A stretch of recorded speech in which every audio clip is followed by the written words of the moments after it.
Chapter 118 Inspecting the Far East, 3RD Update, please subscribe. The top naval officers of the Tsarist Russian Empire are very satisfied with the performance of the Izmail-class battlecruisers. Whether it is a maximum speed of 28.5 knots or a 356 mm main gun with 52 times the caliber, it all symbolizes strength. However, for the Tsarist Russian Empire, it is undoubtedly very difficult to build an Izmail-class battlecruiser. At least in the short term, it is unlikely. First of all, it is difficult to resolve the power issue of the battleship. The difficulty of large oil-fired boilers may not be too great. However, the steam engine is a big problem. Advertisement. The traditional 3-expansion reciprocating steam engine simply cannot achieve such a large power, it must be a steam turbine. The Tsarist Russian Empire had to develop a large steam turbine that could be put into practical use, so as to ensure the construction of the Izmail-class battlecruiser. Otherwise, if the speed is too slow, what kind of battlecruiser is it? Secondly, the 356 mm naval gun also needs to be developed. Otherwise, the Japanese would not be able to equip the King Kong-class battlecruisers with 356 mm main guns. The battlecruisers of the Russian Empire can only carry 305 mm main guns. Isn't that the same as the Germans, big ships carrying small guns? $Z$***. Of course, the 143 Germanic people attached great importance to the defense of warships, and they also withstood the test in naval battles in another time and space. This point is worth learning from the Tsarist Russian Empire Navy. It can't be like a warship that never sets, it's all thin-skinned and stuffed. Once hit, it's easy to blow up. For the Russian Empire, the Izmail-class battlecruiser will be a long-term goal. Mikhail predicts that it will take at least a few years before the Russian Empire may have such a technical level before it can start construction. For the generals of the Tsarist Russian Empire Navy, this is just wishing for plums to quench their thirst. Time passed bit by bit, and in a blink of an eye, it has entered the summer of 1802 AD. Mikhail and Empress Elizabeth Marie have been married for 2 years. For 2 years, though, Queen Elizabeth Mary has not conceived. Advertisement. Although, the imperial ministers are already a little anxious. However, Mikhail didn't care. In his opinion, Queen Elizabeth Mary was too young. Giving birth prematurely is bad for your health. Therefore, Mikhail deliberately took measures to wait until Queen Elizabeth and Mary turned 20 before giving birth. You know, in this era, the level of medical care is not high. When a woman is giving birth, it is very dangerous. Even if the queen gave birth to a child, the same is true. In addition, the infant mortality rate is also high.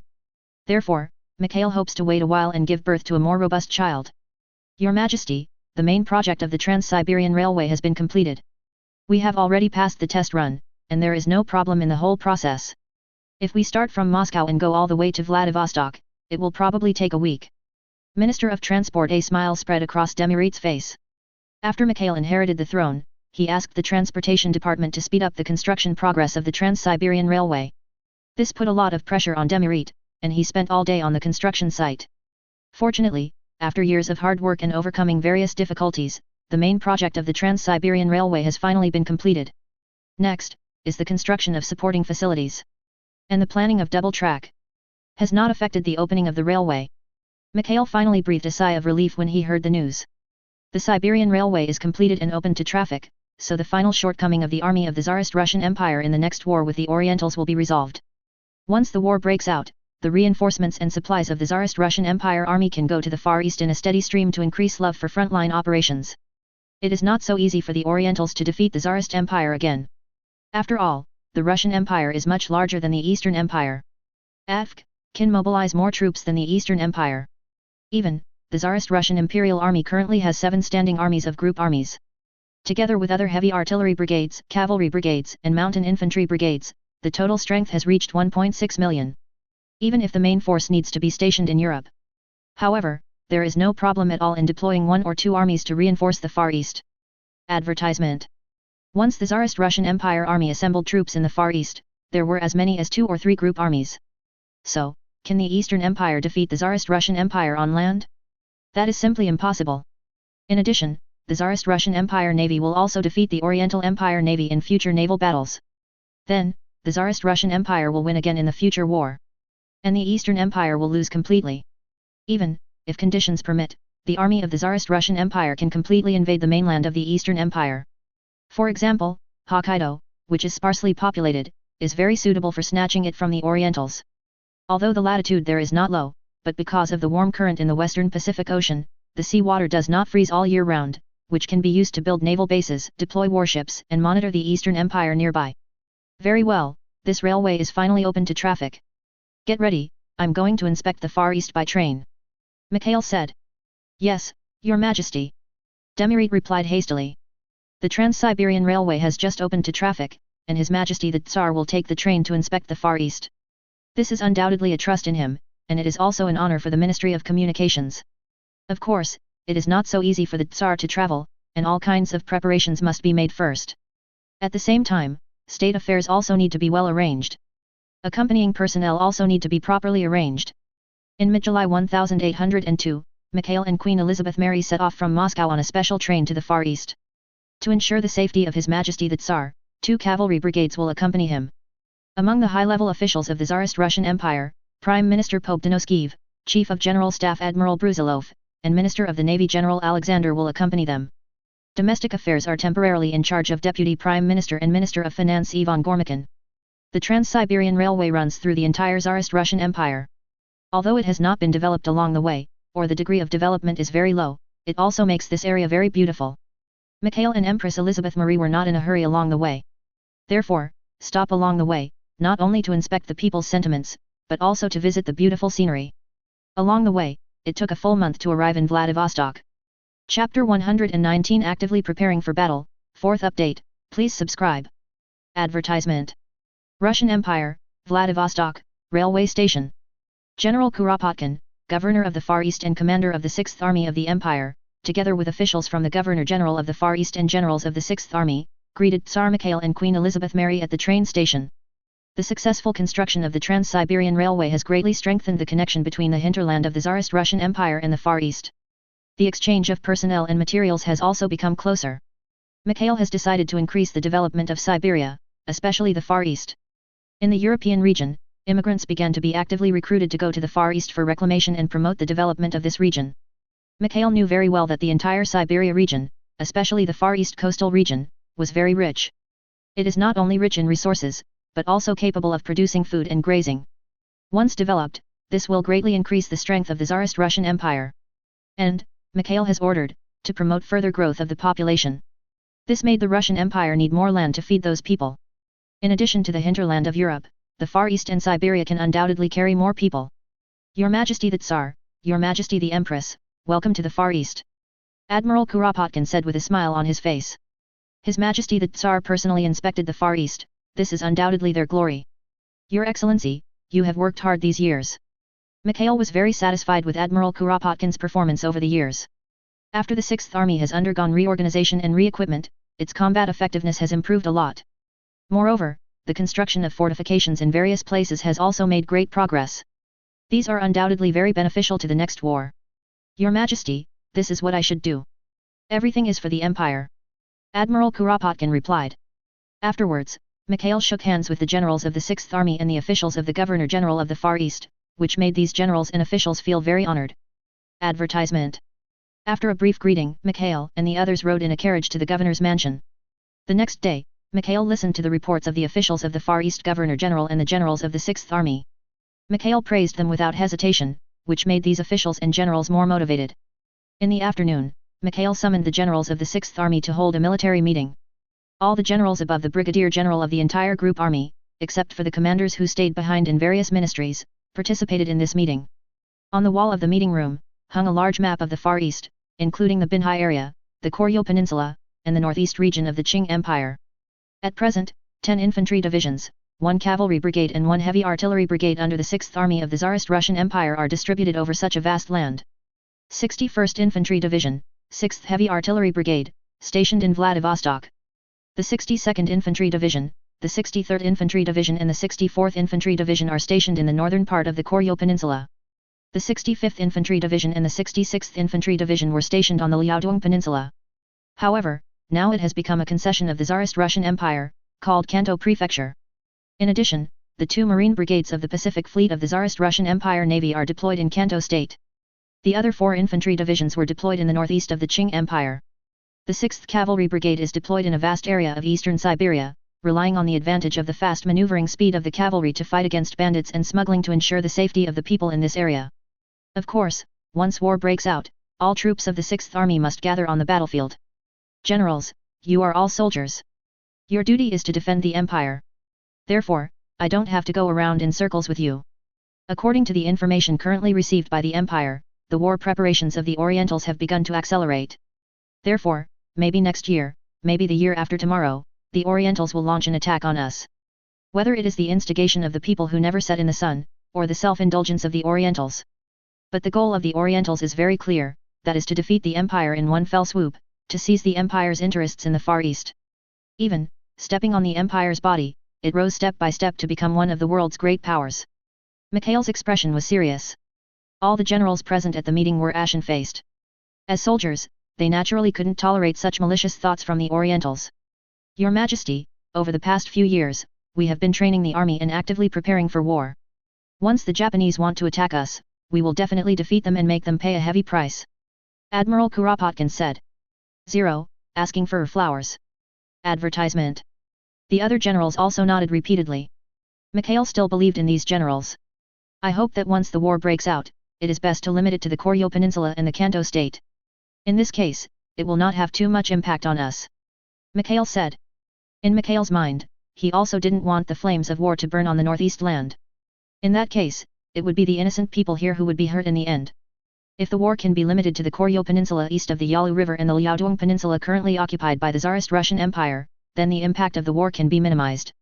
Yes, Your Majesty, we promise to accomplish the task, replied Admiral Kuropatkin. Everyone, don't underestimate the Dongyang people. Although, the standing army of the Dongyang people is only 13 infantry divisions. There are also a small amount of cavalry and artillery. Even those infantry divisions are not full. But, we want it can be seen that the mobilization ability of the Orientals is actually very powerful. They can mobilize hundreds of thousands of troops to the battlefield at will. Even, their soldiers are not afraid of death at all, and will fight to die on the battlefield is regarded as the highest honor. It is conservatively estimated that once the Orientals start a war with us, they will be able to dispatch more than 400,000 people in the next war. If the battle goes wrong, they can even dispatch millions of troops. Therefore, we cannot take it lightly. Mikhail reminded. Yes, Your Majesty. Admiral Kuropatkin and a group of generals answered one after another, and at the same time, their expressions became serious. They did underestimate the Orientals before, and didn't take them too seriously. However, after Mikhail's important reminder, they also gradually realized that the Orientals are not so weak. Once the Orientals really dispatch millions of troops, this will undoubtedly put a lot of pressure on the 6th Army. Chapter 120 The First Fortress in the Far East, 5th update, please subscribe. Gentlemen, I know that the Orientals are very strong. However, everyone should also know that our strength is stronger. Before the opening of the Trans-Siberian Railway, it may be difficult for our military power to be projected to the Far East. However, now it's completely different. I have ordered the 5th Army to be ready. Advertisement. Once the war breaks out, the 5th Army will go to the Far East to reinforce you as soon as possible. At the same time, the 1st Army, as well as other troops, were able to mobilize some troops as reserves one after another. Once the war is unfavorable, these troops can go to the Far East continuously through the railway. I believe that we have enough strength to defeat the Orientals. After all, even without mobilization, our standing army has already reached 1.6 million people. Mikhail said to a group of generals. The generals of the 6th Army including 740, including Admiral Kuropatkin, nodded again and again. The power of the Tsarist Russian Empire is beyond doubt, they have the largest standing army in the world. However, because the territory of the Tsarist Russian Empire is too vast, there are too many areas that need to be garrisoned. Therefore, it seems that the military strength is not enough. However, once the war breaks out, the Tsarist Russian Empire will mobilize as many troops as possible to participate in the war. If it doesn't work, the Tsarist Russian Empire can also mobilize. You must know that the Tsarist Russian Empire has perfected its mobilization system over the years, and that is no joke. In addition, the Trans-Siberian Railway has been completed. Do the Orientals still want to defeat the Tsarist Empire? That is simply delusional. If the Trans-Siberian Railway is completed before the completion, the Orientals may have a chance. But now, they have no chance. In the coming time, everyone must continue to strengthen the training of the army and the construction of fortifications. Especially the northern part of Korea and the Kanto prefecture are the top priorities. I hope that we can resist the Eastern Sea on these two important battlefields. Human attack. Mikhail ordered. Yes, Your Majesty. All the generals answered one after another. Advertisement. Mikhail stayed in Vladivostok for 2 days before heading south to the Kanto region. There is Lushun military port, which is known as the first fortress in the Far East. Here is also the main anchorage of the Pacific Fleet of the Tsarist Russian Empire Navy. At the same time, the entire fortress has also been strengthened by the Tsarist Russian Empire Army and Navy over the past few years. When Mikhail and others arrived in Kanto State, Vice Admiral Alexeyev, commander of the Pacific Fleet, was already waiting for the generals of the Pacific Fleet. Although, the Pacific Fleet is currently downgraded to an offshore defense fleet. However, after the strength has been strengthened and equipped with a large number of battleships and armored cruisers, the strength of the entire fleet has been greatly improved compared to before. This made Lieutenant General Alexeyev slowly accept the reality that the Pacific Fleet is no longer the main force of the Tsarist Russian Empire's navy. Of course, if possible, he also hopes that the Pacific Fleet still has the hope of becoming the main fleet. Your Majesty the Tsar, Your Majesty the Empress, welcome to Lushan military port. Lieutenant General Alexeyev said. Mikhail nodded, he was filled with emotion for this military port. At the beginning, the Qing Empire built this military port for the Beiyang Navy to birth. But I didn't expect that before the construction of the military port was completed, it would be defeated by the Orientals. The Qing Empire had to cede this place to the Orientals. But the Tsarist Russian Empire could not tolerate this, so it intervened forcibly, forcing the Orientals to return this place to the Qing Empire. However, the Tsarist Russian Empire soon forced the Qing Empire to lease this area to the Tsarist Russian Empire. Not only that, the Tsarist Russian Imperial Army also entered the Koryo Peninsula to trial the Easterners to rob the Koryo Peninsula. At that time, the strength of the Eastern Empire was far from being able to compete with the Tsarist Russian Empire, so it could only recognize it by pinching its nose. But it also made the Orientals hate the Tsarist Russian Empire to the bone. Advertisement. Later, under the leadership of Lieutenant General Alexeyev, Mikhail visited the entire Lushan fortress. This place deserves to be known as the #1 military port in the Far East, especially in recent years. The Tsarist Russian Empire has also strengthened the construction of the military port and deployed a large number of coastal defense artillery.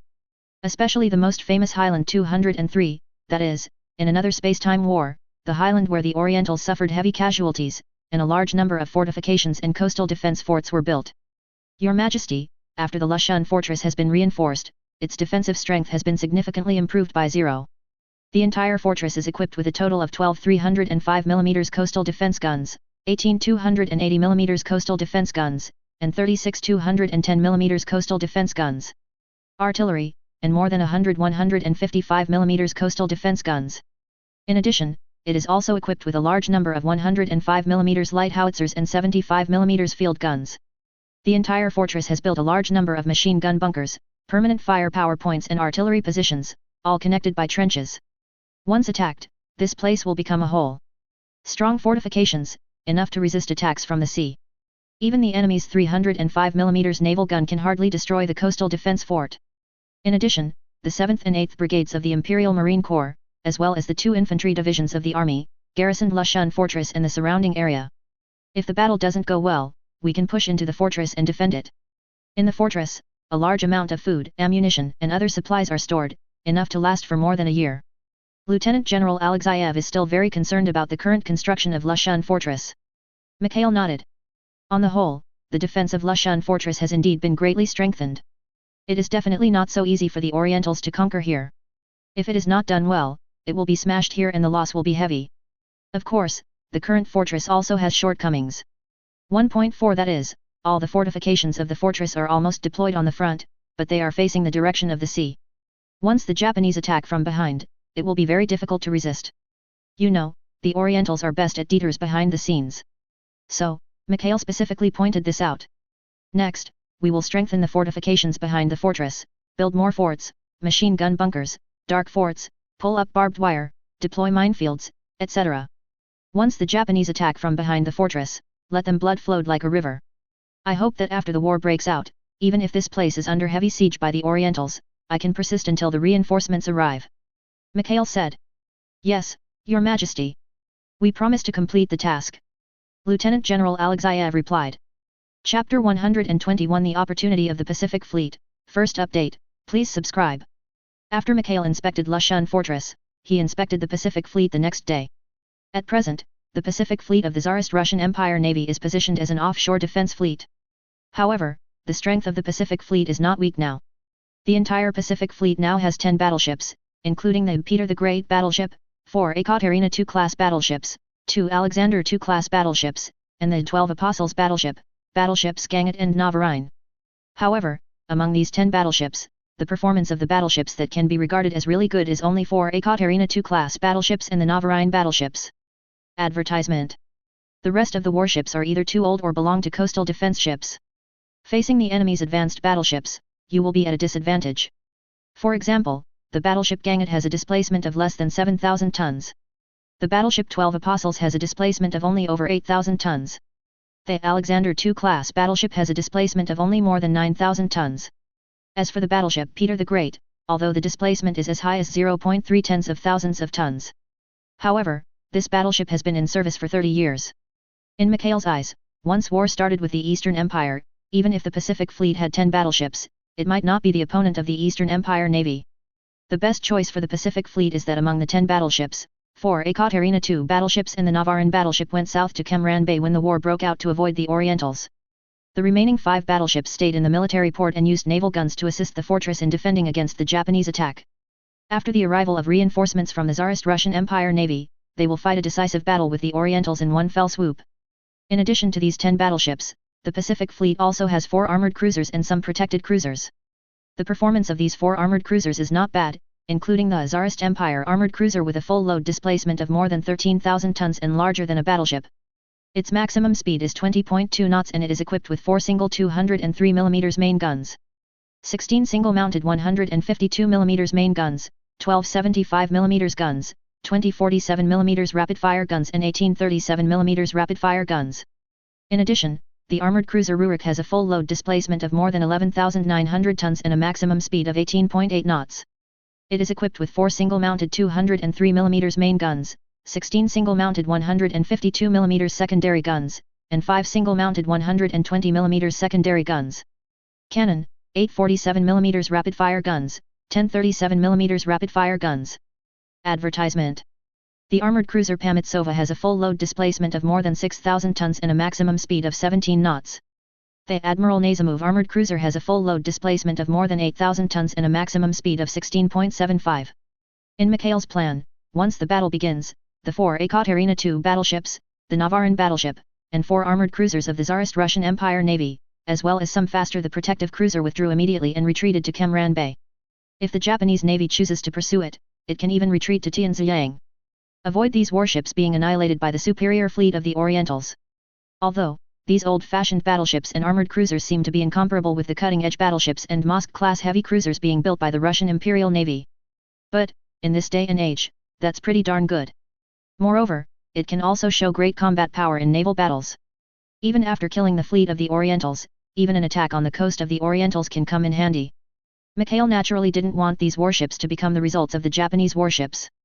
In that case, the loss of the Tsarist Russian Empire Navy would be too great. Mikhail hoped that the Tsarist Russian Imperial Navy could defeat the Eastern Imperial Navy, and that it would defeat the Eastern Imperial Navy with as little loss as possible, instead of defeating both sides.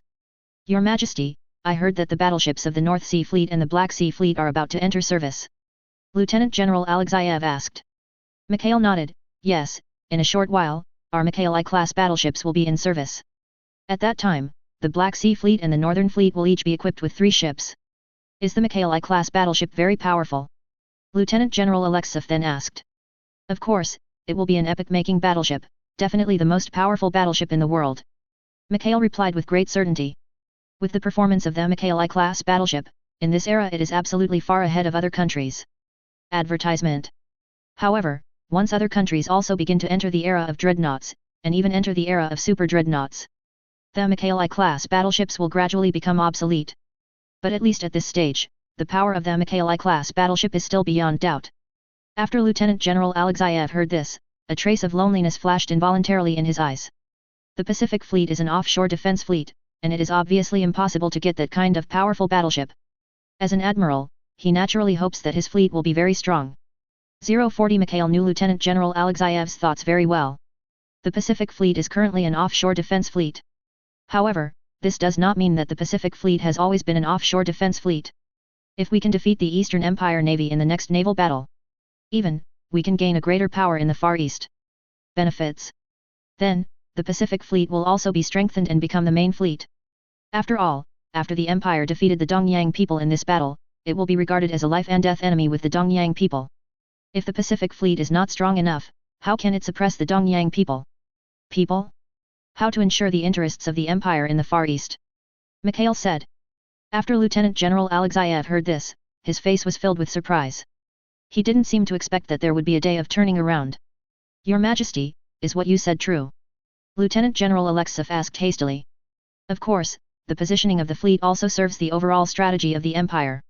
If we can win this battle cleanly, then it will be imperative for the Pacific Fleet to become the main fleet.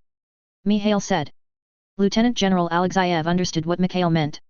Please rest assured, Your Majesty, the Pacific Fleet will do its best, and we will definitely defeat the Orientals. Chapter 122 Powerful Orientals, Second Update, please subscribe. Far East, Lushan Military Port, Tsarist Russian Imperial Navy Pacific Fleet Command. In the meeting room located in the fleet headquarters, Emperor Tsar Mikhail held a military meeting with the generals of the Pacific Fleet. Gentlemen, everyone is very clear that the next thing our Pacific Fleet will face directly is the Oriental Navy. In the past few years, the entire Far East region, including the Army's 6th Army and the Navy's Pacific Fleet, have been preparing for war. And the enemy is the Japanese. Advertisement. Or in other words, the Japanese with the strong support of the sun never sets. Mikhail looked serious. The same is true for the generals of the Pacific Fleet. If it is said that everyone didn't care about the Orientals before. So now, with the continuous improvement of the strength of the Eastern Empire Navy, everyone has also realized the strength of the Eastern Empire Navy. A few years ago, the Eastern Empire defeated the Qing Empire and obtained a large amount of wealth from the Qing Empire. This also allowed the Eastern Empire to vigorously develop its armaments. You must know that the people on whom the sun never sets have been carrying out military operations on the Empire. Chasing and intercepting. This is no secret. In addition, the Empire won the Balkan Peninsula War and completed its expansion in the Balkans, which made the sun never set people very dissatisfied. Over the past few years, they have increased their attention to the support of the Orientals. We can be sure that in the next year or two, the Orientals will launch an attack on the Empire. Therefore, the Pacific Fleet must enter the highest state of combat readiness and must avoid being attacked by the Orientals. Mikhail then he said. Yes, Your Majesty. The generals of the Pacific Fleet replied one after another. Next, I have decided to divide the Pacific Fleet into 2 divisions. The first division includes 4 battleships of the Catherine II class, the battleship Navarin, and the armored cruiser Tsarist Empire, the armored cruiser Rurik, the armored cruiser Mitso and the armored cruiser Nazimov, as well as several faster protected cruisers. The remaining Peter the Great battleship, 2 Alexander II class battleships, the 12 Apostles battleship and the Gangat battleship, as well as the remaining protected cruisers, formed the second detachment. Once the battle started, the first unit immediately went to sea, left the military port, headed south to Kemran Bay, and withdrew from the battle. The second detachment, stay in the military port, assist the fortress with naval guns, and resist the attack of the Japanese. Mikhail said to everyone.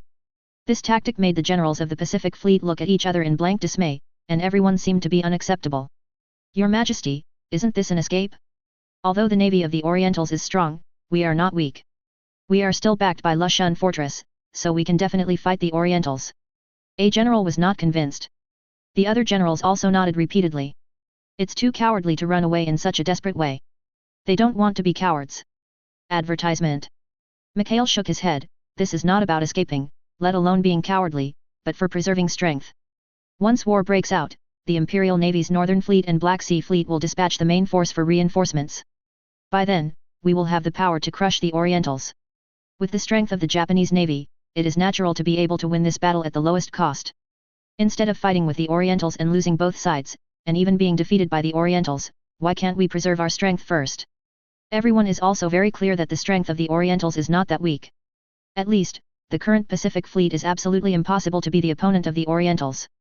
In other words, relying solely on the Pacific Fleet, there is no chance of winning at all. All the generals were silent, and they had to admit that with the current strength of the Pacific Fleet of the Tsarist Russian Empire Navy, I am afraid that it is really no match for the Orientals. In terms of battleships alone, the performance of the Fuji-class battleships of the Orientals surpassed any battleship of the Pacific Fleet. A total of 2 Fuji-class battleships were built, based on the Majestic-class battleship of the Empire on which the sun never sets. The standard displacement is nearly 13,000 tons, and the full load displacement exceeds 15,000 tons. It is equipped with 2 double-mounted 40 x caliber 305 mm main gun, 10 single-mounted 152 mm rapid-fire guns, 20 43 caliber 47 mm rapid-fire guns and 4 33 caliber 47 mm rapid-fire guns. Maximum speed, 18.3 knots. In addition, the 4 Shikishima-class battleships of the Orientals are more powerful. The standing displacement is nearly 15,000 tons, and the full load displacement is nearly 18,000 tons. Equipped with two twin 40 caliber 305 mm main guns, 14 40 caliber 152 mm rapid-fire guns, 20 40 caliber 76 mm rapid-fire guns, and 12 47 mm rapid-fire guns. The maximum speed is 18 knots. The 6 battleships of the Orientals are all battleships that have just entered service. Compared with the 10 battleships of the Pacific Fleet of the Tsarist Russian Empire Navy, even if they are at a disadvantage in number. However, in terms of performance, it has an absolute advantage. In addition, the Eastern Empire Navy also has a great advantage in armored cruisers. The standard displacement is 9,700 tons, and the full load displacement exceeds 11,000 tons. It is equipped with two double-mounted 40 caliber 203 mm main guns, 14 40 caliber 152 mm rapid-fire guns, and 12 40 caliber 80 mm rapid-fire guns. 8 47 mm rapid-fire guns, and a maximum speed of 21.5 knots. There are 2 Osama-class armored cruisers in total. The standard displacement is 9,600 tons, and the full load displacement exceeds 10,000 tons. It is equipped with two double-mounted 40 caliber 203 mm main guns, 12 40 caliber 152 mm rapid-fire guns, 12 40 caliber 80 mm rapid-fire guns, 12 the armored cruiser Yakumo with a 47 mm rapid-fire gun and a maximum speed of 20.5 knots. The standard, paid, displacement is more than 9,300 tons, and the full load displacement exceeds 10,000 tons. It is equipped with two double-mounted 45 time caliber 203 mm main guns, 12 40 time caliber 152 mm rapid-fire guns, and 12 40 time caliber guns. The armored cruiser Azuma with a caliber of 80 mm rapid-fire guns, 12 47 mm rapid-fire guns, and a maximum speed of 20 knots. The standard displacement is more than 9,700 tons, and the full load displacement exceeds 11,000 tons. It is equipped with two double-mounted 45 caliber 203 mm main guns, 14 40 caliber 152 mm rapid-fire guns, and 12 40 caliber 80 mm rapid-fire guns. Cannons, 8 47 mm rapid-fire guns, the Izumo class armored cruiser with a maximum speed of 20.8 knots, for 2 junks. It can be said that the Pacific Fleet of the Tsarist Russian Empire Navy is completely at a disadvantage not only in battleships but also in armored cruisers.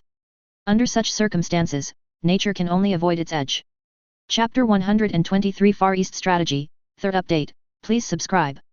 Gentlemen, there is no doubt that the Navy of the Eastern Empire is very powerful. At least, the current Pacific Fleet is no match for the Eastern Fleet. Not only the performance of the warships is like this, but the quality of the soldiers is still far behind. Therefore, if the Pacific Fleet choose a decisive naval battle with the Orientals, then, the entire Pacific Fleet may be wiped out. Advertisement.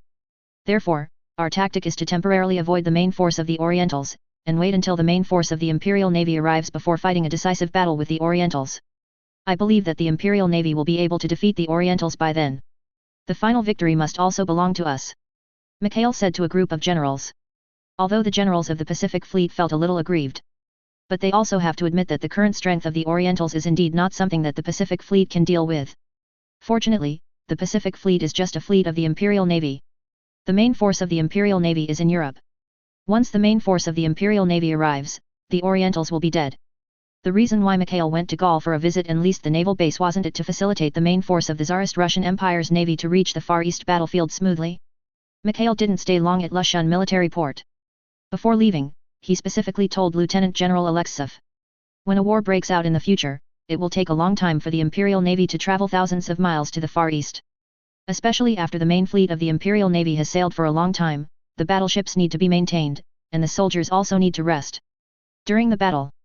Before that, Lushan fortress will inevitably fall into the siege of the Orientals. I hope that you can persevere. You must persevere until the reinforcements arrive. Mikhail solemnly explained. Yes, Your Majesty. Lieutenant General Alexeyev nodded. By the way, if possible, I hope you can personally defend Lushan fortress. Mikhail continued. Advertisement. He clearly remembered that in another time and space, it was General Stasel who was in charge of defending Lushan fortress, and he chose to surrender to the Orientals. Of course, the main reason is that the reserve team has lost, and they no longer have the ability to hold on. For the sake of the lives of the remaining soldiers, he chose to surrender. But Mikhail doesn't want the same thing to happen in this time and space.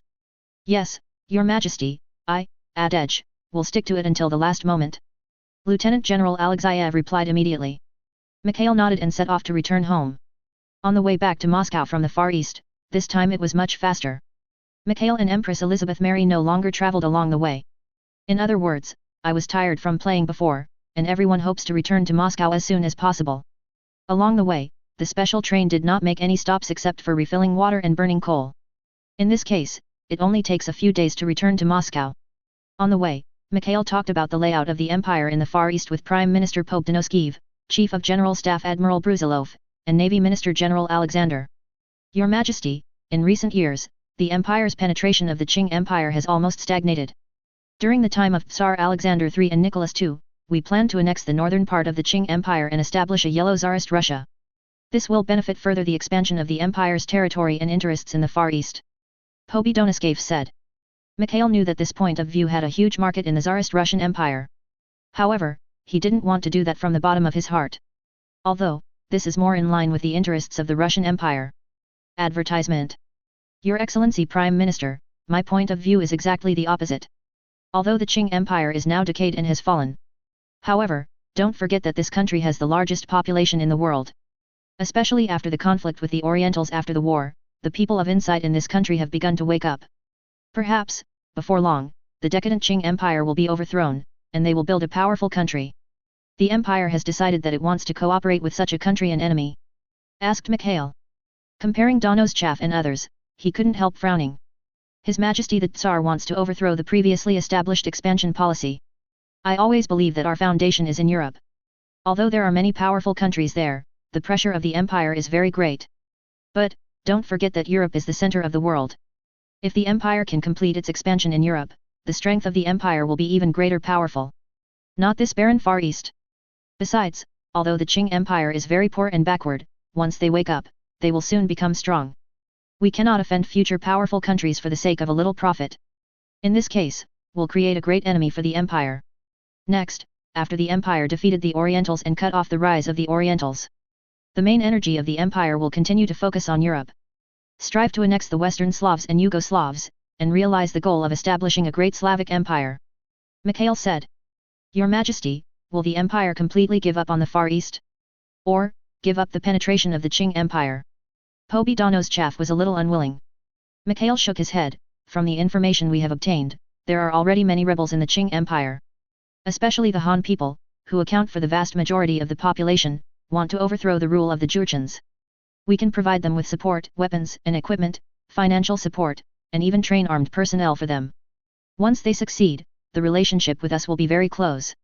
This is also very important for the interests of the empire in the Far East. Even because we can give up the special interests and spheres of influence of Midong State and the Northeast. In exchange for their recognition of other territories of the empire in the Far East, and the inclusion of the Koryo Peninsula into the empire's sphere of influence. After careful consideration, Mikhail chose this plan. Although, this made it difficult for the top officials of the Tsarist Russian Empire to accept it. However, Mikhail, as the Tsar of the empire, especially the Tsar who led the Russian Empire to become stronger and stronger, and completed the expansion in the Balkan Peninsula, has established great prestige. Under such circumstances, other high-level officials can no longer question him. These high-level people can only think that what Mikhail said is correct. His current decision is for the benefit of the Tsarist Russian Empire. Of course, decades later, people in the Russian Empire will witness Mikhail's wisdom. It's just that these high-level people are not young anymore, and it is estimated that they will not see that day. Chapter 124 The Ambition of the Orientals, 4th, please subscribe. Mikhail inspected the Far East and asked the 6th Army of the Army and the Pacific Fleet of the Navy to enter a state of combat readiness to prevent surprise attacks by the Orientals. After all, he didn't know whether the Orientals would attack at the same time in this time and space. But, it's always good to be prepared in advance.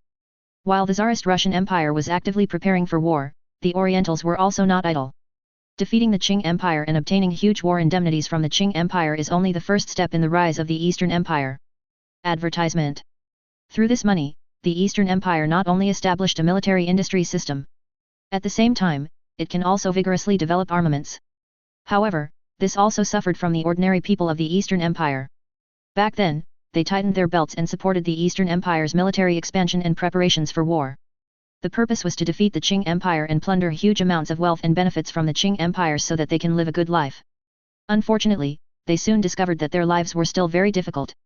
The only change, perhaps, is that the military strength of the Eastern Empire has been greatly improved. These Orientals have no other way or choice, they can only continue to endure. I look forward to the Eastern Empire being able to defeat the next powerful enemy, to truly rise, and to allow them to live a happy life. It's just that these Orientals don't know that this day will never come. Because this paranoid country has completely entered the road of developing armaments desperately, and then expanding outwards, and it can't stop at all. In particular, the masters behind them, the sun never falls, provide a lot of support to the Eastern Empire, which is purposeful. If the Dongyang people are disobedient, they can stop supporting the Dongyang people at any time. Even, the Orientals are required to repay the loan. In that case, it will cause a devastating blow to the development of the Eastern Empire. Advertisement. What's more, the top management of the Eastern Empire, or the elites who control the entire Eastern Empire, are also dreaming that they can lead the Eastern Empire to rise and become one of the world's great powers. To make life harder for the people at the bottom. In other words, what's the big deal about letting countless Orientals die one after another? As long as they can win the final victory, that's enough. Oriental Empire, Winter Palace, Imperial Palace. Ming Zetian convened 1,000 high-level cabinet and military officials to hold an imperial meeting. The meeting was attended by Prime Minister Katsutaro, Foreign Minister Komura Toshitaro, Internal Affairs Minister Utsumi Tadakatsu, Minister of Finance Son Aresuk, Army Minister Teraki Masaki, and Navy Minister Yamamoto Gonbei. In addition, there are General Oyama Iwa, Army Chief of Staff, General Nozomi Chitsuki, Director of Army Education, General Ito Yuhiro, Chief of Navy Command, and Lieutenant General Togo Hihachiro, Commander of the Joint Fleet. It can be said that the entire cabinet of the Eastern Empire and the high-level military are all gathered here. Gentlemen, thanks to your efforts, the national power of the empire is thriving. I am very pleased. A smile appeared on Ming Zi Tianhuang's face. As Tianhuang, who led the Eastern Empire to end the shogunate era and led the Eastern Empire to rise, he is absolutely supreme in the entire Eastern Empire. Even the military, which actually holds state power, did not dare to disobey his orders. Your Majesty, this is your wise leadership, and it is what the ministers should do. Prime Minister Guitaro bowed deeply, and then said. Ming Zi Tianhuang nodded. Then, how is the Empire's combat readiness? Will the Empire be able to defeat that formidable enemy in the north? Ming Zi Tianhuang obviously has huge ambitions. Not to mention that he led the Eastern Empire to defeat the Qing Empire, he also wanted to lead the Eastern Empire to defeat the Tsarist Russian Empire. In this way, it will undoubtedly make the Eastern Empire truly rise and become one of the world's great powers. Your Majesty, the Empire is accumulating strength. This time, the opponent of the Empire is not the decadent and backward country of China, but one of the great powers of the world. Especially their military strength is not the same as that of China. They have just ended not long ago in the Balkan War, they defeated the Austro-Hungarian Empire and the Ottoman Empire at the same time with 1 against 2. Of course, even if they did not try their best, the troops they invested were only a few 100,000. But even so, it should not be underestimated. 0. Asking for flowers. Advertisement. The minister had to admit that in terms of overall strength, there was still a huge gap between the Empire and the Tsarist Russian Empire. If the Empire and the Tsarist Empire go to war with all their strength, the chances of the Empire winning are not. The Prime Minister, General Katsutaro, was obviously not dazzled by the victory. In other words, he is still very self-aware. A trace of displeasure flashed in Ming Zi Tianhuang's eyes. Although he knew that the time for the rise of the Eastern Empire was too short and the foundation was too weak. To defeat such a powerful country as the Tsarist Russian Empire at once is difficult for some strong men. However, he still hopes that the Eastern Empire can do this. Is there no other way? Isn't the sun never sets and people are fully supporting us? Ming Zi Tianhuang asked. 00. Your Majesty, the people who never set the sun support the Empire mainly in terms of funds and weapons and equipment. They are building warships for us and providing various resources. However, if you want the Orientals to directly send troops or fleets to support us, then it is simply impossible. Even if we go to war with the Tsarist Russian Empire, it will be the same. The sun never sets and people will never end in person. Foreign Minister Komura Kodaro said. The other top cabinet and military leaders nodded repeatedly. They are very clear that once they really go to war with the Tsarist Empire, they can only rely on themselves. The empire on which the sun never sets can at most provide them with support in terms of weapons and equipment, funds and intelligence. Otherwise, in the Balkan Peninsula War, the empire on which the sun never sets will end up going to war against the Tsarist Russian Empire. So, gentlemen, do we still have a chance to defeat the Tsarist Russian Empire? The true rise of the empire lies in this battle.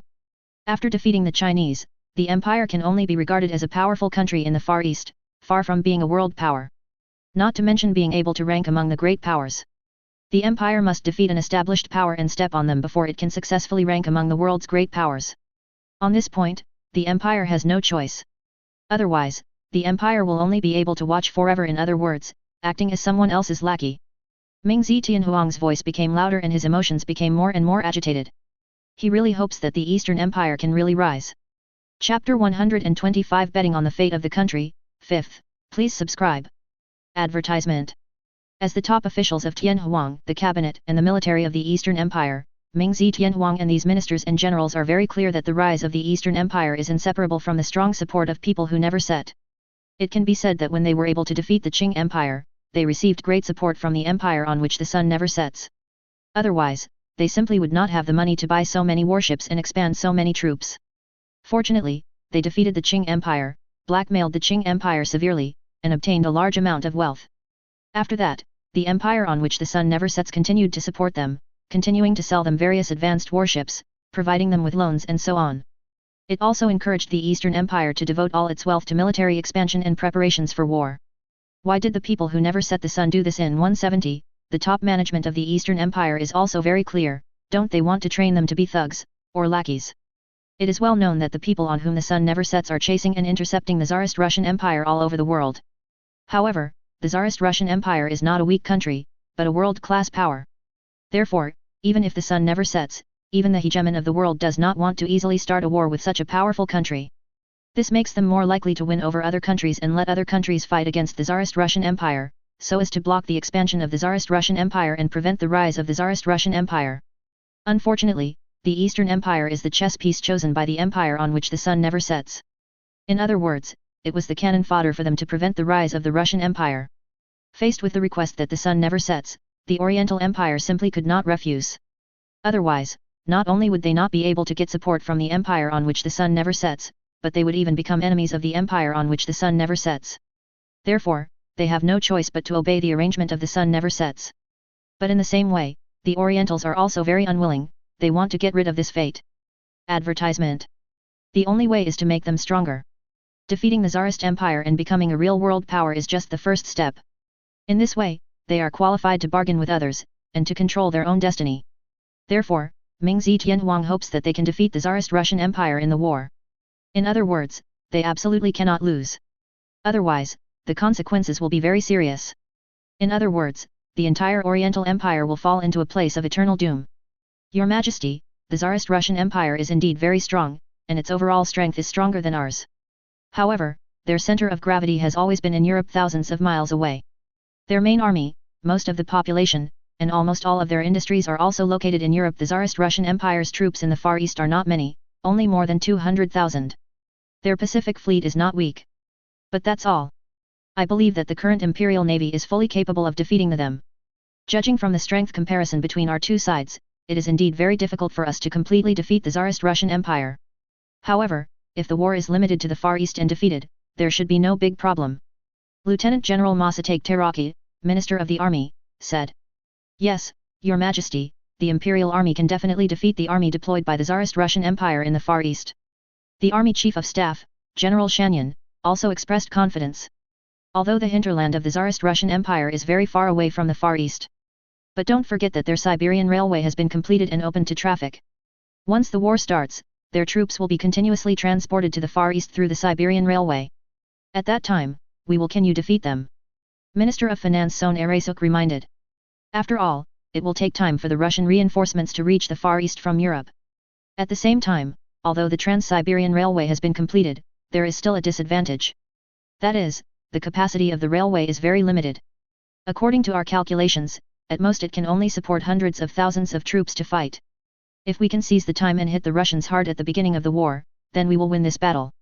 Even if the Russians send reinforcements continuously, it will only add. It's just an oil tactic, nothing to worry about. General de Shanyan explained. Ming Zetianhuang nodded again and again, his eyes shining brightly. Advertisement. Yaxi. If the Imperial Army can defeat the Russians, then we will be able to snatch the Kantong state and the northern part of the Koryo Peninsula occupied by the Russians, and even occupy the entire Manchurian region of China. At that time, the empire will gain a lot of resources and wealth, and the empire will greatly increase its strength. Ming Zetianhuang is salivating over all of this. The Russians are not that easy to deal with. If the Imperial Army wants to defeat them, it must do its best. Therefore, the army needs more military spending to prepare for the war. Lieutenant General Masaki Teraki, Minister of the Army, took the opportunity to make a request. Minister of Finance Son Aresuk's expression turned ugly. Over the years, the military expenditure of the Eastern Empire has been high enough, and the finances of the entire Eastern Empire are running at a high level. The war indemnity obtained from the Qing Empire has already been spent. And the fiscal revenue of the Oriental Empire itself is not high.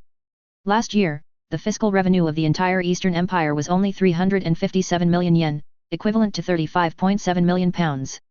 It seems a lot, but if compared with other European powers, the difference is not even a star. Especially compared with the Tsarist Russian Empire, under the rule of Mikhail, the Tsarist Russian Empire is more powerful, and the economy has also achieved great development. Last year, the fiscal revenue of the Tsarist Russian Empire reached more than 2 billion rubles, equivalent to 250 million pounds. You must know that the current fiscal revenue of the empire on which the sun never sets is only 150 million pounds. But if you count the income that the 1.4-day never set empire gained from its vast overseas colonies, then this amount would have to be more than doubled. In comparison, the Eastern Empire naturally appears to be much poorer. Gentlemen, we have no other choice. Next, we will be betting on the fate of the country. Therefore, we must prepare for the battle with all our strength. Starting tomorrow, I will only eat 1 meal a day, and the rest of the money will be leave all the rest to the army to prepare for the war. In this battle, we must win. Ming Zetianhuang said to everyone. Obviously, in order to defeat the Russian Empire, Ming Zetianhuang once again set an example. Of course, although he only eats 1 meal a day, he will not go hungry. No one has stipulated that His Majesty Tianhuang should not eat snacks or supper besides the main meals. Chapter 126-66 Fleet, First Update, please subscribe. Ming Zetianhuang set an example. In order to expand the army and prepare for war, he only ate 1 meal a day.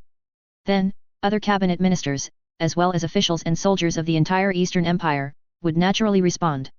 1,000 cabinet ministers immediately stated that starting next month, they would only receive half of their salary each month, and the rest would be donated to the empire to expand the army.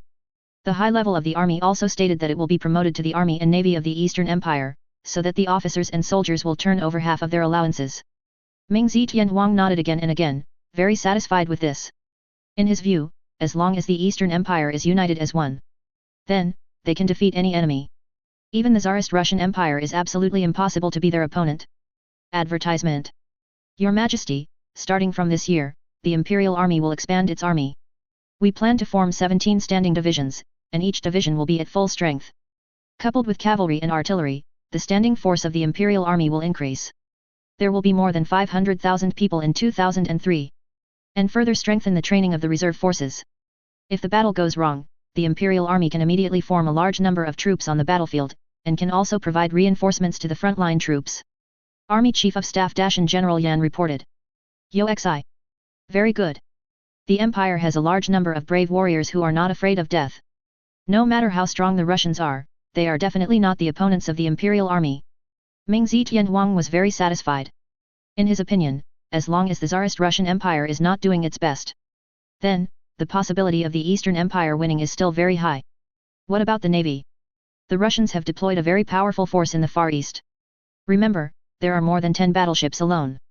Moreover, the Russians have several navies in Europe. Once the war between us and the Russians breaks out, they will definitely deploy a fleet from Europe for reinforcements. For this, we must be prepared. Ming Zetianhuang looked at the senior officers of the navy. Your Majesty, the Navy has already formulated a battle plan. We plan to launch a joint fleet to attack the Russian Pacific Fleet at the beginning of the war and completely destroy them. Then, we will wait for work and fight a decisive battle with the Russian reinforcements. If the people who never set the sun can create more troubles for the Russians, such as prohibiting Russian warships from passing through the Suez Canal, and not supplying Russian military bases, then, their fleet will arrive in the Far East after circumventing more than half of the world. It must be very exhausted, and the combat power of the battleship has been greatly reduced due to the long-term voyage. Then, this is our chance. The combined fleet of the Imperial Navy will defeat them in one fell swoop and win the final victory. Dong Xiang, commander of the combined fleet Lieutenant General Hihachiro reported. Ming Zetianhuang's eyes suddenly brightened. Originally, he was worried that the navy might not be the opponent of the Tsarist Russian Empire's navy. But I didn't expect that the navy had already figured out how to deal with the Tsarist Russian Empire navy. And, it doesn't look like that. If so, their chances of winning are undoubtedly high. As for the means of sneak attack, will it damage the face of the Eastern Empire? Advertisement. Ming Zetian Huang didn't care about this at all. As long as you can win the war, even if you lose face, so what? How much is a caddy for face? Winning the war is undoubtedly the most important thing. The news that the Tsarist Russian Empire obtained overseas military bases from Gaul has been kept secret by both sides. Moreover, the Tsarist Russian Empire also intended to keep it secret. Both the Mahajanga naval base in Madagascar and the Kemran Bay naval base in the Tianzuchina colony have already been built. However, in order to confuse other countries, the flags hoisted by the Tsarist Empire at these two naval bases are all Gauls. So that other countries don't even know that the Tsarist Russian Empire Navy already has two footholds overseas. Of course, if this continues for a long time, it will definitely be exposed. However, in a short period of time, it is not a problem to hide the truth from the people who never set the sun and the Dongyang people. Presumably, when the war breaks out, the sun never sets and the Orientals all think that they can wait for work with ease and defeat the Tsarist Russian Empire Navy in one fell swoop.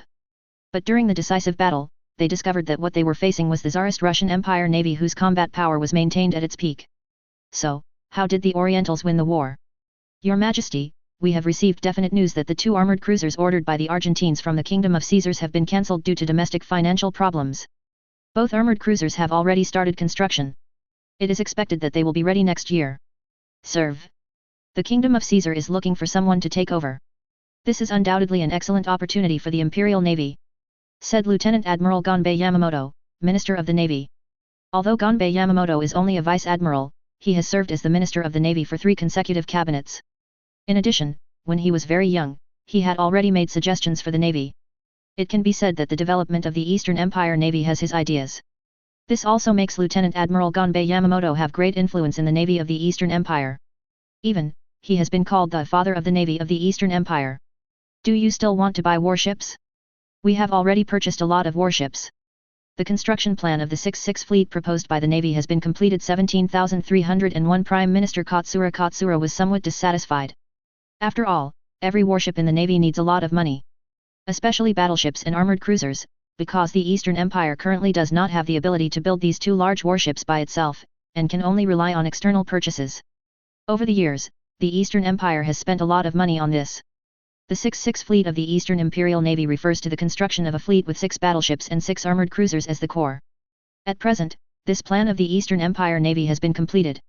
6 battleships, 2 Fuji-class battleships, namely the Fuji battleship and the Yashima battleship, 4 Shikishima-class battleships, namely the Shikishima battleship, and the Asahi battleship, Hatsus battleship and Mikasa battleship.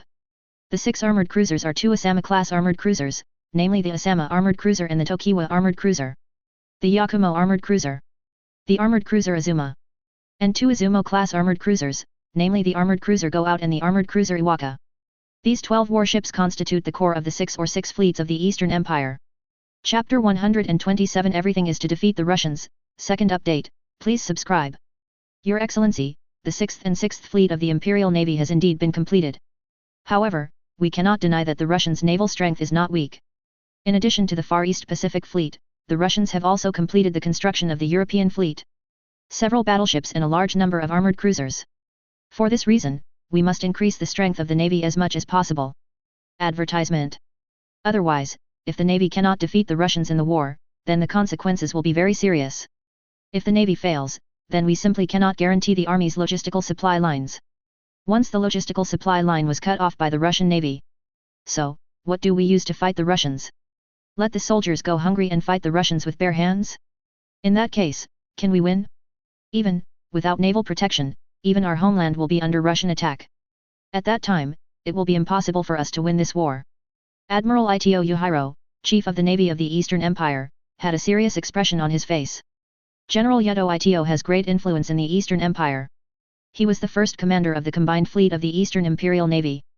At the beginning, it was he who led the combined fleet of the Eastern Empire Navy and defeated the Qing Imperial Navy in one fell swoop, laying the foundation for the victory of the Eastern Empire. Ming Zetian Huang still respects Admiral Ito Yuhang very much. At the same time, he also thinks that he should find a way to strengthen the strength of the Navy. After all, the Navy is too important in the next war. And the Oriental Empire, as a country composed of islands, is even more so. How about the performance of the 2 armored cruisers of the Kingdom of Caesars? Ming Zetian Huang asked. Your Majesty Tian Huang, according to the introduction of the Caesar Kingdom and what we have learned, those 2 armored cruisers are not bad. Although they are not as good as our 6 armored cruisers. There is a slight gap, However, overall it was very nice. That armored cruiser has a standard displacement of 7,700 tons and a full load displacement of 8,100 tons. In terms of main guns, the two warships are different. One is equipped with a 40 caliber 254 mm main gun and a twin 40 caliber 203 mm main gun. The other one is equipped with two double-mounted 203 mm main guns with 40 times the caliber. In addition, there are many secondary guns and rapid-fire guns. Once the Empire buys these two warships, this will greatly increase the strength of the Imperial Navy. Lieutenant General Ganbei Yamamoto, Minister of the Navy, quickly introduced. Advertisement. Mingzi Tianhuang nodded, and looked at the Prime Minister Gitaro Tianzhong. Let's find a way to squeeze out of the military expenses and make up enough funds for the purchase of these two warships. In order to defeat the Russians, we must strengthen our strength as much as possible. Even if we tighten our belts, we will not hesitate. Mingzi Tianhuang said. Hi, Your Majesty Tianhuang. Mingzi Tianhuang had already said so, and General Guitaro naturally couldn't refuse any more. Otherwise, it will not only offend the Navy, but also make Mingzi Tianhuang very dissatisfied. Then, his Prime Minister is probably about to do it. The High Command of the Navy of the Eastern Empire couldn't help but be overjoyed seeing this. For them, the addition of two valuable armored cruisers has greatly improved the strength of the Navy. Your Majesty, in addition to this, the Navy has another key project that needs support. That is, all of our current battleships and armored cruisers are purchased from abroad. Mainly from the people on which the sun never sets.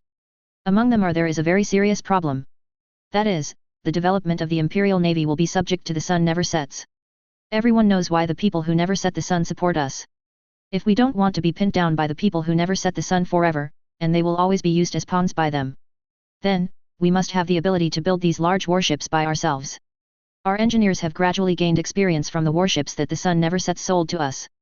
Therefore, we intend to build a battleship by ourselves. At present, the design has been completed. The Navy named this battleship the Cattery-class battleship and plans to build two.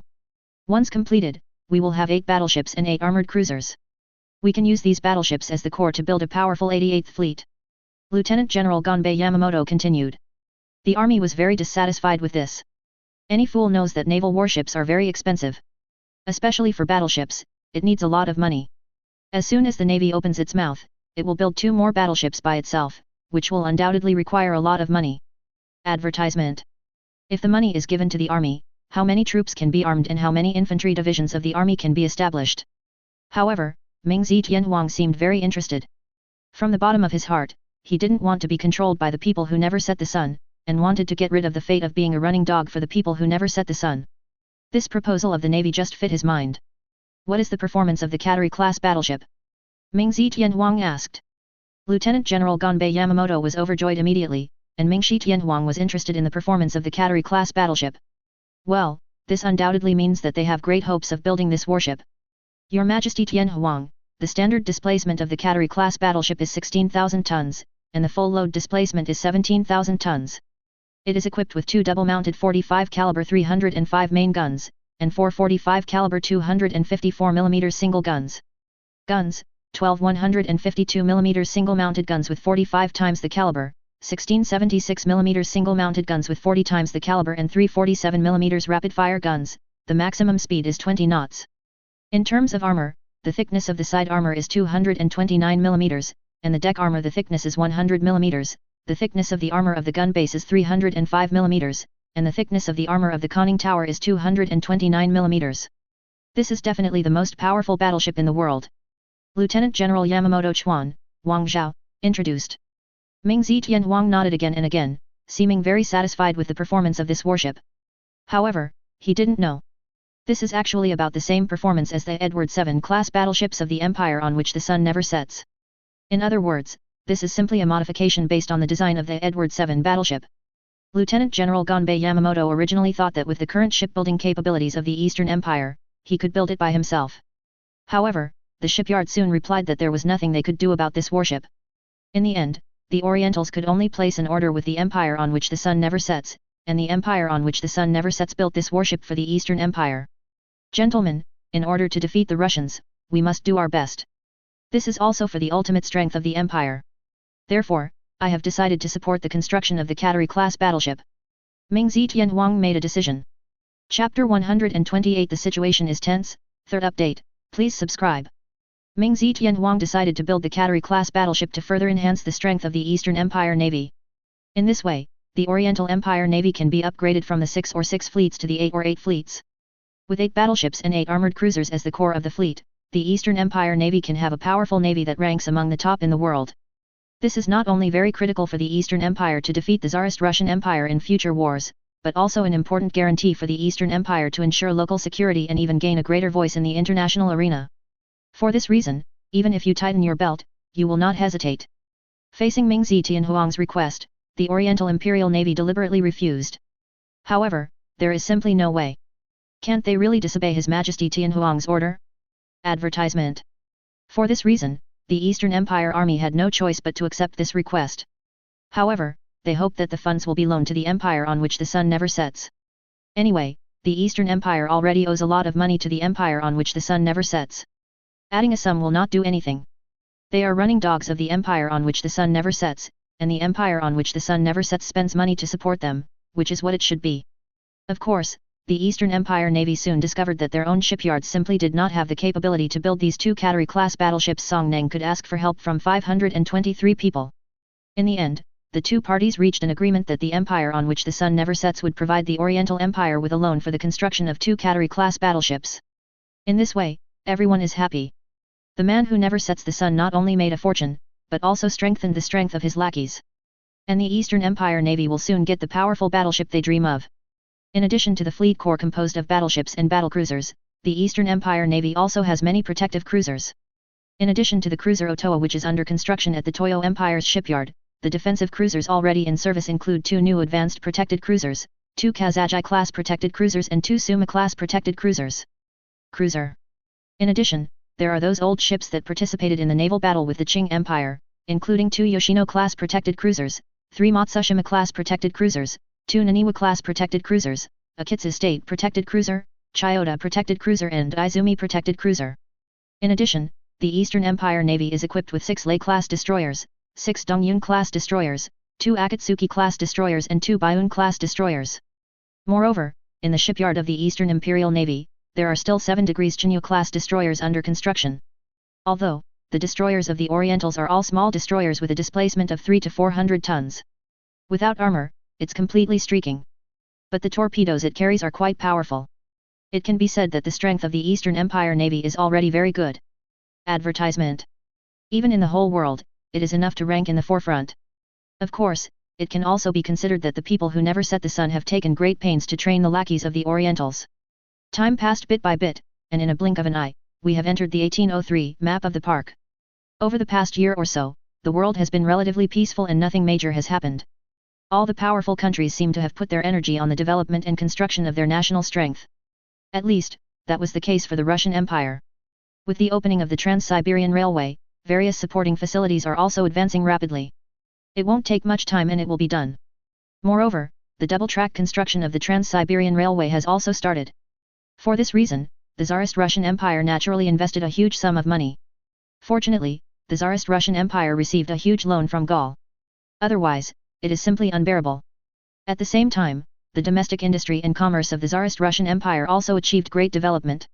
All kinds of heavy industry enterprises invested, by the imperial finance and royal funds have been built and put into operation one after another. At the same time, a large amount of private capital has also entered the industrial field. However, most of them are light industries. This made the industry and economy of the Tsarist Russian Empire develop rapidly. Although there is no way to compare with other European powers, it is already much better. If it continues to develop like this, the Tsarist Russian Empire will soon become an industrial power. Advertisement. Never again will you be ridiculed as a gas station masquerading as a country like in another time and space. At the same time, the international situation has become increasingly tense over the past year or so. Europe, with the continuous growth of national strength. The Germanic Empire became more and more aggressive. The Emperor of the Germanic Empire, William II, even shouted the slogan of the Sword of the Germans, to fight for the land under the sun for the Germans. This is generally believed by the outside world as a declaration that the Germans want to challenge the supremacy of the people on which the sun never sets. And this naturally made the sun never sets people very nervous. In the Far East, the national power of the Eastern Empire continued to grow. The 2 Kasuga-class armored cruisers they purchased from the Caesar Kingdom have returned to serve in China, which has greatly increased the naval strength of the Eastern Empire. At the same time, the construction of the 2 Katteri-class battleships ordered by the Eastern Empire from the empire on which the sun never sets has also started. Although, originally planning to build it myself, it became necessary to order from the empire on which the sun never sets. However, once these 2 Katteri-class battleships are completed and put into service, the Eastern Empire Navy will be able to build their 8th fleet. This will greatly increase the strength of the Eastern Empire Navy. The desire of the Eastern Empire Navy to build its own battleships did not end there. Although it failed on the Katteri-class battleship, it was beaten in the face. However, they were not discouraged. Instead, it is actively preparing and plans to build a battleship that is more powerful than the Katteri-class battleship. This is the Satsuma-class battleship of the Eastern Empire Navy. The Oriental Empire's Admiralty in Yokosuka and the Admiralty in Kure Harbor are already actively preparing for it. They're already building big slipways and upgrading machinery. Western self-built battleships get ready. Perhaps, it won't take long for the Satsuma-class battleship to start construction. This will be the first domestically produced battleship for the Imperial Navy of the East. Once successful, the Eastern Empire will become one of the few powerful countries in the world that can build their own battleships. The strength of the Eastern Empire is getting stronger and stronger, and the masters behind them are always fanning the flames, which makes the situation in the Far East even more tense. The pace of war seems to be getting closer. Chapter 129 The Overlord's Pressure, 4th update, please subscribe. Advertisement. The Empire where the sun never sets, the City of Fog. After entering winter, the weather in Fog City is very bad, and the whole city seems to be shrouded in thick fog. Of course, this makes the people who never set the sun very proud, thinking that this is a manifestation of industrial development. However, when people soon discovered that these days never set, countless people were seriously ill and many died. Only then will they know that all this is definitely not as beautiful as it seems. Now the sun never sets, and people are still enjoying the treatment of the people of the world's most powerful country. They are able to hold their heads up high all over the world, and no one dares to embarrass them at all. And this also let the sun never set people are proud of their own country. In the Prime Minister's office in Downing Street, Arthur Bell, the new Prime Minister of the Empire on which the sun never sets, is discussing the current situation with the cabinet ministers. Although, the Prime Minister has changed. However, the Conservative Party is still in power.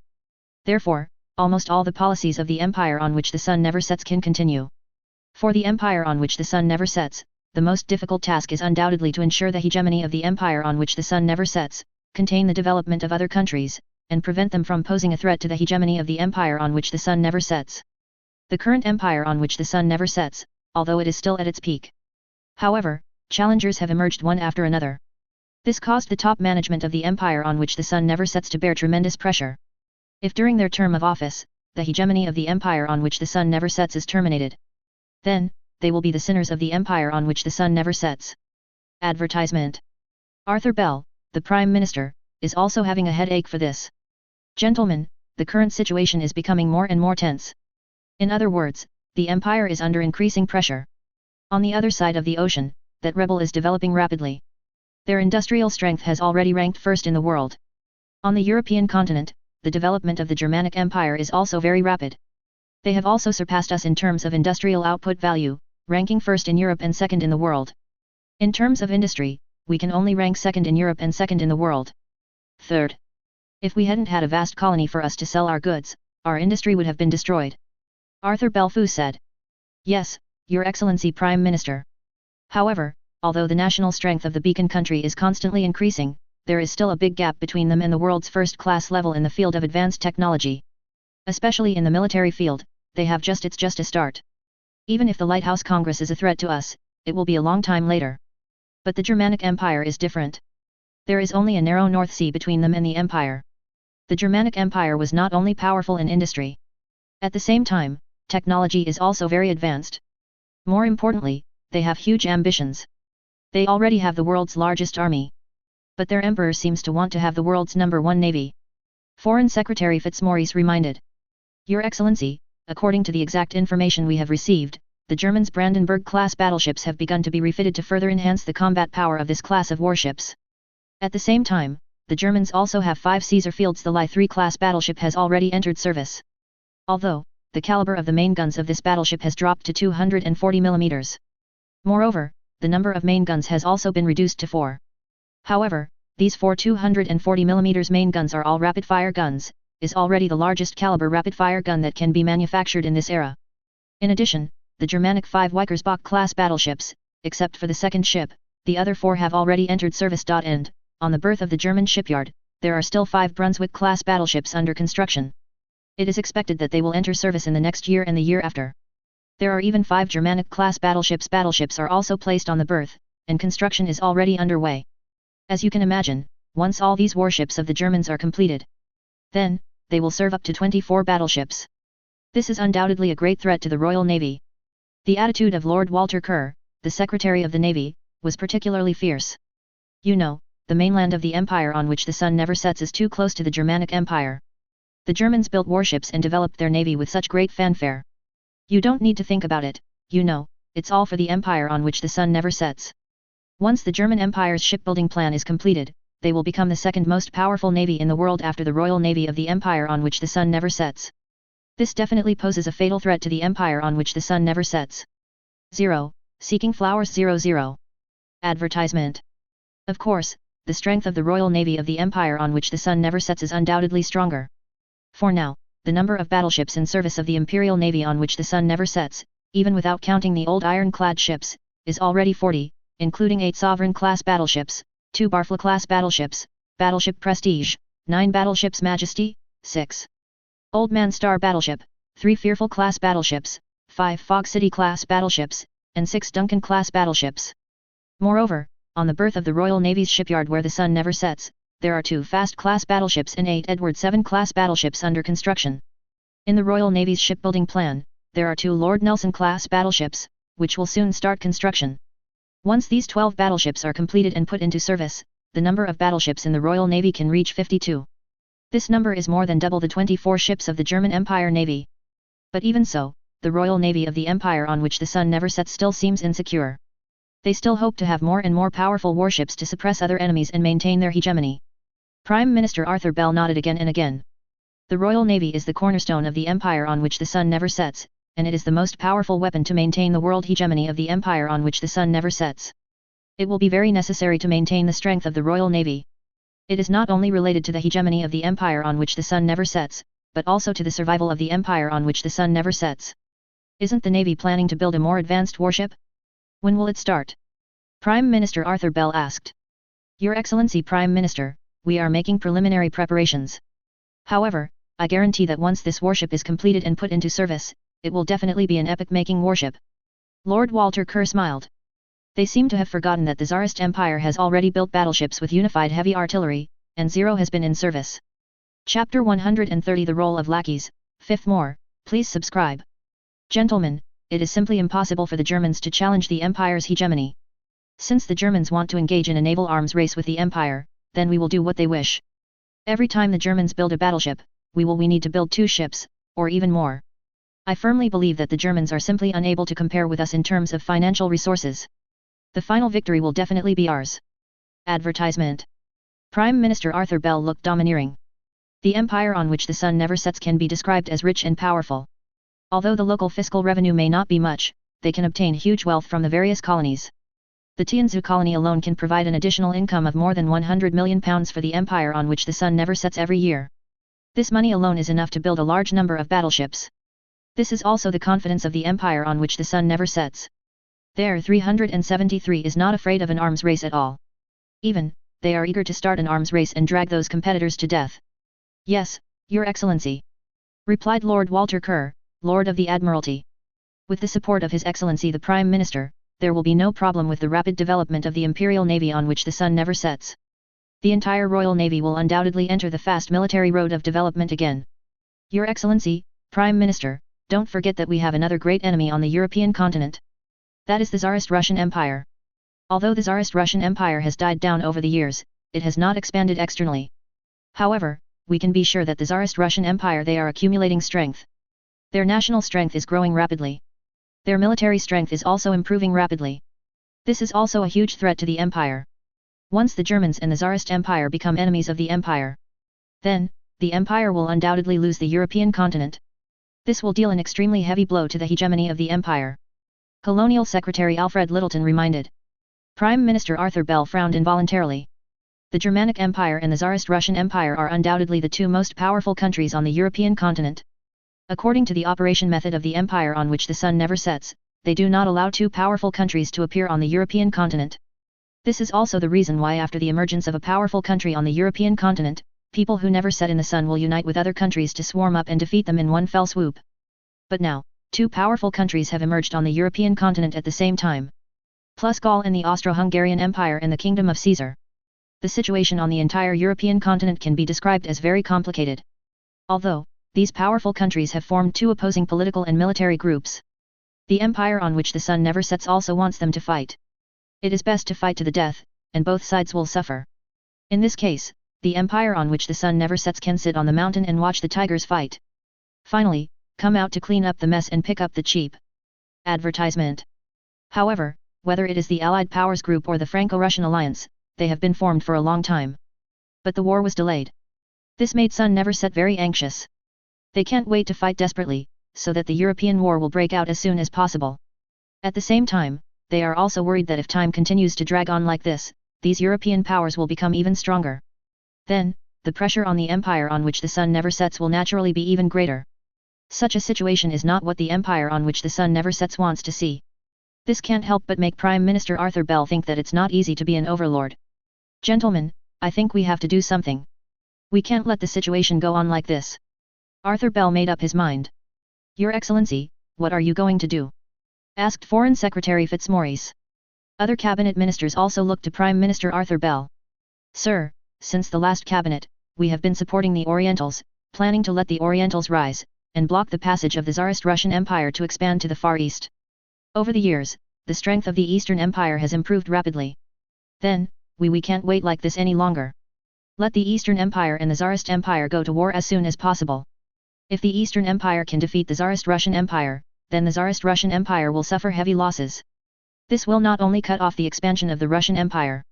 At the same time, it will also allow other European powers to see the weakness of the Russian Empire. Maybe, the Germanic people, as well as the Austro-Hungarian Empire, which has an enmity with the Tsarist Russian Empire itself, will swarm up and attack the Tsarist Russian Empire. Advertisement. And Gaul is an ally of the Tsarist Russian Empire, so they will naturally not be willing to watch the Tsarist Russian Empire be defeated. They will definitely send troops to help the Tsarist Russian Empire. By the time, the various powers in Europe will go to war one after another. The whole of Europe will fight, and the situation that the Empire expects will naturally take shape.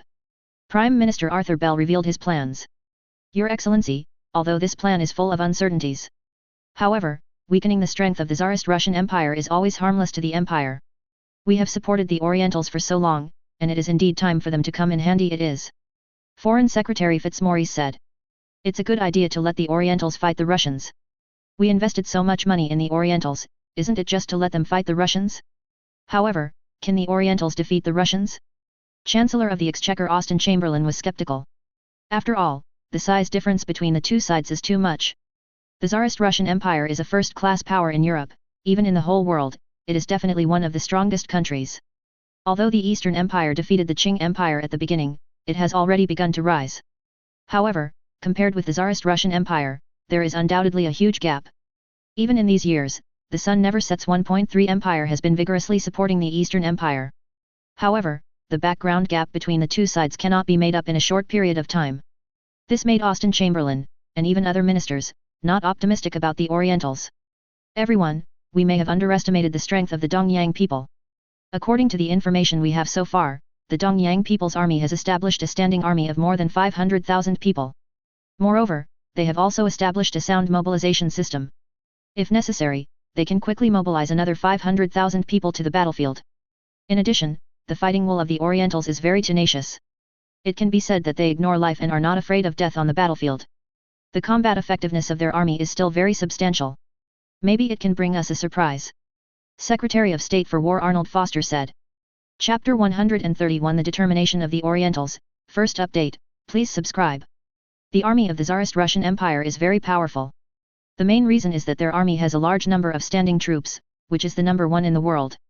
However, the Tsarist Russian Empire also has a huge shortcoming. That is, their land area is too large so much so that their army needs to deploy too many places. Especially the European region is their key defense area. Advertisement. Their main force is deployed in the European region. The Tsarist Russian Empire army in the Far East only had more than 200,000 people. From this point of view, the Oriental Empire undoubtedly has a huge advantage. Secretary of War Arnold Foster seems to be very optimistic about the Eastern Empire. Don't forget, the Russians built a large railway across Siberia, which has been completed and opened to traffic. The Russians can use this railway to continuously transport troops to the Far East. Then, can the Eastern Empire still have an advantage? Asked Chancellor of the Exchequer Austen Chamberlain. No, Your Excellency, I still have great confidence in the Dongyang people. Even if the Russians built the Trans-Siberian Railway, the capacity of the railway is limited after all. At the same time, it will take time to send 03 troops to the Far East. If Dongyang people can seize the opportunity and assemble the main force to launch a fierce attack on the Russians at the beginning of the war and severely damage them, then, no matter how many troops the Russians send to the Far East in the future, it will be difficult for the Russians to reverse the situation. Arnold Ford Sturt explained. Austen Chamberlain nodded, accepting this explanation. In addition to the army, what about the navy? The Orientals must also win at sea. Otherwise, their army cannot defeat the Russians. Foreign Secretary Fitzmaurice asked. The navy of the Orientals has also achieved rapid development over the years. They have built a powerful fleet with 6 battleships and 8 armored cruisers as the core. Moreover, in our shipyard, there are 2 more. The Dongyang battleship is under construction. If we want people to fight against the Russians now, these 2 battleships may not be able to catch up. However, it does not matter. With the current naval power of the Dongyang people, there is no problem in defeating the Russians. For the Russians over the years, the speed of naval development has been greatly reduced. They seem to put their main energy on the development of various domestic affairs. Although the Russian Pacific Fleet is not weak, but those warships are too old. Facing the advanced warships of the Orientals, it is almost impossible to win. Advertisement. Even after the war broke out, the Russians mobilized warships from Europe to the Far East for reinforcements. However, after the fleet has crossed more than half of the world, how much combat power can be left? If the Japanese can seize the opportunity, they can definitely win a brilliant victory. The Lord of the Navy, Lord Walter Kerr, also had great confidence in the Orientals. After all, the current Orientals can be regarded as students whose sun never sets. Not only the main battleships are almost all purchased from the empire on which the sun never sets. Even their admirals and senior officers. Many of them have studied in the empire on which the sun never sets. The Imperial Navy on which the sun never sets thinks that this student, Dongyang, is a very good student. Therefore, I have great confidence in them. Besides, we can also think of causing some trouble for the Russians. For example, the Suez Canal is still under our control. We can close the Suez Canal and not open it to Russian warships. Then, the Russian warships they can only detour around the Cape of Good Hope in Africa for thousands of miles. This will undoubtedly further increase their difficulty. If the Orientals want to win, it will be even easier. Lord Walter Kerr continued. Arthur Bell nodded repeatedly, very well, although we will not personally participate in the war against the Russians. However, we can provide more support to the Eastern Empire within our capacity. For example, set up more obstacles for the Russians. Provide intelligence support to the Orientals. Even provide more new weapons and so on to the Orientals. In this case, it can ensure that the Orientals defeat the Russians and win the war. At the same time, it can also guarantee our neutrality. The other cabinet ministers of the empire on which the sun never sets also nodded. Isn't that what the empire on which the sun never sets has been doing all along? Then, send a formal note to the Orientals, ask the imperial minister to the Eastern Empire to inform the people that the sun never sets, and go to war with the Russians as soon as possible. If they can defeat the Russians, then, in the diplomatic field, we will provide them with support. At the same time, we will provide more support to the empire on which the sun never sets. Prime Minister Arthur Bell said. Advertisement. Yes, Your Excellency the Prime Minister. Foreign Secretary Fitzmaurice replied. Immediately, the Foreign Minister of the Empire on which the sun never sets, Fitzmaurice, personally sent a telegram to the Imperial Envoy in the Eastern Empire, asking him to make a request to the Eastern Empire. The Minister of the Empire on which the sun never sets to the Eastern Empire immediately called on the Prime Minister of the Eastern Empire, General Katsura, and the Minister of Foreign Affairs Komura Kodoro. Formally made a request to them on the empire on which the sun never sets. Facing the request of the empire on which the sun never sets, the Oriental Empire simply could not refuse. As dogs raised by people who never set the sun, can they still refuse when the owner has given an order? Don't forget, as the master, the empire on which the sun never sets also has a strong military strength. Especially the navy is well-deserved number 1 in the world. If the Japanese dare to refuse. In other words, they dare to go back on their word and disobey the order of the man on whom the sun never sets. The empire on which the sun never sets can make the Orientals fall into a place of eternal doom at any time. For example, if the sun never sets, people can deploy a fleet at will, and send the navy that was built with great difficulty by the Eastern Empire to the bottom of the sea to feed the fish. At that time, the Oriental Empire will become a world-class power, let alone further develop and become stronger. I'm afraid I can't even guarantee my own safety. The Orientals hope that, with the support of the empire on which the sun never sets, they can successfully become one of the world's great powers. Therefore, General Katsura, the Prime Minister of the Eastern Empire, immediately stated to the Minister of the Empire that the sun never sets that the Eastern Empire will further speed up its military preparations and start war against the Tsarist Russian Empire in the near future. And, will do everything possible to defeat the Russian Empire. The Orientals are also very clear that if they can defeat the Tsarist Empire, they will gain great benefits. Therefore, they naturally have to do their best. The Minister of the Empire on which the sun never sets also stated that the Empire on which the sun never sets will do its best to provide assistance to the Eastern Empire. Apart from directly sending troops to participate in the war, other aspects will strongly support them. Chapter 132 Can only win, not fail. Second update, please subscribe. Oriental Empire, Imperial Palace, Conference Room. After Ming Zetianhuang learned that the empire on which the sun never sets requested them to start war against the Russian Empire as soon as possible, he immediately called the cabinet ministers and high-level military officials to hold an imperial meeting. After all, this is a battle that concerns the fate of the Eastern Empire, so he can't help but ignore it. My lords, the man on whom the sun never sets has asked us to go to war against the Russians as soon as possible. Facing the request of the man on whom the sun never sets, we simply cannot refuse. Therefore, we have only one choice. That is to do everything possible to defeat the Russians.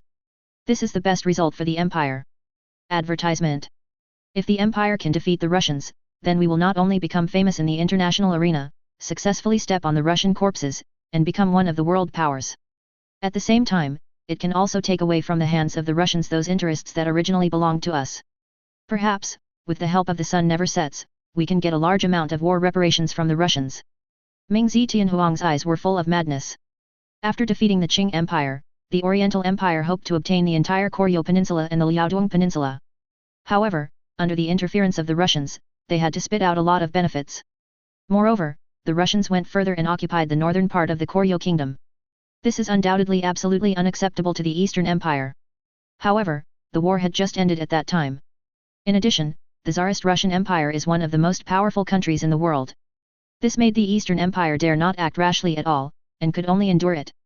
However, the hatred of the Eastern Empire towards the Tsarist Russian Empire has never diminished, but it has grown bigger and bigger with the accumulation of time. In addition, after defeating the Qing Empire, the Eastern Empire received war reparations of more than 200 million taels of silver. It would be perfect if a large amount of war reparations could be obtained after defeating the Tsarist Russian Empire. Advertisement. At that time, the financial problems that have been plaguing the Eastern Empire will be resolved. At the same time, the military strength of the Eastern Empire will also develop stronger. The Eastern Empire will become a world-class power. Even, will be able to get rid of the control of the sun never sets. The eyes of the cabinet ministers and senior military officials of the Eastern Empire are also full of fanaticism. Although, going to war with a powerful country like the Tsarist Russian Empire will undoubtedly have great risks. However, the gambling nature of the Orientals has always been very large. Even if the chance of winning is very small, the Orientals will gamble at any cost. In another time and space, the Orientals gambled on the fate of the country many times, isn't that how it is? This time, the Dongyang people obviously plan to bet on Qiajian. Your Majesty, we will be able to defeat the Russians this time. We have been preparing for a long time. Everything is ready. God Amaterasu will definitely bless us. This battle, the Empire will surely win. General Guitaro said. When will the Imperial Army complete its war preparations and launch an attack on the Russians? General Katsura asked. Although, he is from the army. However, as the Prime Minister now, the specific affairs of the army have been handed over to the top of the army. Your Excellency, the 17 standing infantry divisions of the Imperial Army are already at full capacity. The rest of the cavalry and artillery are also ready to go into battle at any time. However, the specific battle plan is still being formulated. At the same time, we still need to gather more combat supplies. After all, the enemy we have to face this time is the Tsarist Russian Empire, which is a world-class power. Therefore, this war may last for a long time. You have to be fully prepared, said Lieutenant General Teraki Masaki, Minister of War. General Guitaro nodded. Then, the army should complete the relevant preparations as soon as possible. Once the war breaks out, the army needs to hit the Russians hard in the shortest possible time. Only in this way can we ensure that we gain an advantage on the land battlefield. Fear that the Russians will continue to send more troops to the Far East. Hi, Your Excellency Prime Minister. Lieutenant General Teraki Masaki replied.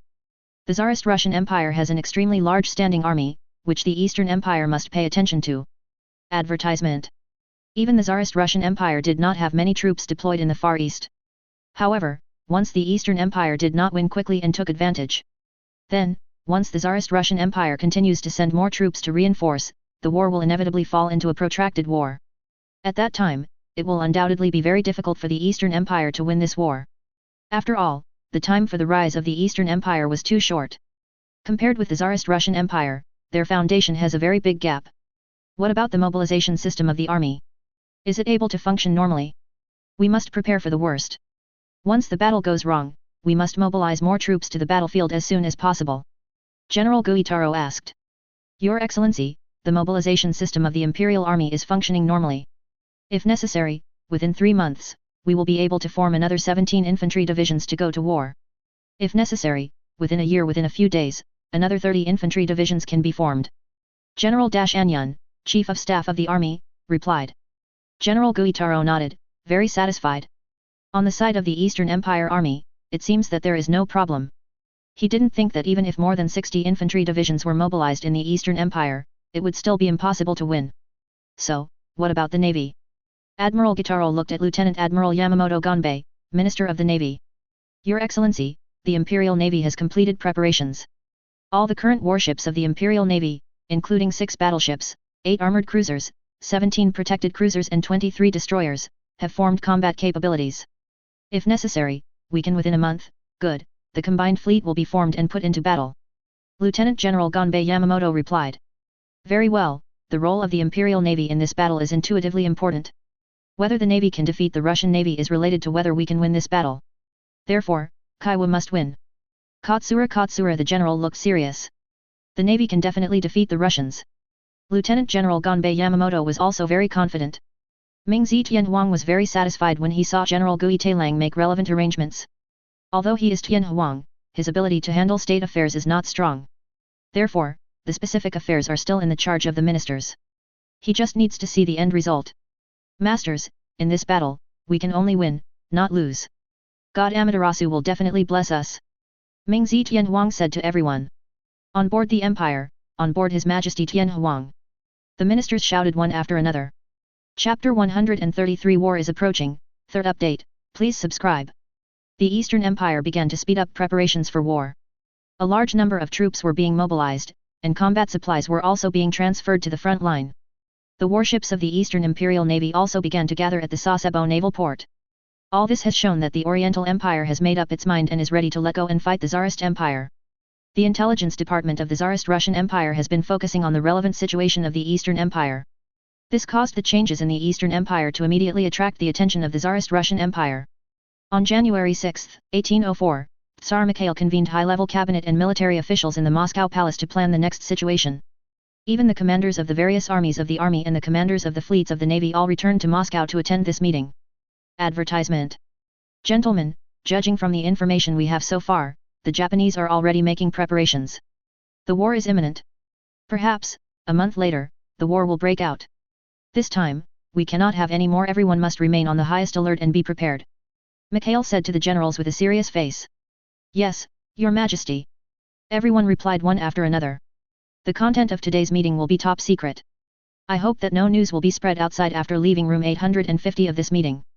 If it attracts the attention of the Oriental people, then I will definitely not take it lightly. Forgive me. Mikhail gave everyone a stern look. Everyone was stunned, although Mikhail hadn't made any big moves in the past few years. However, they will not forget this young Tsar, but he has always been ruthless. Once it really falls into his hands, even if they are in a high position, they will not end well. Your Majesty, what do the Orientals think?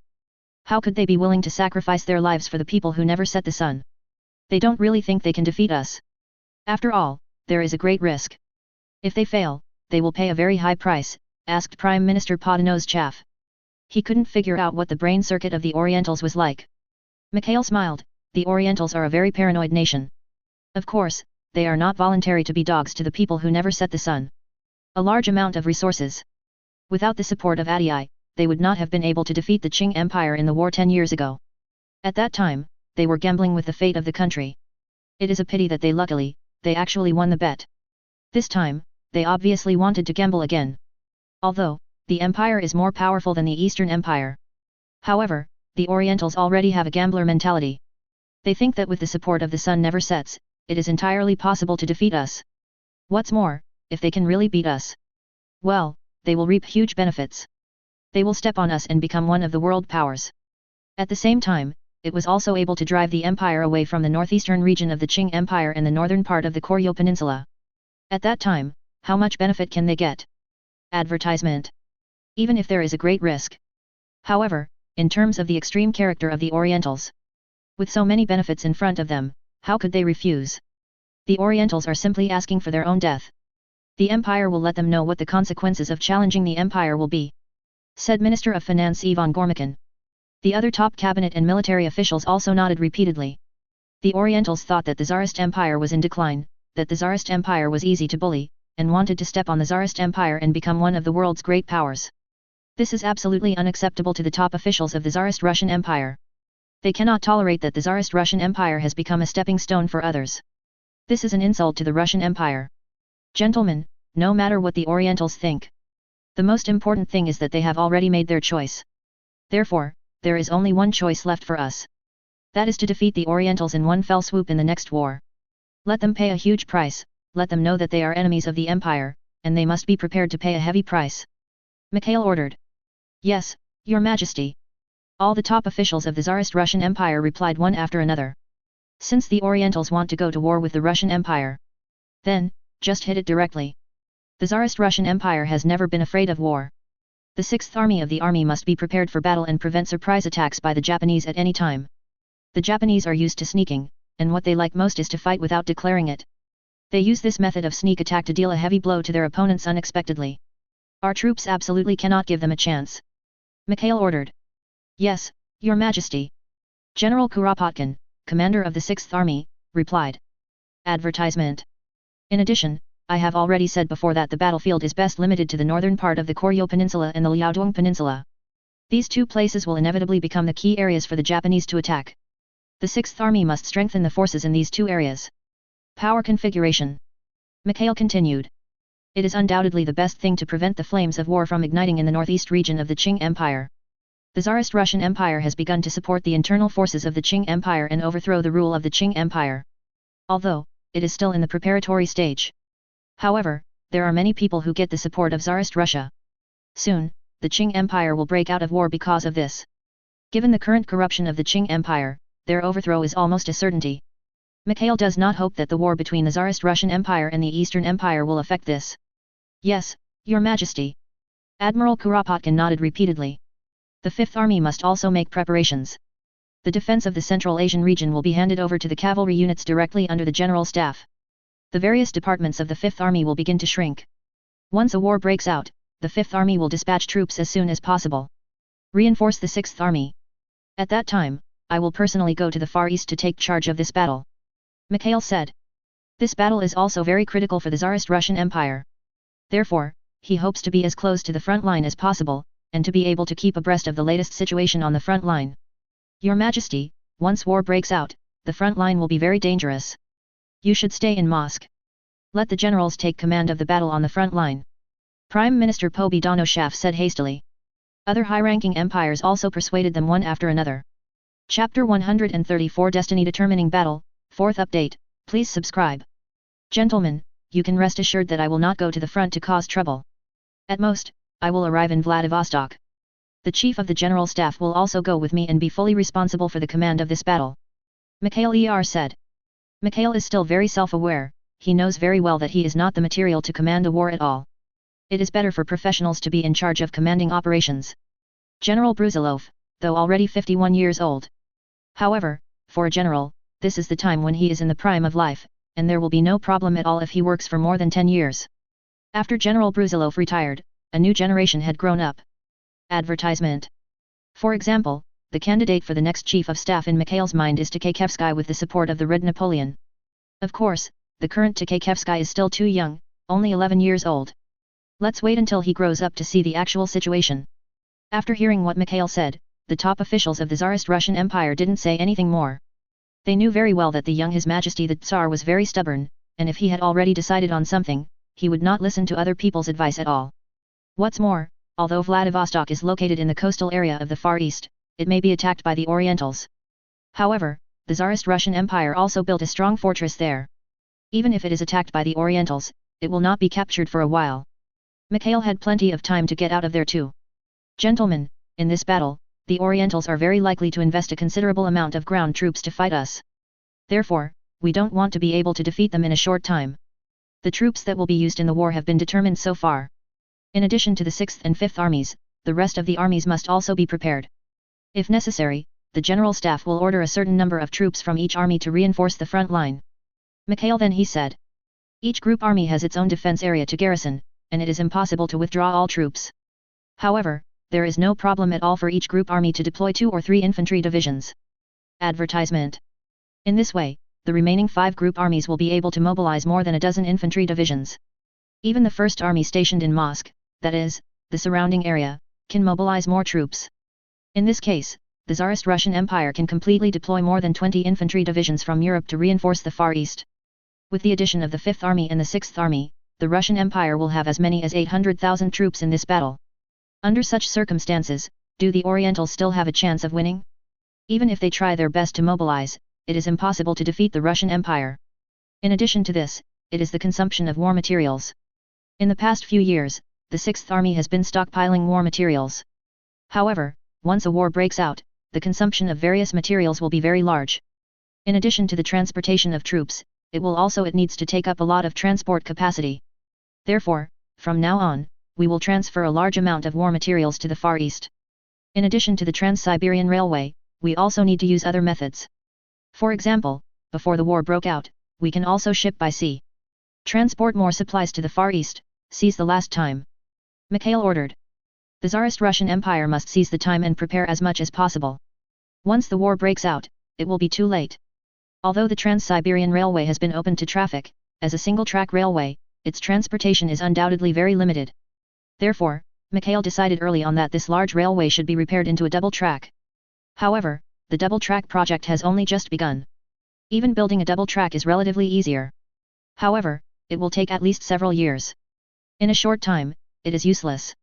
Naturally, the Tsarist Russian Empire can only prepare in advance. In addition to the army, the next decisive battle between the Navy and the Japanese Navy will be crucial. The Japanese also know that if they want to defeat the Empire, they must defeat the Imperial Navy. Otherwise, they will simply it is impossible to win this war. Advertisement. According to the current strength comparison between the two sides, the Pacific Fleet of the Imperial Navy is not the opponent of the Eastern Imperial Navy. Therefore, according to the previously formulated strategy, when the risk of war comes, the 1st Division of the Pacific Fleet will immediately evacuate from Lushun military port, go to Kemran Bay to take shelter, wait for the reinforcements to arrive, and then fight the Orientals decisively. 0. Seeking Flowers 00. At the same time, the Northern Fleet and the Black Sea Fleet of the Imperial Navy mobilized warships to form the Imperial Navy's local fleet and went to the Far East for reinforcements. From the current point of view, the Northern Fleet and the Black Sea Fleet have dispatched all the Mikhail I-class battleships and the Mosk-class heavy cruisers, as well as 18 Rostov-class light cruisers and 24 A-class destroyers. The commander of the home fleet is Lieutenant General Roger Jestwinst. The Chief of Staff was General Carlos Ma. Your mission is to completely defeat the Japanese Navy. Be sure to destroy them. Only in this way can the Empire win the battle. Only then can it directly pose a threat to the homeland of the Orientals. Mikhail deployed the relevant fleet of the Navy. Yes, Your Majesty. The generals of the Navy replied one after another. Everyone must remember that this time the reinforcements to the Far East will definitely encounter a lot of troubles. As the master of the Orientals, the sun never sets will definitely cause trouble for us. Therefore, we cannot relax, and even more the sun never sets and people cannot see the opportunity. The fleet must be steady, not greedy for success. The Mahajanga Naval Base in Madagascar and the Kemran Naval Base in the Tianzuchina colony are both ready for use. Before the fleet engages in a decisive battle with the Orientals, it must be well maintained, so that the fleet's combat power can be restored to its peak level. You don't need to think about it, you know that the Orientals must be thinking about waiting for work and defeating the Imperial Navy in one fell swoop. I want to see how they can defeat us against the Imperial Navy which is at its peak. Mikhail has already considered these issues, and has already made preparations. He fully believes that the tragedy of another moment will not happen in this time and space. This time, in the decisive war concerning the fate of the country, the Tsarist Russian Empire will definitely not lose this time, and will definitely win. Yes, Your Majesty. The generals were equally confident about the upcoming battle. Chapter 135 The Army's Determination, 5th update, please subscribe. Although the strength of the Tsarist Russian Empire is far stronger than that of the Eastern Empire, for the Tsarist Russian Empire, the next battle with the Orientals will still be a very crucial battle, or a battle that will determine their fate. The Tsarist Russian Empire also cannot afford to lose, and must do its best to win this battle. Otherwise, the Tsarist Russian Empire will pay a heavy price for this failure. Not only the interests in the Far East will be lost. At the same time, it will also become a stepping stone for the Eastern Empire to become one of the world powers. Advertisement. It will even make the Tsarist Russian Empire the laughingstock of the entire Western world. Under such circumstances, the Tsarist Russian Empire naturally had no other choice, but could only do its best to defeat the Orientals in one fell swoop. Similarly, for the Tsarist Russian Empire, this is an extremely crucial battle. Once it fails, the 683 kingdom of the Tsarist Russian Empire will fall into a land of eternal doom, and it will be very difficult to rise again. Moreover, they will no longer be able to get rid of the control of the empire on which the sun never sets, and will be completely reduced to the lackeys of the empire on which the sun never sets. If possible, the Orientals certainly don't want to be lackeys for the people who never set the sun. Even when he served as a lackey for the sun never sets, he gained a lot of benefits. But the Orientals also want to be able to get rid of the control of the people who never set the sun. However, if there is no other way, he can only be a running dog. Defeating the Tsarist Russian Empire, becoming one of the world's great powers, and even gaining an equal status with the empire on which the sun never sets has become the only hope for the Orientals. At the end of January 1804, the top officials of the Army and Navy of the Prime Minister's Office of the Eastern Empire gathered here. The three chiefs of the Army are the Minister of the Army, Lieutenant General Teraki Masaki, the Army Chief of Staff, General Oyama Iwa, and the Army Education Director, General Natsumi Chitsuki. The three chiefs of the Navy, namely the Navy Minister Lieutenant General Gonbei Yamamoto, the Chief of Naval Military Command Admiral Ito Yuhiro, and the Combined Fleet Commander Lieutenant General Togo Hihachiro, all attended this meeting. This meeting is a pre-war meeting. They will decide the tactics adopted by the Eastern Empire in the next war, the planned strategic goals, and so on. My lords, the war is about to begin. This time the Empire is on the brink of attack. We have no chance to turn back. So, this time we can only go to the dark. Either defeat the Russians and win the final victory, then we will be defeated by the Russians and pay a heavy price. I hope that we can win a brilliant victory in this battle. Prime Minister Guitaro said to the generals with a serious face. Advertisement. Hi, Your Excellency the Prime Minister. The generals all replied one after another. How is the preparation of the Imperial Army going? General Katsura asked. Your Excellency, the Imperial Army is ready. The Imperial Army's 17 standing infantry divisions, 2 cavalry brigades and 2 field artillery brigades are all ready for battle. We have decided to form the Manchurian Army. His Excellency Anyun will serve as the commander of the Manchurian Army, and His Excellency Kadama Gentaro will serve as the Chief of Staff, and he will be fully responsible for commanding this military operation, said Lieutenant General Teraki Masaki, Minister of Army. General Guitaro nodded, although he was also from the army. However, now that he is the Prime Minister of the Eastern Empire, he only needs to be in charge of overall affairs. The army's next specific combat operations will be decided by the top of the army. Big Tiger, how are you going to fight this time? General Guitaro asked. Your Excellency, the Manchurian Army will be divided into 4 armies.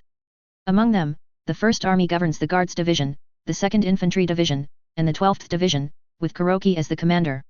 The 2nd Army has jurisdiction over the 3rd Infantry Group, 4th Division, 6th Division, 8th Division, 1st Cavalry Brigade and 1st Field Artillery Brigade, with General Ao Baogong as the commander.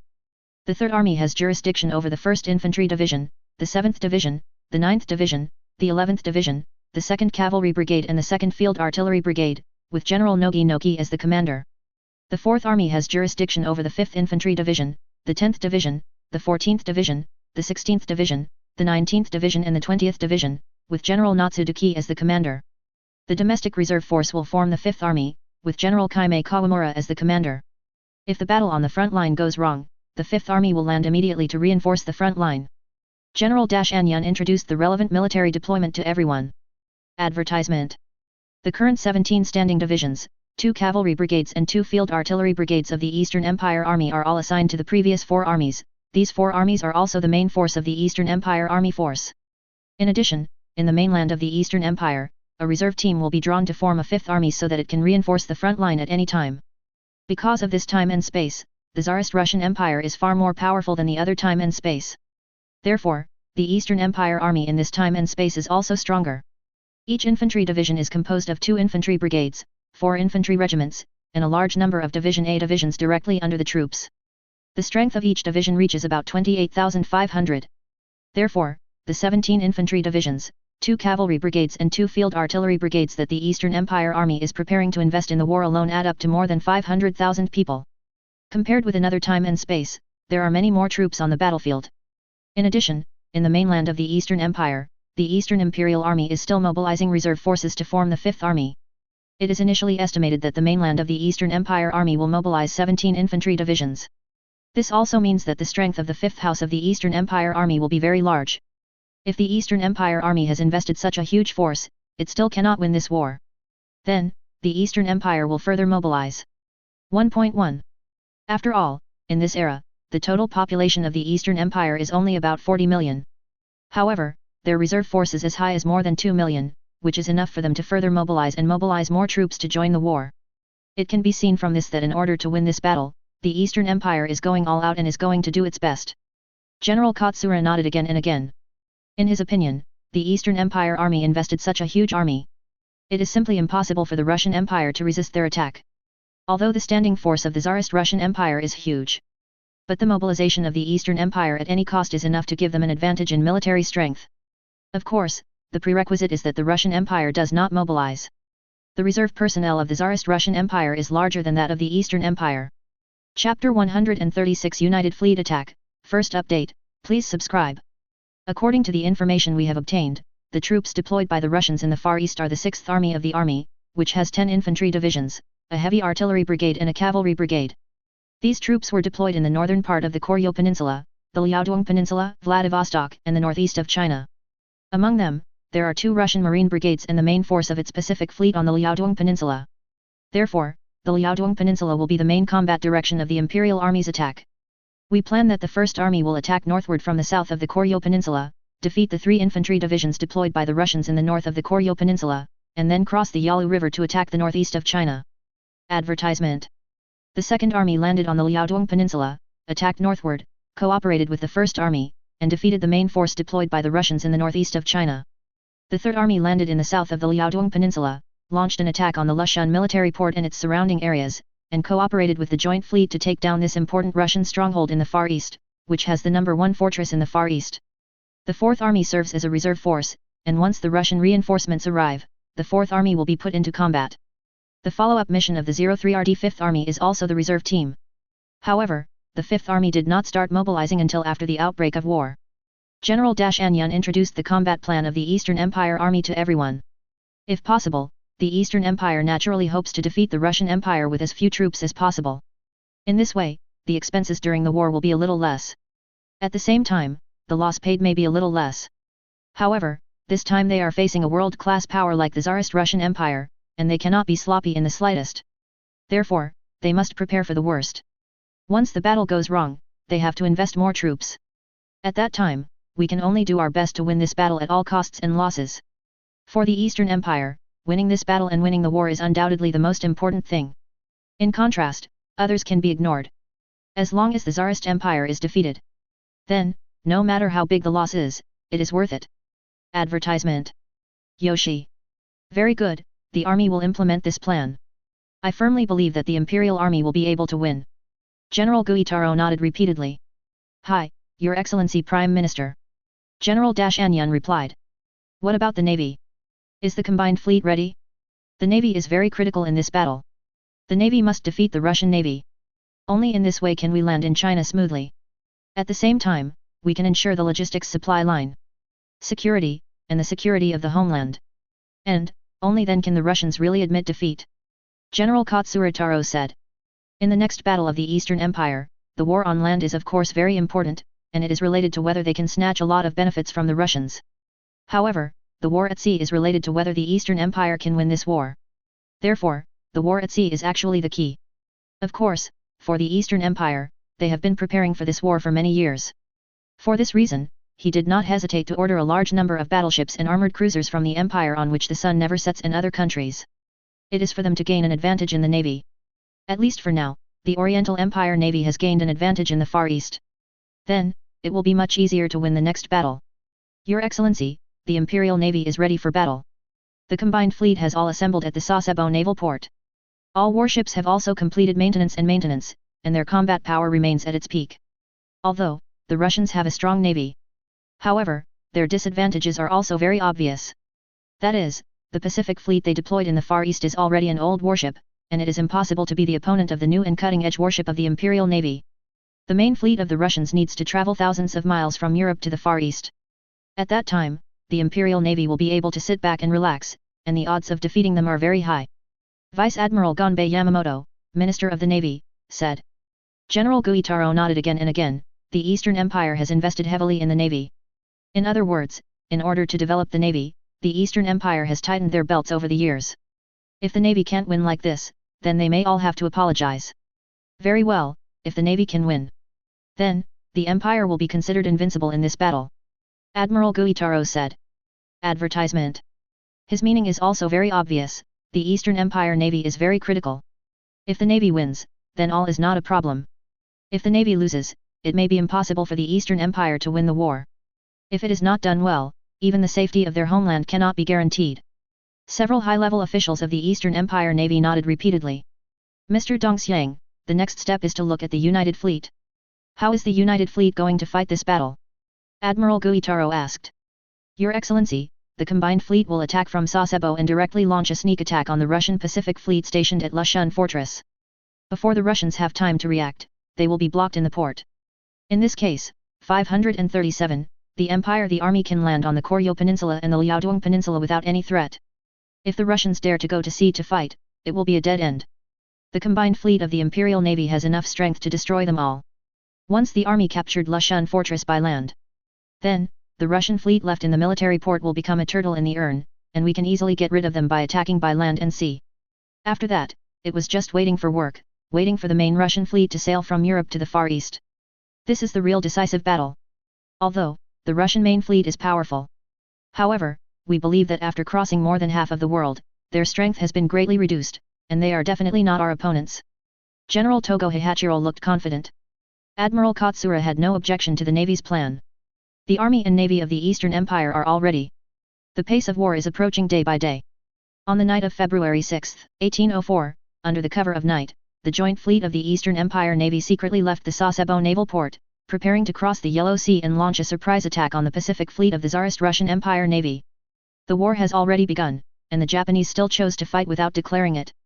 Chapter 137 The Russians Run Away, Second Update, please subscribe.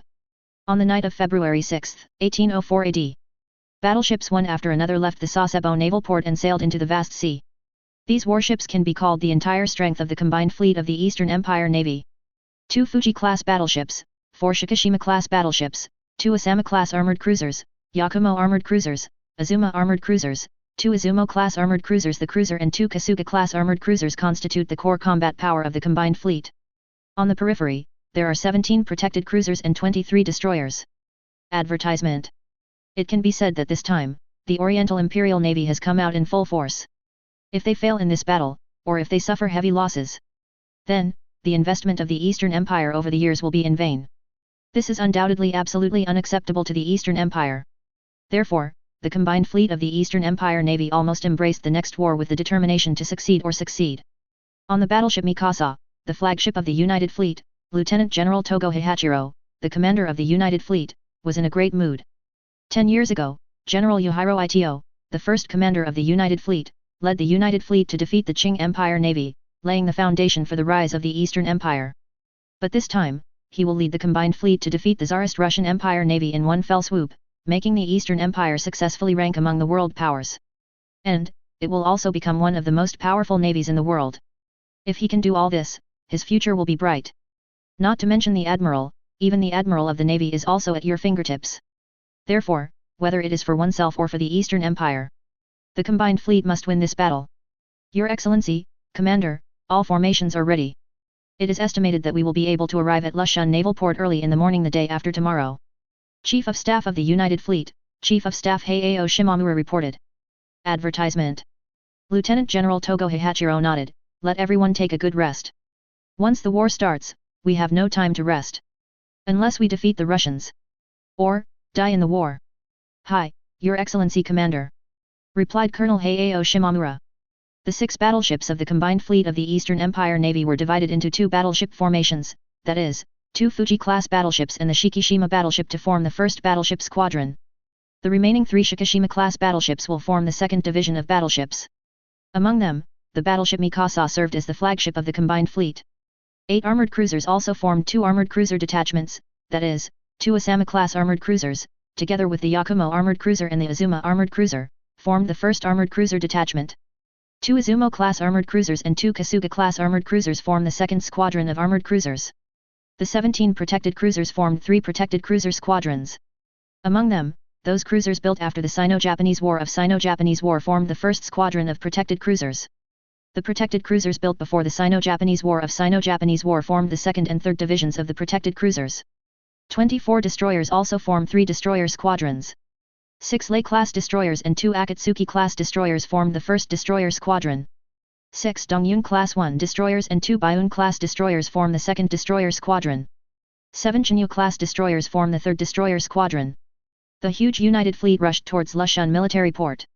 Want to block the Pacific Fleet of the Tsarist Russian Empire Navy in the military port. If the Pacific Fleet of the Russian Empire Navy dared to go to sea to fight, it would be the best, and they would destroy these warships of the Pacific Fleet of the Russian Empire Navy in one fell swoop. Of course, the United Fleet does not want to feel the cold coastal firepower. This space-time Lushan fortress has further strengthened its shore defense capabilities. Even if the United Fleet is strong and powerful, it is undoubtedly very uneconomical to fight against shore firepower. If any warship is damaged or even sunk, it will be very detrimental to the ensuing battle. After all, in the eyes of the top executives of the United Fleet, their biggest enemy is the main fleet of the Tsarist Russian Empire Navy that came all the way from Europe.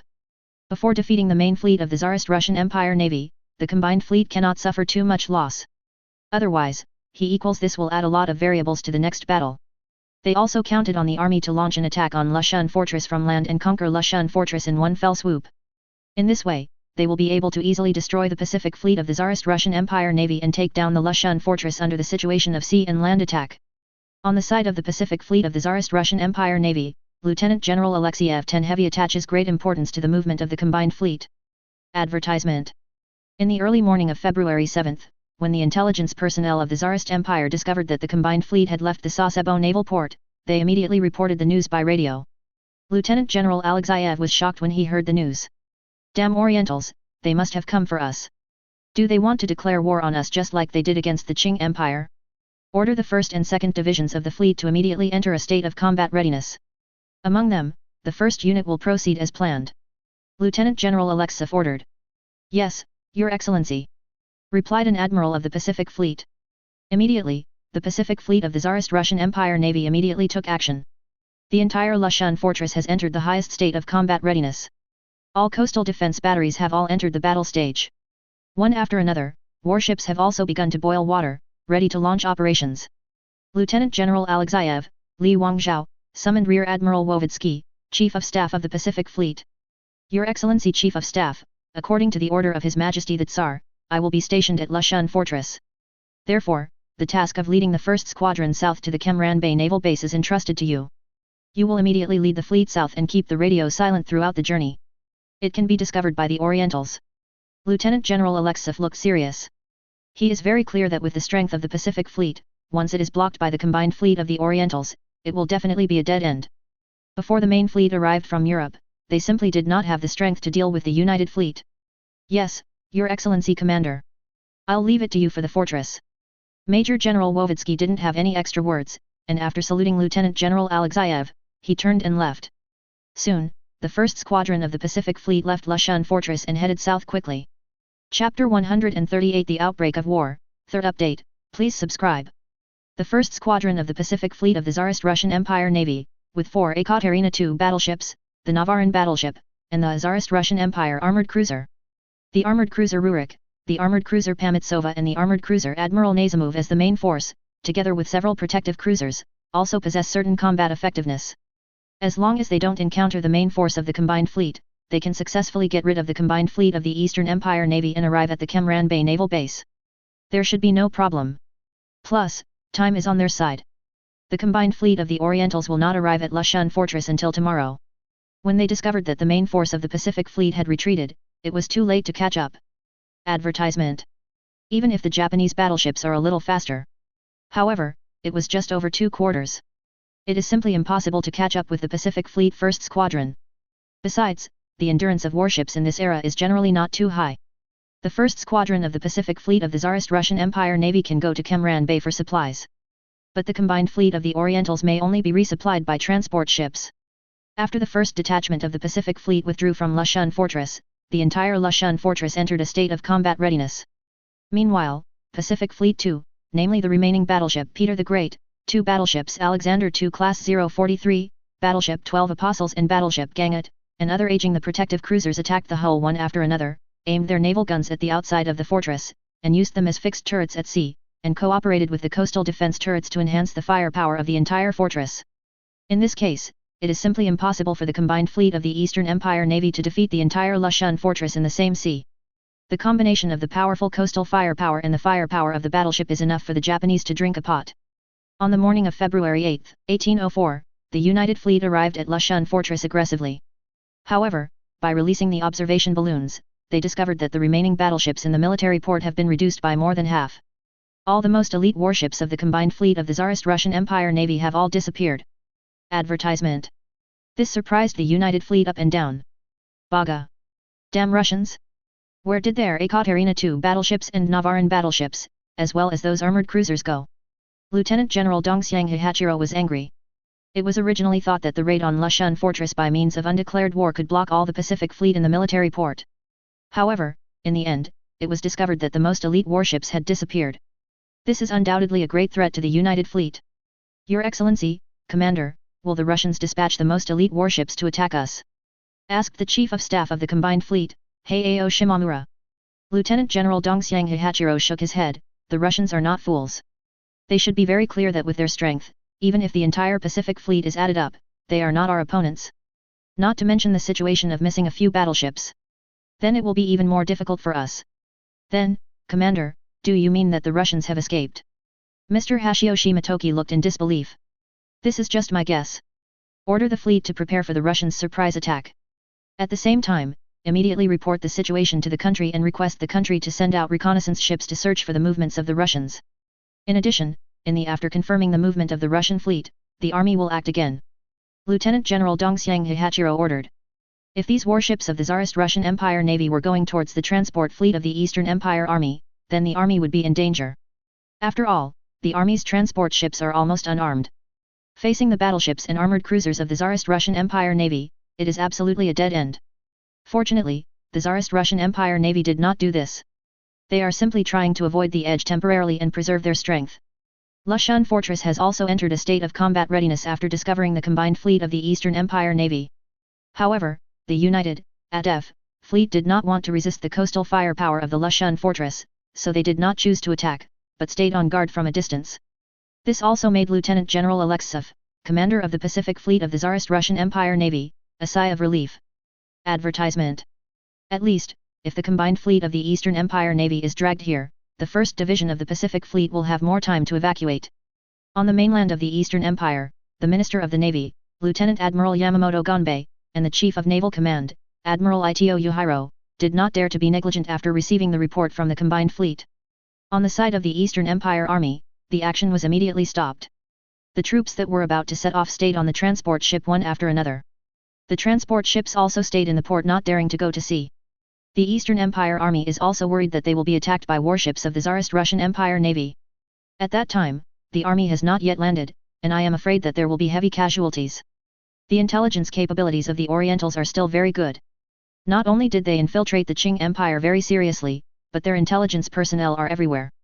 At the same time, at sea, there are also a large number of reconnaissance ships disguised as merchant ships or fishing boats. 2 days later, the reconnaissance ship of the Orientals in the East China Sea discovered the 1st Squadron of the Pacific Fleet of the Russian Imperial Navy.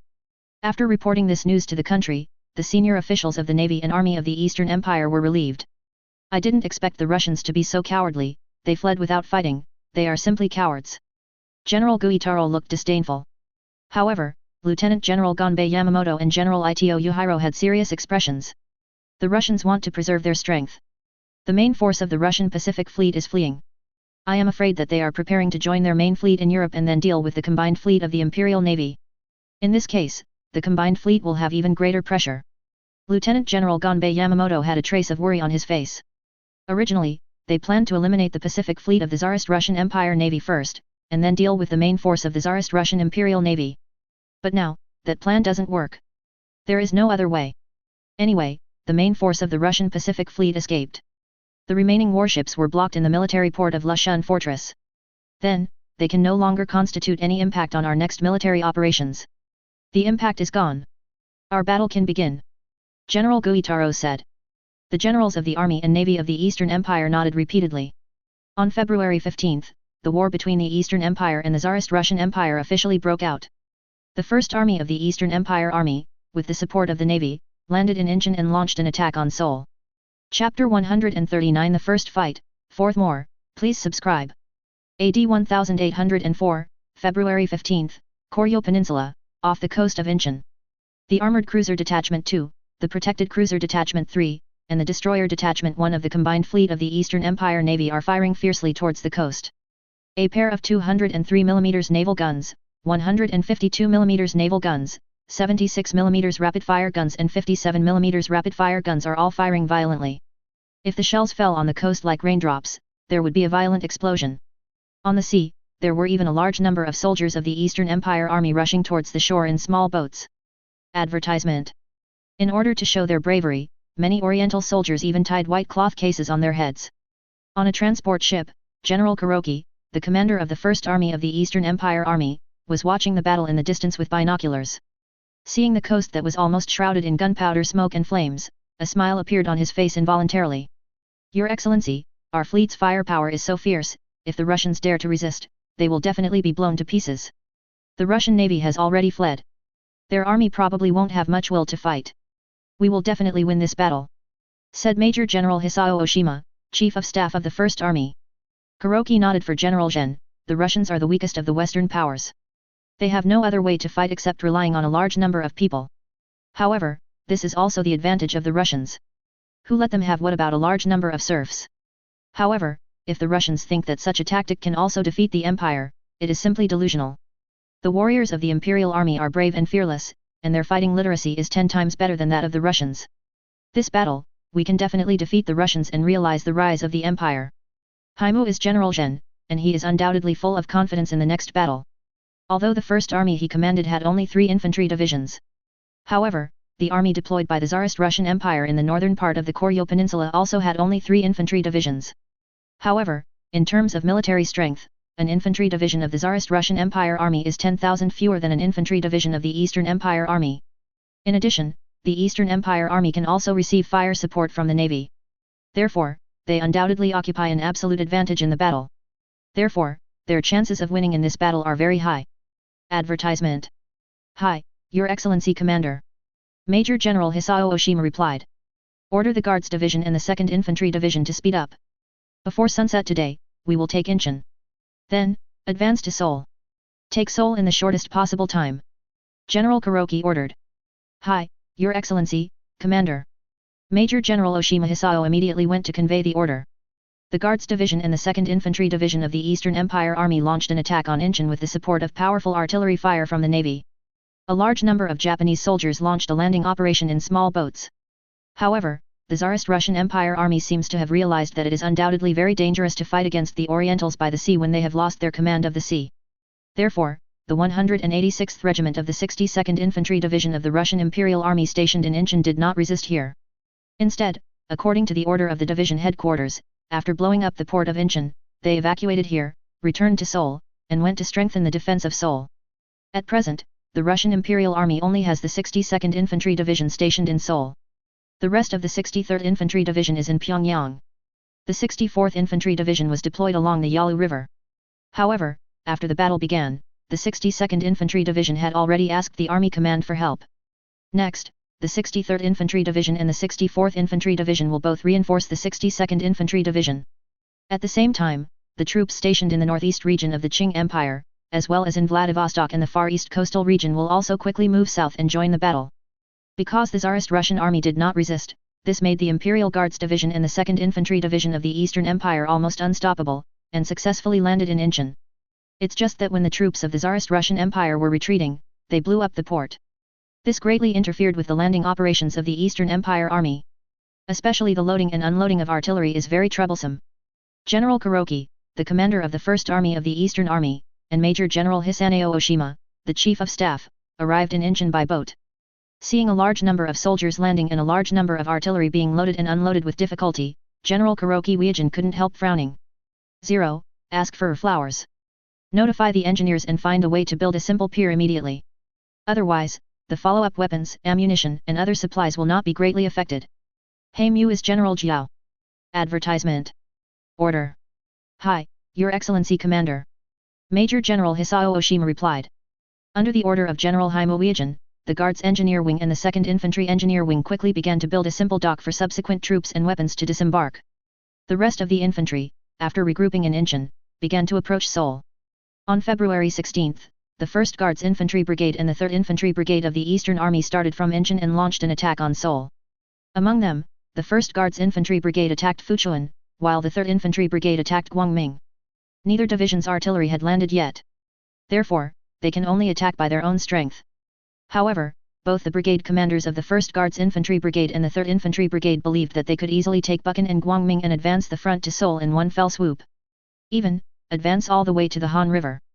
The 186th Infantry Regiment of the Tsarist Russian Army was stationed in Bukhan. The garrison is bright, it is the 185th Infantry Regiment. These two places are already more than 10 kilometers away from the coastline. Almost out of range of the battleship's main guns. Therefore, the 62nd Infantry Division of the Tsarist Russian Empire is determined to fight against the Orientals here, and let the Orientals see the power of the Tsarist Russian Imperial Army, so that they will stop being so arrogant. Of course, each infantry regiment of the Tsarist Russian Empire Army has only more than 1,800 people. The strength is only equivalent to an infantry regiment of the Eastern Empire Army. An infantry brigade of the Orientals has more than 8,000 people. In terms of strength, the Eastern Empire Army has a huge advantage. That afternoon, the fighting began. The 1st Guards Infantry Regiment and the 2nd Guards Infantry Regiment under the 1st Guards Infantry Brigade of the Eastern Empire Army attacked Bukhan from the south and east respectively. The 4th Infantry Regiment and the 29th Infantry Regiment under the 3rd Infantry Brigade of the Eastern Army launched an attack on Gwangming. For a time, the first confrontation between the armies of the two sides officially began. Chapter 140, Tianling Gai vs Mace, 5th update, please subscribe. Attack. Kill the Russians. Kill them all, and let them know the consequences of being an enemy of the Empire. On board the Empire. On board His Majesty Tian Huang. A large number of Japanese soldiers, with crazy faces, chanting various slogans, attacked the Russian army's position. Commander of the 1st Regiment of the Guards Infantry of the Eastern Army, Colonel Yamada Chisaburo, and Chief of Staff Takashi Motomotake, Xiao Sao, are commanding the troops to fight. Advertisement. Seeing the bravery of the Dongyang soldiers, Colonel Chisaburo Yamada was very satisfied. Yoxi. The warriors of the Empire are the real soldiers. Real soldiers should not be afraid of death. Even if they die in battle, they are still loyal to His Majesty Tian Huang. Yamada Tadesaburo nodded repeatedly, appearing very satisfied. Yes, Your Excellency, Captain. The soldiers of the Empire are definitely the bravest 493 in the world. Sheizuo Takashi Motomobu also repeatedly echoed. The entire 1st Guards Infantry Regiment has 3 infantry brigades and a machine gun squadron, equipped with 16 Maxim heavy machine guns. This is also because the Russian army was equipped with Maxim heavy machine guns on a large scale during the Balkan War, which caused heavy losses to both the Austro-Hungarian Empire and the Ottoman Empire. Therefore, all countries in the world have also strengthened the configuration of machine guns in the army. Although the Eastern Army believes that machine guns consume a lot of ammunition, it is very painful. However, there is still a machine gun squadron assigned to each wing. But even so, it is far from being able to compare with the Tsarist Russian army. You know, each infantry battalion of the Tsarist Russian army is equipped with as many as 20 Maxim heavy machine guns. When each infantry regiment came down, it was a full 60. This number is more than 3 times that of the Eastern Army. In addition, in this era, the infantry wing of the Eastern Army has not yet been equipped with artillery. Only each infantry division has a field artillery wing equipped with 54 75mm field guns, and a field heavy artillery brigade equipped with 18 Krupp 120mm howitzers. The field heavy artillery brigade of the Eastern Army is only equipped with 48 Krupp 150mm heavy artillery. Compared with the heavy artillery brigade of the Tsarist Russian Army, it is much smaller in scale. The number of heavy artillery equipped is much less. Under the cover of their own machine gun fire, the 2 infantry brigades of the 1st Guards Infantry Regiment attacked the defense line of the Russian 186th Infantry Regiment. Da-da-da. More than 2,000 Orientals showed great bravery. Xiaozhou, the captain, held up his command saber and rushed to the front. Advertisement. Those Orientals behind were howling even more, like wild wolves. The bullets from the Maxim heavy machine gun flew over their heads and shot towards the Russian army's position. However, even though they are only facing an infantry battalion of the Russian army, there are more than 1,000 people. However, these Orientals soon knew how powerful the Russian army's firepower was. Mortar, destroy the heavy machine guns of the Orientals. Fire the heavy machine guns and light machine guns, don't be stingy with ammunition. The major and battalion commander issued an order. 4 120 mm heavy mortars, 8 80 mm medium mortars and 12 60 mm light mortars fired heavily. Boom! Boom! The shells were like raindrops, and the wolves were on the machine gun positions of the Japanese. Explosions continued to sound, and the machine gun positions of the Orientals were completely shrouded in flames and gunpowder smoke. When the gunpowder smoke cleared, the machine gun positions of the Orientals had been blown up and down. A large number of Maxim heavy machine guns were blown into parts, and those machine gunners were blown into pieces. When Colonel Tsar Yamada saw this scene, his eyes turned red. These Maxim heavy machine guns are the treasures of the entire alliance. The Eastern Army of this era simply cannot be compared with that of 30 years later. The heavy machine gun is already the strongest weapon that every infantry wing can equip. Now, it was destroyed by a Russian shelling. This made Tsar Yamada and the others feel as if they were dripping blood in their hearts. At this time, the heavy machine guns and light machine guns on the Russian army's position also began to shoot. Each infantry battalion of the Russian army is equipped with as many as 20 heavy machine guns and 36 light machine guns. The dense bullets enveloped the Oriental infantry like a violent storm. Puff! Puff! The bullet easily pierced through the human body, and blossoming blood flowers bloomed on the chests of the Dongyang soldiers. Advertisement. One by one, the Japanese soldiers fell to the ground after being shot, without a sound. These Japanese soldiers are very brave, but in the face of such intensive firepower, their bravery is completely death. The machine gunners of the Russian army pulled the trigger and slaughtered these Orientals. A heavy machine gun's ammunition chain, full of 250 rounds of ammunition, was fired in less than a minute. The deputy shooter quickly put on a new ammunition chain so that the heavy machine gun could continue to fire. Those light machine guns, although there are only 20 rounds in the magazine, it is easy to change the magazine. This allowed the Russian troops to demonstrate extremely powerful machine gun firepower on the battlefield. The impenetrable rain of bullets is completely fatal to the Orientals. Their attack was like bumping into an invisible wall, their heads were bloodied and they suffered heavy losses. Colonel Yamada Chosaburo and others watching the battle from behind were even more stunned at the moment. They absolutely did not expect that the Russian army would be equipped with so many machine guns, which was completely beyond their expectations. Amaterasu. How do these damn Russians equip so many machine guns? Don't they have endless ammunition? How much does it cost? Although the Eastern Empire Army increased the configuration of machine guns, the machine gunners were required to save bullets. After all, the local resources of the Eastern Empire were scarce, and the resources for producing weapons and ammunition had to be imported from abroad, which cost precious foreign exchange. Therefore, they absolutely do not allow bullets to be wasted. If they can solve the problem with hand-to-hand combat, they will never let the soldiers shoot at 0.7. But the Tsarist Russian Empire did not have this problem. The resource-rich Tsarist Russian Empire had sufficient supplies of weapons and ammunition. Soldiers on the battlefield don't have to worry about running out of ammunition. Therefore, the combat-guiding ideology of the Tsarist Russian Empire army has undergone fundamental changes, and it is no longer filled with human lives. It is a problem that can be solved with shells and bullets, and it will definitely not make soldiers desperate. This made this battle almost turned into a duel between Tianling Gai's mace. The Orientals are using their own heavenly spirit cover to head on the mace of the Tsarist Russian army. Naturally, one can imagine what the result will be. In other words, this is no longer a problem that can be solved by bravery. Chapter 141 Attack Frustrated. First update, please subscribe. Your Excellency, Captain, the Russian artillery and machine gun fire is too powerful. Our infantry simply can't charge up. The machine gun squadron has also suffered heavy losses. This can't go on like this. Otherwise, both the 1st Infantry Battalion and the 2nd Infantry Battalion will be dead. The Regiment Chief of Staff Takashi Matomo Take Sheizuo persuaded. Chief Yamada Chosaburo's eyes were red, and he wished he could personally lead the troops to charge. But he knew that under the current circumstances, even if he personally led the troops to charge, there would probably be no results.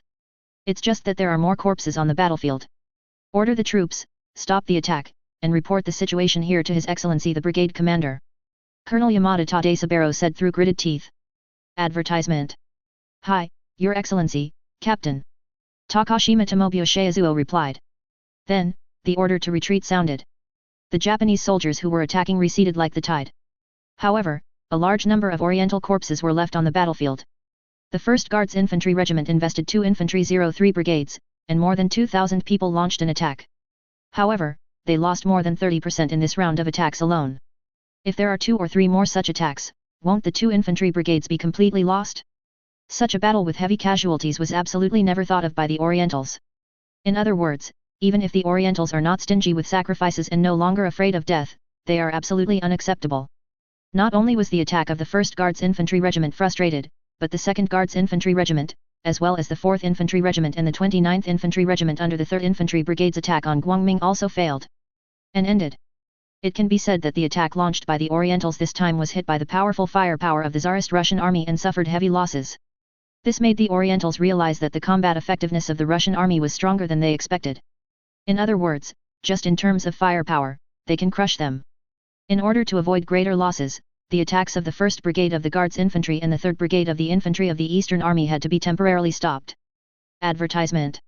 At the same time, this news was also fed back to Kuroki, the commander of the 1st Army of the Eastern Army, as a minister of General Zhen. When General Heimue saw the battle report, his expression became very ugly. Baga. A group of cowards. Even if the Russians are equipped with a large number of artillery and machine guns. But can they still withstand the warriors of the Empire who are armed with the spirit of Bushido? General Kuroki cursed. Your Excellency, the Russians seem to be stronger than we expected.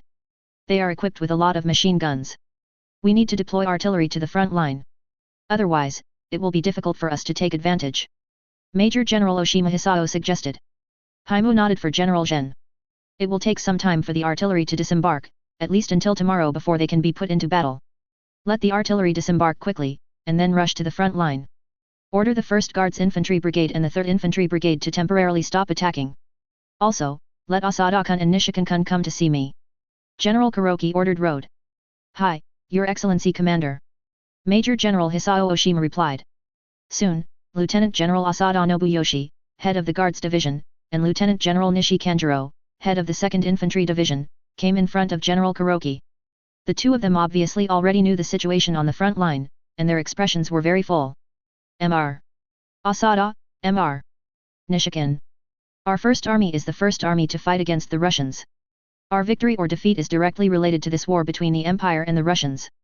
Therefore, I hope that the Guards and Infantry in the next battle, the 2nd Division can fully demonstrate the bravery of the soldiers of the Empire, defeat the Russians cleanly, and demonstrate the strength of the Imperial Army. General Kuroki ordered. Hi, Your Excellency the Commander. Lieutenant General Asada Nobuyuki and Nishi Erlang both answered. Your Excellency, Commander, the Russians are equipped with a large number of light artillery and machine guns. If we don't want to pay too much damage, the artillery wing must go into battle. Lieutenant General Nobuyoshi Asada said. You can figure it out for yourself. I only have one request, and that is to defeat the Russians in one fell swoop. General Kuroki ordered. Hi, Your Excellency Commander. Lieutenant General Asada Nobuyoshi replied. The next day, on February 17, the 1st Brigade of the Guards Infantry and the 3rd Brigade of the Oriental Army launched an attack on the 186th Infantry Regiment of the Tsarist Russian Army stationed in Bukhan and the 185th Infantry Regiment of the Tsarist Russian Army stationed in Guangming. Only this time, the Orientals no longer rushed to attack with infantry, but pulled their artillery up. Advertisement. The Guards Field Artillery Wing and the 2nd Field Artillery Wing were both involved in the attack. In the establishment of the Eastern Army, each artillery wing has 3 artillery brigades under its jurisdiction. Each artillery brigade has 3 artillery squadrons under its jurisdiction. Each artillery squadron has 3 artillery squadrons under its jurisdiction. Each artillery squad is equipped with 2 75mm field guns and an ammunition squad. Therefore, each field artillery wing is equipped with 54 75mm field guns. Boom. Boom. Boom. A large number of Sani 75mm field guns of the Dongyang Army began to fire violently. This type of artillery is the first artillery developed by the Toyo Army. Although smokeless gunpowder was used, it was an old 473 recoil gun.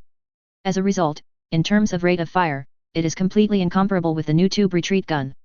However, the Dongyang people directly invested in a field artillery regiment in this attack, and its strength can be imagined. The artillery shells continued to hit the Russian army's positions, shrapnel shot out in all directions, and the smoke filled the air, leaving craters one by one. Although each infantry regiment of the Russian army is also equipped with a field artillery company equipped with 6 75mm field guns. Moreover, it is still an advanced tube retreat gun.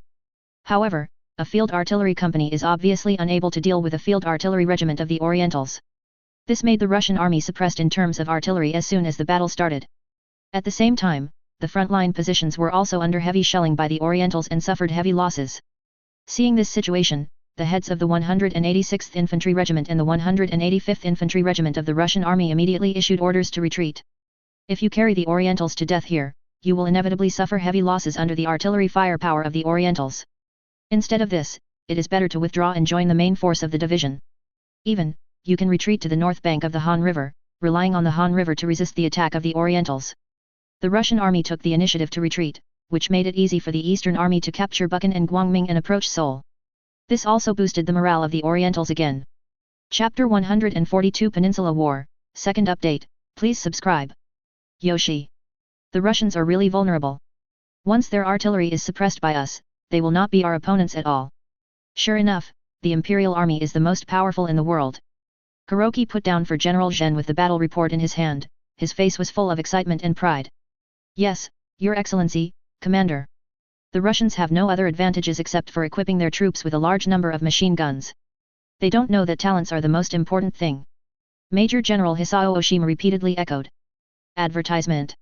Order the Guards Division and the 2nd Infantry Division to speed up the attack. We want to take Seoul. In addition, let the 12th Infantry Division get ready to go directly to Nanputaland and follow the Datung River to attack Pingrang. We must kill all the Russian troops stationed in Seoul and Pyongyang. Then, attack northward and fight all the way across the Yalu River. General Kuroki ordered. Hi, Your Excellency Commander. Major General Hisao Oshima replied. Has the Second Army set off? According to the battle plan, they will land in the Allied forces and then attack north. General Himowiajin said. The Second Army has 4 infantry divisions, a cavalry brigade and a field heavy artillery brigade. Compared with the First Army, its strength is tens of thousands, and its attack power is also stronger. However, General Kuroki hoped that the performance of the First Army on the battlefield would be better than that of the Second Army. After all, their performance in this battle is directly related to whether they can be promoted to Marshal. According to the time, they should be about to leave.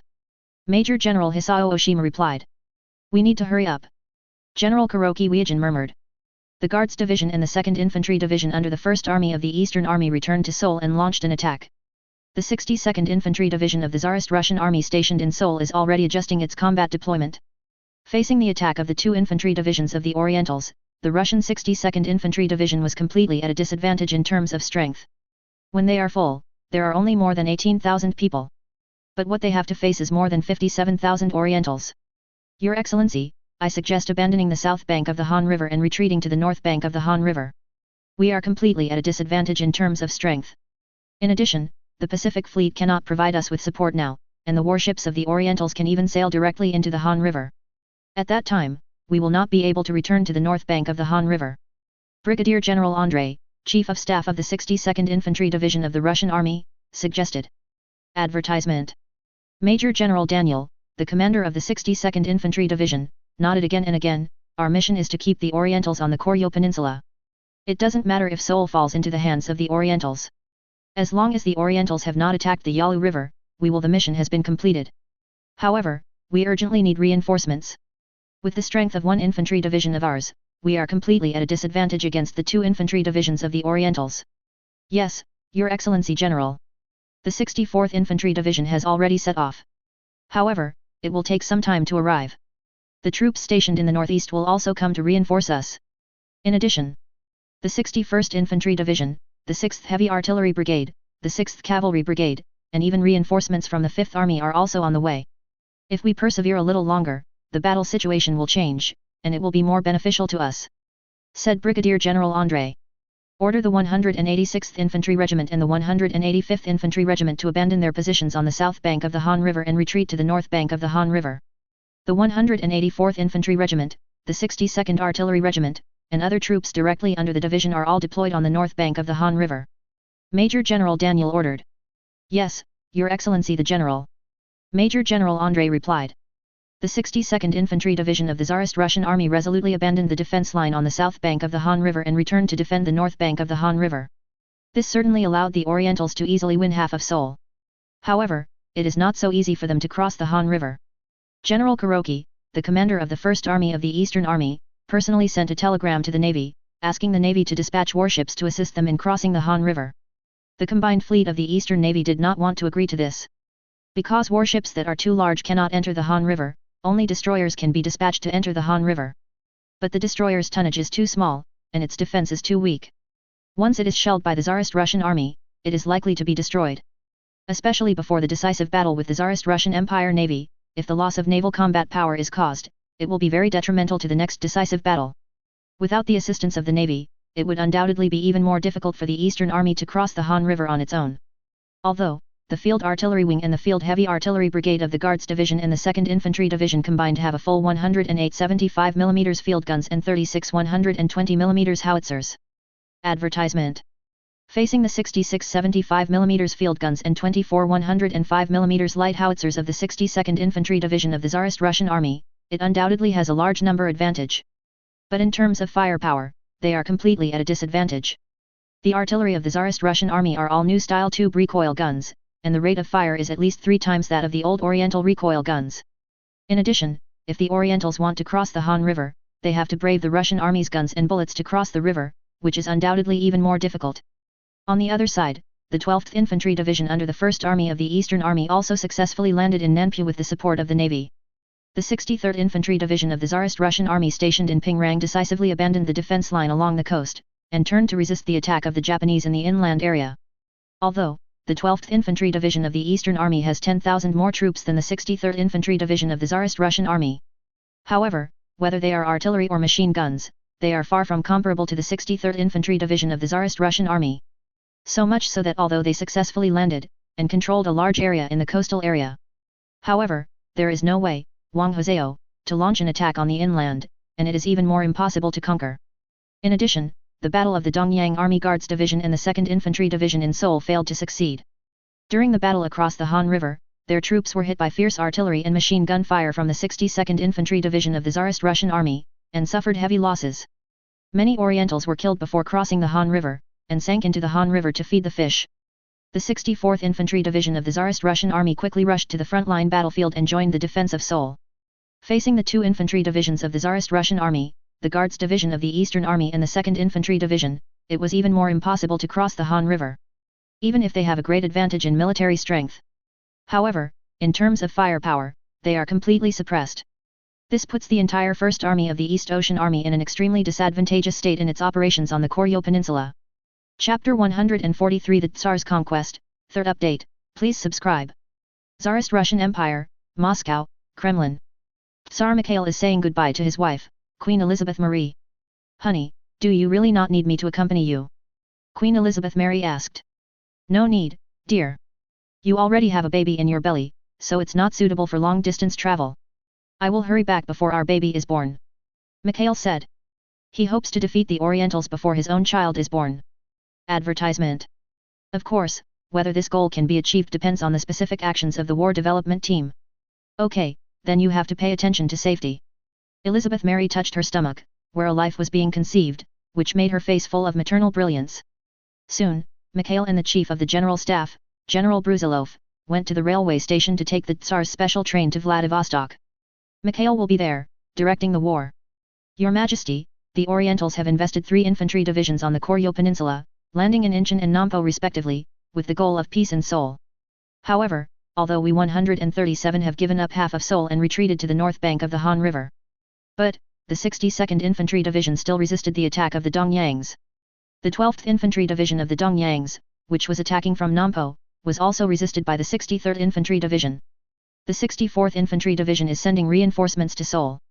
Admiral Bruzilov introduced. Mikhail looked at the combat map hanging on the wall and laughed. It seems that if the Orientals don't send more troops to land on the Koryo Peninsula, then the 3 infantry divisions we have deployed on the Korean Peninsula are enough to withstand the attack of the Orientals. Mikhail said. Yes, Your Majesty. Replied Admiral Bruzilov. Advertisement. What about the other direction? Asked Mikhail. We have just received news that the 2nd Army of the Orientals has begun to land in Dalian Bay. They have received artillery support from the Navy. In order to avoid unnecessary losses, the 65th Infantry Division and the 66th Infantry Division stationed in the Liaodong Peninsula, has already retreated to the Lushan military port, and together with the 10th and 11th Marine Brigades, they are preparing to defend the Lushan military port until the main force of the Navy arrives in the Far East. Admiral, 80, Brusilov reported. With the strength of 2 infantry divisions, 2 Marine Brigades, and the defense force of Lushan Fortress, it should be no problem to resist the attack of the Orientals. On the Navy side, the Northern Fleet has already set off. The Black Sea Fleet, very soon it will start soon. It is estimated that in half a year, it will arrive in the Far East. There is no problem at Lushan Fortress, if you persist until then. Mikhail said. At his request, Lushan Fortress was reinforced and its defense was stronger. At the same time, there are more troops assembled, which can definitely withstand the attack of the Orientals. Yes, Your Majesty. However, after the Second Army of the Orientals landed in Dalian, they did not attack Lushan Fortress, but advanced northward. It seems that the Orientals wanted to use other troops to attack Lushan Fortress. And the goal of their Second Army is the northern part of the Liaodong Peninsula, and even the northeast region currently controlled by the Empire. Admiral Brusilov reminded. Send a telegram to the 6th Army, asking them to gather their forces and resist the attack of the Dongyang people in the northern part of the Liaodong Peninsula. Be sure to keep the Dongyang people on the front line of the Liaodong Peninsula. Mikhail ordered. Mikhail knew very well that with the brutality of the Easterners, once they invaded the northeast, the consequences would be disastrous. It is not known how many Han Chinese will be killed. Mikhail hopes that this war can be limited to the Koryo Peninsula and the Liaodong Peninsula. In this case, the losses and casualties caused will be much smaller. Your Majesty, the 67th Infantry Division, the 68th Infantry Division, the 69th Infantry Division and the 70th Infantry Division under the 6th Army have deployed defenses on the Shehi Line. Not only that, General Kuropatkin has led the 61st Infantry Division, the 6th Cavalry Brigade and the 6th Heavy Artillery Brigade for reinforcements. Although in terms of military strength, they do not have an advantage. However, it should not be a big problem to resist the attack of the Orientals in defensive operations. Admiral Brusilov said. Mikhail was naturally aware of this too. The Tsarist Russian army has strong firepower, especially in defensive operations, and it is able to give full play to its own firepower superiority. In this case, it will undoubtedly be able to take a lot of advantage in defensive operations. Advertisement. With the current equipment level and tactics of the Eastern Army, it will undoubtedly be very difficult to break through the defense line of the Tsarist Russian army. Moreover, if you fail to do so, you will pay a very large loss. And all of this is undoubtedly what Mikhail would like to see. If the Orientals suffered heavy losses under the powerful firepower of the Tsarist Russian army, then, it will undoubtedly be much easier for the Tsarist Russian army to win this battle. Where is the 5th Army? The 6th Army urgently needs reinforcements, and the 5th Army needs to rush to the front line as soon as possible. Mikhail said. Your Majesty, the 5th Army has already begun to send troops to the Far East. The first batch of troops includes the 51st Infantry Division, the 52nd Infantry Division, the 5th Cavalry Brigade, and the 5th Heavy Artillery Brigade. These troops will go directly to the northeast by train. It is estimated that at most half a month, they will be able to devote themselves to the battle. The follow-up troops of the 5th Army will also go to the Xiandong area one after another to join the battle. In addition, the 1st Army of the Imperial Army is also ready to take the train to the Far East to participate in the war at any time. Admiral Brusilov reported. Very good. I hope that the 6th and 5th Armies will be enough to deal with the Orientals. In this case, we won't have to send troops from Europe all the way to reinforce the Far East. Although the Trans-Siberian Railway has been opened, its capacity is limited. Fortunately, we had stored a large amount of war materials in the Far East before the war broke out. Otherwise, I am afraid that the logistical pressure will be very heavy. Mikhail said. General Brusilov nodded again and again. He had to admire Mikhail for his foresight. As early as a few years ago, it was predicted that there would be a war between the Tsarist Russian Empire and the Eastern Empire in the Far East. Therefore, the Tsarist Russian Empire has been making preparations for the past few years. In addition to reorganizing the army and strengthening the combat effectiveness of the army, it is also necessary to transport as much war materials as possible to the Far East. This made the Tsarist Russian army have a very sufficient supply of materials in this war. This also allowed the Tsarist Russian army's large number of artillery and machine guns to fully display its combat effectiveness. Tsar Mikhail personally went to the Far East battlefield to sit in command. This news boosted the morale of the frontline soldiers even more. Chapter 144 Fighting to the Last Japanese, 4th more, please subscribe.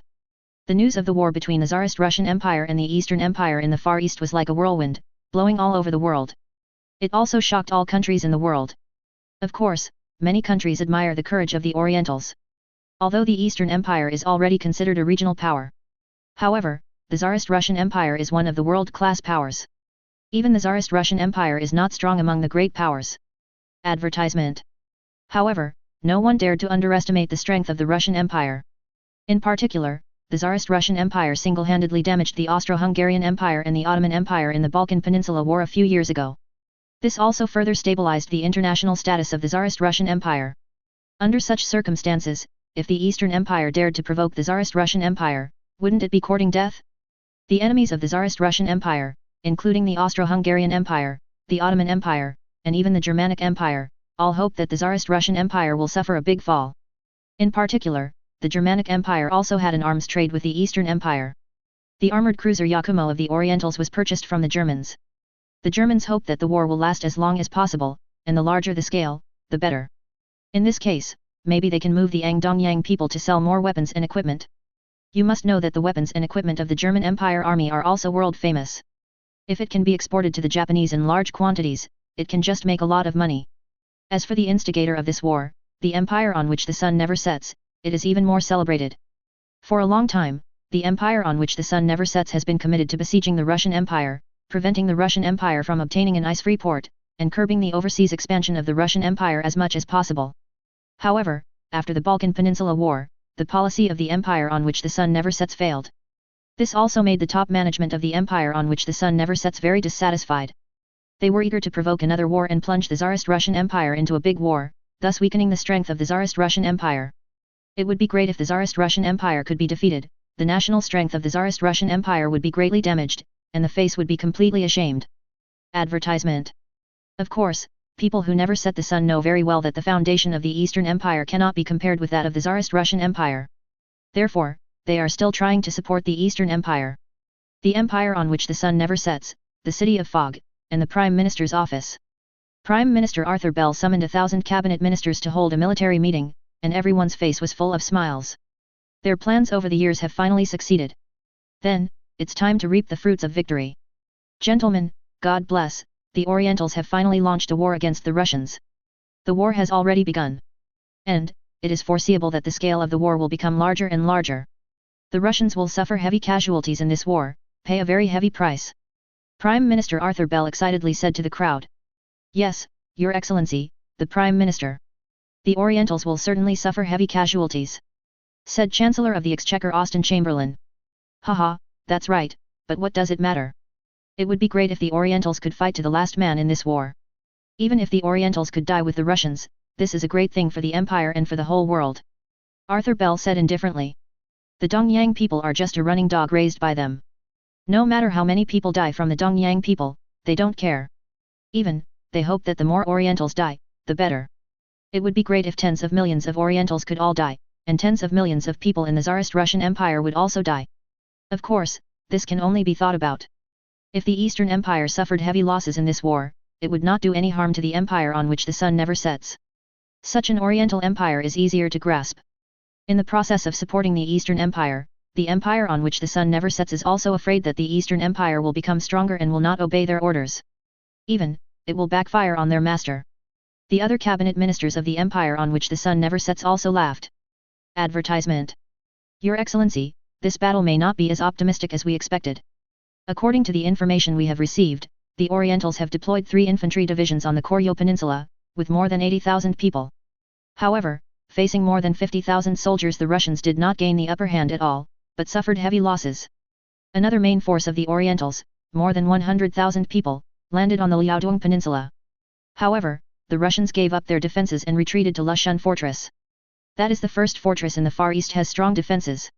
It may be very difficult for the Orientals to take down the Lushun Fortress.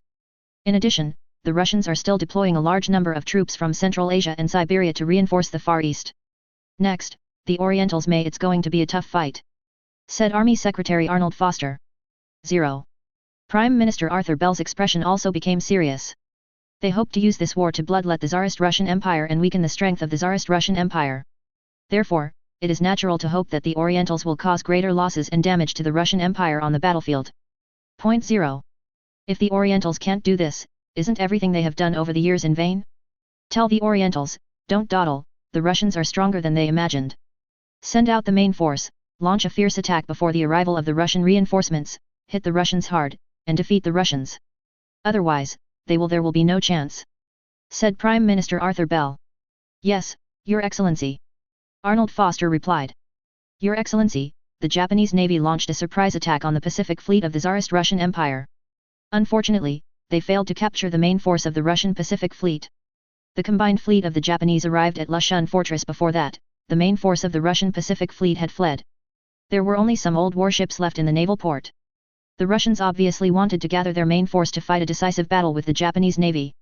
The Russian Northern Fleet and Black Sea Fleet have also taken action. The main force of their northern fleet has left the Murmansk naval port. The Black Sea Fleet has also gathered at the Kavala military base and is about to dispatch. At 1 o'clock they arrive in the Far East and meet with the main force of the Pacific Fleet. Then, it will be very difficult for the Eastern Empire Navy to win. I am afraid it will be very difficult. Lord Walter Kerr, Minister of the Navy, introduced the door. Chapter 145 Hiding Behind the Scenes, 5th more, please subscribe. Arthur Bell, Prime Minister of the Empire on which the sun never sets, has a serious expression, although he is not a soldier. However, he also knows very well that if the navy of the Orientals cannot defeat the navy of the Tsarist Russian Empire, then, it is almost impossible for the Orientals to win this war. Even, the Orientals will lose completely. This is undoubtedly a great blow to the layout of the empire on which the sun never sets for many years. Therefore, the empire on which the sun never sets must avoid this as much as possible. Advertisement. Gentlemen, we have to find a way to help the Dongyang people. If the Dongyang people's navy can win, then at least they can remain invincible in this battle. In this way, the Dongyang people will fight for the land battlefield. We will continue to send more troops to participate in the 893 war. Only then can we take advantage of this opportunity and make the Tsarist Empire pay heavy losses. Otherwise, our plan will probably fail. Arthur Bellefu said. Yes, Your Excellency the Prime Minister. The other cabinet ministers answered one after another. However, how to help the Orientals is a problem. Your Excellency Prime Minister, according to our previous plan, we will block the Suez Canal and prohibit the passage of Russian warships. At the same time, we will send warships to follow the Russian fleet to provide intelligence support for the Orientals. However, this is probably far from not enough. Judging from the information currently available, the fleet dispatched by the Russians from Europe will probably include 6 battleships and 12 armored cruisers. If the main force of the Pacific Fleet that has escaped is added, the Russians will be able to gather 11 battleships and 17 armored cruisers in the decisive battle. In contrast, the Orientals have only 6 battleships and 8 armored cruisers, and they are at an absolute disadvantage in terms of the number of battleships. In terms of the performance of the battleship, I'm afraid it can't take advantage of it. Even if the main Russian fleet traveled thousands of miles to the Far East, the sailors were scarce and the warships were severely damaged. However, it is still not easy for the Orientals to win. Even it's all very difficult. Advertisement. Lord Walter Kerr, Lord of the Admiralty, reported. Is there any other way for us to help the Orientals? Prime Minister Arthur Bell asked a little irritably. Of course, Your Excellency Prime Minister, we will do it ourselves. With the strength of the Royal Navy, it is enough to kill the Russian fleet. The local fleet ambushed the Russian Northern Fleet. The Mediterranean Fleet ambushed the Russian Black Sea Fleet. The Far Eastern Fleet cooperated with the Orientals to encircle and suppress Russia. Human Pacific Fleet, said Lord Walter Kerr. God! Your Excellency, what are you kidding? The Empire must not be involved in this war. No matter what the battle is like, the Empire will never end it in person. Foreign Secretary Phillips Morris Rees exclaimed. Yes, Your Excellency. I have no doubt that the Royal Navy has enough strength to defeat the Russian fleet. However, I don't want the Russian army to penetrate Afghanistan and appear on the Tianzu Peninsula. St. John Burke, Minister of Indian Affairs Roderick also complained. Prime Minister Arthur Bell's expression also turned serious. Your Excellency, this issue is indeed not a joke. We cannot easily make enemies with the Russians. At least, it is not the time yet. Prime Minister Arthur Bell said. Lord Walter Kerr shrugged helplessly. Your Excellency, if this is the case, then I am afraid there is no other way. In fact, I think this is a good opportunity. Don't worry that the Russians will take the opportunity to attack the Tianzu Peninsula. They are deployed and the troops in the Asian region have already been transferred to the Far East. There are only a few cavalry brigades stationed in the Central Asian region. The troops we deploy in the Tianzu Peninsula and the indigenous troops formed on the Tianzu Peninsula are enough to resist the Russians. If necessary, we can continue to mobilize. We can transfer some troops from the mainland to reinforce the Tianzu Peninsula. At the same time, we can also mobilize some natives on the Tianzu Peninsula to form more troops. Anyway, there are too many aborigines on the Tianzu Peninsula, and they are good at breeding like cockroaches. It is also a very good idea to let them consume the Russians. Indeed, Tianzu in this era is definitely a populous country. In terms of population, it is second only to the Qing Empire. Although these Tianzhu people are thin and stupid, they are still qualified as cannon fodder. Advertisement. In addition, the Sun Never Sets Empire has completely tamed the Tianzhu people, and the Tianzhu people are almost willing to work for the people who never set the sun. In this case, the empire on which the sun never sets can fully utilize the population advantage of the Tianzhu people during the war. Just like the slogan shouted by the people on which the sun never sets in another time and space, as long as the Tianzhu people are not dead, the empire on which the sun never sets will never surrender. Arthur Bell was slightly moved by this proposal. But in the end, he controlled himself and suppressed this thought. Our enemies are not only the Russians. The Germans are rising too fast, and the threat they pose to us will soon surpass the Russians. If we go to war with the Russians, the Germans will be very happy. Yes. We can't give the Germans that chance. So, no matter how the battle goes, we still can't participate in it, said Arthur Bell. Yes, Your Excellency the Prime Minister. Then, we can only pray to God, and the Orientals will have good luck. Lord Walter Kerr said. Arthur Bell nodded. Of course, we should support the Orientals, not less. Let them have at least one more chance of winning. If they can defeat the Russian fleet, that would be the best. Okay, Your Excellency Prime Minister. I have ordered that the Mediterranean fleet is assembled towards the Suez Canal at 0.7. We will prohibit the Russian fleet from passing through the canal. If they want to go to the Far East, they have to honestly bypass the Cape of Good Hope. More than 20,000 after a voyage of 30,000 kilometers or even 30,000 kilometers, it is very difficult to say how much combat power the Russian warships can have. Of course, if the Orientals fail to defeat the Russians under such circumstances, then there is nothing we can do. It can only be that they have no chance to rise, said Lord Walter Kerr. Okay, let's do it. Gentlemen, everything we do is for the benefit of the Empire. Hope, God bless the Empire. Arthur Bell said. God bless the Empire. The other ministers of the Empire on which the sun never sets echoed. Chapter 146 The sun never sets to make things difficult for people. First update, please subscribe. Advertisement. Kavala Naval Base, Balkans. After the Russian Empire seized most of the Balkan Peninsula, it has become the main anchorage of the Black Sea Fleet of the Russian Empire Navy. Before the war broke out, the main force of the Black Sea Fleet had already gathered here. Your Excellency, the Northern Fleet has already set off, and it's time for us to set off too. Rear Admiral Enquist, Chief of Staff of the Black Sea Fleet, reported. The commander of the Black Sea Fleet, Lieutenant General Makarlov, nodded. Is the fleet ready? All the ships preparing to reinforce the Far East are ready. Rear Admiral Inquivitz replied. According to the plan, among all the battleships of the Black Sea Fleet, there are 3 Mikhaili-class battleships, 6 Mosk-class heavy cruisers, 9 of the 12 Rostov-class light cruisers, and 18 A-class ships. All 12 of the 1-class destroyers will participate in this operation. The size of the Northern Fleet is also the same. The remaining warships were left to safeguard the maritime interests of the Tsarist Russian Empire. Order the ships, get ready to go. Vice Admiral Carlos ordered. Yes, Your Excellency Commander 03. Rear Admiral Inquivitz replied. Immediately, the Black Sea Fleet left the Kavala Naval Base and set off for the Suez Canal. Although, the Tsarist Russian Empire Navy knew very well that the reason why the Orientals dared to fight against the Tsarist Russian Empire was because of their support.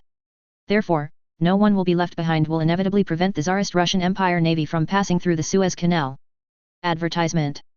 But even if it is to create a false impression for people that the sun never sets, the Tsarist Russian Imperial Navy needs to go to the Suez Canal once.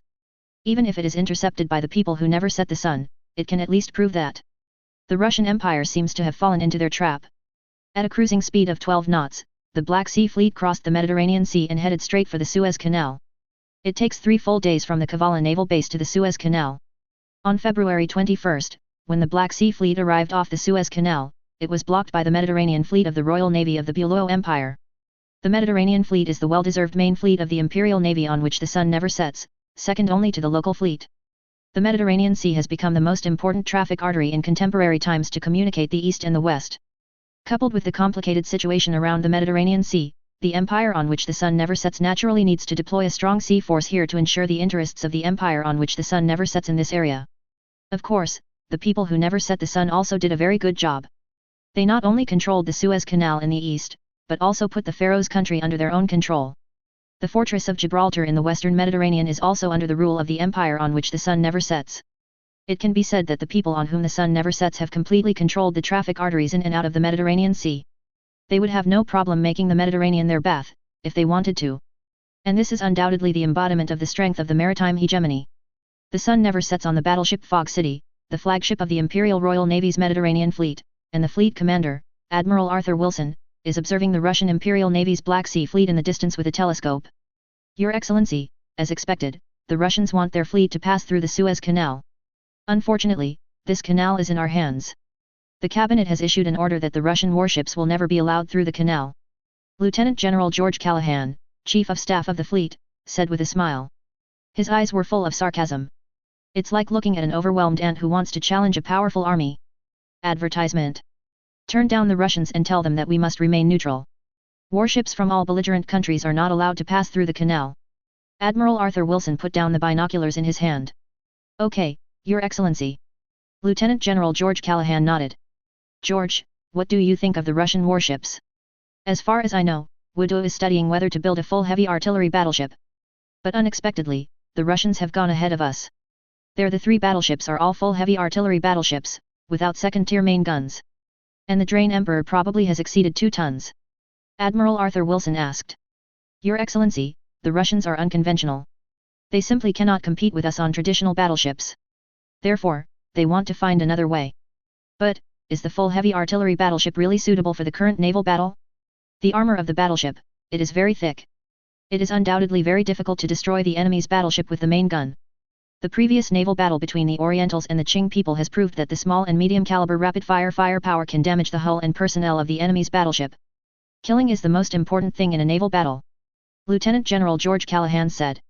Indeed, when the Navy of the Eastern Empire defeated the Navy of the Qing Empire, it aroused the attention of all countries in the world. The main reason is that naval battle was the first large-scale naval battle after the navies of various countries entered the steam age. All countries also hoped to see the future development direction of the Navy from that naval battle. During that battle, the warships of the Eastern Navy were equipped with a large number of small and medium caliber rapid-fire firepower, and it can be said that the Qing Empire Navy, which was so showy, could not withstand 0-60 blocks. This also caused the navies of various countries to strengthen the equipment of small and medium caliber rapid-fire firepower in the next warship design. At the same time, it has become a common practice for battleships to install secondary artillery. Although there have been voices advocating the construction of a full heavy artillery battleship, none of the countries has acted yet. Unexpectedly, the Tsarist Russian Empire has become a pioneer in this regard. Just wait and see this naval battle between the Russians and the Japanese. Perhaps, we will be able to draw conclusions by then. Admiral Arthur Wilson said. Yes, Commander.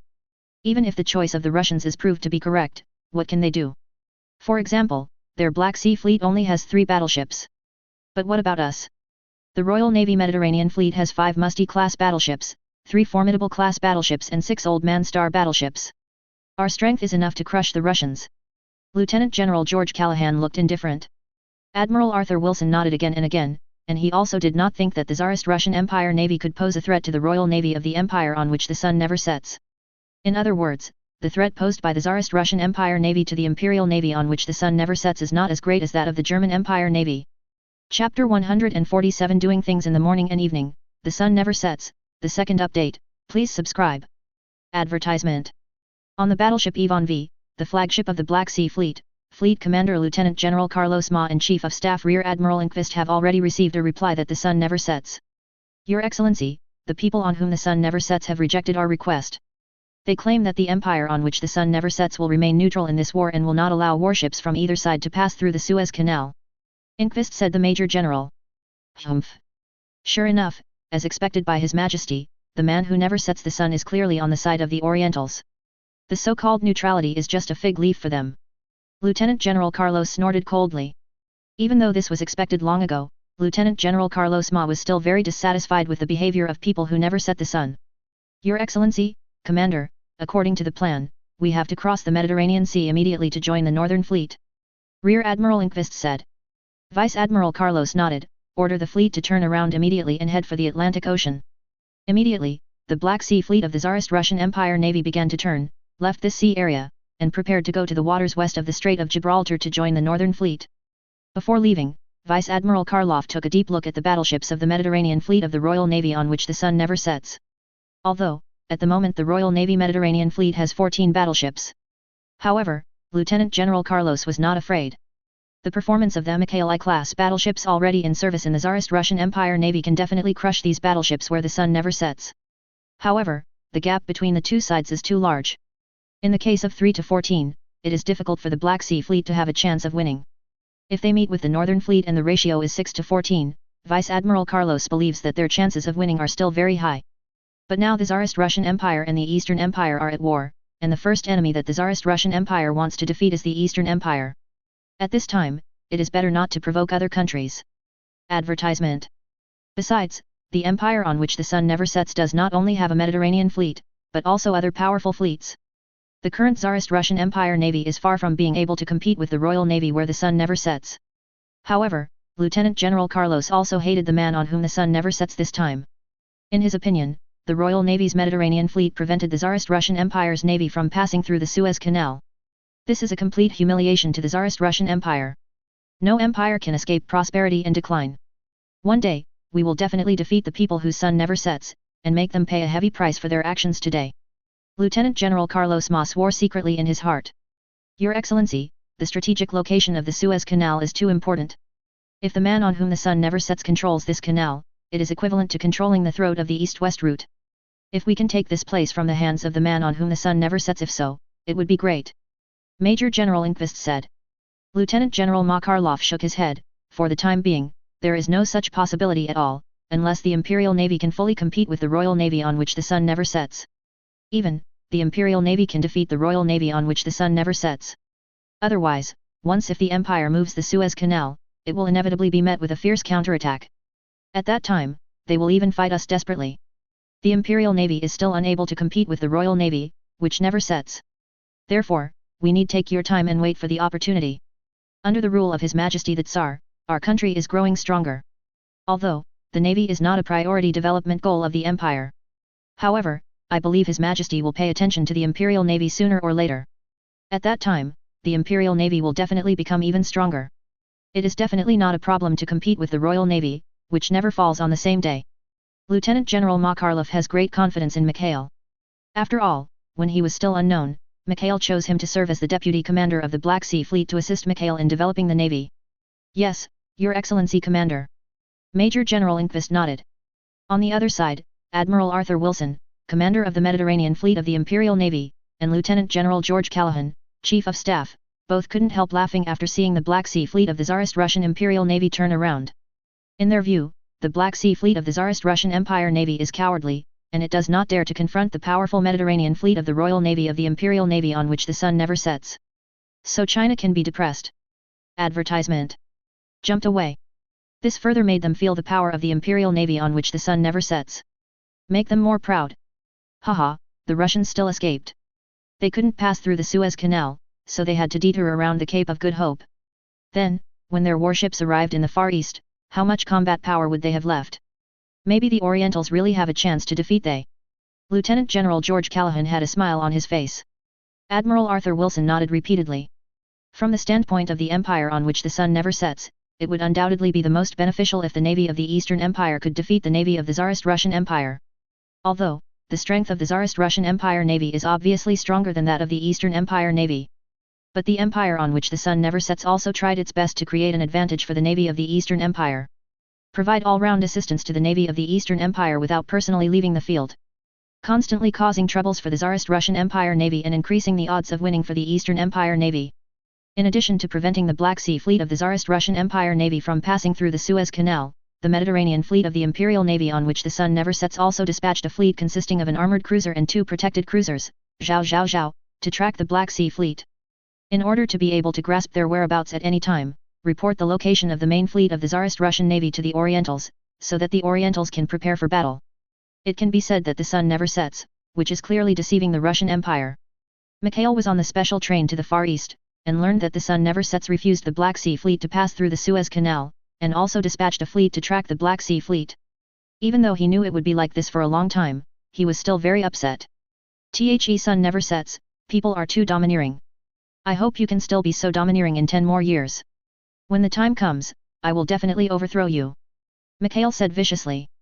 A decade later, weakened by world wars, the empire on which the sun never sets will become weaker.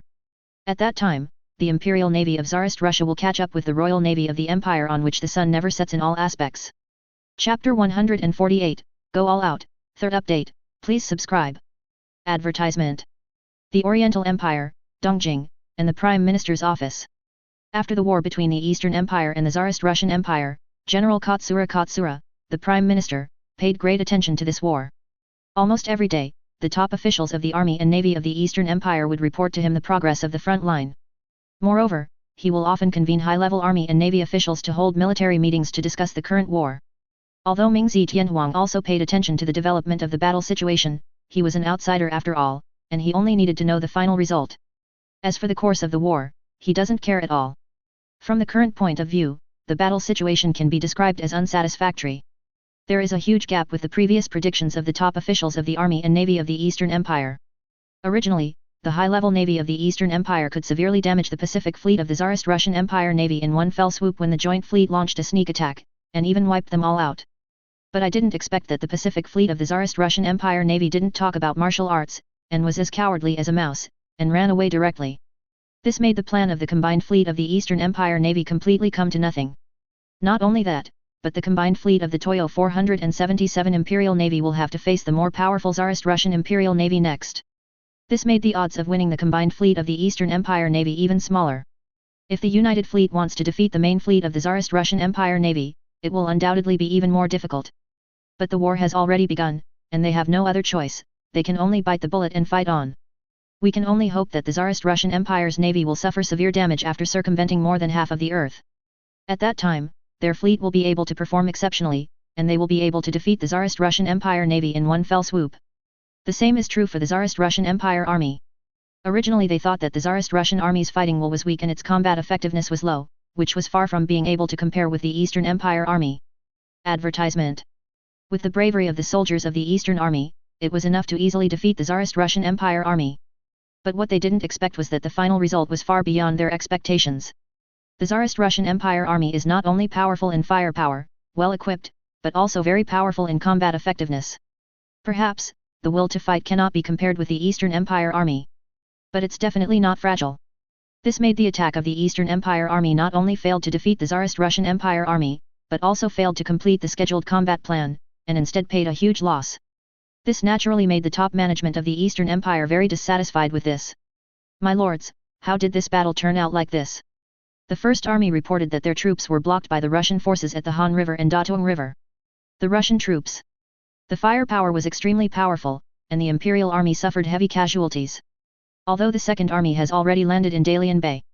However, the Russians fled without a fight and retreated back to Lushan Fortress. At the same time, the Russians also assembled troops on the front line of the Shehi River to build a defense line in an attempt to prevent the Second Army from going north. The whole battle situation is very unfavorable to us. If this battle is fought like this. So what did the Empire say about defeating the Russians? What did the Empire say about rising to become a world-class power following the Russians? Wouldn't that be a complete joke? General Guitaro hated that iron could not be made into steel, and looked very disappointed with the military's performance. The generals of the army and navy also had ugly faces, but most of them were ashamed. Before the war started, all of them were full of confidence, because the Tsarist Empire was simply a weak chicken, and they could easily defeat the Tsarist Empire. But they didn't expect that after the war started, they found that they seemed to be weak chickens.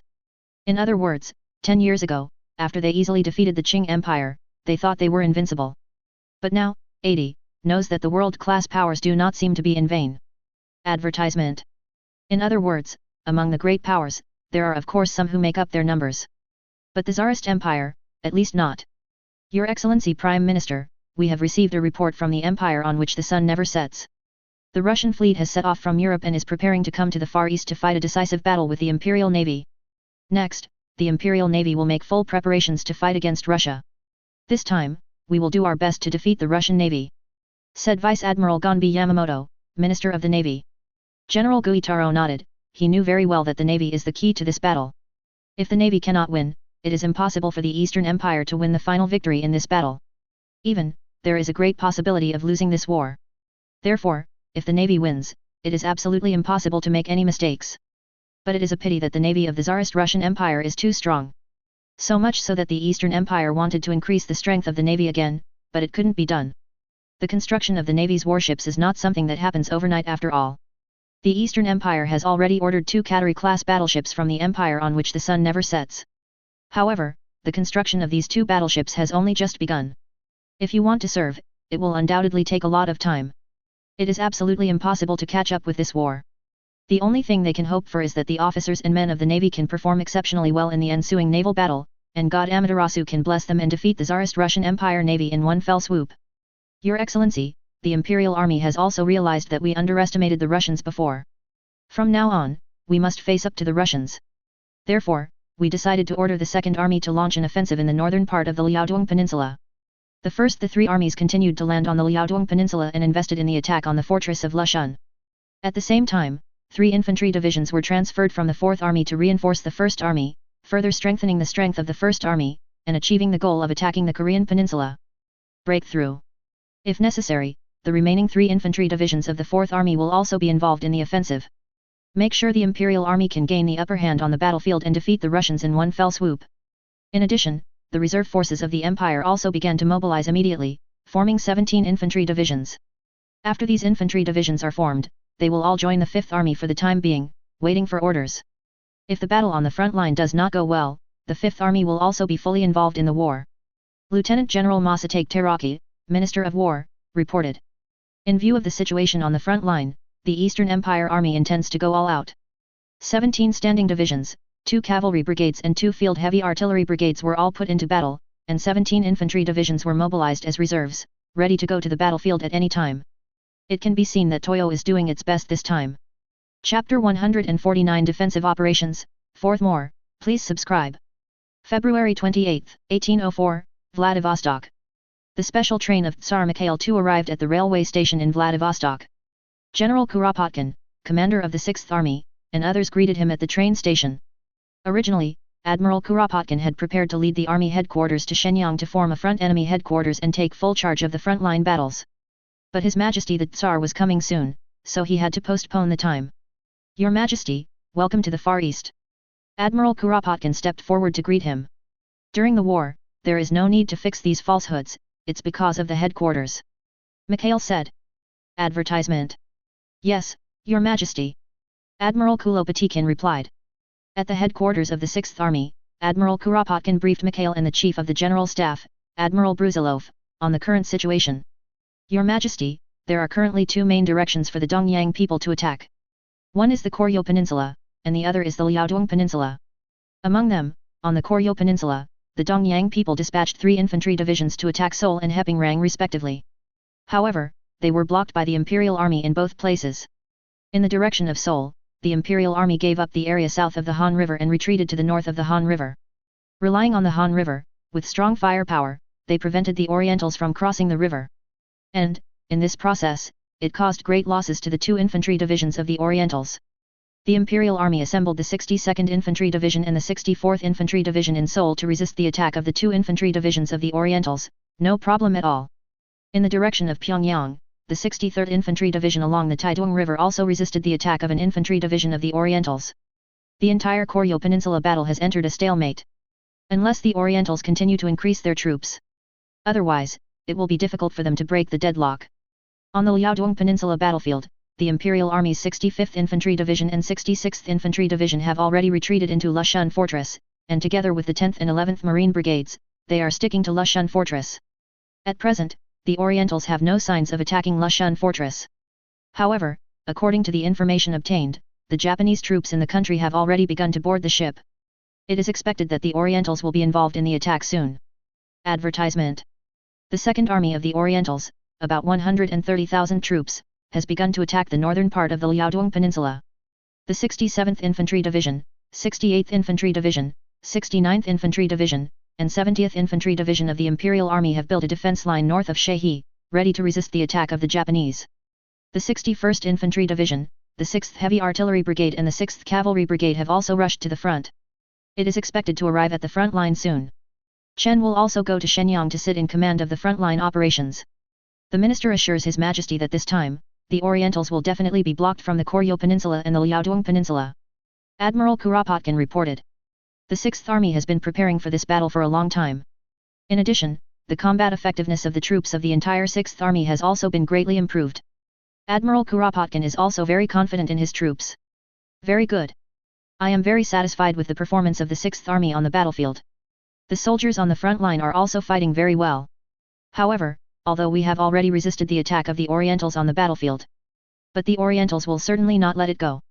Since they have painstakingly prepared for this war for such a long time, how could they tolerate such a failure? No need to think about it, the Orientals will definitely send more troops to attack in the future. Next, the 6th Army will face a tough battle. Even, facing the attack of the superior force of the Orientals. For this reason, all departments of the 6th Army must do a good job in combat-related work. Mikhail exhorted. Yes, Your Majesty, replied Admiral Kuropatkin. The 5th Army has sent reinforcements. The first batch of troops should have entered the northeast region of the Qing Empire. Mikhail continued. Advertisement. Yes, Your Majesty. The 51st Infantry Division, 52nd Infantry Division, 5th Cavalry Brigade and 5th Heavy Artillery Brigade of the 5th Army are advancing towards the Liaodong Peninsula. Admiral Kulopajojin said. The second batch of troops of the 5th Army is also on the way. In this battle, both the 6th Army and the 5th Army will be the main forces of the Imperial Army on the battlefield. I believe that the Imperial Army, the combat power of the two armies of the army, is enough to make the Orientals pay a very heavy price. 0. Ask for flowers. Of course, under the crazy mobilization of the Orientals at any cost, it is not easy for the Imperial Army to defeat them. So, the First Army side, and the rest of the armies. They are also preparing. Once there is a need, more reinforcements will continue to arrive at the Far East Front. It is simply a delusion that the Orientals want to step on us and rise to become a world-class power. In this time and space, Mikhail will never let the same thing happen again. Admiral Brusilov and Admiral Kuropatkin nodded repeatedly. They would never let the Tsarist Empire suffer humiliation, and they would never let a small country like the Orientals ride on the neck of the Tsarist Empire. Currently, the Imperial Navy's local fleet has already set off from Europe. However, because the sun never sets, it will take a lot of time for the fleet to reach the Far East. Therefore, during this period of time, the army must resist the Orientals. I don't ask the army to defeat the Dongyang people at this stage, as long as they can stabilize the front line and keep the Dongyang people from the Koryo Peninsula and the Liaodong Peninsula, that's enough. Wait until the navy destroys the Dongyang people's navy and cuts off the Dongyang people's homeland, the logistics supply line between them and their army. Then, the army of the Orientals will become a turtle in the urn. At that time, it will undoubtedly be much easier for the Imperial Army to defeat them and annihilate them. Mikhail continued. With the strength of the Tsarist Russian Empire, it is actually not too difficult to defeat the Eastern Empire. As long as the Tsarist Russian Empire begins to mobilize and then send a large number of troops to the Far East to deal with the Orientals, the final victory will belong to the Tsarist Russian Empire. However, the price paid for this is too high. Let the 6th Army and 5th Army of the Tsarist Russian Empire resist the attack of the Orientals first, and eliminate the vital forces of the Orientals as much as possible in the defensive operations. After the navy wins, there will be plenty of opportunities to get rid of the Orientals. In that case, the Tsarist Russian Empire can win the victory gate of this battle at the least cost. Chapter 150 Liaodong War, 5th update, please subscribe. On March 2, 1804, in the northern part of the Liaodong Peninsula, all the units of the 2nd Army of the Eastern Army, including the 3rd, 4th, 6th, and 8th Infantry Divisions, the 2nd Cavalry Brigade and the 2nd Field Artillery Brigade, have all landed. All the troops have gathered in the northern part of the Liaodong Peninsula. However, the Tsarist Russian Empire dispatched 4 infantry divisions to garrison the northern part of the Shehi River, resisting the attack of the Eastern Army. At the same time, the 61st Infantry Division and 6th Cavalry Brigade of the Tsarist Russian Army, as well as the 6th Heavy Artillery Brigade, have also arrived at the front line. This has brought the strength of the two sides on both sides of the Shehi River to 110,000 and 130,000 respectively. Advertisement. Although, the Eastern Army has certain advantages in terms of strength. However, the Tsarist Russian Army has an absolute advantage in firepower. In addition, although the Shehi River is only a small river, it is 967. But after entering March, the river surface is no longer as strong as in winter. It can no longer even carry people and animals through.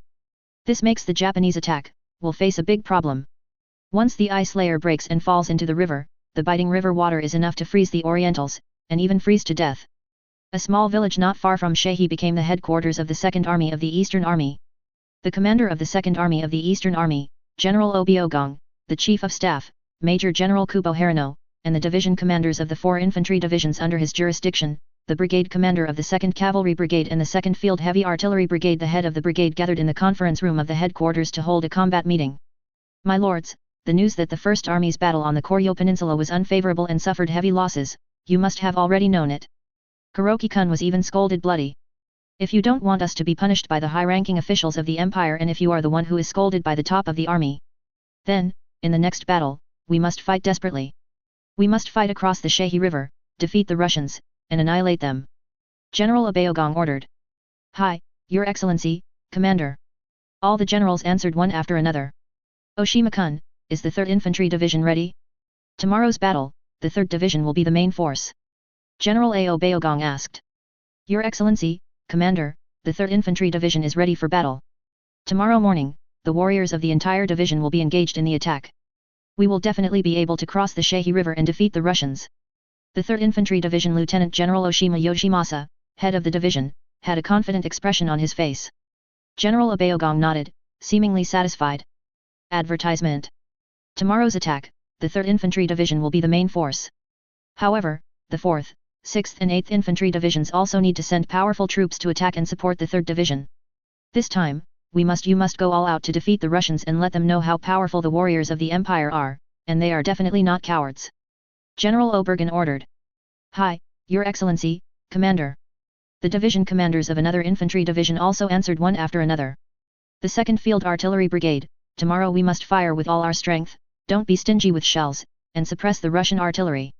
According to the report of the 1st Army, the Russian artillery is very strong and has many machine guns. If our artillery cannot suppress the Russians, then if we want to cross the Shehi River, it will be very difficult and we will pay a very high price. General Abeogong specially warned. Hi, Your Excellency, Commander.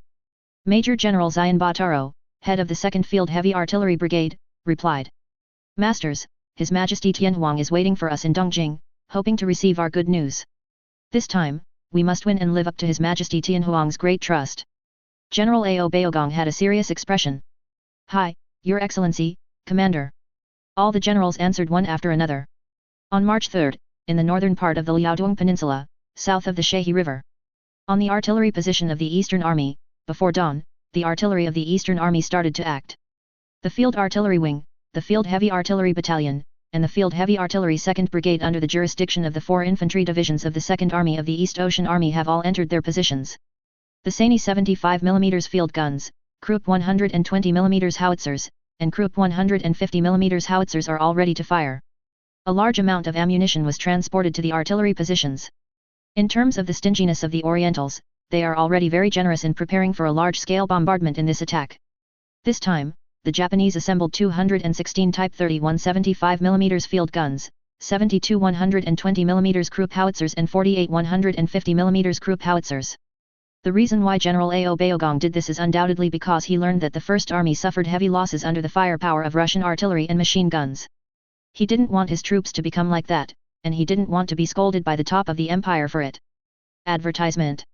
Therefore, I intend to win this battle at any cost. But it is a pity that what they have to face is 5 infantry divisions, 1 cavalry brigade and 1 heavy artillery brigade of the Tsarist Russian Empire Army. The 5 infantry divisions are equipped with $675 mm field guns and 24 105 mm light howitzers for every 10 infantry divisions. The cavalry brigade is also equipped with 24 75 mm field guns. The heavy artillery brigade is equipped with 144 155 mm heavy howitzers. Calculated in this way, the artillery assembled by the Tsarist Russian Army on the Shehi North Line has reached 354 75 mm field guns, 120 105 mm light howitzers and 144 155 mm heavy howitzers. This makes the Tsarist Russian Army's artillery, whether it is the number or the proportion of heavy artillery, completely enough to crush the Orientals. Under such circumstances, the Orientals tried to gain an advantage by sending troops to assist their infantry in crossing the Shehi River and defeating the Tsarist Russian Army. That is simply a delusion. Fire. Just after 8 o'clock in the morning, Major General Xian Bataro, head of the 0.72 Brigade of the Toyo Army Field Artillery, gave the order to fire. 48 150 mm Krupp howitzers, distributed in 8 artillery positions, all started firing one after another. Boom. Boom. Boom. One after another, the shells swept across the sky and slammed into the Russian army's position on the north bank of the Shehi River. There was an explosion, the flames shot into the sky, the smoke filled the air, and shrapnel flew across. On the position of the Russian army, there were bomb craters one after another. Immediately, other artillerymen of the Eastern Army, as if they had received a signal, began to fire one after another.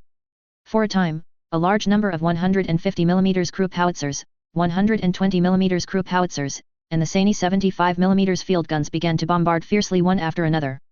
Dense shells, like raindrops, hit the Russian army position on the other side of the river. Chapter 151 2 Bullying, first update, please subscribe. Yo-xi. The artillery did a great job. They used shells to destroy the Russian defense line and caused a lot of losses to the Russians. Next, the infantry's attack will be much easier. General Abakan put down the gun in his hand. Telescope, nodding again and again, seemed quite satisfied with the heavy shelling of the artillery. Advertisement. Yes, Your Excellency Commander. The Russians have a lot of artillery, and the Imperial Army is no worse than them.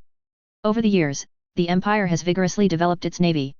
However, in order to defeat the Russians, the army is also actively preparing for war. Major General Kubo Harino, Chief of Staff of the Second Army of the Eastern Army, said. When we defeat the Russians, then the Empire will undoubtedly become a world-class power. We will also gain huge benefits from this. The Imperial Army will also become stronger. The high-level army all hope that the Eastern Empire can become a great power and become stronger. Your Excellency, Commander, this day will come soon. Major General Okubo Harino said confidently. Boom. Boom. Boom. The artillery of the Eastern Army is still firing fiercely. This time, General Abeogong ordered not to be stingy with shells, and they naturally would not let go of this good opportunity. If it was in normal 03, it would be very difficult for these Oriental artillerymen to get a chance to fire live ammunition. However, less than 5 minutes after the artillery of the Eastern Army started shelling, the Tsarist Russian Empire Army responded quickly. The 144 155 mm heavy howitzers of the 6th Heavy Artillery Brigade of the Tsarist Russian Army opened fire violently. Suppressed the artillery positions of the Orientals.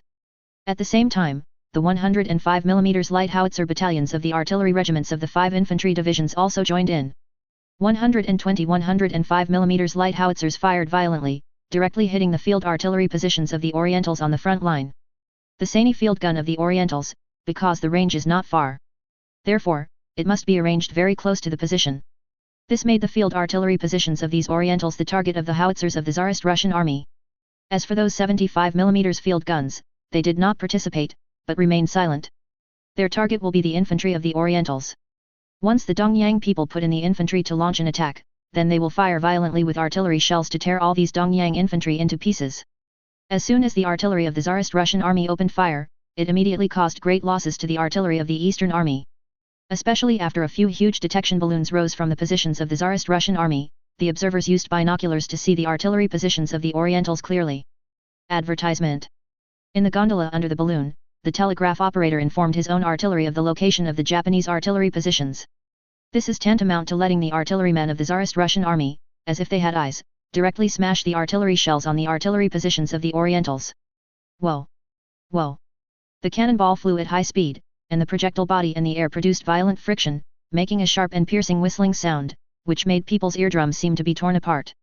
The faces of the large number of Oriental artillerymen changed drastically. Many people covered their ears and ran around. However, the shells slammed down so hard that they had nowhere to hide. Boom! Boom! The artillery shells exploded on the artillery positions of the Orientals, and the huge air waves generated blasted those Oriental artillerymen into the air. The scattered shrapnel wantonly harvested the lives of these Oriental artillerymen. The cannons were destroyed in the explosion, and even the barrels were twisted, turning into piles of scrap iron. Under the precise bombardment of the artillery of the Tsarist Russian Army, the artillery positions of the Eastern Army were covered by artillery fire one after another, and destroyed one after another. Not only the artillery was severely damaged, but the artillery of the Orientals also suffered heavy losses. General Abakan and Major General Okubo Harino saw all this clearly with binoculars. The smiles on their faces froze immediately. Originally, they thought that the fierce artillery fire of the Eastern Army could teach the Russians a lesson and make the Russians pay a huge price. But what I didn't expect was that they were the ones being taught a lesson in turn. Your Excellency, the Russians have a lot of heavy artillery. In particular, there are hundreds of heavy artillery with a caliber of more than 100 mm. Our artillery is no match for them at all. Major General Zion Bataro couldn't help flashing a trace of fear in his eyes. In the artillery battle between the two sides, the artillery of the Eastern Army was almost crushed. Advertisement. In other words, they didn't take advantage of it from the very beginning. Of course, because the artillery fire of the Tsarist Russian Army was so fierce, Major General Zion Bataro thought that the Russian army had much more heavy artillery.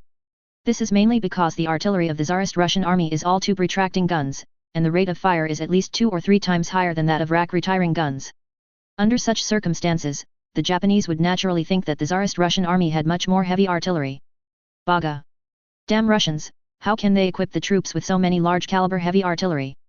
General Abeogang was very aggrieved. In his opinion, this is too bullying. Your Excellency, our artillery have lost a lot, and we can't go on like this. Otherwise, the artillery gold will be lost. Major General Okubo Harino rode. General Abeogang nodded again and again. Order the artillery to withdraw from the battle immediately and hide. General Abeogang ordered. Of course, he didn't feel sorry for the artillery, but those artillery is dead, it needs to be trained again. Although the population of the Eastern Empire cannot be compared with that of the Tsarist Russian Empire, the population is not small. In addition, the Eastern Empire attached great importance to education, and the cultural level of the citizens was relatively high, so it was relatively easy to train artillery. But those artillery are different. Although the Sani artillery was made by the Eastern Empire itself. However, the cost is not cheap. And the Krupp howitzers were imported from the German Empire, they are all treasures. If there were too many losses, it would be enough to make General Abeogang's heart feel like bleeding. After the order of General Abeogang was issued, the artillery of the Second Army of the Eastern Army retreated urgently, pulled the artillery one by one, withdrew from the artillery position, withdrew from the battle, and took cover. But even so, in the artillery battle, the Eastern Army lost more than 100 artillery pieces. Among them, many are 120 mm Krupp howitzers and 150 mm Krupp howitzers, which can make General Abeogang feel distressed to death. At the same time, it also made General Abeogang and others fully realize how powerful the firepower of the Tsarist Russian Empire army is. How big is the gap between them? Chapter 152 Bloody Battle at Sand River, second update, please subscribe. Your Excellency, Commander, what should we do next? Should we continue to attack? Major General Harino Okubo asked. General Abeogang's face was very ugly. Originally, they planned to bombard the Tsarist Russian army's defense line with artillery, and then dispatched infantry to launch a surprise attack, smashing the Tsarist Russian army's defense line and defeating the Tsarist Russian army in one fell swoop. However, problems arose from the initial firepower preparation. This made the Dongyang army's next actions undoubtedly encounter great obstacles. A trace of ferocity flashed in General Abeogang's eyes. Order the 3rd Infantry Division, even if they don't have enough firepower to prepare, they will attack on time. Advertisement. If there are not enough shells, let the soldiers fill them with courage. We want the Russians to know that the warriors of the Empire are invincible. General Abeogang gave the order very cold-bloodedly. The generals of the Eastern Army have never cared about human lives. He doesn't care about the enemy's orders, nor does he care about his own life. This is also why the Orientals are devils after they go to the battlefield. They don't even care about their own life and death. Do they care about other things? Therefore, the Orientals will often carry out massacres recklessly. Hi, Your Excellency Commander. Major General Harino Okubo replied. Headquarters of the 3rd Division of the Toyo Army Infantry. Lieutenant General Yoshimasa Oshima and Chief of Staff Mikio Shimamura of the Division Regiment also looked ugly after receiving the order. Your Excellency, Division Commander, it seems that we have to prepare for heavy losses. Our soldiers have to brave the fierce Russian artillery fire to cross the Shehi River, said Colonel Shimamura Mikio. Lieutenant General Oshima Yoshima nodded, order the 6th Infantry Regiment and the 18th Infantry Regiment under the 5th Infantry Brigade. The 7th Infantry Regiment and the 19th Infantry Regiment under the 6th Infantry Brigade as well as the 3rd Cavalry Brigade Regiment, the 3rd Engineer Regiment, and the 3rd Supplies Regiment, all are ready. This time, we will launch a large-scale attack without reservation, and try our best to break through in one fell swoop. The Russian line of defense. Lieutenant General Yoshimasa Oshima knew very well that General Abeogang had issued very strict orders. Therefore, they have no other choice at all, and can only do their best in the next big battle. Hi, Your Excellency, Commander. Colonel Mikio Shimamura replied. The various infantry regiments, cavalry regiments, engineering regiments, and supply regiments under the 3rd Division of the Eastern Army Infantry will all be involved in the attack. This undoubtedly also shows the determination of Lieutenant General Oshima Yoshimasa. At the same time, the 4th Infantry Division, the 6th Infantry Division and the 8th Infantry Division of the Eastern Army also received orders from General Abeogang. However, compared with the 3rd Infantry Division, almost all of its strength was invested. These 3 infantry divisions are responsible for containing and assisting the 3rd Infantry Division.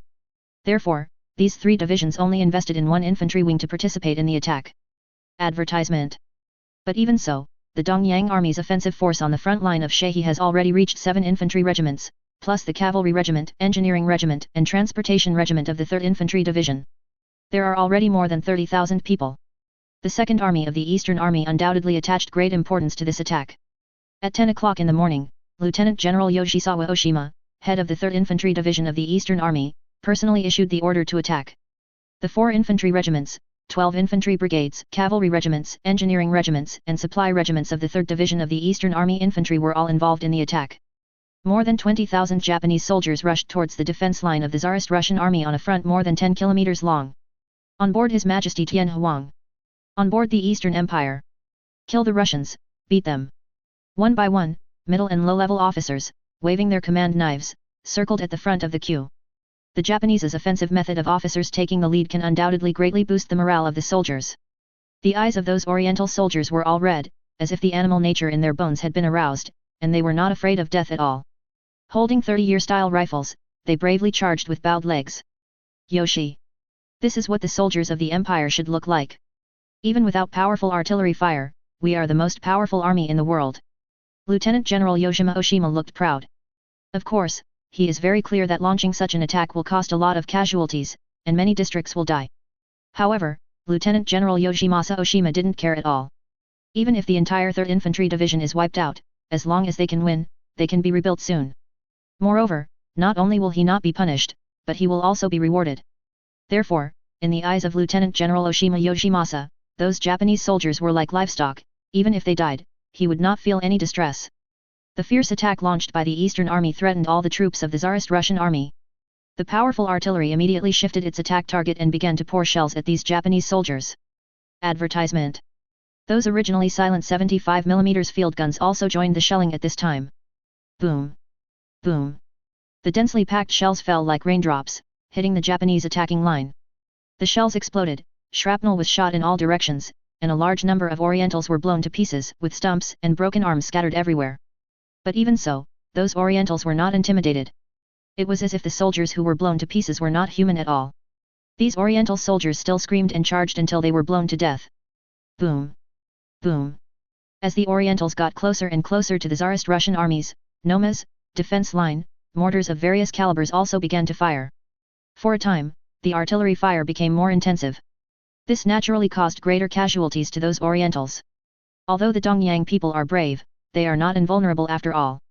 In front of the shells, they are still like paper, and they will be blown to pieces with ease. However, these Orientals are indeed very brave. The artillery fire of the Tsarist Russian army was so fierce that it could not stop their progress. They stepped on the bones of their dead comrades in arms and continued to charge. Come on! Don't be afraid of the Russian artillery fire, Amaterasu will protect us. The time has come to be loyal to His Majesty Yin Tianzi for the sake of the Empire. Gentlemen, see you at Kudenzaka. The Orientals chanted all kinds of slogans and bravely attacked the Tsarist Russian army's defense line until they were blown to pieces. Chapter 153 Blood Flows into a River, 3rd update, please subscribe. Damn Russians, how many guns do they have? Lieutenant General Oshima Yoshisawa put down the binoculars in his hand, his face was already pale. Seeing his own soldiers being bombed to death continuously by dense shells, his heart felt as if he was bleeding. Even if he didn't treat those ordinary soldiers as human beings at all. However, even if it is cannon fodder, it should at least play a corresponding role. It's not worth it to be bombed to death by the Russians like this, right? Of course, they still played a certain role, that is, they consumed a lot of artillery shells of the Tsarist Russian army. Advertisement. Colonel Mikio Shimamura also turned pale. Although as the chief of staff of his division, he didn't have to personally lead the soldiers to charge. However, seeing one by one of Pao Zi being blown to death like this, he still felt very uncomfortable. Human life on the battlefield is too worthless, right? Especially the lives of Japanese soldiers are very cheap. Da-da-day. Da-da-day. The heavy machine guns on the positions of the Tsarist Russian army began to fire, and the dense machine gun bullets roared like a violent storm. Puff. Puff.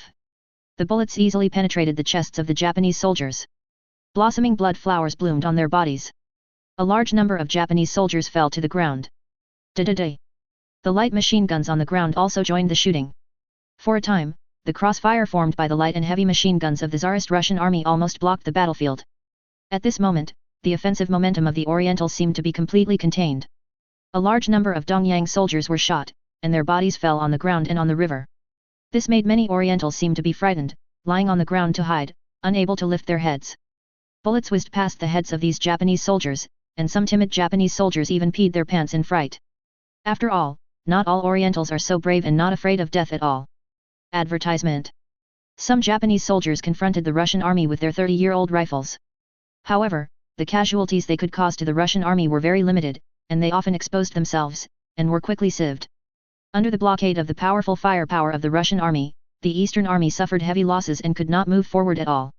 Odeg, the Russian machine guns are too powerful, we need reinforcements. A major officer suggested to Nambu Chenbing, the commander of the 6th Regiment of the Eastern Army. Order the machine gun squadron to follow up immediately. Commander Nambu Chenbing ordered. The 6th Infantry Regiment is also equipped with a machine gun squadron, equipped with 16 heavy machine guns. Although, in total, there are not as many heavy machine guns as equipped by an infantry battalion of the Tsarist Russian army. However, these heavy machine guns are also powerful firepower. It can also kill people. Even, it can prevent the Eastern army from being powerless to fight back. The machine gun squadron of the 6th Infantry Regiment of the Eastern Army began to move forward. One by one, the machine gunners worked hard to carry heavy machine guns, trying to reach the front of the battlefield, and the Russian army opened fire. However, this action was quickly discovered by the Russian army. The Russian army immediately ordered the mortars to fire on these machine guns. Boom boom boom. Several mortars fired rapidly, and the dense shells flew away with some heavy machine guns. The shells exploded, and the Japanese machine gunners were blown to pieces. Even those heavy machine guns were blown into parts.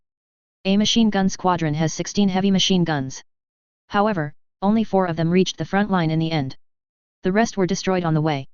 Da-da-da. The heavy machine guns of the Orientals also opened fire, violently strafing the positions of the Russian army, killing some Russian soldiers. But they were soon retaliated by the Russian army.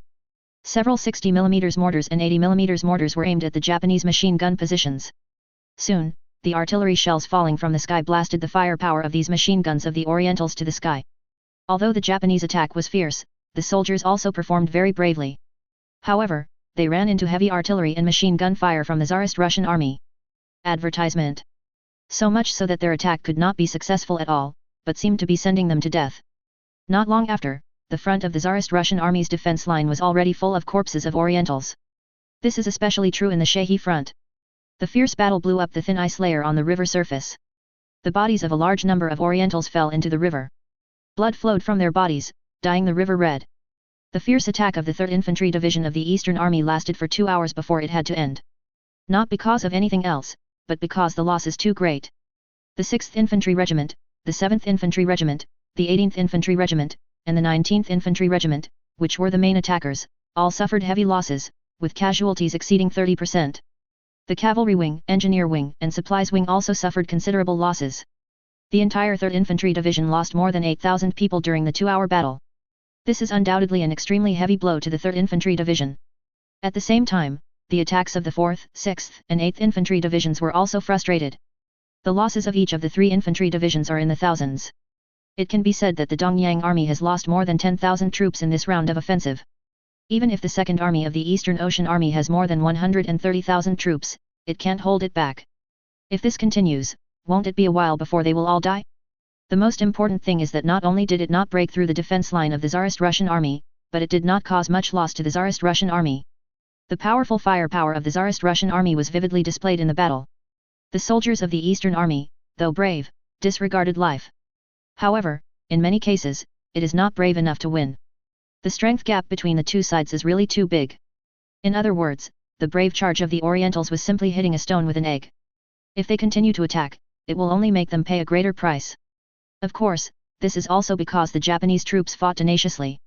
Even with such a large loss, the troops have not yet collapsed. If it is the army of other countries, even the army of a European power, I am afraid that it will not be able to withstand it. General Ao Beogong, the commander of the 2nd Army of the 6th rank in the East, understood at this moment how aggrieved General Kuroki Weijin, the commander of the 1st Army, was. If he was still gloating before, so now, he can be regarded as empathetic.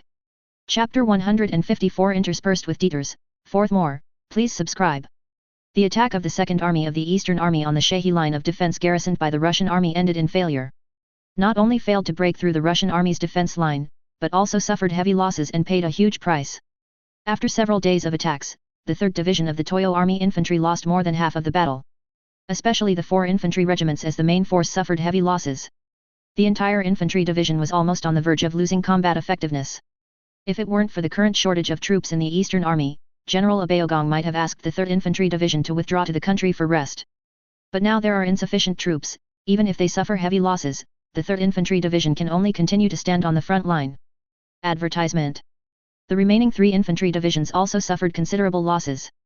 The entire Second Army lost more than 30,000 people. This has caused the strength of the two sides to change. The Eastern Army not only no longer has the advantage, but is still at a disadvantage. This made the Dongyang Army's situation even more unfavorable in this battle. Your Excellency, the Russians' firepower is too strong. We can no longer attack with their powerful firepower. Although, the soldiers of the Empire are very brave. Fearless. However, if we continue to fight like this, we will suffer too much. Major General Kubo Harino, Chief of Staff of the Second Army suggested. General Abeogong nodded, but his face was very ugly. The battle is unfavorable, and he, the commander of the army, also has to bear a very large responsibility. Okubo-kun, do you have any suggestions? General Okubo asked. Your Excellency, from the current point of view, it is almost impossible for us to break through the Russian defense line from the front. Therefore, I suggest that we might as well go around from the flank. If it can be successful, it can directly attack the Russians' flanks. Maybe we will be able to break through the Russian defense line in one fell swoop. Major General Okoyano said, pointing to the battle map. As the saying goes, if you are rich, you will be covered by firepower, and if you are poor, you will be interspersed with deeters. This is a very classic tactic. Advertisement. In another time and space, don't rabbits often use this trick when facing the enemy's powerful firepower? Flanking around? This is a good way. However, we simply don't have any extra troops to penetrate. Our frontal defense line must be maintained. Otherwise, once the army is deployed for penetration, even if it succeeds, we will have no chance. Enough power to break through the Russian defenses. General Abagon was a little annoyed. Your Excellency, Commander, we do not have enough troops.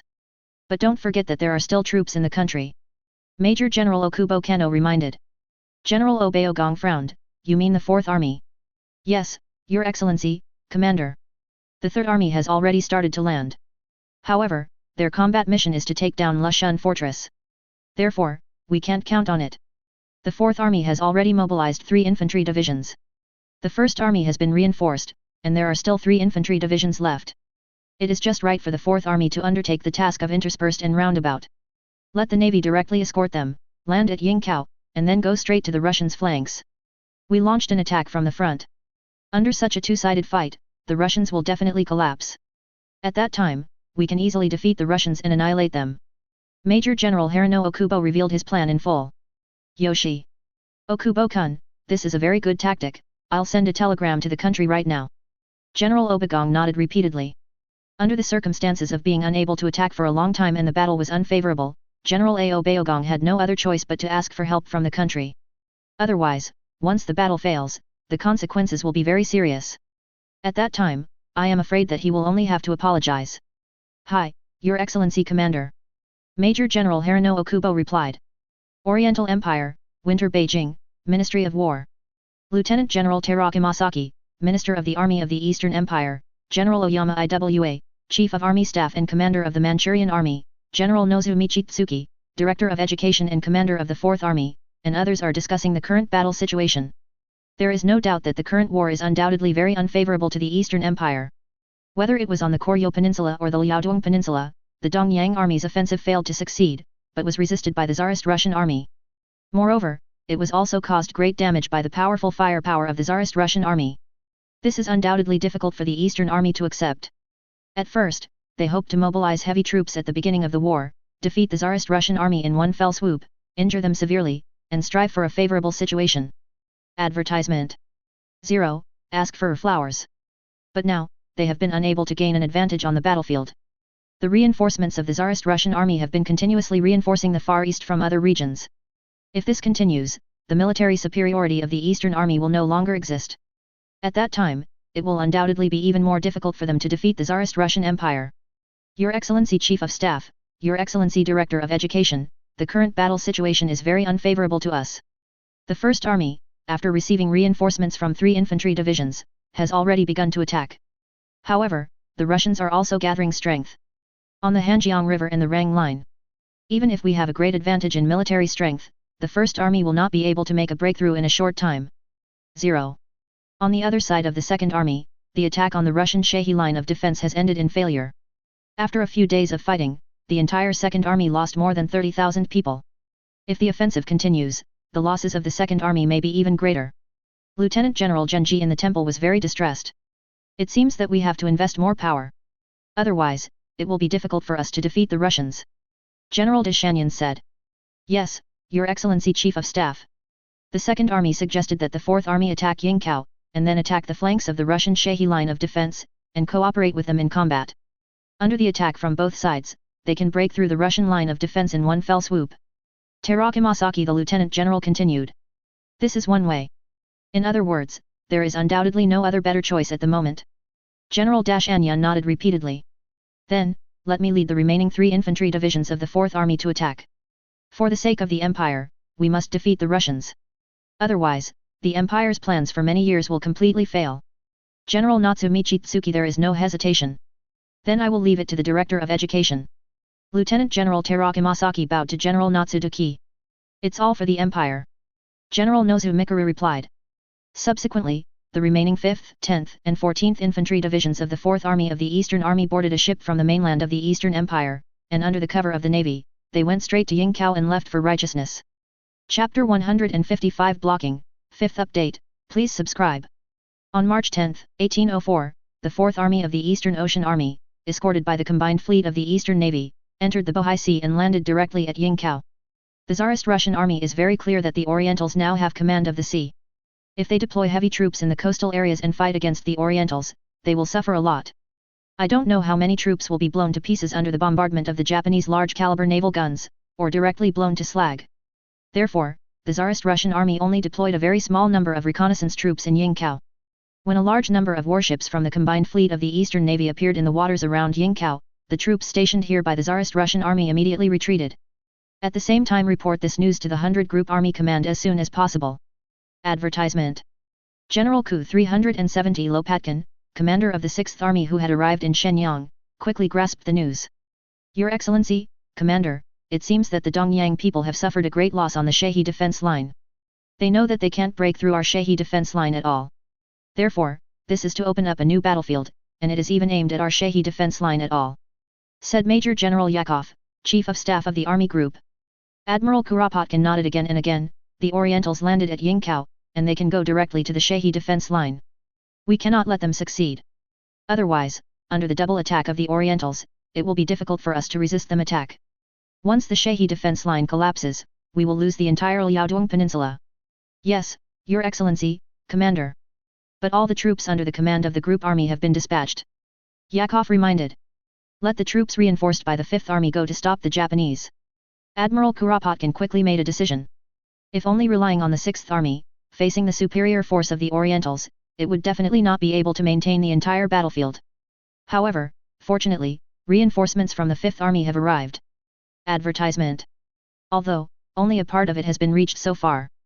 But for the 6th Army, it is enough to solve the current urgent needs. Let the 51st Infantry Division, the 52nd Infantry Division, the 53rd Infantry Division, the 5th Heavy Artillery Brigade and the 5th Cavalry Brigade go to Dashichiao to garrison. Prepare to stop the Orientals.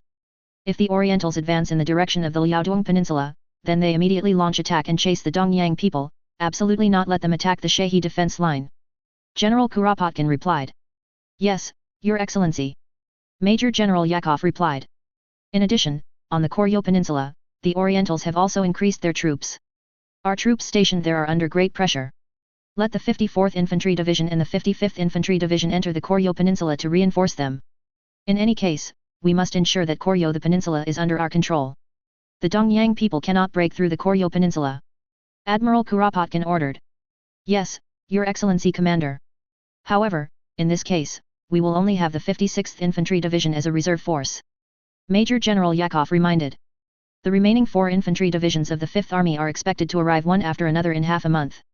By then, we will have sufficient reserves in our hands.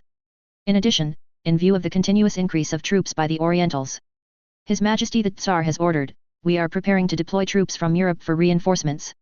At that time, it is simply delusional for the Orientals to rely on their strength to defeat us. Admiral Kuropatkin's face was full of confidence. The Eastern Army has a great advantage in terms of strength. However, this is mainly because the main force of the Tsarist Russian army is deployed in Europe. Otherwise, the Eastern Army would not be able to compare with the Tsarist Russian army at all. But even so, the Tsarist Russian army was able to deploy some troops from Europe to reinforce the Far East. This is enough for the Tsarist Russian army to maintain the battlefield. After all, for the Tsarist Russian army, it is most important to find a way to resist the attack of the Orientals at this stage. After the Tsarist Russian navy defeated the navy of the Orientals and seized the command of the sea, the Orientals became the shackles. At that time, all the troops sent by the Orientals to the Koryo Peninsula and the Liaodong Peninsula will be wiped out by the Tsarist Russian army. This will undoubtedly be a fatal blow to the Eastern Empire. Yes, Your Excellency. Major General Yakov replied. Immediately, the Tsarist Russian army quickly deployed. Advertisement. The 51st Infantry Division, the 52nd Infantry Division, the 53rd Infantry Division, the 5th Heavy Artillery Brigade and the 5th Cavalry Brigade, along the railway line, quickly rushed towards Dashiqiao, especially the 51st Infantry Division and the 5th Cavalry. The brigade, originally not far from the Dashi Bridge, quickly moved in there and began to build a line of defense. At this time, the 4th Army of the Eastern Ocean Army was still landing at Yingkou. General Nozu Mikanuki, Major General Otani Kikuzo, Chief of Staff of the 4th Army, Lieutenant General Yamaguchi Sotomi, Commander of the 5th Infantry Division, Lieutenant General Ando Satami, Commander of the 10th Division, and Lieutenant General Ando Satami, Commander of the 14th Division accompanied by Lieutenant General Chang Tuwook Wangchun, he arrived at Yingkou.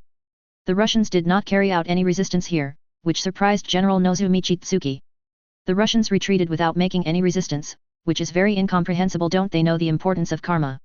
General Natsuduki was very surprised. Your Excellency, Commander, maybe the Russians know that they can't resist us, so they just ran away. Major General Otani Kikuzo said. General Natsu Michitsuki shook his head. No, the Russians are not afraid of us, but the Imperial Navy. The Navy's large-caliber naval guns are enough to cause them heavy losses. The Russians know very well that if they stay in the port to resist us, they will be bombarded by the Navy's large-caliber naval guns. In order to avoid unnecessary losses, they gave up Yingkou. Just like in the Koryo Peninsula and Liaodong Peninsula, they directly abandoned the coastal areas and retreated to the inland. 0.9. Major General Otani Kikuzo nodded repeatedly. Order the 5th Cavalry Regiment of the 5th Infantry Division and the 9th Infantry Brigade to immediately march towards Dashiqiao to capture it before the Russians. And build a defense line to resist the Russian counterattack. Nozu said. Guanyin will order. Hi, Your Excellency, Commander. I will personally lead the 5th Cavalry Regiment and the 9th Infantry Brigade to set off. Lieutenant General Yamaguchi Suchin, head of the 5th Infantry Division, replied. Immediately, the Eastern Army immediately dispatched, with the 5th Cavalry Regiment as the vanguard and the 9th Infantry Brigade as the backup, rushed to Dashiqiao. Especially the 5th Cavalry Regiment, which has more than 1,700 people, is very fast, and goes straight to the Dashiqiao. It is only 30 kilometers from Yingkou to Dashiqiao. If the cavalry is fast, it can be large in an hour. The 156th Strong Cavalry Showdown, the first update, please subscribe. The cavalry unit has always been the treasure of the Orientals, although the Japanese horses are short in size and are not suitable for riding and fighting. But since the Mingzhi Restoration, the Orientals have continuously introduced European horse breeds and improved the Oriental horses. This makes the current Dongyang horse a tall horse, very suitable for riding and fighting, and can be called a first-class military horse. The Eastern Army also attached great importance to the construction of cavalry. As early as 10 years ago, during the battle against the Qing Empire, they had formed 9 cavalry brigades. And now, the cavalry of the Orientals has reached 95 cavalry squadrons. Advertisement. In another time and space, during the War of the Eastern Tsarist Russian Empire, the Japanese cavalry defeated the Russian cavalry head-on, which shocked the whole world. However, in this time and space, the Orientals may not have this opportunity. After receiving the order, the 5th Cavalry Regiment of the Eastern Army quickly advanced towards Dashiqiao. But when they arrived, the 5th Cavalry Brigade and 51st Infantry Division of the Tsarist Russian Army had already entered Dashiqiao. After the scouts discovered the Japanese cavalry, Brigadier General Semyonovich, commander of the 5th Cavalry Brigade of the Tsarist Russian Army, immediately ordered the 5th Cavalry Brigade to take the initiative to attack and encircle and wipe out the 5th Cavalry wing of the Japanese. Order the 1st Battalion and 2nd Battalion to face the Japanese cavalry head-on. The 3rd Battalion and 4th Battalion are to turn around. The 5th Battalion and 6th Battalion are to attack the rear of the Japanese cavalry. Make sure that in this battle, all they make sure. Brigadier General Semyonovich ordered. Yes, Your Excellency General. The adjutant immediately conveyed the order. Immediately, the first cavalry tour of the Tsarist Russian army started. A large number of cavalry units began to rush to their respective combat areas. A cavalry brigade of the Tsarist Russian army has more than 9,000 people. Even after deducting artillery, heavy troops, and troops directly under the brigade headquarters, there are more than 6,000 people in the 6 cavalry battalions. It is simply too bullying to besiege a cavalry regiment of the Orientals with more than 6,000 people. You know, a cavalry regiment of the Orientals only has more than 1,700 people. Divided into 4 cavalry brigades and a machine gun squadron. Each cavalry brigade is divided into 2 cavalry squadrons and 1 machine gun squadron. And each cavalry squadron has only more than 140 people. The battle began soon, and before the cavalry of the Orientals reached Dashiqiao, they were attacked by the 5th Cavalry Brigade of the Tsarist Russian Army. Advertisement. Boom. Boom. Boom. The artillery battalion under the 5th Cavalry Brigade is equipped with 24 75mm field guns. These 75mm field guns opened fire immediately after the Dongyang cavalry came into range. The shells fell and exploded in the cavalry ranks of the Orientals, and the shrapnel shot out, reaping the lives of these Japanese cavalrymen. Some war horses were torn apart by shells, and some were lucky enough not to be killed, but they were still howling and neighing. The Oriental cavalry on horseback fell down, fell to the ground, and was even trampled to death by the galloping horses. The Russians have found us, charge! Beat the Russians, beat them! Commander Yamada Takashi, commander of the 5th Cavalry Wing of the Eastern Army, ordered. Come on! His Majesty Tianhuang is on board. The Eastern Empire is on board. The remaining Eastern Cavalry rode their horses and rushed towards the Russian defense line. The 2 cavalry battalions of the 5th Cavalry Brigade of the Tsarist Russian Army stood in front of the Eastern Cavalry. These Tsarist Russian cavalrymen have all dismounted at this moment. Because it was too late to build a line of defense, they directly blocked the horses in front of them. Then put the lance on the horseback and aimed at the Dongyang cavalry. A frame of Maxim heavy machine guns, light machine guns and mortars were all set up. Stupid Orientals, do they think this is still the age of cold weapons? Brigadier General Semyonovich looked at the Eastern Cavalry with their sabers raised high, his face full of disdain. Fire! Brigadier General Semyonovich ordered. Boom boom boom! Da-da-da! Mortars and light and heavy machine guns fired one after another. The dense artillery shells fell into the cavalry formation of the Orientals, turning those who were bombed by the Orientals on their backs. And the dense bullets fired by the light and heavy machine guns shot and killed these Eastern cavalrymen. Advertisement. Puff. Puff. Neither the war horses nor the cavalry of the Orientals could withstand these dense bullets and were shot to death in large numbers.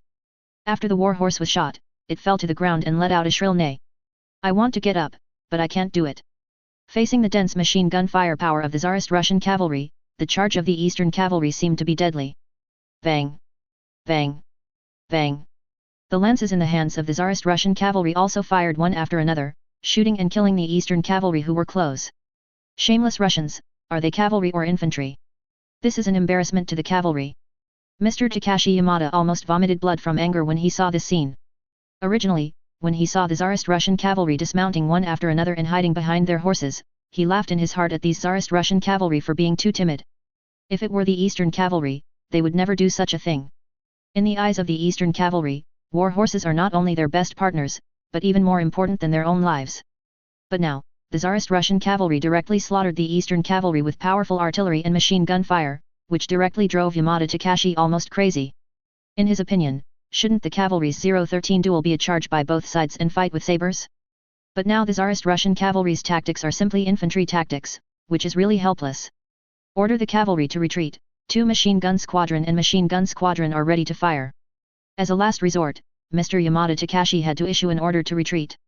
However, after the withdrawal of these Eastern cavalry, less than half of them remained. Although, the Eastern cavalry is also equipped with a lot of heavy machine guns. However, they faced the shelling of a large number of field artillery and mortars from the Tsarist Russian cavalry. This caused the machine guns of the Eastern cavalry to be destroyed before they could be of much use. Immediately afterwards, several other cavalry battalions of the 5th Cavalry Brigade of the Tsarist Russian Army also completed a detour and launched a fierce attack on the 1st Cavalry Wing of the Eastern Army. There are Tsarist Russian cavalry in all directions, which is almost completely desperate for the 5th Eastern Cavalry Regiment. After Yamada Takashi discovered this situation, he immediately ordered the troops to break through, and wanted to go to join the 9th Brigade of the Synchronous Army. But unfortunately, in the face of many powerful enemies, they simply can't do it. The battle ended soon, and the 5th Cavalry Wing of the Eastern Army was almost wiped out. Only a handful of people succeeded in breaking through and joined the 9th Infantry Brigade. Chapter 157 The battle situation is unfavorable. Second update, please subscribe. Your Excellency, Division Commander, something is wrong. The 5th Cavalry Regiment was besieged by a large number of Russian cavalry units, and now the entire army has been wiped out. Chief of Staff Shigeyuki Nidahara of the 5th Division of the Eastern Army Infantry reported, there was already a trace of horror on his face. BD. How did this happen? In just 1 hour, the entire army of more than 1,700 cavalry was wiped out. Lieutenant General Yamaguchi Sotomi cursed. The 5th Cavalry Regiment is definitely the elite of the entire 5th Infantry Division, and it is also their treasure. However, it was wiped out in such a short period of time, which shows how powerful the Russians are. Advertisement. Your Excellency, head of the division, shall we continue to march towards Dashichiao? Asked Colonel Shigeyuki Nidahara. Lieutenant General Yamaguchi Sotomi hesitated. The Russians were able to annihilate one of their cavalry regiments in a very short period of time. There is no doubt about their strength. Even the 9th Infantry Brigade that he personally leads now, the 11th Infantry Regiment and the 41st Infantry Regiment under his jurisdiction, all add up to more than 8,000 people. However, he has absolutely no confidence in defeating the Russian army occupying the Great Stone Bridge. Even, if you don't do it, you will also include yourself in it. Report this news to your Excellency Commander immediately, and ask for tactical guidance. Lieutenant General Yamaguchi Sotomi ordered. Hi, Your Excellency, Commander. Nidahara Shigeyuki replied. Yingkao, the troops of the 4th Army of the Eastern Ocean Army are still disembarking. Because the Russian army did not destroy Yingkao's wharf when they retreated. Therefore, the disembarkation speed of the Eastern Army is very fast. But even so, the 3 infantry divisions, with a total of more than 85,000 people, would take several days to disembark all of them, plus their weapons and equipment. General Natsu Mikitsu put his headquarters here. In his plan, once the Eastern Army captured Dashichiao, then, they can control the railway. Next, it is even possible to attack south along the railway line, and directly launch an assault on the rear of the Russian army's Shehi defense line, and cooperate with the Second Army to defeat the Russian army's Shehi defense line in one fell swoop. Advertisement. But unfortunately, the bad news came soon. Your Excellency, Commander, the plan of the 5th Infantry Division to station at Oishi Bridge has been frustrated. The 5th Cavalry Regiment was ambushed by the Russians and wiped out. General Yamaguchi asks for tactical guidance. Major General Otani Kikuzo reported. What? The Russians took the big stone bridge one step ahead of us. General Nozu Mikitsuki's expression suddenly became very ugly. He came to the front of the combat map and stared at the map. The location of the Great Stone Bridge is very important. Only by occupying it can we ensure the safety of Yingkao. Otherwise, once our main force advances to the Liaodong Peninsula, the Russians can attack Yingkao at any time and cut off our supply lines and retreat routes. Even you can always follow us and launch an attack, threatening our next actions. Said General Nozu Michitsuki. Major General Otani Kikuzo nodded repeatedly.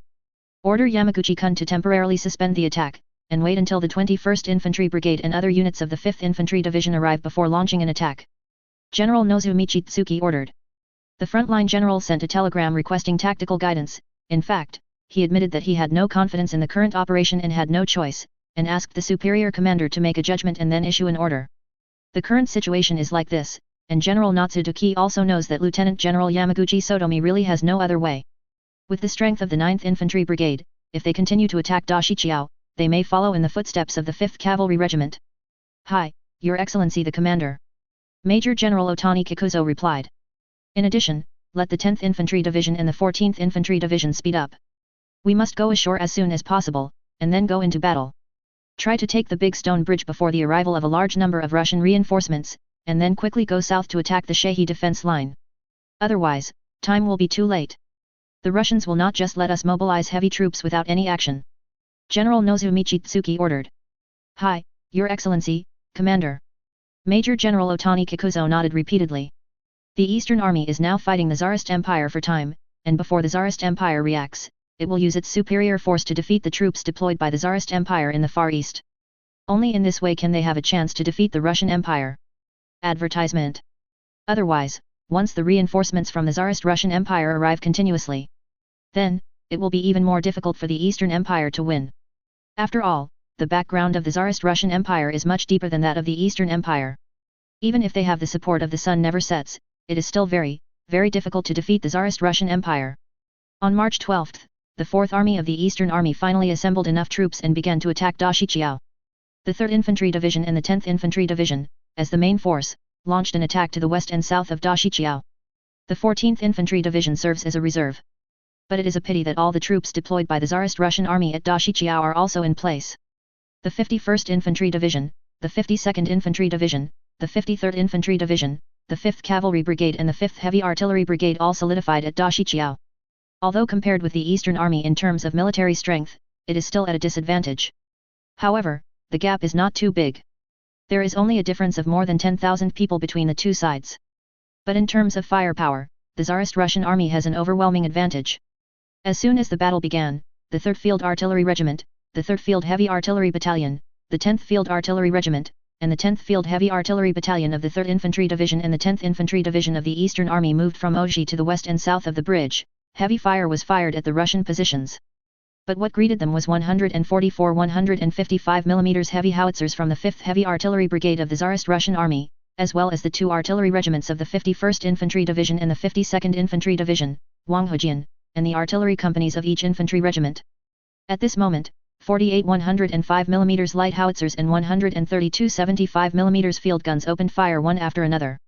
The most terrible thing is that the number of 155 mm heavy artillery used is actually more than that of 105 mm light howitzers and 75 mm field guns. How can the Toyo Army withstand it? The 2 infantry divisions of the Eastern Army have only 54 Type 31 75 mm field guns and 18 120 mm Krupp howitzers. This puts them in a completely suppressed state in terms of artillery firepower. So much so that the Eastern Army had to attack under the fierce Russian artillery fire without artillery support. Coupled with the fact that the Russian army is equipped with a large number of mortars and light and heavy machine guns, the Toyo Army's offensive naturally did not take advantage of the slightest advantage, but suffered heavy losses. Chapter 158 Raid failed, 3rd update, please subscribe. Come on. Kill all the Russians. On board His Majesty Tian Huang. On board the Eastern Empire. The 11th Wing, 21st Wing, 41st Wing, and 42nd Wing of the Eastern Army Infantry took turns attacking the positions of the 51st Infantry Division of the Tsarist Russian Army. However, what greeted them was overwhelming shells and machine gun bullets. In the absence of artillery to destroy the Tsarist Russian Army's defense lines and firepower points, the Eastern Army can only use people to fill them. Advertisement. I have to admit that the Dongyang soldiers are very brave, and it can even be said that they are not afraid of death. They don't pay attention to life and death at all. They completely ignore life. But even so, their bravery did not scare the Russian soldiers, but instead left a large number of corpses in front of the Russian defense line. In almost every attack, the Eastern Army was unable to break through the defense line of the Russian army, and even couldn't get close to the defense line of the Russian army. Often at a distance of hundreds of meters, they were beaten by the powerful firepower of the Tsarist Russian army. Every step they took, they had to leave behind a large number of corpses. After several days of attack, the 3rd Infantry Division and the 10th Infantry Division of the Eastern Army paid a huge price. 600, especially the 8 infantry regiments as the main force, suffered heavy losses. More than 1/3 of the soldiers were killed, wounded, or out of combat effectiveness. If this continues, I'm afraid it won't take long for the 8 infantry regiments to be completely lost. However, General Nozu Michitsuki, the commander of the 4th Army of the Eastern Army, still ordered to strengthen the offensive and try to break through the Russian defense line. This made Lieutenant General Yamaguchi Sotomi, head of the 3rd Infantry Division, and Lieutenant General Ando Satami, head of the 10th Infantry Division, even had to order second-line troops such as engineers and heavy soldiers to join the battle. It can be seen how fierce the battle has become. Your Excellency, the Russian firepower is too great. The number of artillery and machine guns equipped in their troops is simply beyond our expectations. Both the 3rd and 10th Infantry Divisions suffered heavy losses and were unable to break through the Russians. If you want to continue to attack, I am afraid that the 14th Infantry Division will also be involved in the battle. Major General Otani Kikuzo suggested. Advertisement. General Nozuduki shook his head, the 14th Infantry Division cannot be used easily. It is our last reserve. Once it is used, we will have no more troops to use. More troops are being mobilized domestically. But it will take time. Your Excellency, Commander, what shall we do? Major General Otani Kikuzo's eyes were full of worry.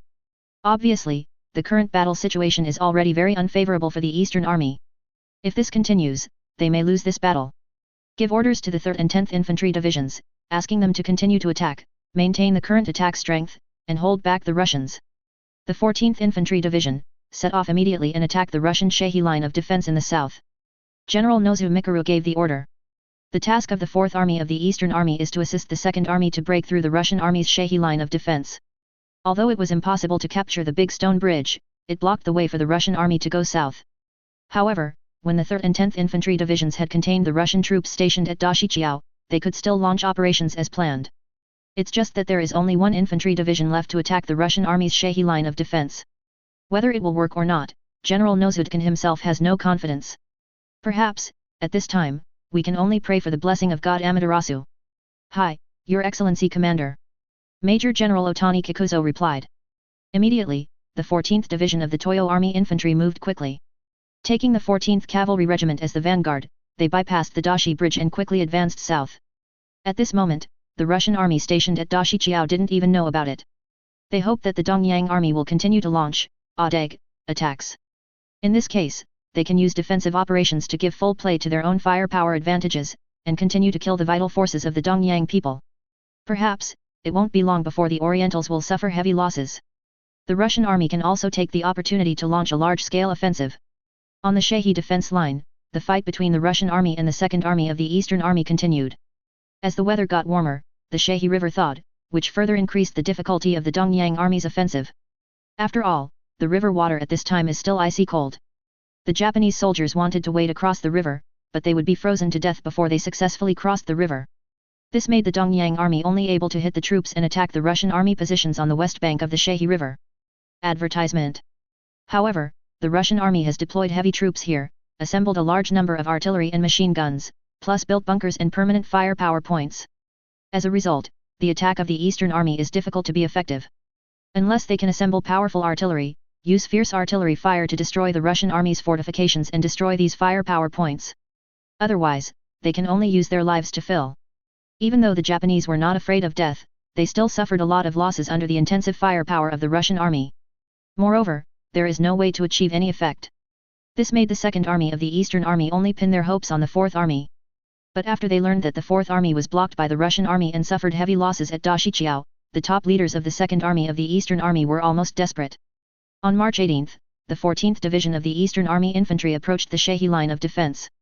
In particular, the 14th Cavalry Regiment approached less than 10 kilometers away from the Shehi line of defense.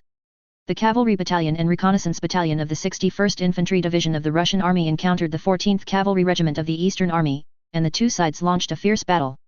The 14th Cavalry Regiment of the Eastern Army suffered heavy losses and had to retreat. And this quickly attracted the attention of the Russian army stationed on the Shehi line of defense. The 61st Infantry Division quickly mobilized an infantry regiment to strengthen the defense of Wafangdian. At the same time, the 6th Cavalry Brigade also quickly went north and devoted itself to defensive operations. In addition, the 67th Infantry Division also dispatched an infantry regiment to the north, quickly enriching the line of defense. In order to suppress the artillery of the Orientals, the Shehi defense line directly mobilized two 75 mm field artillery battalions, a 105 mm light howitzer battalion and a 155 mm heavy-duty howitzer battalion. The bombardment battalion went north. In this way, the Russian army built a defense line north of the Shehi line of defense with two infantry regiments, one cavalry brigade, four artillery battalions, plus one cavalry battalion and one reconnaissance battalion, with a total of more than 23,000 troops. This made the raid of the 14th Division of the Toyo Army Infantry a failure. Chapter 159 Tianhuang is furious. Fourth more, please subscribe. Your Excellency, Division Commander, the Russians are on guard. We have gathered heavy troops in the Wafangdian area. Chief of Staff Yoshiaki Takahashi, Chief of Staff of the 14th Infantry Division, reported. Lieutenant General Mitsuharu Tsuchiya, head of the 14th Infantry Division, looked very ugly. Baga. The Russians' reaction was too quick. If we want to raid the Shehi line of defense, I am afraid it will be very difficult to do so.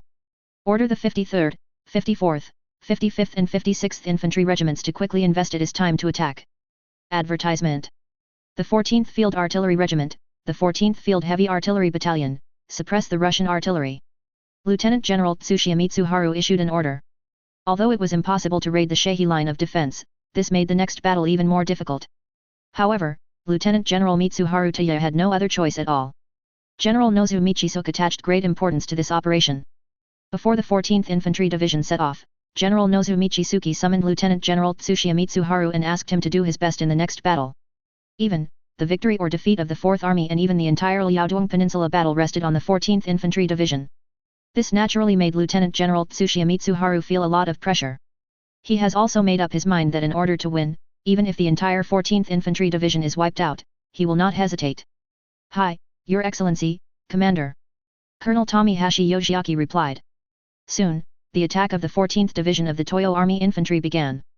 The 54 75 mm Trinity field guns of the 14th Field Artillery Regiment and the 18 120 mm Krupp howitzers of the 14th Field Heavy Artillery Battalion fired violently, pouring shells at the Russian defense line. But then, they were counterattacked by Russian artillery. The 48 75mm field guns of the 2 artillery battalions, plus the artillery companies of the 2 infantry regiments, have a total of 12 75mm field guns, 24 75mm field guns of the artillery battalion of the 6th Cavalry Brigade, 1 105mm light, the 24 105mm light howitzers of the howitzer battalion, and the 24 155mm heavy howitzers of a 155mm heavy howitzer battalion were all put into the attack. This time, the Russian army assembled 84 75mm field guns, 24 105mm light howitzers and 24 155mm heavy howitzers. This puts the 14th Division of the Toyo Army Infantry at a complete disadvantage in terms of artillery. Although their 14th Field Artillery Wing and the 14th Field Heavy Artillery Brigade tried their best, they could not compete with the Russian artillery. It is even more impossible to destroy the firepower points on the Russian defense line. It can be said that in this battle, the Dongyang Army's disadvantage in artillery was too obvious, and it was too tempting. As a last resort, the 4 infantry regiments of the 14th Division of the Toyo Army Infantry had no choice but to attack without fire support. Advertisement. A large number of Oriental infantry, braving the fierce Russian artillery fire, launched a charge to the Russian defense line. Boom boom boom. Da-da-da. The mortars and heavy machine guns on the Russian defense line fired wildly, and the intensive firepower recklessly harvested the lives of these Japanese soldiers. No matter how brave they are flesh and blood, not invulnerable. He was hit by a bullet and was still killed. If hit by a shell, it will be blown to pieces. The attack of the 14th Division of the Eastern Army Infantry on Hwafangdian did not achieve any effect, but caused great losses to itself. Even if Lieutenant General Tsuchiya Mitsuharu issued a strict order, the troops participating in the offensive were not allowed to retreat, but could only move forward. However, there is no other way than to make them pay more casualties and let the Tsarist Russian army consume a lot of ammunition. Of course, if the time is delayed a little longer, it may cause a lot of trouble to the Tsarist Russian army. After all, Dashichiao is in fierce battle, and the railway line has been cut off. This has caused the Russian troops stationed on the Liaodong Peninsula to lose their supplies. However, the 6th Army of the Tsarist Russian Army had already made preparations. Before the war broke out, the 6th Army had already stored a large amount of combat materials in the Liaodong Peninsula. The Lushun Fortress and the Shehi Line of Defense are both key locations. The Tsarist Russian Army will naturally focus on storing materials in these 2 places. This allows the Russian army to persist for a long time even if the supply line is cut off. It is simply a delusion that the Eastern Army wants to destroy the Tsarist Russian army by consuming the ammunition and other combat materials of the Russian army in a short period of time. 0. Ask for flowers. The surprise attack of the 14th Division of the Eastern Army Infantry failed, and it failed to cooperate with the 2nd Army of the Eastern Army to break the Russian Shehi line of defense. This caused the war on the Liaodong Peninsula to fall into a stalemate again. Advertisement. Although, the Eastern Army is still maintaining its offensive. However, their losses are getting bigger and bigger. As the losses soared, the attack power of their troops also continued to decline. In addition, the longer the time drags on, the better it will be for the Tsarist Russian army. The original plan of the Eastern Army in this war seems to have gone bankrupt. Toyo Empire, Dongjing, thickness. After Mingzi Tianhuang read the battle report from the front line, he was furious. Baga. A bunch of trash, idiots. What the hell are they doing? It has been a month since the war started, and the Imperial Navy has not killed the main force of the Russian Pacific Fleet. The Imperial Army also did not have the slightest record on the battlefield, but instead paid heavy losses. How can we continue to fight this battle? Mingzi Tianhuang was in a rage. 0. This is completely different from the predictions about the war that he heard before the war. Before the war, both the cabinet ministers and the top military officials told him that the Russians were vulnerable. Once the war starts, both the Eastern Army and the Navy will be in a strong position to easily defeat the Russians and win the war. And the Eastern Empire can step on the Russians and successfully become one of the world's great powers. This made Mingzi Tianhuang keep dreaming, thinking that he would soon become the monarch of a world-class power. But now, after waking up from the dream, everything is unreal. With such a big gap, Mingzi Tianhuang naturally couldn't accept it. The Prime Minister of the Cabinet, General Katsura, the Minister of the Army, Lieutenant General Teraki Masaki, and the Minister of the Navy, Lieutenant General Gonbei Yamamoto, knelt on the ground, lowered their heads, and said nothing, allowing Mingzi Tianhuang to scold them bloody, did not dare to refute a word. Although Tianhuang has no real power, he is just a puppet. But Mingzi Tianhuang has a huge influence in the entire Eastern Empire, even the cabinet and the military dare not disobey his will. What's more, this time it was indeed their fault. Who made the performance of the army on the battlefield so bad? Chapter 160 I can't afford to lose this battle, 5th update, please subscribe. Your Majesty Tian Huang, I'm really sorry. We seriously underestimated the strength of the Russians, so that the Empire is currently in a difficult situation in this war. However, please rest assured, whether it is the cabinet, the army, or the navy, everyone we will do our best to find a way to break the current deadlock. We will do our best to defeat the Russians and win this war. General Guitaro assured Mingzi Tianhuang. Advertisement. Hey! Mingzi Tianhuang let out a heavy breath, and then said. What guarantee do you give? Can you really be sure that the Empire can defeat the Russians? Mingzi Tianhuang asked viciously. Your Majesty, we will definitely be able to defeat the Russians. If we fail to achieve this, I am willing to commit seppuku and take responsibility for it. General Guitaro said through gritted teeth. I am also willing to 323 to be responsible for the failure. Lieutenant General Teraki Masaki, the Minister of Army, also said. But Vice Admiral Gonbei Yamamoto, Minister of the Navy, remained expressionless. The Navy is not like the Red Deer in the Army. They are relatively rational, and they will not talk about seppuku like the Army. Mingzi Tianhuang nodded, since everyone was so confident, he naturally chose to trust them. These are all their important ministers. My lords, 10 years ago, the Empire managed to defeat the Chinese people and gained a lot of benefits for the rise of the Empire. But this battle is also crucial to the Empire. The Empire cannot afford to lose. Once the Empire loses in this war, the Empire will suffer unprecedented heavy losses. Even, the road to the rise of the Empire will be cut off from then on. The Empire will completely fall into the control of the people on whom the sun never sets, becoming their puppet, and even running dogs. Only by defeating the Russians can the Empire become a world-class power and truly control its own destiny. Mingzi Tianhuang said earnestly. A group of ministers nodded again and again, they are all smart people, so naturally they are very clear about this. Then, gentlemen, I'll leave it to you next. Mingzi Tianhuang bowed heavily to several people. This made several ministers even more excited. Advertisement. Your Majesty Tianhuang, don't worry, I will fight to the death, and the Western Empire will win. All the ministers said one after another. After leaving the palace, General Guitaro returned to the Prime Minister's office with the ministers. And, immediately convened high-level army and navy to discuss the current situation. Gentlemen, the current battle situation is very unfavorable to us. We must find a way to break the current deadlock. Otherwise, we will not only be unable to explain to His Majesty Tianhuang, but also unable to explain to the people of the Empire who have worked so hard to support us. As His Majesty Tianhuang said, we can no longer afford to lose. We must win this battle, no matter how high the price is. General Guitaro said in a deep voice. Hi, Your Excellency the Prime Minister. A group of people answered one after another. Your Excellency, the Navy is ready to face the Russian Navy.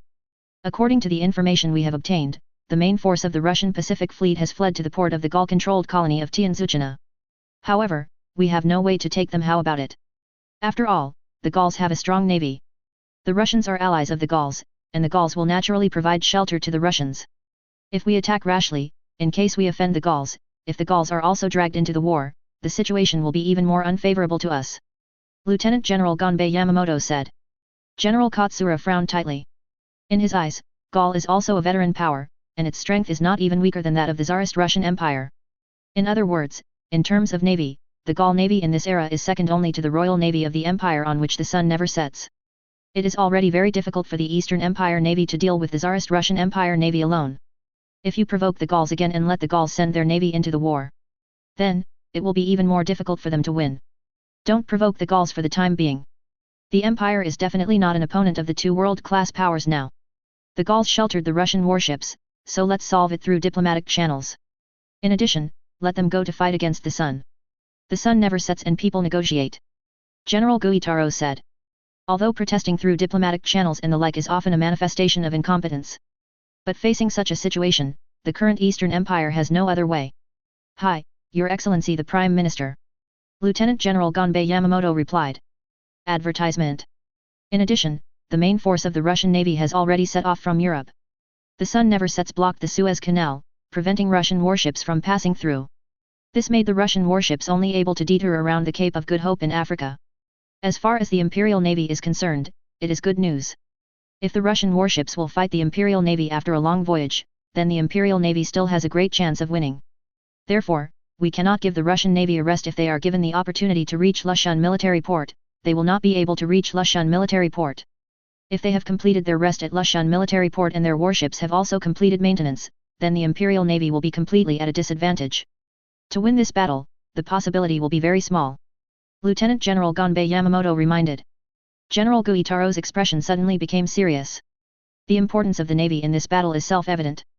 If the Navy wins, even if the Army does not win, then, they can also ensure that they will not lose in the war. Even, by virtue of their maritime superiority and the support of the empire on which the sun never sets, they can obtain certain benefits from the Russians, thus ending the war decently. However, if the Navy fails, then, everything is over. The armies dispatched to the Koryo Peninsula and the Liaodong Peninsula have only a dead end. Is it possible to survive when the logistical supply line is cut off by the Russian Navy and at the same time besieged by the Russians? 1.1. Even the mainland of the Eastern Empire will become the target of Russian attacks. That was undoubtedly a fatal blow to the Eastern Empire. The army must take down the Lushun military port before the Russian main fleet arrives in the Far East. The Russian fleet cannot be allowed to enter the military port for rest and maintenance. No matter how high the price is, the army must do it up to this point. General Guitaro said with determination on his face. Although, he knew very well that Lushun fortress was the key place for the Russian army to deploy, and it was even known as the #1 fortress in the Far East. If there is a strong attack, even if it succeeds, it will inevitably pay a huge price. However, the Eastern Empire has no other choice. Chapter 161 Crazy Mobilization, First Update, please subscribe. Your Excellency Prime Minister, the Third Army has already landed on the Liaodong Peninsula. They have not invested in other fronts. Their purpose is to launch an attack on Lushun Fortress. With the troops under the jurisdiction of the Third Army and the troops deployed by the Russians in Lushun Fortress, we will definitely be able to take Lushun Fortress. However, the Russians have operated in Lushun Fortress for many years, built a large number of forts and firepower points, and deployed a large number of artillery. I'm afraid it will be very difficult for us to take down Lushun Fortress. Advertisement. If it is not done well, it will also pay an extremely heavy price. General Anyun, Chief of Staff of the Army and Commander of the Manchurian Army, reminded. General Guitaro nodded. If Lushun Fortress was so easy to fight, the Russians would definitely not stick to it, but gave up immediately. But even so, the Eastern Empire had to win Lushun Fortress. Otherwise, the consequences will be very serious. Let Namukun fight freely. No matter how much you pay, as long as you can take Lushun Fortress, it will be worth it. Even if the entire Third Army is wiped out, as long as we defeat the Russians, then everything will be fine. Acceptable. General Guitaro said bluntly. 03 In the eyes of the high-level officials of the Eastern Empire, it doesn't matter how many people die in this war, as long as they can defeat the Tsarist Russian Empire and let the Eastern Empire win the war. Then everything is acceptable. Anyway, the Eastern Empire has a large population, and it has a large number of soldiers to replenish. No matter how many people die, it is not as important as winning this war. Hi, Your Excellency Prime Minister. General Anyun nodded repeatedly. With the Prime Minister's endorsement, then they can let go of their hands and feet, and they will not be afraid of paying too many casualties. Anyway, in the eyes of the high-level military, it doesn't matter how many ordinary soldiers die, as long as they are recruited again. Advertisement. Your Excellency, the current situation of the Imperial Army on all fronts is very serious. On the Koryo Peninsula, the Imperial Army has already invested 6 infantry divisions. In terms of strength, although much more than the Russians. However, the Russians occupy powerful terrain. This made it difficult for the Imperial Army to break through. In the northern part of the Liaodong Peninsula, the Second Army was still unable to break through the Russian Shehi line of defense, and suffered heavy losses on this line of defense. After the Fourth Army landed at Yingkou, it also failed to achieve the desired effect. Their offensive has been resisted by the Russians. The entire battle situation is already very unfavorable for us. Lieutenant General Masatake Teraki, Minister of the Army, said. General Guitaro's complexion also became extremely ugly. They really never thought that after the war broke out, it would be like this. This is undoubtedly a very big gap with their previous expectations. Your Excellency, the Russians use far fewer troops than us on the battlefield. However, they can occupy a great advantage on the battlefield. This is undoubtedly very dangerous for us. Moreover, the Russians also we are continuously deploying troops from other regions to reinforce the Far East. Once these reinforcements from the Russians arrive, the situation will be even more unfavorable to us. General Anyun said. So, how can we solve the current problem? General Guitaro asked. Your Excellency, Prime Minister, we can only compete with the Russians in terms of speed of mobilization, and troops on the battlefield. After all, the reinforcements of the Russians need to be transported thousands of miles from Europe to the Far East. But it will take a lot of time. Logistics supplies also need to be transported from Europe to the Far East, which further increases the pressure on the Trans-Siberian Railway. We believe that the Russians can deploy troops on the battlefield is limited. In contrast, we are closer to the battlefield and have convenient sea transportation, which makes it easier to send troops and transport various materials to the battlefield. Therefore, we can send more troops to the battlefield in the shortest possible time. If we can have a greater advantage in the number of troops we put into the battlefield, then our chances of defeating the Russians will be even greater," said Lieutenant General Teraki Masaki. General Guitaro frowned. He knew very well that the army wanted to further expand its mobilization so that it could send more troops to the battlefield. In this way, the gap in firepower with the Russian army is made up. Then, they gave full play to their strength and defeated the Russians in one fell swoop. In this case, the Eastern Empire will undoubtedly pay a very high price. Advertisement. However, the current Eastern Empire seems to have no other choice but to do so. What is the army going to do? General Katsura asked. Your Excellency Prime Minister, we have ordered that the 5th Army speed up its mobilization. In a month's time at most, the 17 infantry divisions under the 5th Army will all be put on the battlefield. In addition, the formation of the 6th Army will begin. The units under the 6th Army are estimated to be 34 infantry divisions, said Lieutenant General Masahide Suki. General Guitaro's eyes widened when he heard this number. The 5th Army mobilized 17 infantry divisions, plus the 17 infantry divisions already in the field. Then, the troops of the Eastern Empire Army that went into battle had already reached 34 infantry divisions in 823. If cavalry and field heavy artillery were added, the total strength was as high as 1 million. If another 34 infantry divisions were mobilized to join the battlefield, wouldn't the Eastern Empire employ nearly 2 million troops in this war? Although, the reserve personnel of the Eastern Empire has exceeded 2 million. However, the use of so many troops into this war definitely exceeded the expectations of General Guitaro and other cabinet ministers. This is simply crazy. Your Excellency Prime Minister, we have no other choice. We seriously underestimated the strength of the Russians. If we want to win this war, we must invest more power. Just be prepared to pay a bigger loss. But even if this is the case, it is better than us losing this war. General de Chanyan persuaded. General Guitaro hesitated for a moment, and then his eyes became firm. That's right, no matter how high the price is, it's better than losing the war. Okay, let's mobilize the army. No matter how much we pay, we must win this battle. General Guitaro ordered. Hi, Your Excellency the Prime Minister. Lieutenant General Genji and General de Chanyan replied one after another. Chapter 162 The Tsar's Confidence, Second Update, please subscribe. Advertisement. Russian Empire, Primorsky Far East, Vladivostok. After General Kuropatkin, governor of the Far East and commander of the 6th Army, went to Shenyang to sit in command of the frontline battles, his governor's palace was vacant. Tsar Mikhail and Chief of General Staff General Bruzilov established their own headquarters here.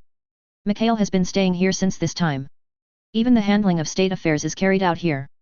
Documents that need to be signed and the like are brought here from Moscow when the military ranks are transporting personnel and supplies, and then brought back. For some urgent matters, the cabinet also notified him by telegram. In a short period of time, Mikhail can continue to govern the country through such a remote command method. But if it takes a long time, it will not work.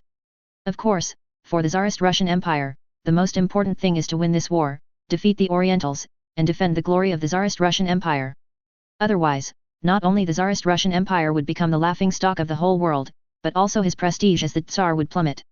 Mikhail didn't want that to happen. Therefore, we must ensure victory in this battle, which is the most important thing. Your Majesty, the current battle situation has basically stabilized. The Imperial Army has gained certain advantages on all fronts, and has caused considerable losses to the Orientals.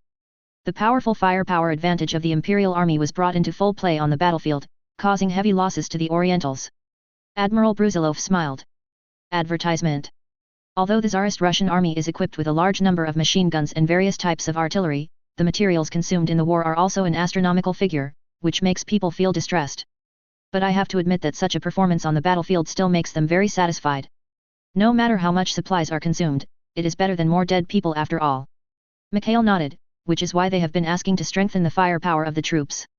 How is the situation on the various fronts? Asked Mikhail. Your Majesty, on the Goryeo battlefield, the Imperial Army has invested 5 infantry divisions, namely the 62nd Infantry Division, the 64th Infantry Division, and the 54th Infantry Division stationed on the north bank of the Han River in Seoul. The 63rd Infantry Division and the 55th Infantry Division. The Infantry Division is stationed on the front line of Pyongyang. What they have to face is the 6 infantry divisions of the Dongyang people. Although we are at a disadvantage in terms of strength. However, relying on favorable terrain and strong firepower, we not only resisted the Dongyang people at the same time, they paid a huge price. However, since this period of time, the Orientals seem to have begun to change their tactics on the Koryo Peninsula. They took advantage of their strength and began to make continuous detours, sending small groups of troops to intersperse. This forced the Imperial Army to divide its troops to intercept. Our disadvantage in military strength has gradually become more obvious. If this continues, I'm afraid we will encounter some troubles. Admiral Brusilov reminded. Mikhail nodded. His original idea was that the troops deployed by the Tsarist Russian Empire on the Koryo Peninsula only needed to guard the Yalu River, thus limiting the fighting to the Koryo Peninsula. But I didn't expect that the Imperial Army performed very well on the peninsula, and it directly withstood the attack of the Orientals in Seoul and Pingrang. On the Shehi line of defense, the Imperial Army assembled the 61st Infantry Division, the 67th Infantry Division, the 68th Infantry Division, the 69th Infantry Division and the 70th Infantry Division, as well as the 6th Cavalry Brigade and the 6th Heavy Artillery Brigade. Relying on Shehi and the Imperial Army with the line of defense built before, the Imperial Army resisted the attack of the Second Army of the Orientals here. However, the Orientals then dispatched 3 infantry divisions to land at Yingkao in an attempt to raid the rear of the Shehi line of defense. But at Dashiqiao, it was intercepted by the 51st Infantry Division, 52nd Infantry Division, 53rd Infantry Division, 5th Cavalry Brigade and 5th Heavy Artillery Brigade of the Imperial Army. But even though the Orientals suffered huge casualties, they kept attacking Dashiqiao. And in the process, an infantry division was dispatched to raid the Shehi defense line in an attempt to cooperate with their Second Army to break through the Shehi defense line. Fortunately, the troops deployed by the Imperial Army on the Shehi defense line saw the opportunity early and deployed troops in time to resist their attack. Otherwise, I am afraid that the line of defense will be breached. From the current point of view, the Shehi line of defense is still very solid. Advertisement. Admiral Brusilov continued. There was also a hint of relief on Mikhail's face. Over Lushan Fortress, the Imperial Army's 65th Infantry Division and 66th Infantry Division have already retreated into the fortifications around the fortress, and they will cooperate with the 10th and 11th Brigades of the Marine Corps to hold on to the fortress. At present, the Japanese they have not yet launched an attack on the fortress. However, they have assembled a large number of troops to the Liaodong Peninsula. It is expected that they will launch an attack on the Lushan Fortress soon. Admiral Brusilov then introduced the Taoist. Mikhail is still very confident about Lushan Fortress. Don't worry, with the defense level of Lushan Fortress, coupled with the troops deployed there by the Imperial Army and Navy, it will definitely be able to withstand the attack of the Orientals. General Alexiev is sitting there, enough to ensure the safety of Lushan Fortress. It is simply impossible for the Orientals to take down Lushan Fortress. If they launch a strong attack, they will be smashed there and suffer heavy losses. I really wish that the Orientals would storm Lushan Fortress. In that case, the Orientals may be able to pay a higher price. Mikhail smiled. Over the years, the Tsarist Russian Empire has invested a lot of financial and material resources in Lushan Fortress, frantically strengthening the defense here, and these are not in vain. Miha, Zhao Ziyahao, Il already knew that the person in charge of attacking Lushan Fortress was the famous General Nogi Zidian in history. Well, he was very much looking forward to the performance of General Nogi Zidian in Lushan Fortress again. In other words, I am very much looking forward to his next pig-like charge. Facts will prove that no matter how tenacious the fighting will of the Japanese is, it cannot be the opponent of machine gun bullets and artillery shells. The fearless and intensive charge of the Orientals only allowed the Tsarist Russian Empire army to achieve greater results. The real key battle in this war between us and the Orientals lies in the decisive battle between the navies of both sides. Therefore, before our navy defeats the Japanese navy, the army only needs to maintain the front line. Wait until the navy defeats the Japanese navy. After the human navy, we can easily win this war. Mikhail is undoubtedly very confident in winning this war. Chapter 163 Continue to increase troops. Third update, please subscribe. In this battle between the Tsarist Russian Empire and the Eastern Empire, what really played a key role was the navy. This is also Mikhail's plan all along. Before the navy defeated the Eastern Empire navy, the Tsarist Russian Empire army only needed to hold the line of defense and limit the battlefield to the Koryo Peninsula and the Liaodong Peninsula. In this case, the Russian army can hold the line of defense with relatively few troops. And it can give full play to the Russian army's powerful firepower advantage on the battlefield, constantly consuming the vital strength of the Orientals. Even if the Eastern Empire has sufficient reserve troops, it can mobilize a large number of troops to the front-line battlefield. But, these are all living beings. Advertisement. It was consumed on the battlefield in this way, and the losses caused to the Eastern Empire are naturally conceivable. What's more, after the effective forces of the Eastern Empire have been wiped out in large numbers, it may be relatively easier for the Tsarist Russian Empire to attack the mainland of the Eastern Empire. You read it right, Mikhail's appetite is not only to defeat the Eastern Empire in this war, but also wants to launch an attack on the Eastern Empire itself.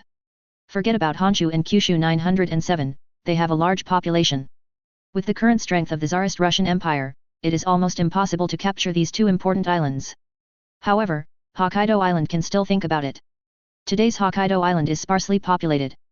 The entire island of Hokkaido has only about 1 million people. Compared with the total population of the Eastern Empire, it is nothing at all. You know, the total population of the Eastern Empire has reached 44 million. The population of Hokkaido Island is less than half of the total population of Orientals. The main population of the Eastern Empire is concentrated in Honshu Island and Kyushu Island. In this way, once the Tsarist Russian Empire Navy wins the naval battle, it can launch an attack on the Eastern Empire itself. Then take the opportunity to blockade Hokkaido Island, landed by the Marines and the Army, occupy the entire Hokkaido Island, and become an important base of the Tsarist Russian Empire in the Far East, and will also be a bridgehead for the Tsarist Russian Empire to contain the Eastern Empire. Before the Tsarist Russian Empire Navy won the victory, the Tsarist Russian Army only needed to stabilize the front line. At least judging from the current situation, the Tsarist Russian Army is still very good. How many reserves do we have on the battlefield? Mikhail asked. Your Majesty, the 56th Infantry Division of the 5th Army has arrived in Shenyang. In addition, the 57th Infantry Division, the 58th Infantry Division, the 59th Infantry Division and the 60th Infantry Division are also arriving one after another. Brusquilo General Husband replied. Mikhail nodded. Let the 56th Infantry Division go to the Koryo Peninsula to assist the troops stationed on the peninsula. The Dongyang people have a huge advantage in strength on the Koryo Peninsula. Although the Imperial Army has strong firepower, it is difficult to face the Dongyang people. It is undoubtedly very difficult to intersperse and deter a small group of troops. Reinforcement of an infantry division is also conducive to the defense of the Imperial Army on the Koryo Peninsula. Yes, Your Majesty, replied Admiral Bruzilov. In this case, there are only 4 reserve teams on the battlefield. However, it should be enough for the time being. Advertisement. Your Majesty, the Intelligence Department sent a telegram. According to the information obtained so far, the Eastern Empire is mobilizing frantically. Hundreds of thousands of reservists in as many as 17 infantry divisions are distributing weapons and equipment for adaptive training. These troops may appear on the battlefield in a very short period of time. General Bruzilov is a little worried. At present, the troops put into the battlefield by the Tsarist Russian Empire have reached 16 infantry divisions, 2 cavalry brigades and 2 heavy artillery brigades. The Toyo Army invested 17 infantry divisions, 2 cavalry brigades and 2 field heavy artillery brigades.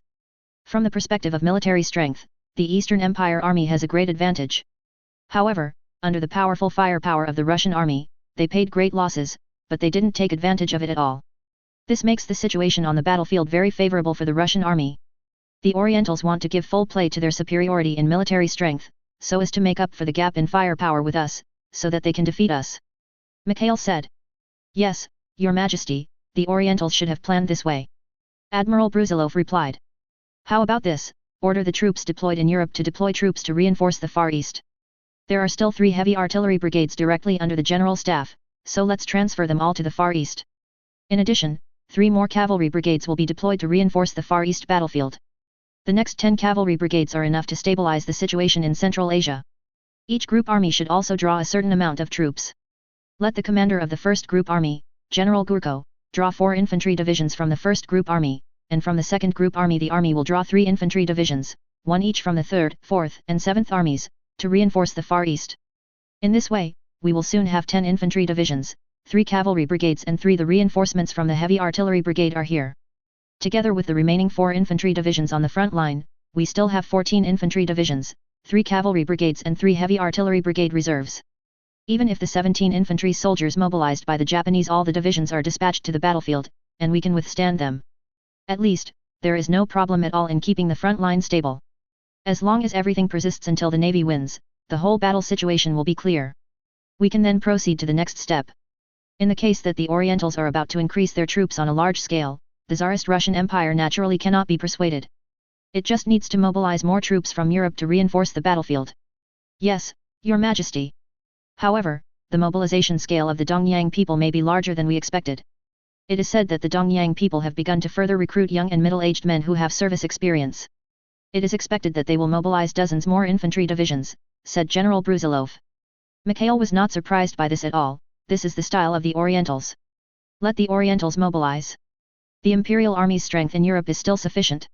If necessary, we can send another 10 infantry divisions from Europe to reinforce the Far East. If this is not enough, mobilizing again will also help the Far East. There is still time. The Imperial Navy fleet is on the way. When they arrive, everything will be no problem. Mikhail said. Mikhail pinned his hopes on the Navy. Yes, Your Majesty, replied Admiral Brusilov. Chapter 164 Siege of Lushan Fortress, 4th update, please subscribe. Advertisement. The Eastern Empire mobilized frantically, preparing to invest more troops on the battlefield in a short period of time, and fight to the end with the Tsarist Empire. Through a large-scale increase in troops to defeat the Tsarist Empire in one fell swoop and win the war.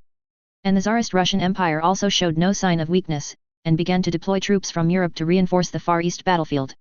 And, let the rest of the European troops be ready, and if necessary, immediately take the train to the Far East battlefield.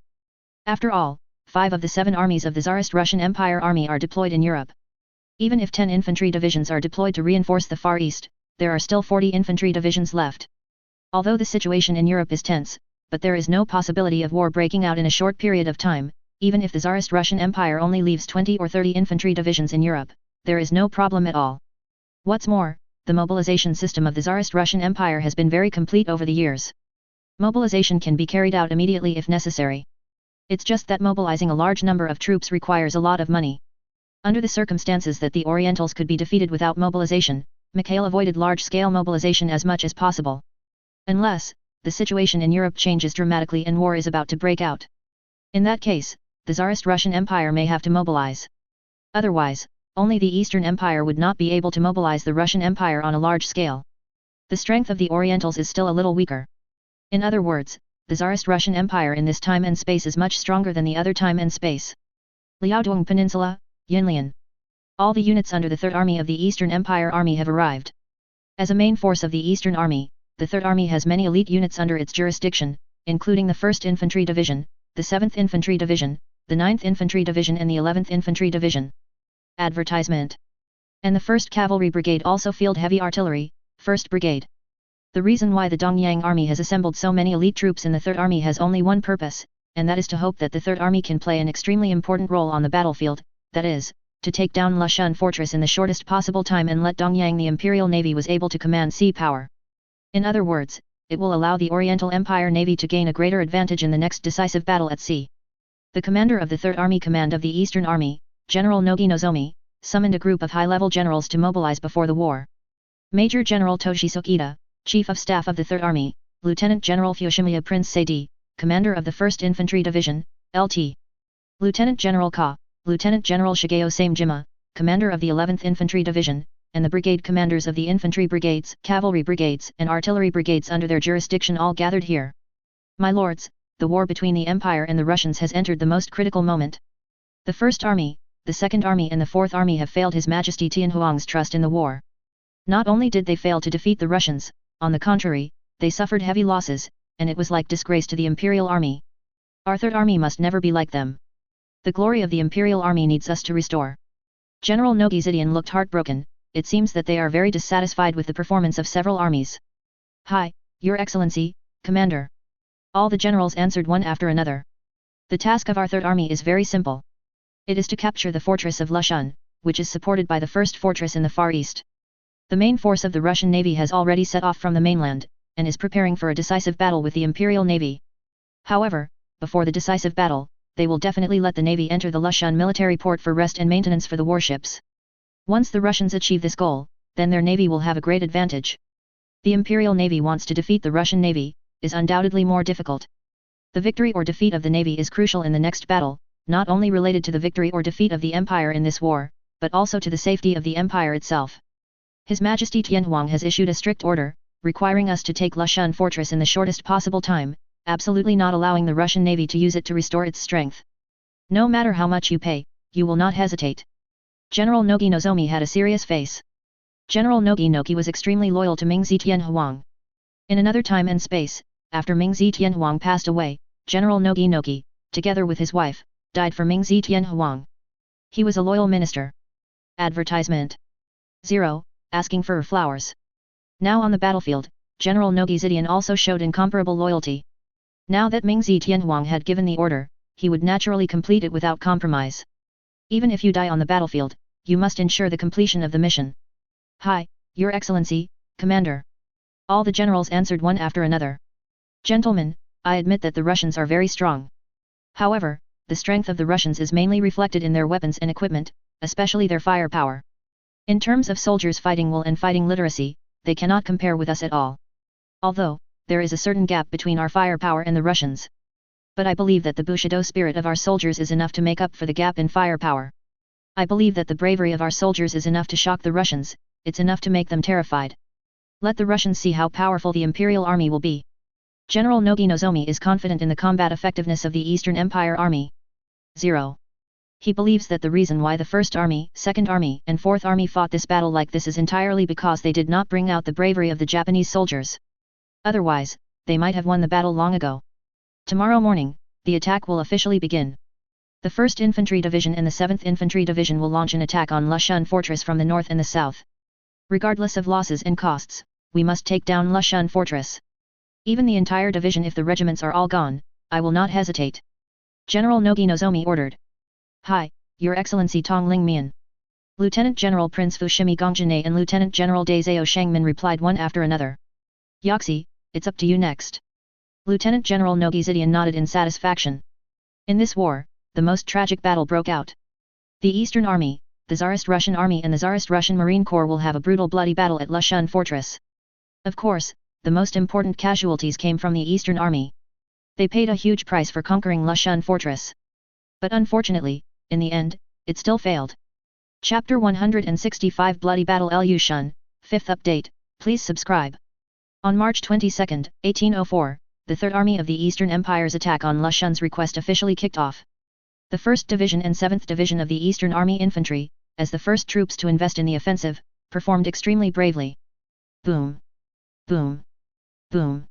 The 1st Field Artillery Regiment of the 1st Infantry Division and the 1st Field Heavy Artillery Battalion.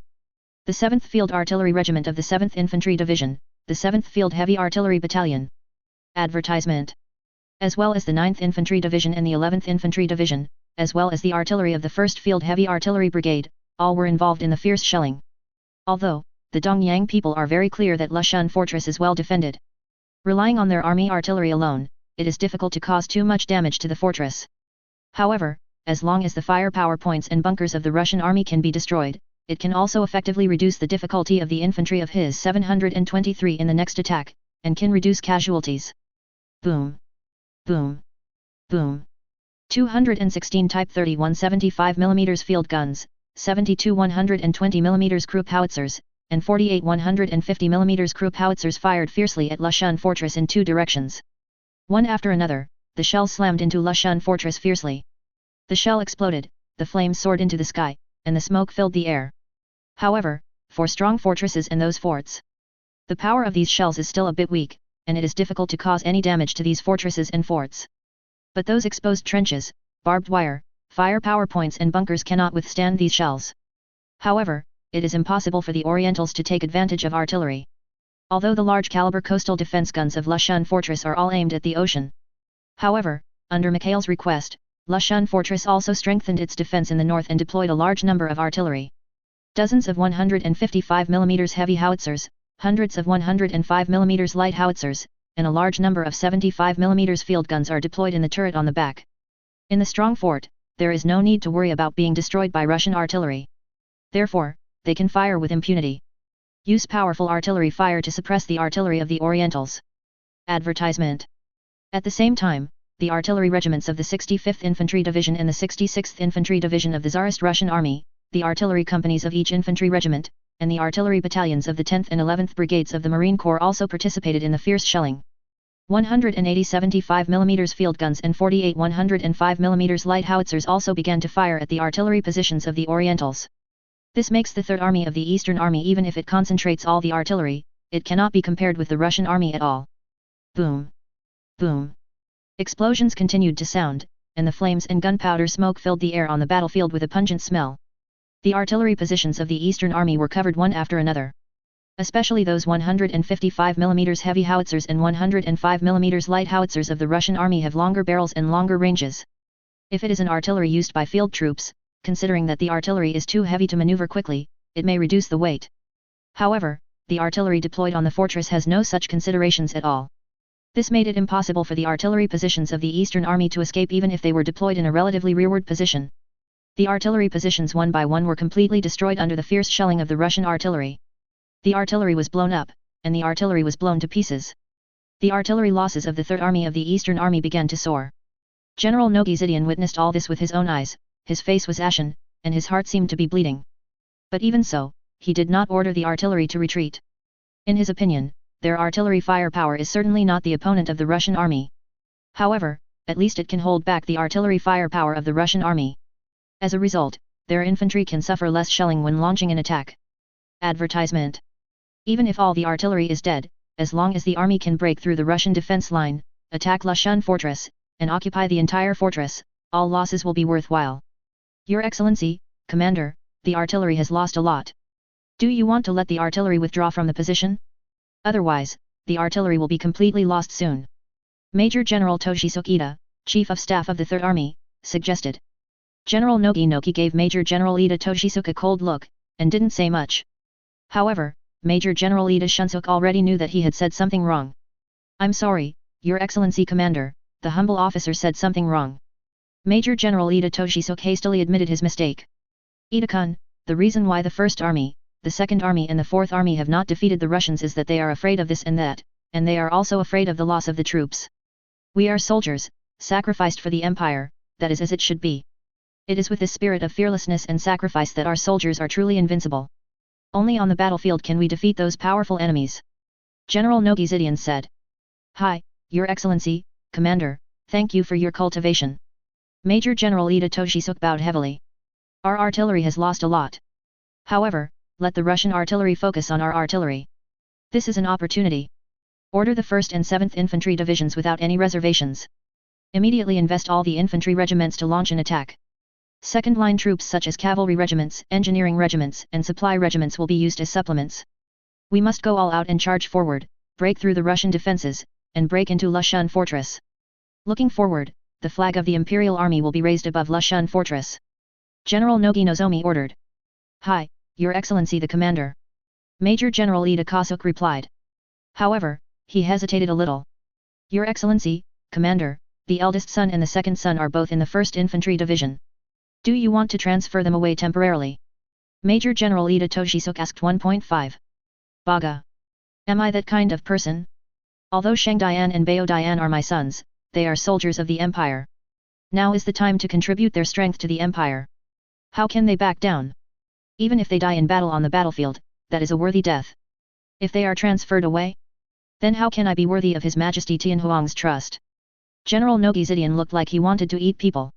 Hey, Your Excellency, Commander, I made a mistake. Major General Toshisuk Ida hurriedly apologized, and then went to give the following order. Immediately, the 1st Infantry Brigade and the 2nd Infantry Brigade under the jurisdiction of the 1st Infantry Division of the Eastern Army. The 13th Infantry Brigade and the 14th Infantry Brigade under the 7th Infantry Division were all involved in the fierce attack. The fierce attack of the Eastern Army, regardless of losses, directly brought this battle into the worst state. Chapter 166 Pig Sudden Attack, First Update, please subscribe. Kill. Go. Kill all the Russians. On board His Majesty Tianhuang. On board the Eastern Empire. The 1st Infantry Brigade under the 1st Infantry Division of the Toyo Army has 2 infantry regiments, the 1st Infantry Regiment and the 15th Infantry Regiment. The 2nd Infantry Brigade has jurisdiction over the 2nd Infantry Regiment and the 3rd Infantry Regiment. The 13th Infantry Brigade under the jurisdiction of the 7th Infantry Division has 2 infantry regiments, the 25th Infantry Regiment and the 27th Infantry Regiment. Under the 14th Infantry Brigade are the 26th Infantry Regiment and the 28th Infantry Regiment. 8 infantry regiments, 24 infantry brigades, and nearly 30,000 elite Japanese soldiers launched a fierce attack on Lushan Fortress. Advertisement. It can be clearly seen that there are captains, squadron leaders and small captains waving command knives everywhere, leading the soldiers to charge. Under such circumstances, those Japanese soldiers were naturally excited and their eyes were red. At this moment, as if forgetting life and death, 03 bravely charged with a rifle in hand. There are also many Japanese soldiers, carrying Maxim heavy machine guns, and charged with the troops. It's no secret that the Tsarist Russian army has powerful firepower. Therefore, the machine gun squadrons of each wing were ordered to charge with the infantry in order to provide fire support to the infantry. Quick, quick, Chen Yanggren is attacking. The field artillery changed its target and opened fire on the Japanese infantry. Mortars and heavy machine guns are ready. Once the Japanese come into range, fire immediately. It is absolutely impossible for the Japanese to break through our defenses and break into the fortress. The generals of the Tsarist Russian Army and Marine Corps also issued orders one after another. One by one troops drilled out of the anti-bunker holes, carried their weapons, and entered the position. On the ground, mortars, heavy machine guns and light machine guns have all been set up. Facing the fierce attack of the Eastern Army, this also made the soldiers of the Russian army somewhat nervous. Some soldiers even couldn't help sweating their palms. Boom! Boom! Boom! A large number of 75mm field guns fired at the Japanese infantry at the maximum rate of fire. The dense shells smashed into the attacking queue of the Orientals, tearing those Orientals to pieces. At this moment, the attack method adopted by the Third Army of the Eastern Ocean Army is the famous pig sudden attack. Advertisement. This tactic is an offensive method that ignores the enemy's firepower and numbers, and charges forward bravely like a wild boar. Even though many Japanese were blown to pieces by shells, the rest of the Japanese soldiers seemed to turn a blind eye to it. It can be seen from this that these Orientals were really brave and fearless when they were fighting. In other words, in their view, even if they die in battle, their souls can return to Juduanzaka and be enshrined and admired by future generations. There is nothing terrible about death. Mortar fire. Boom boom boom. Mortars of various calibers were also thrown into the attack. The shells fell like raindrops, killing those Orientals continuously. Such intensive artillery fire caused great casualties to the Eastern Army. More and more Orientals were killed. Stumped limbs and broken arms were scattered everywhere. But even so, the Dongyang people's attack did not stop at all. Instead, they kept rushing forward one by one like wild beasts. God! Are these Orientals devils? Why don't they fear death at all? Did our shells really kill them? The Russian officers and soldiers were greatly shocked by the fearless and indomitable attacking style of the Orientals. Some timid soldiers were even frightened. After all, the behavior of these Orientals is really abnormal. Or rather, weird. Heavy machine guns, ready to fire. Even if those Orientals are really not afraid of death, they will be smashed into honeycombs by our machine gun fire. That's right, there are no people in the world who cannot be killed. Even if there are, it's definitely not these Orientals. Da-da-da. On the ground, a line of Maxim heavy machine guns began to fire. Immediately, light machine guns were added to the firing range. The dense bullets, like a violent storm, shot towards the Japanese. Puff! Puff! The bullets pierced through the Dongyang people's bodies easily, and after being shot, those Dongyang people fell to the ground one by one. Advertisement. Facts have proved that although these Orientals are very brave, it can be said that they are not afraid of death. But even so, they will also be killed after being hit by bullets. This also made the soldiers of the Russian army breathe a sigh of relief. Since the Orientals are not invincible, there is no problem. They just need to open fire and send those Orientals to hell. Bang! Bang! Bang! The Mosin Nagant rifles in the hands of the soldiers began to shoot. Although the Dongyang people's pig sudden attack is very brave, it gives people an irresistible momentum. However, in the face of the intensive firepower of the Russian army, the offensive momentum of the Orientals was directly contained. A large number of Dongyang soldiers were shot and fell to the ground. The corpses were piled up layer upon layer in front of the Russian defense line. But even so, these Orientals didn't seem to be frightened, they were still charging bravely, stepping on the corpses of their comrades in arms, and charging forward. Even if it is death, it is on the way of charging. The bravery shown by the Orientals is indeed astonishing. But from a rational point of view, this is simply stupid. 753 In other words, this seemingly brave charge is actually sending you to death. After all, the human body is fragile, and it cannot withstand bullets at all. If the attack of the Japanese can be more dispersed. In other words, if you can make continuous assaults with the help of obstructions, you may achieve certain results. Of course, if this is the case, it will be far from being able to compare with the pig's sudden attack in terms of momentum. Even if the Orientals die, they are unwilling to lose their morale. Therefore, their charge was very brave. This naturally caused a lot of Japanese deaths. Come on! Warriors of the Empire, His Majesty Tianhuang is watching us, we want to bring victory to His Majesty Tianhuang. A young second lieutenant officer waved his command knife and shouted loudly. He took the lead and led his infantry squad to bravely attack the Russian defense line. He is the second son of General Nogi Zidian, Nogi Bayadayan, and a second lieutenant captain of the 15th Infantry Regiment. Even if his father was the commander of the Third Army and a general of the army. However, he didn't do anything special either. Da-da-da. Intensive machine gun bullets shot over, and second lieutenant Nogi Yazuorai was directly beaten into a honeycomb and fell to the ground. Perhaps, he never thought that he would die here. Chapter 167 Fearless and Fearless, second update, please subscribe. The Third Army of the Eastern Army attacked Lushan Fortress very violently. The casualties are naturally very tragic. The soldiers of the Eastern Army almost never retreated, even if they were massacred by the intensive firepower of the Russian army, they were still marching forward bravely. This attack method of the Orientals shocked the Russian soldiers. However, even so, it did not affect the Russian soldiers to shoot and kill these Orientals with mortars, heavy machine guns, light machine guns and rifles. Heavy machine gun, where is our heavy machine gun? Fire, fire now, suppress the Russians. Advertisement. A young lieutenant commanded loudly. He is officially the eldest son of General Nogi Nogi, and the big brother of Nogi Yasunori, who has been beaten into a honeycomb. However, Lieutenant Yasunori Nogi served in the 1st Infantry Regiment. At present, he is already the captain of the lieutenant squadron. If it goes well, maybe 2 or 3 years later, he will be able to be promoted to captain. With the father of a God King Army General, his official career will undoubtedly be very smooth. However, because of this war, everything has changed. Da-da-da. The 2 Maxim heavy machine guns of the Eastern Army fired violently, and the dense bullets shot towards the Russian defense line. The bullets killed several Russian soldiers, making the Russian soldiers in this section of the position unable to lift their heads. And many Japanese soldiers took this opportunity to play center forward. However, 280mm mortars have already discovered the situation here. Boom boom boom. 280mm mortars, after adjusting the parameters, immediately began to shoot rapidly. Several mortar shells exploded around the firepower of the Japanese machine guns. Advertisement. In the violent explosion, the 2 Maxim heavy machine guns were directly blown into parts. At the same time, the machine gunner was completely blown to pieces. Lieutenant Masanori Nogi, who personally commanded the 2 heavy machine guns, could not escape. A mortar shell exploded right beside him. His body was directly blown into 2 pieces, and his intestines flowed out. The offensives of the 1st Infantry Division and the 7th Infantry Division of the Eastern Army were very fierce, but the losses they caused to the Russian army were quite limited. Moreover, under the powerful firepower of the Russian army, the 2 infantry divisions also suffered great losses. A large number of Dongyang soldiers fell on the battlefield. General Nogi Nozomi stayed behind, watching the attack of the Japanese soldiers with binoculars. Although their losses are great. However, the courage shown by the troops made him very satisfied. He believes that as long as the Eastern Army maintains such an offensive force, it will launch an offensive regardless of losses. It won't take much time to break through the Russian army's defense line, break into Lushan Fortress, and occupy it. Yaxi. The soldiers have performed very well.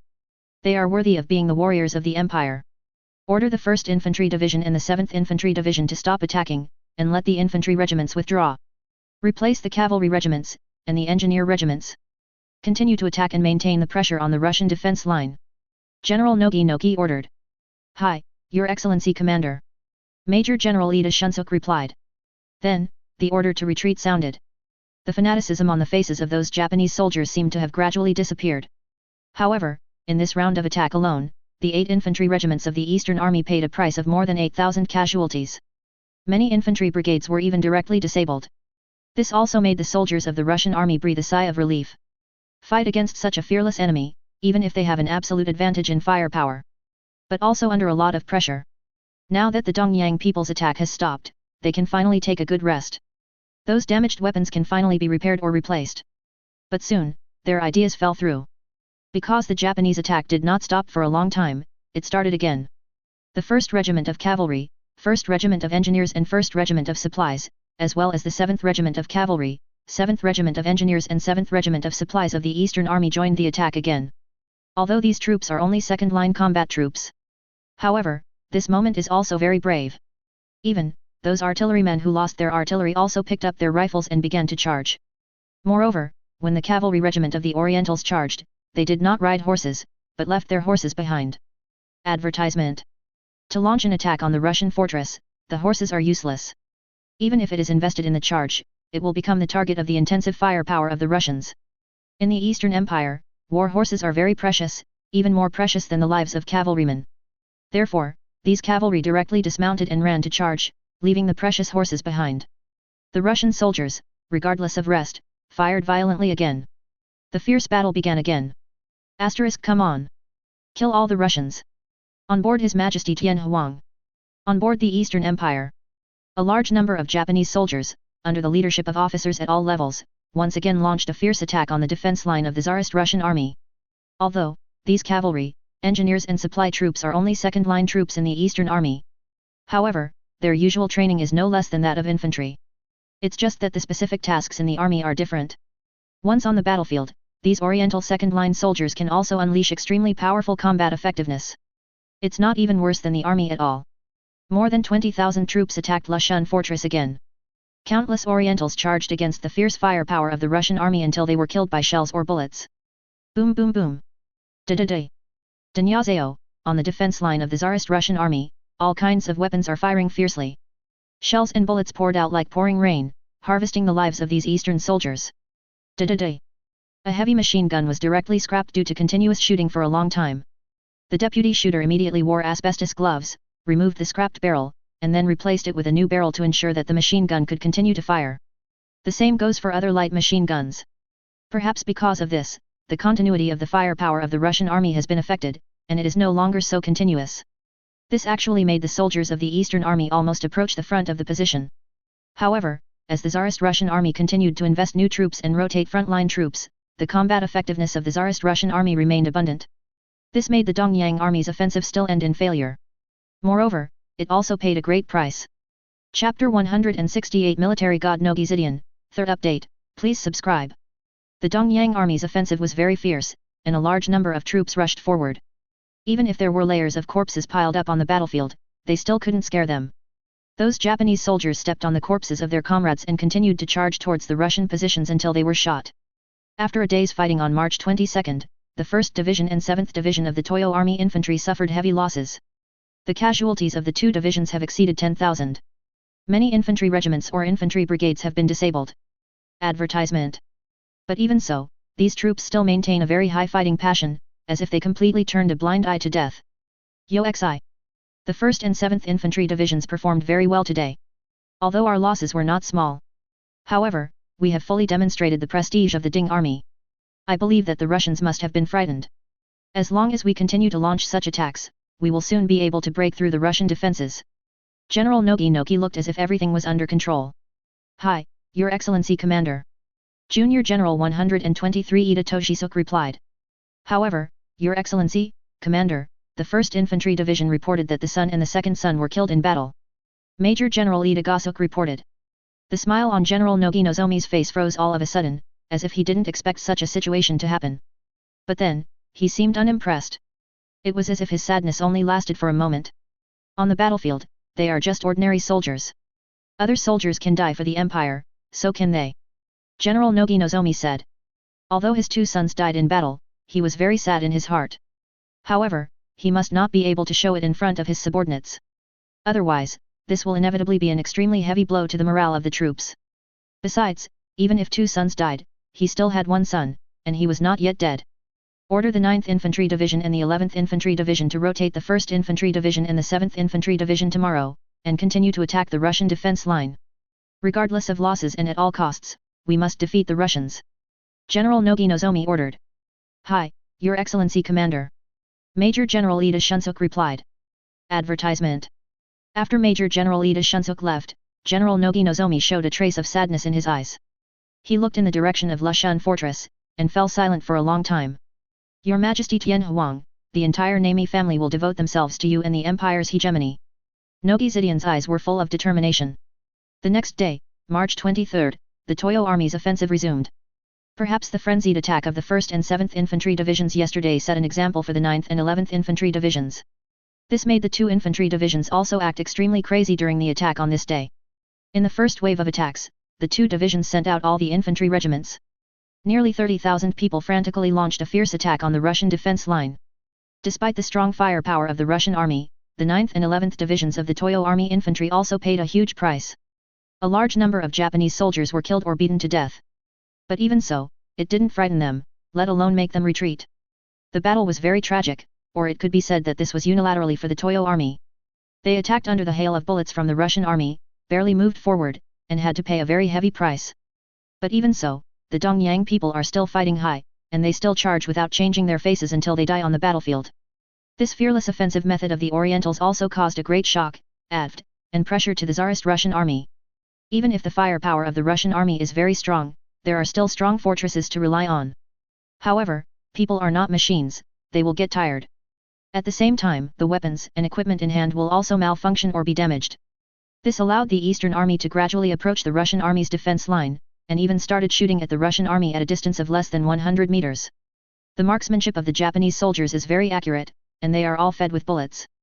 Compared with automatic firepower such as machine guns, the Japanese always believe that soldiers' marksmanship is safer. Advertisement. This made the Eastern Army attach great importance to the marksmanship of the soldiers.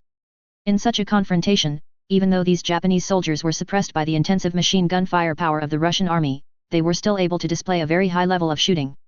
This also caused the losses of the Russian Army to continue to soar. Fortunately, the Russian Army had already caused great losses to the Toyo Army before. Otherwise, they would really not be able to handle the crazy attack of the Orientals. Even so, after several days of high-intensity fighting, the outer defense line of the tourist block is almost the same. The Russian Army was able to retreat to the core defense line of the fortress. Among them, the 203 Highland is the most important. This is the commanding height of the entire fortress. The Russian Army deployed a large number of artillery and machine guns here, built bunkers and trenches, and deployed heavy troops for defense. The Dongyang Army launched an offensive for several days in a row, but failed to take down the 203 heights. Instead, under the intensive firepower of the Russian Army, it suffered extremely heavy losses. After 10 days of fierce fighting, the Dongyang Army failed to take down Lushun Fortress. However, the good news is that they have already approached the core position of Lushun Fortress. This seems to let the Orientals see the hope of victory, and it also makes them more fearless to attack. Of course, after 10 days of fierce attack, the Third Army of the Eastern Army also suffered great losses. Originally, the entire Third Army had 130,000 people. But now, only half of it is left, and the battle damage has reached an astonishing 50%.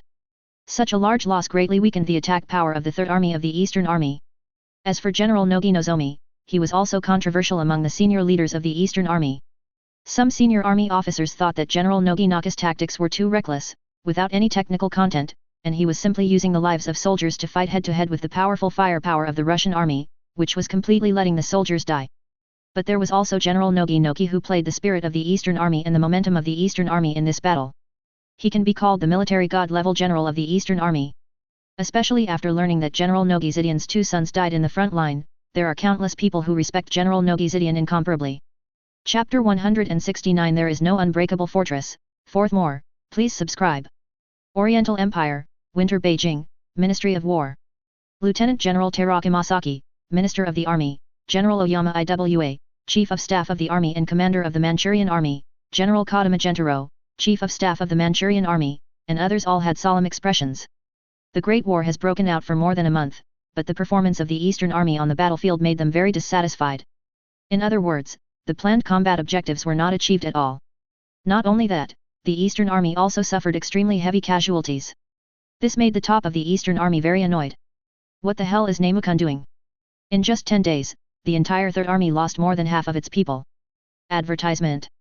If this is the case, wouldn't it mean that the entire Third Army will be completely wiped out after fighting for another 10 days? But there are tens of thousands of elite Yamato men. General Kadama Gentaro was very dissatisfied, thinking that the tactics of General Nogi Nozomi were simply too stupid. No matter how many troops the Eastern Army has, it cannot be wasted like this. The casualties of the Third Army are indeed too great. There are problems with Nogi-kun's tactics. I think that Kadama-kun should also be appointed as the Third Army to command the attack on Lushun Fortress. General de Shanyan suggested. The Third Army spent the shortest time in the war, but suffered the greatest losses. This made General Dashanyan very dissatisfied. If the armies on the front line fought like the Third Army, wouldn't the Eastern Army be completely wiped out in a short period of time? Then how can this battle continue? Can't all the adult men of the Eastern Empire be thrown into the war?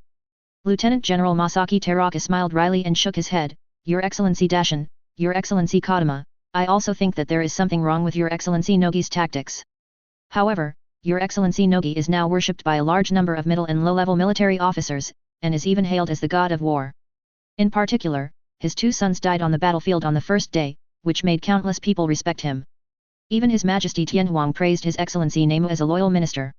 Under such circumstances, can we replace him? Once that is done, I am afraid that a large number of middle and low-level officers will be very dissatisfied. It will also make His Majesty Tianhuang very dissatisfied with us. So, we have nothing to do. Advertisement. General Dashanyan and General Kadama Gentaro both frowned. Although they are in high positions, they have to consider the attitude of the middle and lower rank officers. You know, Xiake Shang Na is the tradition of the Eastern Army. Once these mid-level and low-level officers are PD off, they can definitely lead the soldiers to a Tianzu country thief, and they will die.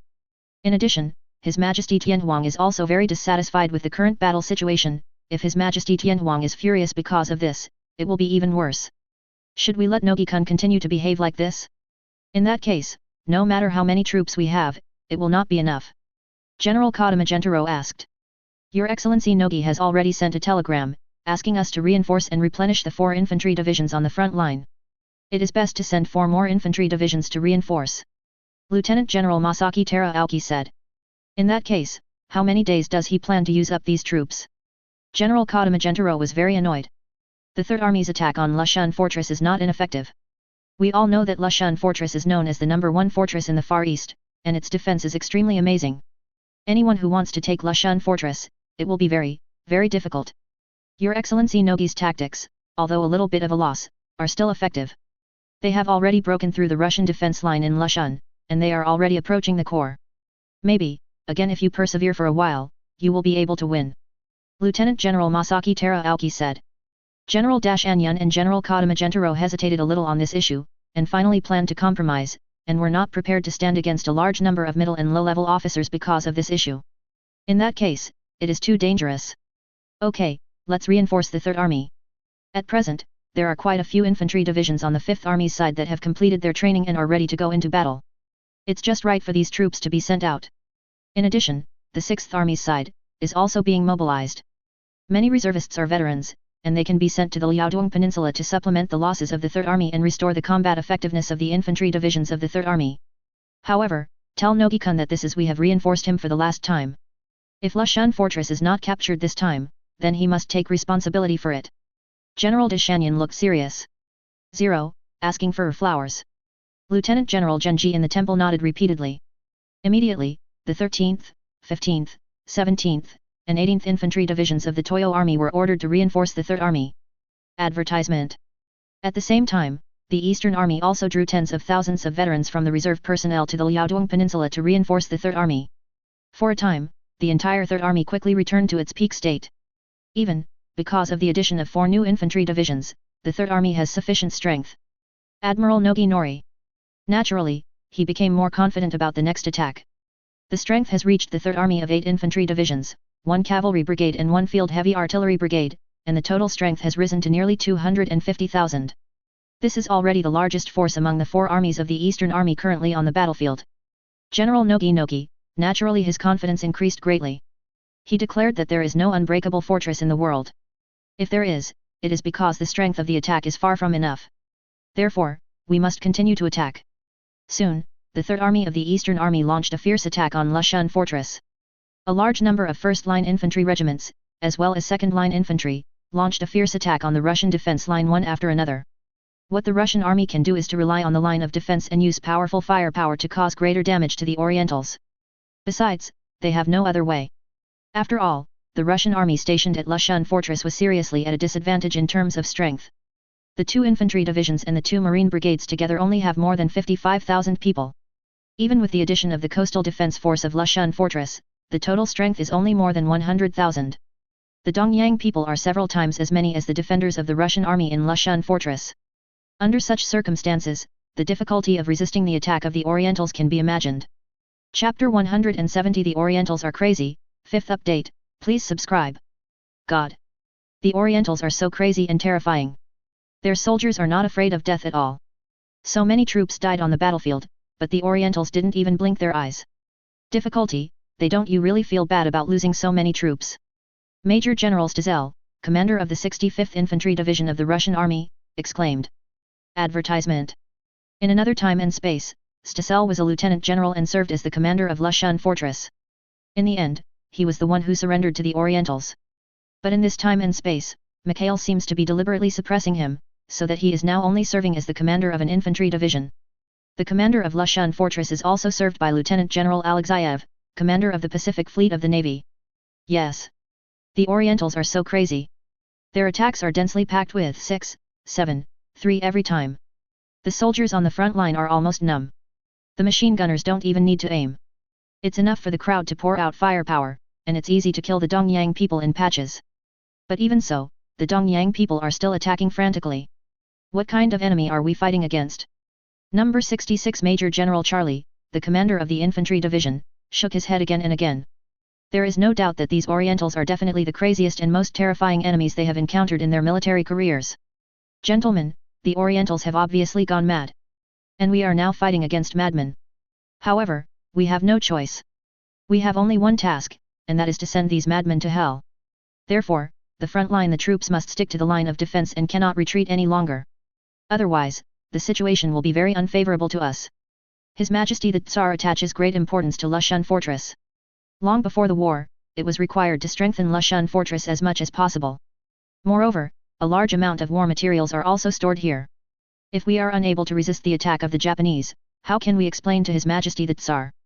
Lieutenant General Alexeyev looked serious. Although, he also knew that the troops on the front line were under a lot of pressure. But even so, they must persevere. Otherwise, once Lushan Fortress falls, the consequences will be disastrous. Advertisement.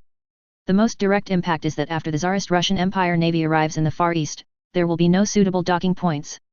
At the same time, a large number of Japanese troops held here by them will be thrown into other battlefields, which will put greater pressure on other lines of defense. Both Major Generals Tassel and Major General Charlie nodded repeatedly. Our outer line of defense has been lost.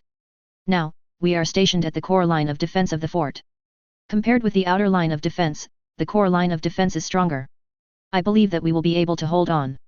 From now on, the 2 Marines will the brigade is also involved in the war, supplementing the front line, rotating the front line troops to rest, and ensuring the combat effectiveness of the troops. Lieutenant General Alexeyev ordered. Before, the 2 Marine brigades served as reserves and did not participate in the battle. The 2 infantry divisions have always been at the forefront. Now, the situation is critical, and the Marine Corps must be dispatched to the battlefield. Neither Major Generals Tassel nor Major General Charlie had a problem with this. Our fleet is said to have entered the Tianzu Ocean, and is about to go to Madagascar to rest. After finishing the rest there, we will continue to set off and rush to the Far East. Therefore, as long as we hold on for a while, the fleet will come. Wait until our fleet defeated the Dongyang Navy. Then the Dongyang army will no longer pose any threat to us. What's more, we have already caused such a large loss to the Orientals on the battlefield. I don't believe they are truly fearless.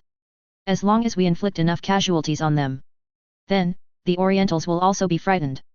Their attack strength will no longer be that great. At that time, our stress will be relieved. Lieutenant General Alexeyev continued. Rear Admirals Tassel and Rear Admiral Charlie are also looking forward to the arrival of the main naval fleet in the Far East. In that case, the entire battlefield will undergo a fundamental change. Of course, they also firmly believe that the Imperial Navy Honaki fleet will definitely be able to defeat the Japanese Navy. Although the Dongyang people's offensive is very fierce. However, if we persist for a few more months, there will be no problem at all. By then, the fleet should be able to defeat the Dongyang people's navy. Rear Admirals Tassel said. Advertisement. Major General Charlie also echoed again and again. The Dongyang people launched a fierce siege on Lushan Fortress at all costs regardless of losses, which also attracted Mikhail's attention. Although, before the war broke out, Mikhail asked to strengthen the defense of Lushan Fortress. Moreover, heavy troops were mobilized to garrison Lushan Fortress. But now it seems that they are still not prepared enough. In other words, the assembled troops are still insufficient. Your Majesty, the Dongyang people have once again increased their troops to Lushan Fortress. In the previous battle, the Third Army of the Dongyang people had lost nearly half. But now, they not only dispatched a large number of reserve personnel to supplement the losses of the Third Army, they also redispatched 4 infantry divisions to join the Third Army's combat sequence. Now, Lushan Fortress will be under great pressure. General Brusilov was a little worried. What does General Alexeyev say, can they hold on? Mikhail asked. General Alexeyev said that they can continue to persist and resist the attack of the Japanese. However, who is really sure about things on the battlefield? Brusilov went on will say. Mikhail nodded, he also realized the severity of the battlefield. 1.8. Send a telegram to General Kuropatkin and tell him to prepare. Once the situation in Lushan Fortress is critical, they must strengthen the defense of the Shehi line. They must not allow the main force of the Orientals to rush out of the Liaodong Peninsula. Of course, it is foreseeable that the Orientals will definitely send more troops to attack. Our frontline troops will also be under greater pressure.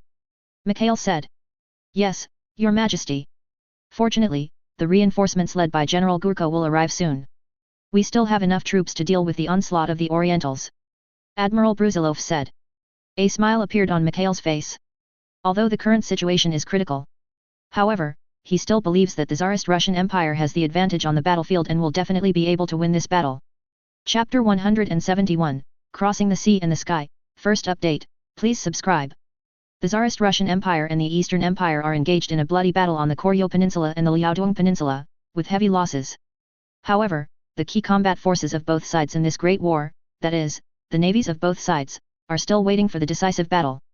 The 4 Ekaterina II class battleships and the Navarin battleship of the Pacific Fleet of the Tsarist Russian Empire Navy, as well as the armored cruiser Tsarist Empire, the armored cruiser Rurik, and the Pamitso the armored cruiser VA and the armored cruiser Admiral Nazimov successfully escaped from the Lushun military port, avoiding being blocked by the combined fleet of the Eastern Navy. After the fleet arrived at Kemran Bay, it began maintenance in preparation for the next decisive battle with the combined fleet of the Eastern Empire Navy. At the same time, the local fleet composed of the Northern Fleet and the Black Sea Fleet of the Tsarist Russian Empire Navy was still slowly heading towards the Far East. Advertisement. In order to ensure that the machinery of the battleship will not be worn out due to the long-term voyage, which will damage the mechanical performance of the battleship. Therefore, the fleet's 03 speed is maintained at around 10 knots.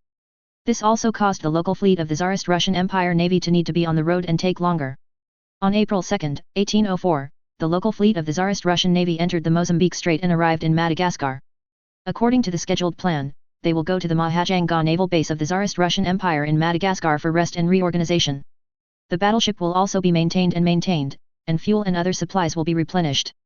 On the battleship Mikhail I, the flagship of the local fleet, the fleet commander, Lieutenant General Rozhdestvinsky, and the Chief of Staff, Lieutenant General Makarlov, were looking at a hanging ship in the distance with binoculars. St. George's Fleet. That fleet is composed of an armored cruiser and a protected cruiser. This is the fleet sent by the Imperial Navy on which the sun never sets. It is specially responsible for monitoring the Tsarist Russian Navy's local fleet, so that it can inform the Eastern Navy of the Tsarist Russian Navy's situation as soon as possible. To ensure that the Eastern Navy can win this battle. The sun never sets and people are like flies, you can't get rid of them. Lieutenant General Rozhdestvinsky scolded. Your Excellency, Commander, there is no way to do this. The sun never sets and we dare not do anything to them. Otherwise, we can directly send 2 heavy cruisers to send them all to the bottom of the sea to feed the fish already.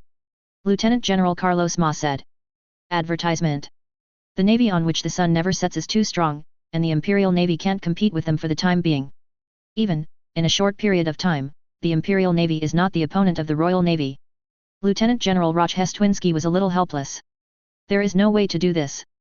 Who made the Tsarist Russian Empire a land power, and there are a large number of powers around it, so most of the power must develop the army. No matter how the sun never sets to help the Dongyang people. This time, we will be able to defeat the Dongyang people. Lieutenant General Makarlov was full of confidence. Lieutenant General Rozhdestvinsky nodded again and again. Even if the Tsarist Russian Navy is not the opponent of the Imperial Navy on which the sun never sets. However, there is no problem at all with dealing with the Japanese Navy. Notify the Mahajanga naval base to get ready, we are about to enter the port. Lieutenant General Rozhdestvinsky ordered. Yes, Your Excellency. Lieutenant General Carlos Ma replied. The local fleet of the Tsarist Russian Navy headed straight for the mega naval base. More than 10 kilometers away from the home fleet of the Tsarist Russian Navy, there are the armored cruiser B Lake of the Royal Navy on which the sun never sets, as well as the protected cruiser Lito and the defensive cruiser Mel Ampus. On the armored cruiser B Lake, Commodore Weems, the Deputy Chief of Staff of the Royal Navy's Mediterranean Fleet, and Lieutenant Colonel Howard, the captain, were using binoculars to observe the movement of the Tsarist Russian Navy's home fleet.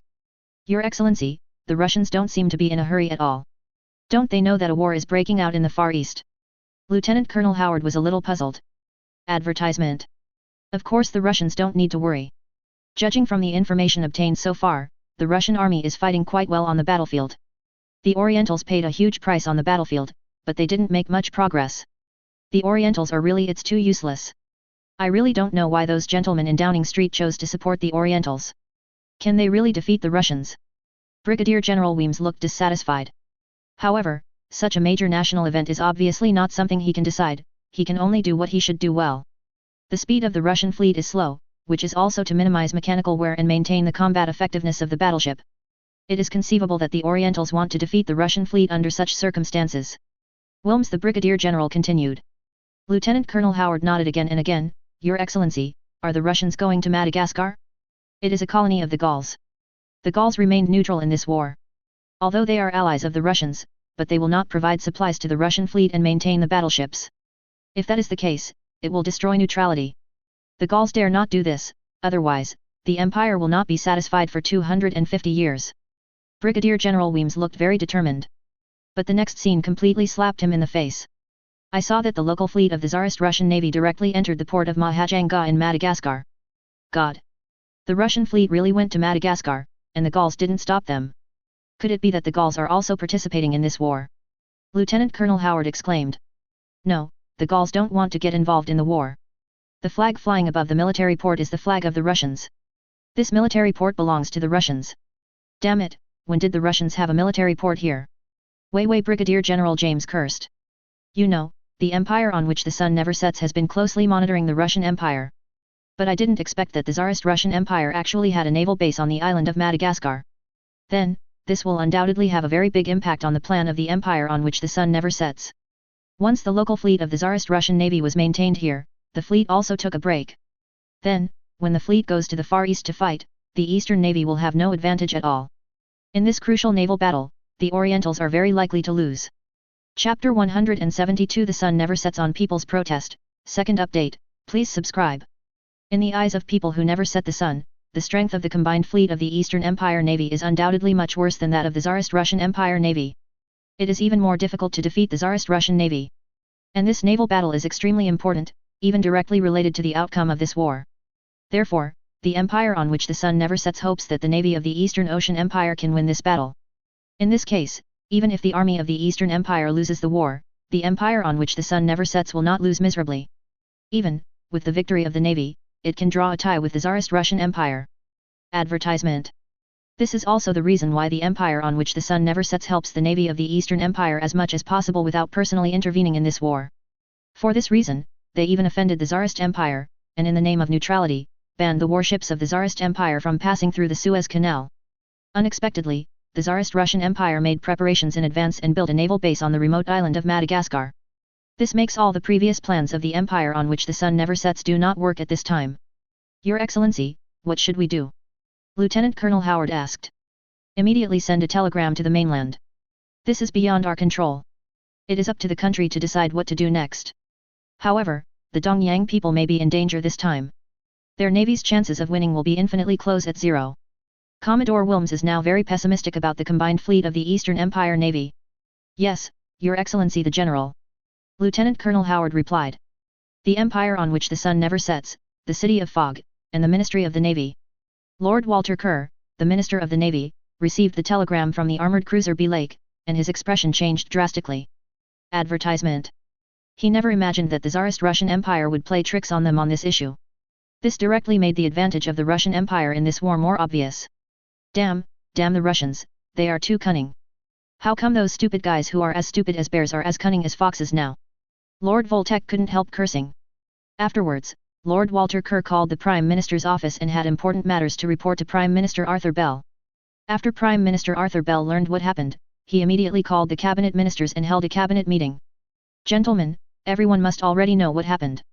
The Russians actually have a naval base on the island of Madagascar. Their fleet is resting there. This means that the long-distance voyage is not good for the Russian fleet. What impact will it cause?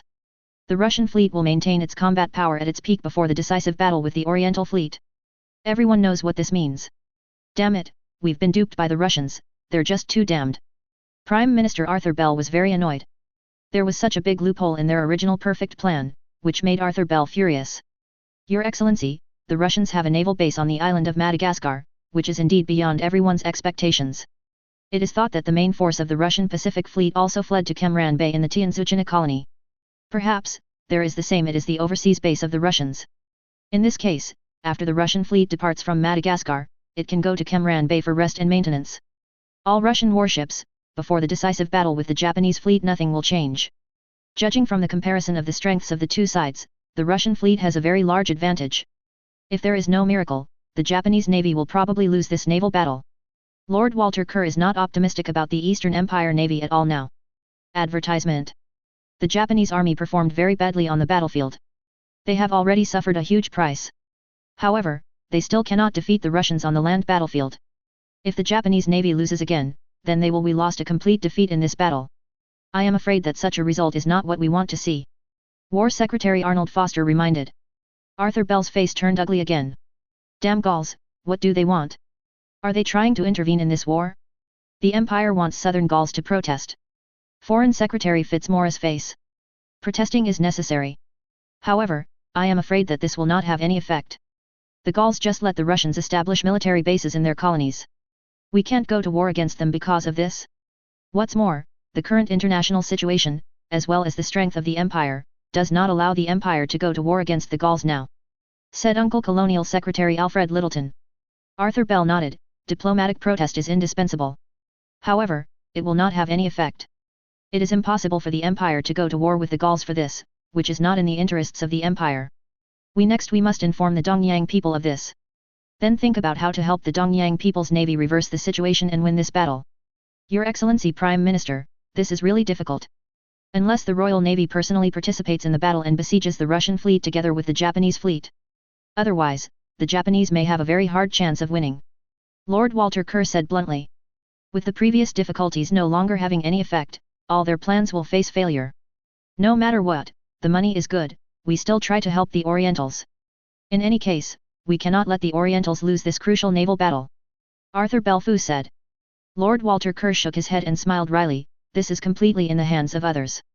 The empire on which the sun never sets has planned for such a long time in order to cause trouble for the Tsarist Russian Empire. Naturally, it cannot let the Orientals fail so easily. Therefore, it is natural to do our best to help the Orientals regain their disadvantages. On April 3, 1804, the Ministry of Foreign Affairs of the Empire on which the sun never sets summoned the ambassadors of the Gaul Kingdom to the Empire on which the sun never sets, and formally lodged a strong diplomatic protest to them, claiming that the Gaul Kingdom allowed the Tsarist Russian Empire to establish a naval base in their colonies. Is simply destroying neutrality. Ask Gaul to explain the matter. He even asked Gaogui to close these naval bases of the Tsarist Russian Empire. Chapter 173 Panic of the Orientals, 3rd update, please subscribe. Advertisement. The Gauls' protest against the sun never sets is inexplicable. Madagascar is their colony, they are willing to allow the Russians to build a naval base in Madagascar. Is it possible that they have to get permission from the man on whom the sun never sets? Even if the empire on which the sun never sets is the overlord, it must be too lenient. What's more, the Tsarist Russian Empire is still an ally of Gaul, and it is completely natural for the two countries to cooperate in the military. Besides, it is even more legitimate for the Tsarist Russian Empire to spend money to lease these ports from Gaul. The most important point is that it was many years ago that the Russian Empire leased these ports to build naval bases. The war between the Tsarist Russian Empire and the Eastern Empire only broke out this year. All of this has nothing to do with it. How did Gaul break neutrality? It can be said that on this issue, the empire on which the sun never sets is completely unreasonable. Even if the empire on which the sun never sets is the world's hegemon, the country of Gaul is also a world-class power. You must know that Gaul and the empire on which the sun never sets have been competing for a long time. Their pride will never allow them to bow their heads to the sun on this issue. In that case, wouldn't it be that the Lord, whose face is 187, is clean? People who never set the sun naturally know that they are being unreasonable. Therefore, it is only a diplomatic protest, and there is no next step. Otherwise, this will make the relationship between the empire on which the sun never sets and Gaul even more tense. Even conflicts broke out. At the same time, while the people who never set the sun were thinking about how to help the Eastern Empire, they also reported the news to the Eastern Empire. Advertisement. It is undoubtedly very difficult for people who never set the sun to help the Eastern Empire Navy defeat the Tsarist Russian Empire Navy with all their strength while avoiding their own end. The Eastern Empire was also dumbfounded after learning the news.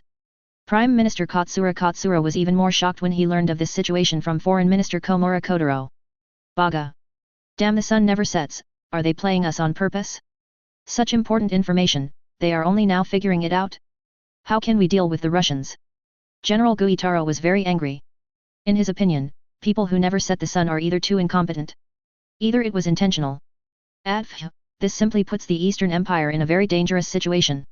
Your Excellency Prime Minister, the Russians use the naval bases located in Madagascar and the colony of Tianzuchina to rest. Then, the combat power of their warships will not be weakened. This time, the combined fleet will face 11 Russian battleships and 15 armored cruisers. Our strength is completely unable to compete with the Russians. It is even more impossible to defeat the Russians. Navy Minister Gonbei Yamamoto looked serious.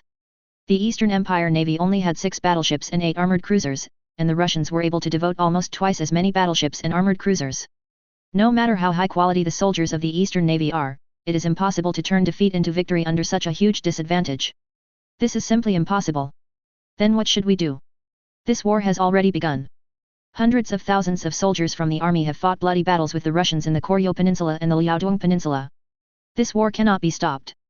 Unless we can fight against the Russians on the battlefield, defeat the Russians, or we will be defeated by the Russians.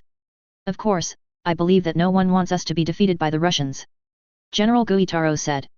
The high-level officials of the other Eastern Empire also had very ugly expressions. The current Eastern Empire is indeed on the verge of riding a tiger, and there is no way to turn back.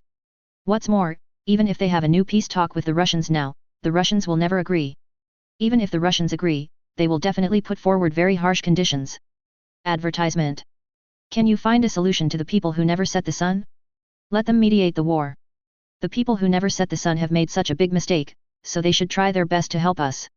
Minister of Internal Affairs Tadakatsu Utsumi asked. Even if the man whose sun never sets wants to mediate, the Russians may not give him face. In the war between the Russians and the Ottomans, the man whose sun never sets also mediated. But the Russians still did not give them face. Besides, although we are supported by people who never set the sun, they use us as pawns. When we can play a role, they will help us. But if we are no longer useful, then we will start from chess pieces become discarded pieces. Foreign Minister Komura Judaro said. The man on whom the sun never sets is too unreliable. They are trying to push the empire into the fire pit. If the navy can't win, then, what should the army do? So many soldiers in the army are fighting the Russians bloody. Even if they want to, it's too late to withdraw from the battle. Lieutenant General Teraki Masaki, Minister of War, was also very annoyed. You must know that the troops of the Eastern Empire Army on the battlefield are as high as 21 infantry divisions, 2 cavalry brigades and 2 field heavy artillery brigades. Among them, this is not counting the supplementary forces for the Third Army. The Eastern Army paid such a high price, although it has not yet been able to defeat the Tsarist Russian army. However, at any rate, they have held back a large number of Russian troops and caused certain losses to the Russians. Even, the high level of the Eastern Empire Army firmly believes that as they continue to invest a large amount of troops in the future, they will definitely be able to defeat the Russians. But now, if the navy loses the chain and loses this battle, then, no matter how many troops the army invests, it cannot be the opponent of the Russians.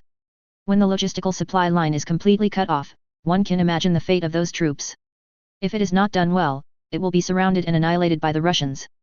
The Eastern Empire Army, of course, absolutely cannot let such a situation happen. With the current strength of the navy, the gap between our fleet and the Russian fleet is too great. Even if we fight desperately to the end, our chances of winning are very small. It can even be said that we are basically not against the Russians. If the Russians were on an expedition, the fleet would have crossed more than half of the world without rest and maintenance. Well, our fleet may be able to win more with less. But now, we're up against the Russians at their peak.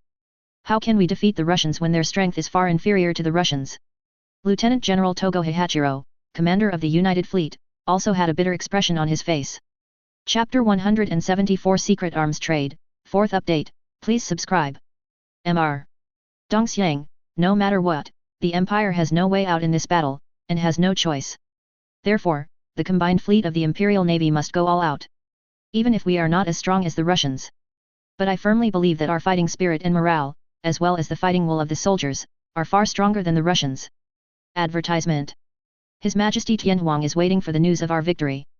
God Amaterasu will definitely bless us. Even if the navy is completely wiped out, Russia must be defeated people. General Guitaro gritted his teeth and said.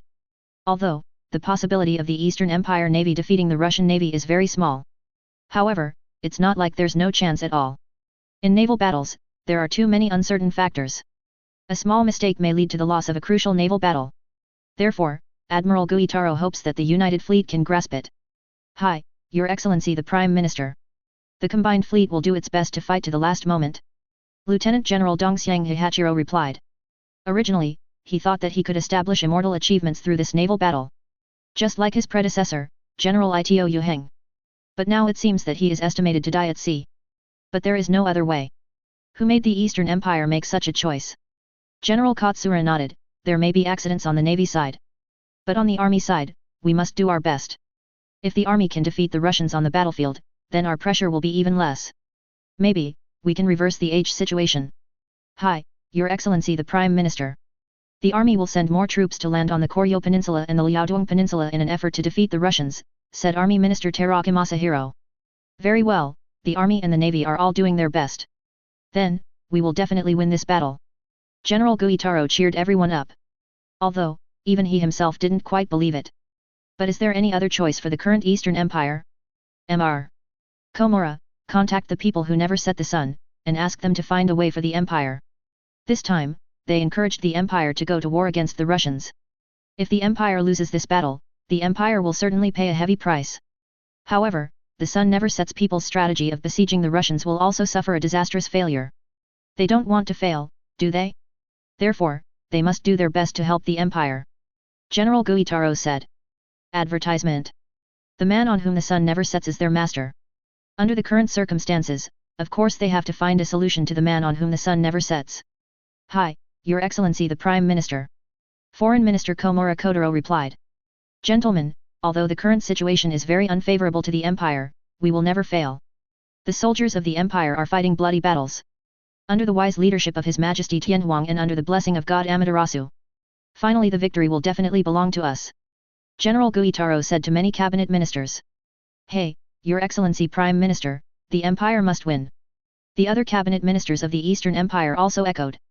Although, they also know that it is very difficult. However, they have no other choice. The empire on which the sun never sets is indeed trying to find ways to help the Orientals. However, given the gap in strength between the navy of the Eastern Empire and the navy of the Tsarist Russian Empire, as well as the failure of all the plans before the sun never sets, it is really too difficult for them to help the Orientals defeat the empire that never sets the Sunday. Of course, if the empire on which the sun never sets can directly participate in this war, and even dispatch a fleet to unite with the navy of the Eastern Empire to besiege the Tsarist Russian navy, then all the problems can be easily solved. But the problem is that the empire on which the sun never sets cannot end in person. If they could personally fight against the Russian Empire, they would have done so long ago. Even if the empire on which the sun never sets is the overlord, they cannot bear the consequences of going to war with the Russian Empire.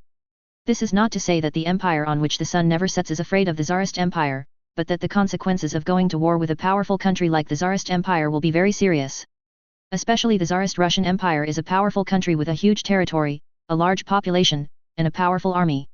It is almost impossible for the empire on which the sun never sets to defeat the Russian Empire by its own strength. Even if the sun never sets, the royal navy of the empire is powerful enough to defeat the imperial navy of Tsarist Russia. However, it is impossible to drive the warship to the shore, right?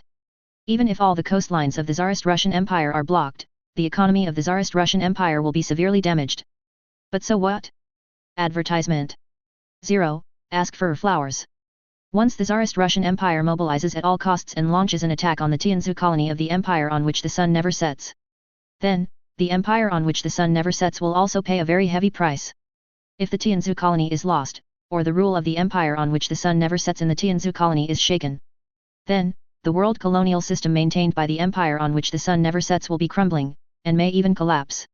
At that time, can the hegemony of the empire on which the sun never sets continue to be maintained? The most important thing is that the enemy of the empire on which the sun never sets is not only the Russian Empire. The Germanic Empire rising in the middle of Europe, and the traitor on the other side of the ocean are also potential opponents of the empire on which the sun never sets. They want to replace the empire on which the sun never sets. 0. Once the sun never sets, the empire suffered heavy losses in the war with the Russian Empire and paid a heavy price. So, doesn't this give the Germanic Empire and the lighthouse country a chance? Before being fully sure, the empire on which the sun never sets will never personally participate in the war with the Tsarist Empire. Under such circumstances, the help they can provide to the Eastern Empire is naturally very limited. And this made the Eastern Empire very dissatisfied, thinking that the sun never sets and people are cheating them. However, Lord Walter Kerr, Lord of the Navy of the Empire on which the sun never sets, quickly proposed a solution. Your Excellency, the biggest problem facing the Imperial Navy on which the sun never sets is that it is not as powerful as the Russians. They have 5 fewer battleships than the Russians, and 7 fewer armored cruisers than the Russians. Other protected cruisers and destroyers, there are also fewer. Not really, the problem is not big. If we can solve this problem, then the Tsarist Russian Navy will have no advantage. The chances of winning for the Orientals are still very high. Lord Walter Kerr said. So, your lord, how do you plan to solve this problem? Asked Prime Minister Arthur Bell. It's very simple, Your Excellency Prime Minister, shouldn't it be enough for us to secretly sell a batch of battleships and armored cruisers to the Eastern Empire? This problem will naturally be solved. Lord Walter Kerr said. 9. Chapter 175 The Shameless Sun Never Sets, 5th, please subscribe. Sell warships to the Orientals at this time? Wouldn't that destroy the neutrality of the Empire? You know, the Empire has declared neutrality in this war. If we sell warships to the Orientals, it will inevitably cause the Russians to even their allies, the Gauls, will jump out and criticize the empire. Prime Minister Arthur Bell frowned. Wasn't the empire on which the sun never sets protested that the Tsarist Russian Empire leased the colonial port of the Gauls to establish a military base? If they get the chance this time, they definitely won't let it go easily. Lord Walter Kerr smiled, Your Excellency, we can keep it as secret as possible. Advertisement. Only when the decisive battle broke out did the Russians discover this problem. Then, there will be no problem. Besides, 250 even if the Russians know that we are destroying neutrality, what can they do to us? Do they still dare to go to war against the Empire? As long as the Empire does not openly fight against the Tsarist Empire with the Orientals, the Tsarist Empire will not dare to use force against the Empire. Arthur Bell thought about it, and finally clicked. The war between the Russians and the Orientals is continuing. The main force of their army is either deployed in Europe or gathered in the Far East. Under such circumstances, the Russians dare not be enemies of the Empire. Unless they do not hesitate to therefore, even if we sell warships to the Orientals and destroy neutrality, the Russians will only verbally shout a few words. In this world, whoever has the biggest fist has the final say. The Russians are old powers, so they should understand this. Even if they protest to us, even accuse us, this will not have the slightest impact on the Empire, said Lord Walter Kerr. As a world hegemon, the Empire on which the sun never sets still cares about our international reputation. However, compared to reputation, they care more about real benefits. Supporting the Eastern Empire to defeat the Tsarist Russian Empire and curbing the development and expansion of the Tsarist Russian Empire is conducive to safeguarding the interests of the Empire on which the sun never sets in the Far East and even the whole world. Then, the Empire on which the sun never sets will naturally complete it at any cost. Advertisement. Under such circumstances, it is completely acceptable to bear some accusations even if they do something that damages the country's reputation. Well, my lord, let's do it, said Prime Minister Arthur Bell. Yes, Your Excellency, said Lord Walter Kerr. So, what warships are we going to sell to the Orientals? How much? Asked Prime Minister Arthur Bell. As far as the current strength gap between the Orientals and the Russians is concerned, they have 5 battleships, 7 armored cruisers, and some protected cruisers less than the Russians. Therefore, we can help them in these areas. The Far East Fleet can sell 5 Sovereign-class battleships, 6 Cressy-class battleships and 1 Drake-class armored cruiser to them. 4 defensive cruisers, 10 Apollo-class defensive cruisers can be sold to the Orientals. In this case, the Eastern Empire Navy will no longer be at a disadvantage in terms of battleships, armored cruisers, and protected cruisers. In terms of their combat effectiveness, even if the Russian fleet remains at its peak after the Far East, it cannot be the opponent of the Orientals. The possibility of the Orientals winning this naval battle is as high as 70%. Lord Walter Kerr had a wide smile on his face. Your Excellency, the battleships we sold to the Orientals are all the main force of the Imperial Navy. Needless to say, the Sovereign-class battleship, as the first battleship of the Royal Navy, although its performance is a bit outdated. But even in the world, it can be regarded as an advanced battleship. The Cressy-class armored cruiser and the Drake-class armored cruiser are also one of the most advanced armored cruisers in the Empire, with a displacement of more than 10,000 tons. Among them, the displacement of the Cressy-class armored cruiser is as high as 12,000 tons, and the displacement of the Drake-class armored cruiser is as high as 14,000 tons. Will the sale of these advanced warships to the Japanese cause the leakage of the Empire's shipbuilding technology? Will it pose a threat to the Royal Navy? Advertisement. Prime Minister Arthur Bell is a little concerned about this. Although they tried their best to help the Eastern Empire Navy defeat the Tsarist Russian Empire Navy, but no matter what, they still put the interests of the Royal Navy first. Your Excellency, the Royal Navy cannot be threatened after selling a few warships. Over the years, the Empire has sold a lot of warships. Besides, even if we sell a large number of warships to the Orientals, they are fighting with the Russians. After the decisive battle, how much can we have left? No matter what, the Japanese can't escape our grasp. Lord Walter Kerr laughed. Arthur Bell nodded repeatedly. These warships sold to the Orientals can increase the price as much as possible. Although the Orientals have no money to pay now, let them owe them first. After the war is over, if the Orientals win, naturally there is money to pay. Even if they lose, they can pay back slowly. In short, the Empire must not suffer. Yes, Your Excellency, replied Lord Walter Kerr. The Empire on which the sun never sets sells warships to the Eastern Empire, so naturally it will not lose money. Instead, you have to make a lot of money. By the way, we sold so many warships to the Japanese at one time, do they have enough sailors to drive these warships? To make the combat effectiveness of these warships unleash?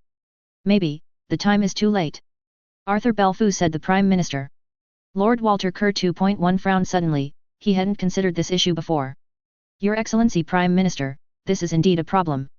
If the Orientals cannot bring out the performance of their battleships, then it will not be so easy for them to defeat the Russians, said Lord Walter Kerr. Prime Minister Arthur Bell thought for a while, and then said, since we have already helped them for this purpose, then, let's just help them again.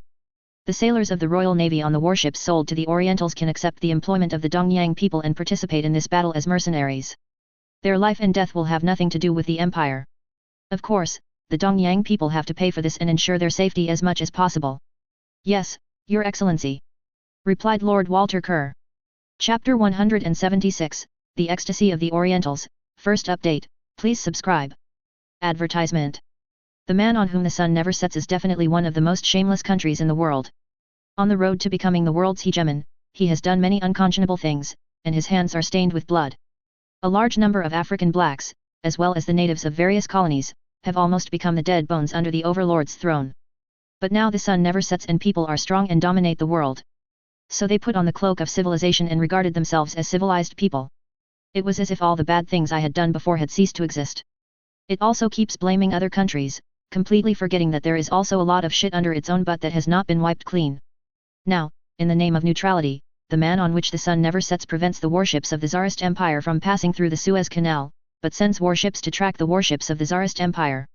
It's all under the guise of neutrality, but in fact, it's completely sitting on the side of the Japanese. After discovering that all the previous plans were unsuccessful, he even tore off the mask of hypocrisy and lost his face. The act of selling battleships to the Orientals is definitely a blatant breach of neutrality. However, people who never set the sun are shameless. What can other countries do to them? They are the world's hegemons, possessing great strength, sitting on the world's largest colony, and holding endless wealth. Other countries simply cannot compete with them. As the saying goes, people are shameless and invincible.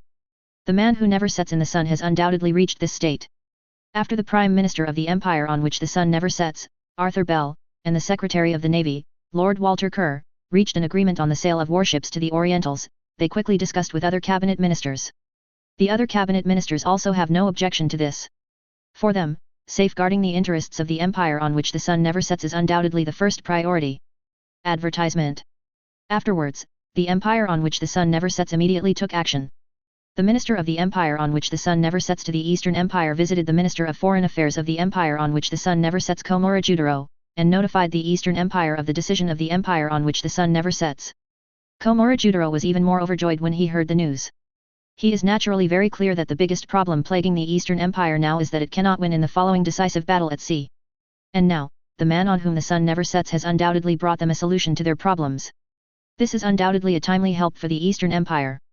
Komura Shoutaro immediately expressed his gratitude to the empire on which the sun never sets, and said that he would immediately report the matter to the Prime Minister.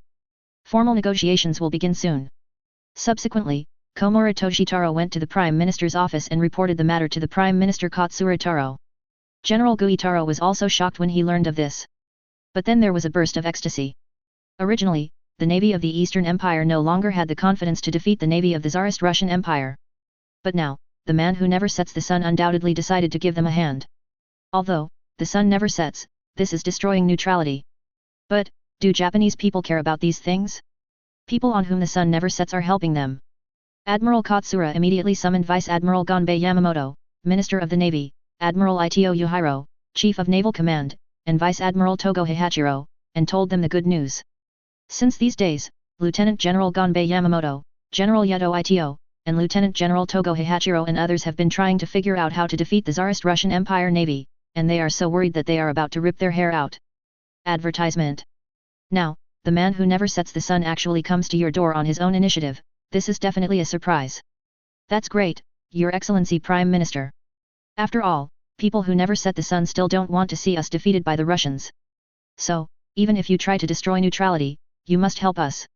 This is undoubtedly a big deal for the Imperial Navy. Good news. If the sun never sets can sell us a batch of advanced warships, then the gap between our fleet and the Russian fleet can be bridged.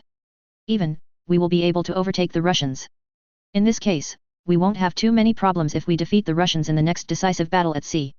Lieutenant General Gonbei Yamamoto was very excited. It was originally thought that the Oriental Empire Navy might be completely annihilated this time, and the efforts made over the years would be in vain. But I didn't expect that there would be a day of turning around now. Although we don't know what warships the sun never sets will sell to us. However, since they want to help us defeat the Russians, then the warships they sell must not be too bad. Even, they will give us real advanced warships. Only in this way can we guarantee that we can defeat the Russians. Not only can our naval strength be strengthened, but we can also obtain more advanced technologies from these advanced warships where the sun never sets. This will be of great help to the Imperial Navy in building its own warships. Admiral Yuheng Ito said. If it is said that the Toyo Navy was still gloomy before, so now, they seem to have seen the moment they won. Yoxi. It seems that the princes of the Navy are very confident about the next decisive battle. Admiral Guitaro said. Yes, Your Excellency Prime Minister. If we have not been able to defeat the Russians like this, then we are too incompetent. 543. Next, we will see what warships the sun never sets wants to sell to us, and whether we can really let our the strength has been greatly improved. In addition, we need to train more sailors as soon as possible so that we can master these warships and complete the running in as soon as possible to form combat effectiveness. Lieutenant General Gonbei Yamamoto said. The people who never set the sun are selling warships to us at this juncture. Of course, they want to help the Empire with good intentions. However, with their urinating nature, I am afraid that they will also open their mouths and hit the Empire hard, right? Minister of Finance Soni Aresuk reminded. General Guitaro frowned, he was naturally also aware of this. However, does the current Eastern Ocean Empire have any other options? They finally had such an opportunity to turn defeat into victory. Of course, they must seize it, and they must not miss it. Otherwise, they might not be able to win this battle. My gentlemen, you can be sure that the man on whom the sun never sets will provide the price of the warship. However, we must first ensure that the Empire wins the next war. Therefore, we must obtain warships from the man on which the sun never sets. Even if the price, no matter how high it is, it doesn't matter. No matter what, it will be much better than us losing the war. General Guitaro said with determination on his face. Chapter 177 The Running Dog Took Advantage of. Second update, please subscribe. For the Eastern Empire, defeating the Tsarist Empire on the battlefield is undoubtedly the most important. The army of the Eastern Empire did not perform well on the battlefield, but the Eastern Empire has made up its mind that it will fully mobilize in the future and send as many troops as possible to the front line to give full play to their strength advantages. Then, defeat the Tsarist Empire in one fell swoop through the superiority of troops and win the victory of this war.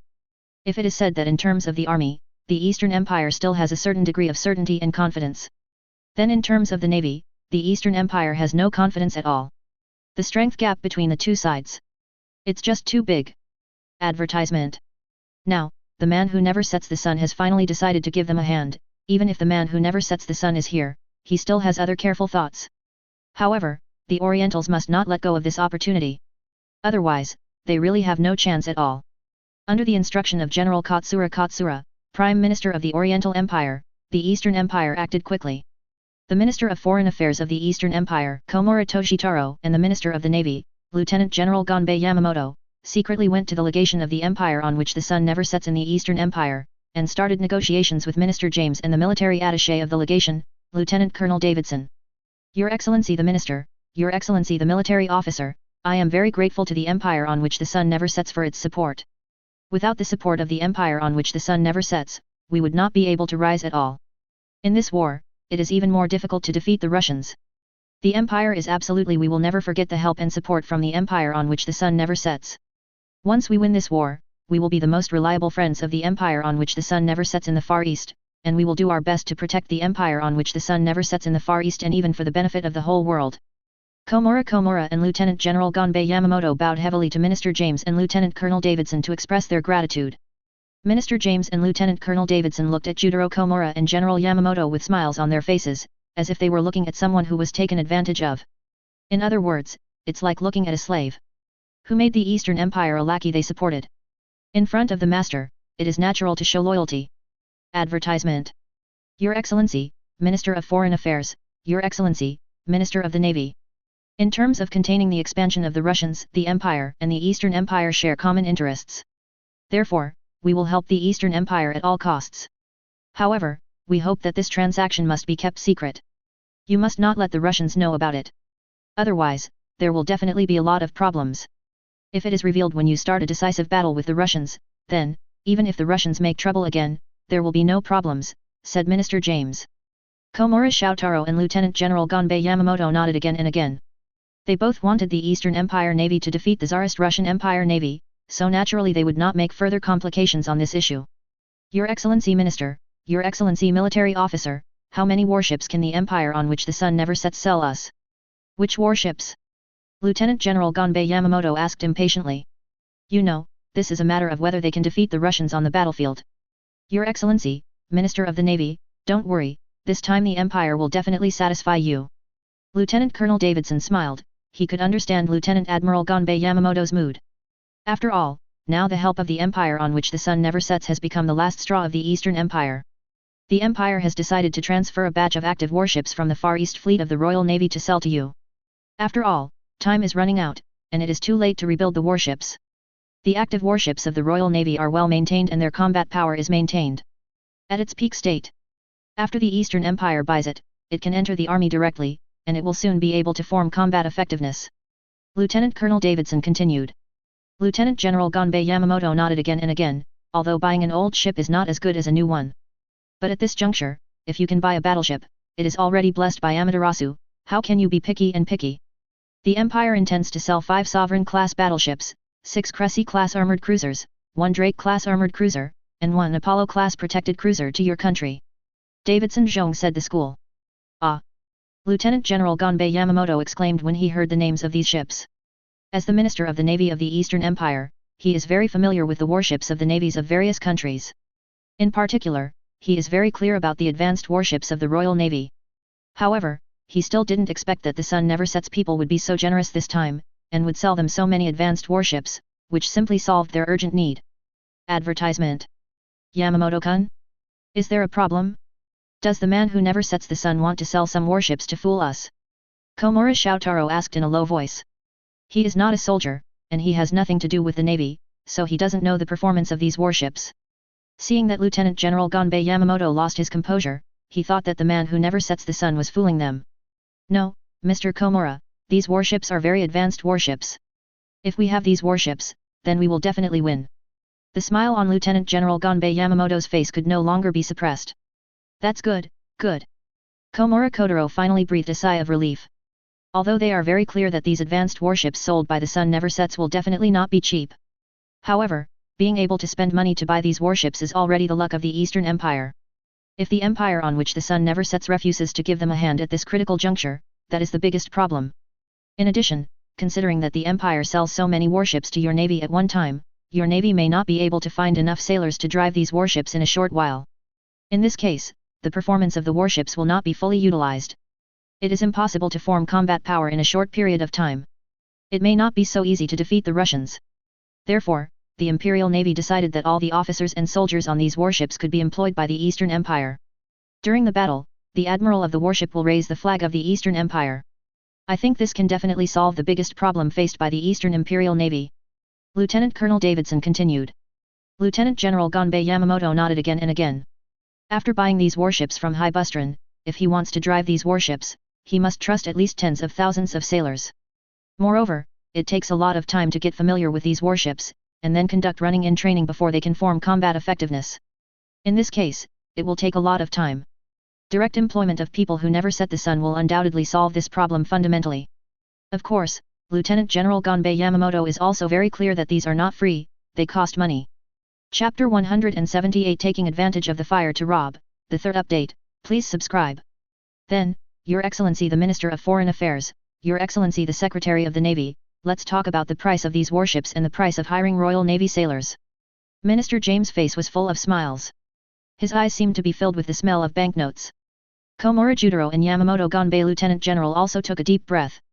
They knew that the man on whom the sun never sets was going to kill them. However, they have no other choice. Even the Oriental Empire was ready to be brutally slaughtered by the Orientals. The Sovereign-class battleship, as the first battleship of the Imperial Navy, has been in service for more than 10 years. However, the performance of all aspects is very well maintained. The Sovereign-class battleship has a full load displacement of 15,580 tons and is equipped with two 343mm main guns of 30 times the caliber. This is a very good main gun. Advertisement. It can penetrate wrought iron armor with a thickness of 700mm at a distance of 1,000 meters. Even for the powerful Krupp armor, we have done related experiments, and can penetrate Krupp armor with a thickness of 280mm at a distance of 2,700 meters. Therefore, You absolutely don't have to worry about the attack power of these 10-353 warships. In addition to the main guns, the Sovereign-class battleship is also equipped with 6 152mm naval guns, 16 6-pounder guns and 12 3-pounder guns. Rapid fire, absolutely powerful. In terms of armor defense, although composite armor is used. However, the thickest armor thickness reached 457mm. The armor of the conning tower also has a thickness of 356mm. This kind of defense is definitely not low. The maximum speed can reach 18.27 knots. In view of the close relationship between the Eastern Empire and the Empire only sold one such warship for £2.2 million. This is definitely a conscience price. Lieutenant Colonel Davidson began to blackmail him without changing his face. The Sovereign-class battleship is indeed a very good battleship. However, in the eyes of Lieutenant General Gonbei Yamamoto, £2.2 million a boat is definitely a sky-high price. Although he doesn't know the real cost of the Sovereign-class battleship, he can make a clear estimate, which is about £1 million. Now, the man who never sets the sun has almost doubled. And these warships are still in service for more than 10 years. Your Excellency, military officer, this price is too expensive, we simply cannot afford it. Lieutenant General Gonbei Yamamoto said. He still hopes to lower the price as much as possible. Advertisement. Minister of the Navy, this price is already very favorable. If it is lower than this price, the Royal Navy will suffer. Lieutenant Colonel Davidson shook his head again and again. Let's see, each of the Sovereign-class battleships is cheaper by £200,000, and only sells for £2 million. If there are 5 ships, the total will be £10 million. Minister James said. A trace of helplessness flashed across Lieutenant General Gonbei Yamamoto's face. He knew very well that he was taking advantage of the fire when the sun never sets. However, they have no room for rejection. If the people who never set the sun are angered, the people who never set the sun will directly disagree to sell these warships. Then, they really don't know what to do next. Lieutenant General Yamamoto Gonbei looked at Komura Judaro. Komura Judaro was also very aware of the current situation, so he nodded. Okay, Your Excellency, Minister, Military Officer, we accept this price. Lieutenant General Gonbei Yamamoto compromised. The faces of Minister James and Lieutenant Colonel Davidson suddenly filled with smiles. The old warships that have been in service for more than 10 years can still be sold for a high price of £2 million, each with a net profit of £900,000. This is a lot of money. With this money, the Royal Navy can build more warships. Next, there are 6 Cressy-class armoured cruisers and 1 Drake-class armoured cruiser. The Cressy-class armoured cruiser has a displacement of 12,000 adv. Tons and a maximum speed of 21 knots. Equipped with 2 234mm single-mounted guns, 12 152mm single-mounted guns, 12 76mm rapid-fire guns and 3 47mm rapid-fire guns, and 2 450mm medium-sized torpedo tubes. In terms of armor defense, the thickness of the waterline armor is 152mm, and the thickness of the conning tower armor is 305mm. Moreover, these armors are all advanced Harvey armor steel, and the defense is even more amazing. The Drake-class armored cruiser has a displacement of more than 14,300 tons and a maximum speed of 23 knots. It is equipped with 2 234mm single-mounted guns, 16 152mm single-mounted guns, 12 76mm rapid-fire guns and 3 47mm rapid-fire guns, and 2 450mm medium torpedo tubes. In terms of armor defense, the thickness of the waterline armor is 152mm, and the thickness of the conning tower armor is 305mm. These armors, too, are Harvey armor steel. The price of the Cressy-class armored cruiser is £2 million, and the price of the Drake-class armored cruiser is £2.2 million. Lieutenant Colonel Davidson reported the prices of these armored cruisers. Advertisement. The price of an armored cruiser is already the same as that of a battleship. This is not surprising, because whether it is the Cressy-class armored cruiser or the Drake-class armored cruiser, the displacement is no less than that of the Sovereign-class battleship. At the same time, a new power system is adopted to increase the speed. Coupled with the use of new armor, the cost is naturally more expensive. The cost of the Cressy-class armored cruiser is also as high as £1 million. The cost of the Drake-class armored cruiser is naturally £1.1 million. Isn't it normal for people who never set the sun to sell at double the price? When Lieutenant General Gonbei Yamamoto heard the price, his expression became very ugly. The sun never sets these days, it is really too dark, it is simply taking advantage of the fire to rob. However, he had to admit that these warships, where the sun never sets, were exactly what the Eastern Empire needed. Without these warships, it would be very difficult for them to defeat the Russians. However, in order to be able to pay as little as possible some price. Therefore, Lieutenant General Gonbei Yamamoto, regardless of his status, stopped putting on airs, and directly bargained with Lieutenant Colonel Davidson. After a short dispute, the man who never sets the sun decides to give in slightly. Each Cressy-class armoured cruiser is priced at £1.8 million. The Drake-class armoured cruiser is priced at £2 million. In this case, in order to buy these 7 armoured cruisers, the Eastern Ocean Empire would need to pay £12.8 million. Plus the £10 million for the previous purchase of 5 Sovereign-class battleships. For these main battleships alone, the Eastern Empire needs to pay £2,280. Chapter 179 Dongyang Must Win, 4th more, please subscribe. Your Excellency the Lord of the Navy, the Apollo-class protected cruiser of the Royal Navy has a displacement of 3,600 tons, a maximum speed of 19.75 knots, and is equipped with 2 152mm main guns, 6 120mm secondary guns, and 8 57mm rapid-fire guns, cannon and 4 355mm light torpedo tubes. In terms of armor, nickel alloy armor is used, but the thickness is only a few tenths of millimeters. Although the performance of this protective cruiser is not too outstanding, compared with those protective cruisers in your country, it is not bad at all, and it is definitely enough. If your country is willing to buy these protected cruisers, we can pay a little cheaper for these 10 Apollo-class protected cruisers, and pay a total of £2.2 million. Advertisement. You know, the cost is more than that. Lieutenant Colonel Davidson said. Compared with the previous battleships and armored cruisers, the prices of these Apollo-class protected cruisers are indeed very conscientious. But don't forget, these Apollo-class protected cruisers have been in service for more than 20 years, it's equivalent to those old protected cruisers in the Eastern Empire Navy. In view of the fact that the Tsarist Russian Empire Navy has a lot of cruisers, buying these Apollo-class protected cruisers is not a loss for the Eastern Empire. After a little consideration, Lieutenant General Gonbei Yamamoto agreed to buy these 10 Apollo-class protected cruisers. Calculated in this way, the Eastern Empire Navy bought 5 Sovereign-class battleships, 6 Cressy-class armored cruisers and 1 Drake-class armored cruisers, and 10 Apollo-class protected cruisers. A total of £25 million has to be paid. You know, in this era, this is definitely a huge sum of money. The fiscal revenue of the Eastern Empire last year was only 390 million yen, equivalent to £39 million. The purchase of these warships alone cost 64% of the annual fiscal revenue of the Eastern Empire. Next, Lieutenant General Gonbei Yamamoto, Minister James, and Lieutenant Colonel Davidson discussed the price of hiring Royal Navy sailors. In the end, the two sides reached an agreement. The Eastern Empire spent £5 million to hire sailors from the Royal Navy until the end of the war. Advertisement. In this case, the Oriental Empire will need to spend a total of £30 million. This is already more than half of the fiscal revenue of the Eastern Empire last year. Of course, the Eastern Empire has no money to pay. So you can only owe it first and wait until the war is over before paying. If the war can be won, it may be easy to pay the money. If the war fails, the Eastern Empire may have to tighten its belt for a long time to come. This is undoubtedly a happy situation for all. The empire on which the sun never sets not only supported the Eastern Empire, but also ruthlessly slaughtered the Eastern Empire, earning a lot of profits. Although the Eastern Empire paid a large sum of money, it obtained a large number of powerful warships and sailors with very high combat literacy from the empire on which the sun never sets. The strength of the combined fleet of the Eastern Empire Navy has grown explosively. In the next naval battle, their chances of winning will undoubtedly be even greater. The Eastern Empire is actually not at a loss.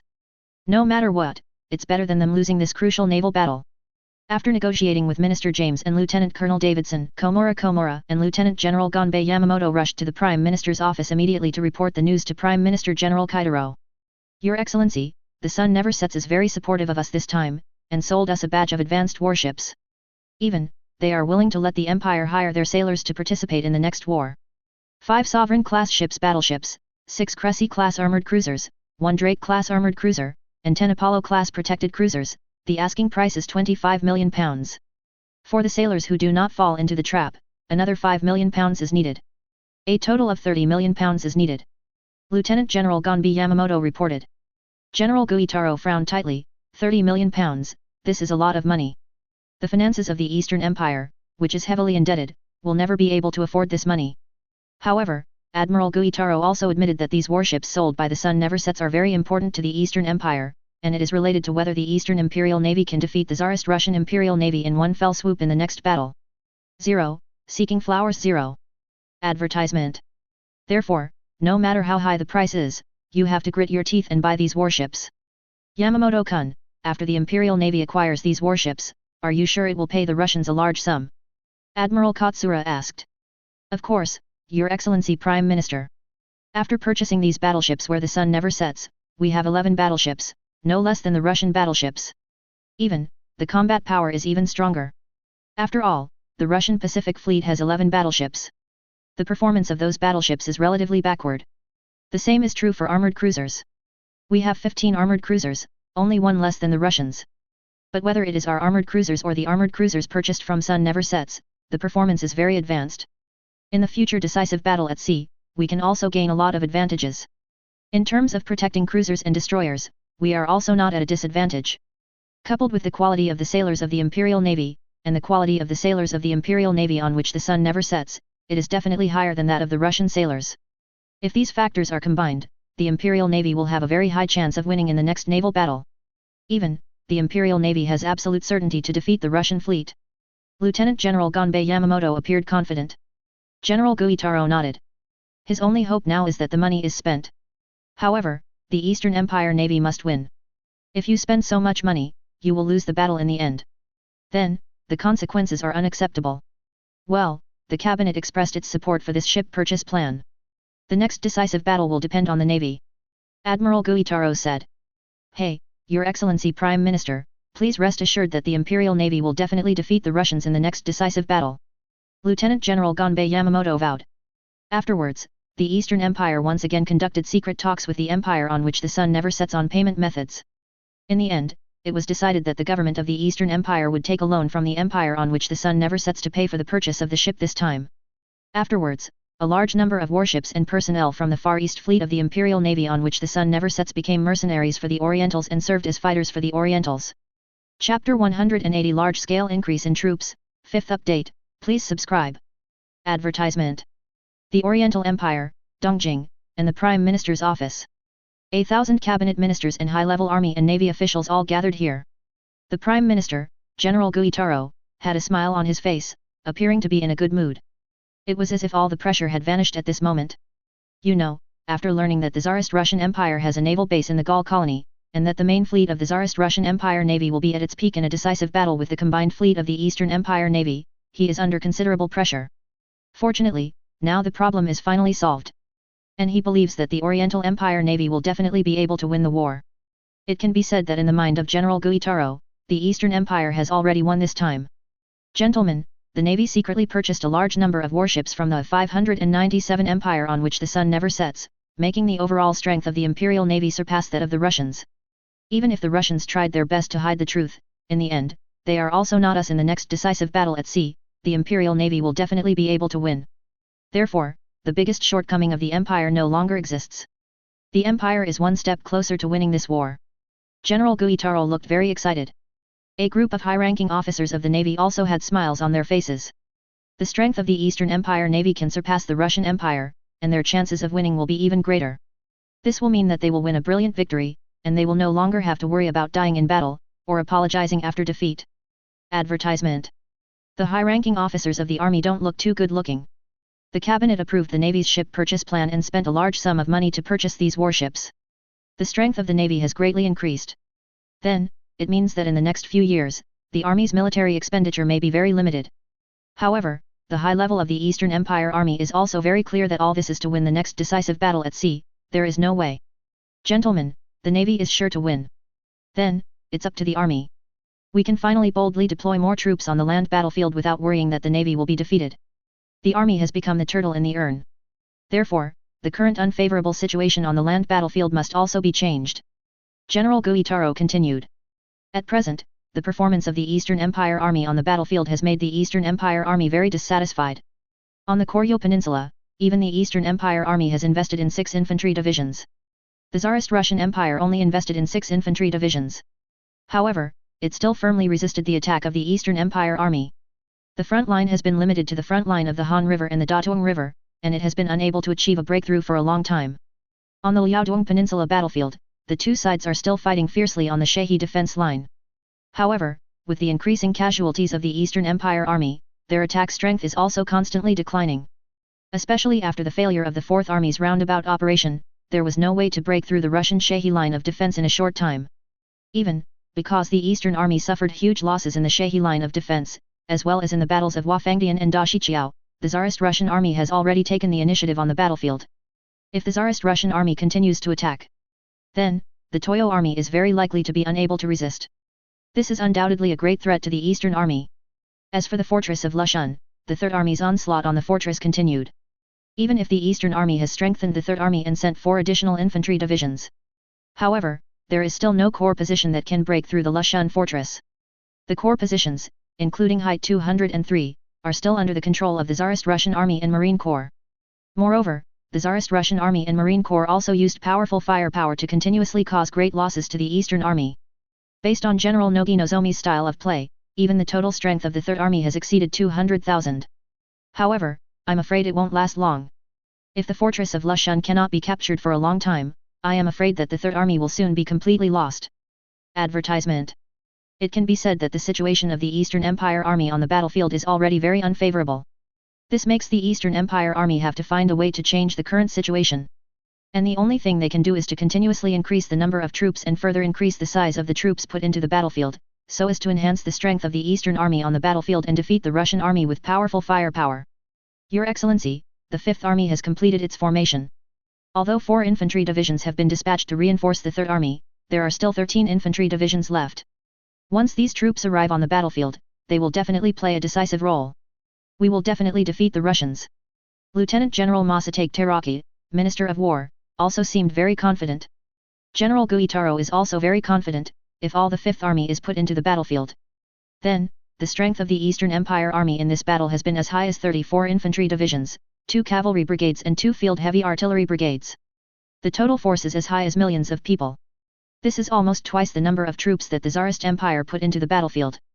With such a large force advantage, the possibility of their victory is naturally much greater. Very well, the navy will no longer lose to the Russians.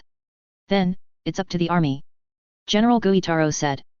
Your Excellency, Prime Minister, we are going to deploy 3 infantry divisions from the Fifth Army to reinforce the First Army, further strengthen the offensive on the Koryo Peninsula, drive the Russians out of the Koryo Peninsula, and push the front to the front line of the Yalu River.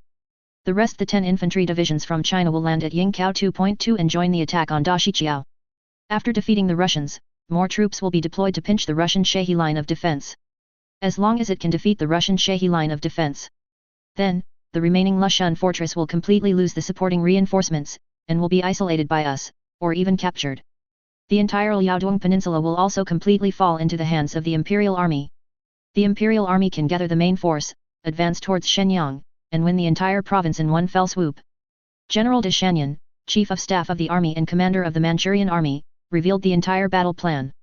General Guitaro did not have any objections to the Army's combat plan, and directly approved the combat plan. Immediately, the Eastern Empire Army began to frantically increase its troops to the Koryo Peninsula and the Liaodong Peninsula. Chapter 181, Abandoning the Korean Peninsula. First update, please subscribe. The 21st, 22nd, and 23rd Infantry Divisions under the 5th Army of the Eastern Army landed on the Koryo Peninsula and joined the 1st Army's combat sequence. In this case, the strength of the 1st Army of the Eastern Army increased to 9 infantry divisions. In the battle order of the 5th Army, there are still 10 infantry divisions left. But even so, it is definitely a heavy army group. General Kawamura Kaimei, the commander of the 5th Army, personally led the 5th Army, and went straight to Yingqiao under the escort of naval warships. At present, Yagakai is still under the control of the Eastern Army. Advertisement.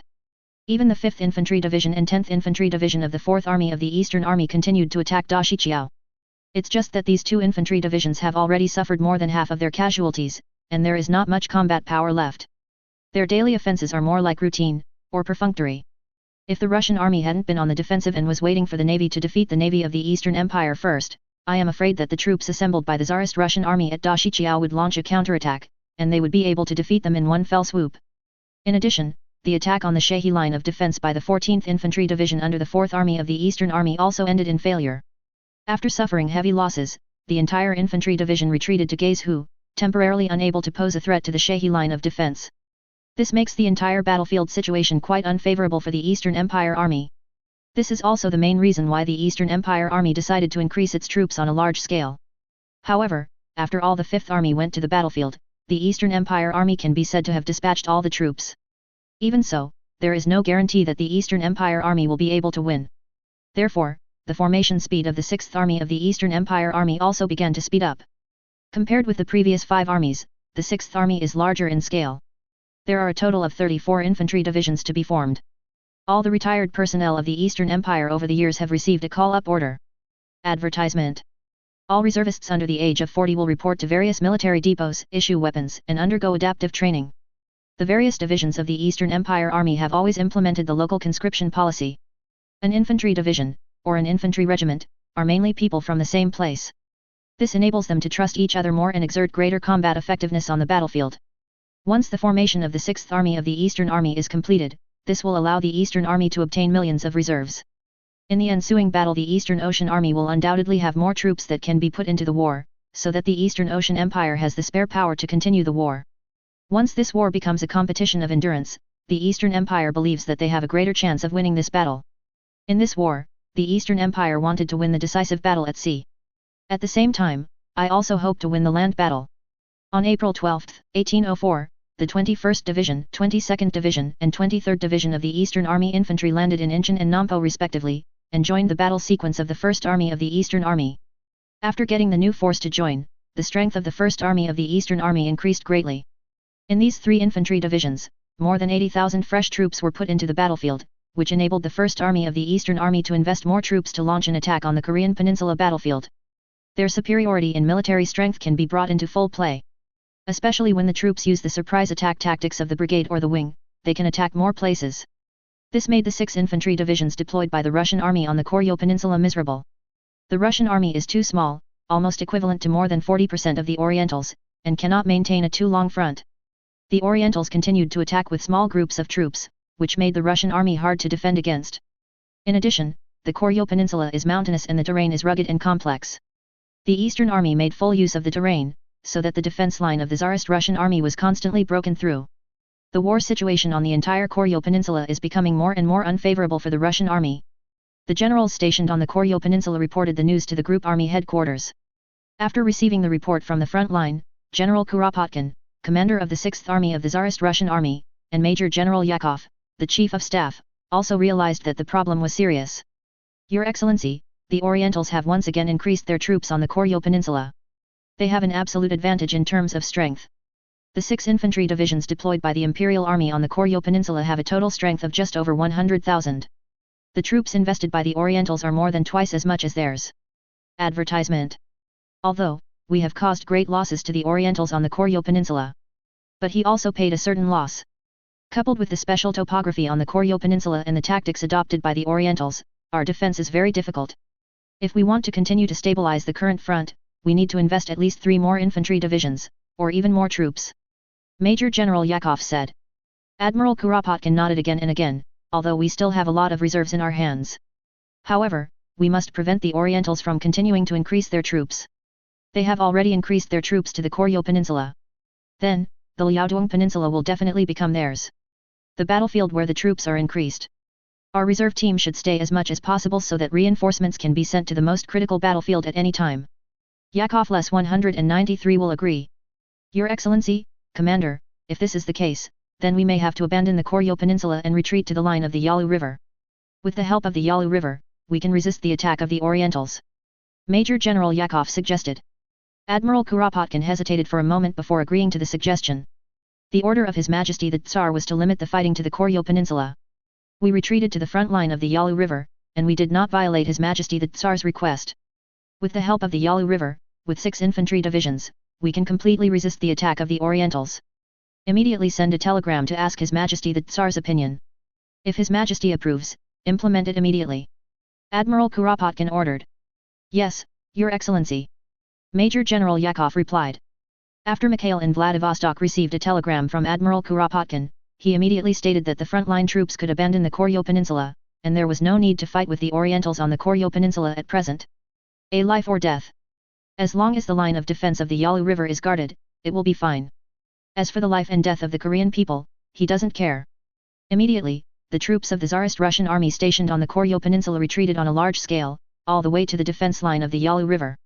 This made the Koryo Peninsula almost completely fell into the hands of the Orientals, and made the Orientals win a major victory since the war began. Chapter 182 The Crisis of the Shahi Line of Defense, Second Update, please subscribe. The Tsarist Russian army abandoned the Koryo Peninsula and abdicated to the north bank of the Yalu River, using this as a line of defense to resist the attack of the Eastern Army. This allowed the Oriental Empire to occupy the entire Koryo Peninsula, and it made the Orientals feel proud. General Kuroki, the commander of the First Army of the Eastern Army, felt this way in particular. After the war started, the First Army was criticized, and General Kuroki Wyejin received a lot of criticism. Well now, they finally defeated the Tsarist Russian army and captured the Koryo Peninsula. This is undoubtedly a major victory. As for some people's doubts, the Tsarist Russian army retreated by itself. But what does that matter? Advertisement. Haimu ordered for General Zhen that the infantry divisions under the First Army advance to the Yalu River, striving to cross the Yalu River in one fell swoop and invade the northeast. To demonstrate the powerful combat power of the Eastern Army. Of course, in order to make up enough military rations and other supplies, the Koreans on the Korean peninsula suffered a lot. The Dongyang people have no humanity at all, they don't care about the life and death of these Koreans at all, and directly rob the Koreans of their food. This actually made these Koreans hate the Orientals even more. At the same time, I also look forward to the early return of the Tsarist Russian army. The Tsarist Russian army strengthened the defense line of the Yalu River, built a large number of fortifications, deployed artillery positions and machine gun fire points, and so on. Under such circumstances, it is undoubtedly more difficult for the Orientals to break through the Yalu River defense line of the Tsarist Russian army. For a while, the security of the Yalu River line of defense was no problem. The Tsarist Russian army used 6 infantry divisions to guard the Yalu River line of defense and resist the attack of the First Army of the Eastern Army. There was no problem at all. However, at this time, the war on the Liaodong Peninsula changed again. The Fifth Army of the Eastern Army began to land in Yingkou on a large scale. Advertisement. The current Fifth Army has 10 infantry divisions under its jurisdiction and has a huge calendar of more than 280,000 soldiers. The arrival of such a large combat force on the Liaodong Peninsula will undoubtedly have an extremely serious impact on the entire battle situation. Fortunately, the Tsarist Russian Empire has already received related news. When the 24th Infantry Division under the 5th Army of the Eastern Army began to land in Yingkou, the Tsarist Russian army realized that the Easterners began to increase their troops. This is undoubtedly a great threat to the troops deployed by the Tsarist Russian army on the Liaodong Peninsula, especially the troops on the Shehi defense line. Your Excellency, Commander, once the Dongyang people land on Yingkou in large numbers, and then send a large number of troops to attack the northern defense line again. Then, the northern defense line will be attacked from both sides.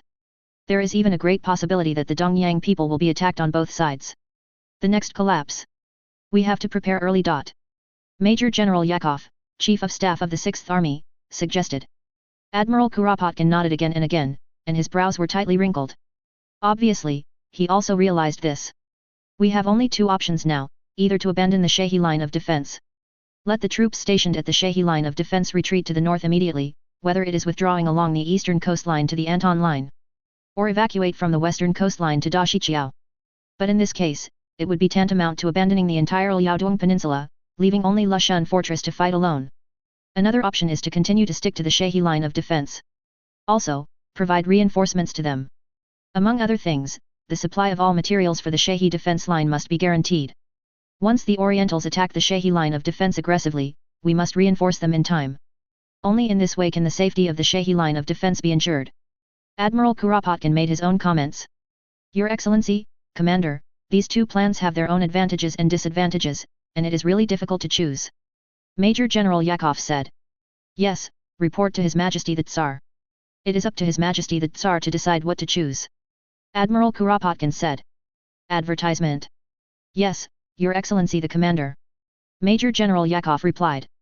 Mikhail, who was far away in Vladivostok, was also thinking about this issue after receiving a telegram from the headquarters of the 6th Army. If possible, he certainly didn't want to just give up. Otherwise, the entire Liaodong Peninsula will be realized, and even Lushan Fortress will be at risk of falling, and the flames of war will further spread to the northeast region. This will not only further increase the risk of the Tsarist Russian army resisting the Eastern Army, but at the same time, it will also cause the people in the northeast region to be poisoned by the flames of war and pay heavy losses. Mikhail doesn't want the scene from another time and space to repeat itself in this time and space. Your Majesty, if we don't want to give up the Shehi defense line, we must ensure that the Dashiqiao, Gaizhou, Shuangtai, Yongning and Huafangdian lines are under our control. Only in this way can it be ensured that the connection with the Shehi defense line will not be cut off. It can also ensure the smooth flow of materials. Admiral Bruzilov, Chief of Staff, suggested. Even if we control these towns, the railway line is also within the strike range of the Japanese naval guns. Mikhail said. Yes, Your Majesty. But even if the railway was destroyed by Japanese naval guns, we can still transport materials and personnel by road. It's just that the speed is relatively slow. Admiral Brusilov said. Mikhail nodded. There are 4 infantry division reinforcements on the side of the 6th Army. 10 infantry divisions and 3 heavy artillery brigades drawn from Europe have also arrived. Therefore, we also have enough troops to invest. Now it's time to attack. While the Orientals are increasing their troops, they, Li does, take the initiative to launch an attack, opening up the front line from Dashiqiao to Wafangdian. 1. Yes, Your Majesty. From the current point of view, the enemy we have to deal with is mainly the 4th Army of the Eastern Army. The 5th and 10th Infantry Divisions under their command are still attacking Dashiqiao. However, at present the losses have been heavy, and the attack strength has been very small. In addition, the 14th Infantry Division retreated to Gaizhou. This infantry division was violently attacked by the Imperial Army's troops stationed in the Shehi line of defense in Wafangdian. Heavy losses, replied Admiral Brusilov. Notify our decision to the 6th Army headquarters, let them draw up relevant combat plans, and implement them immediately. It must be before the main force of the Orientals lands on a large scale. Complete our combat objectives first. Mikhail ordered. Yes, Your Majesty. Admiral Brusilov hurriedly went to convey the relevant orders. Chapter 183 Take the initiative to attack. Third update, please subscribe. Originally, the Tsarist Russian army had been defending with all its strength in this battle. On the one hand, the Tsarist Russian army has strong firepower, especially equipped with a large amount of automatic firepower. In defensive operations, it can rely on fortifications to fully exert the power of these powerful firepower. On the other hand, the Tsarist Russian Empire pinned its hopes for a decisive battle on the navy. I hope the navy can defeat the Eastern Empire navy first. Advertisement. In this way, the Tsarist Russian Empire will be able to remain invincible in this battle. But now, the decisive sea battle between the two sides has not yet begun. The Orientals mobilized like crazy, throwing a large number of troops into the battlefield. This undoubtedly put a lot of pressure on the Tsarist Russian army, and the tactics of the Tsarist Russian army had to be changed accordingly. You know, once all the 5th Army of the Eastern Army lands on the battlefield, then, the combat strength of the Eastern Army in this battle has reached millions of people. As for the Tsarist Russian army, so far only 30 infantry divisions, 5 heavy artillery brigades and 2 cavalry brigades have been assembled. Altogether, there are only more than 600,000 people. Moreover, 14 of the infantry divisions are still reserves and have not yet been put into battle. It can be seen how much pressure the frontline combat troops of the Tsarist Russian army are under. Under such circumstances, the Tsarist Russian army naturally needed to make changes. 323. On the one hand, Mikhail ordered the 6th Army to take the initiative to attack and open up the connection with the Liaodong Peninsula. At the same time, Mikhail once again issued orders to the various armies in Europe, requesting that the second batch of reinforcements be dispatched from the 1st Army, 2nd Army, 3rd Army, 4th Army, and 7th Army to reinforce the Far East. Get ready for the big fight down the line. The intelligence department of the Tsarist Russian Empire also got the news that after the Japanese sent millions of troops to the battlefield, the mainland was still mobilizing frantically. No one is sure whether the Orientals will continue to invest more troops. Therefore, the Tsarist Russian Empire must make preparations in this regard in advance. Even Mikhail has decided that if the Eastern Empire continues to increase its troops, then, the Tsarist Russian Empire must implement mobilization. It is necessary to mobilize part of the reserve personnel to enhance the military strength of the Tsarist Russian Empire and deal with the next big war. After receiving Mikhail's order, the various armies of the Tsarist Russian Empire stationed in Europe began to mobilize troops one after another, preparing to reinforce the Far East. Advertisement. Among them, the 1st Army once again, ADVJ, transferred 4 infantry divisions, the 2nd Army transferred 2 infantry divisions this time, the 3rd Army transferred 1 infantry division, the 4th Army transferred 2 infantry divisions, and the 7th Army transferred 2 infantry divisions. 1 infantry division, a total of 10 infantry divisions. After deploying troops to reinforce the Far East, the remaining forces of the Tsarist Russian army in Europe are only 30 infantry divisions, 5 cavalry brigades, 5 heavy artillery brigades and 5 mountain infantry brigades. The Tsarist Russian Empire still has many powerful enemies in Europe, and there are still large areas of land that need to be defended. Therefore, it is essential to maintain these forces, and there cannot be any less. Otherwise, the European region will be in danger. Compared with the Far East, the Eastern European plain, as the hinterland of the Tsarist Russian Empire, is the most populated and industrially developed area of the Tsarist Russian Empire, and it is the old nest of the Tsarist Russian Empire. If the old nest is taken away, then there will be a real big problem. Shen Yang, the 6th Army Command. After Admiral Kuropatkin received Mikhail's order, he immediately acted. Order the 51st Infantry Division, 52nd Infantry Division, 53rd Infantry Division, 5th Cavalry Brigade and 5th Heavy Artillery Brigade stationed at Dashiqiao to take the initiative to attack and defeat the 5th and 10th Infantry Divisions of the Orientals. They suppressed in the direction of Yingkao. The 57th Infantry Division and the 58th Infantry Division made an assault to the south, attacked Gaizhou, and wiped out the 14th Infantry Division of the Dongyang Army. The 59th Infantry Division and the 60th Infantry Division, as a reserve force, advanced to the front, ready to enter the battlefield at any time. Admiral Kuropatkin ordered. Yes, Your Excellency. Major General Yakov replied. After Admiral Kuropatkin's order was issued, the entire frontline troops immediately moved into action. On April 18, 1804, the Tsarist Russian army took the initiative to attack in the direction of Dashiqiao. Boom! Boom! Boom! Advertisement. More than 155 mm heavy howitzers of the 5th Heavy Artillery Brigade, the 3 artillery regiments of the 51st Infantry Division, the 52nd Infantry Division, and the 53rd Infantry Division, as well as the artillery companies of each regiment, were all thrown into the fierce shelling. All of a sudden, 300 or 400 howitzers and field guns fired wildly at the positions of the Orientals. One after another, the shells fell on the positions of the Orientals like raindrops. Because the 5th Infantry Division and the 10th Infantry Division of the Eastern Army have been on the offensive.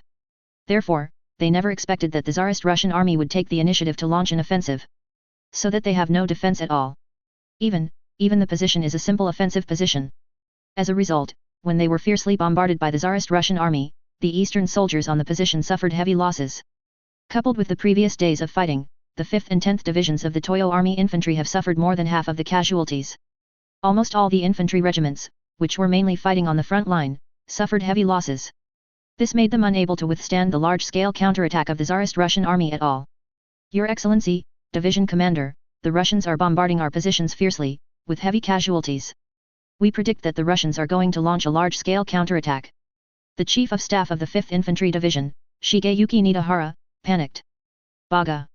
Damn the Russians, how dare they take the initiative to launch a counterattack? Order the infantry regiments on the front line to hold the line of defense, and they must not be broken by the Russians. In addition, order the 5th Regiment of Engineers and the 5th Regiment of Heavy Soldiers, reinforce immediately. In any case, we must also resist the Russian attack.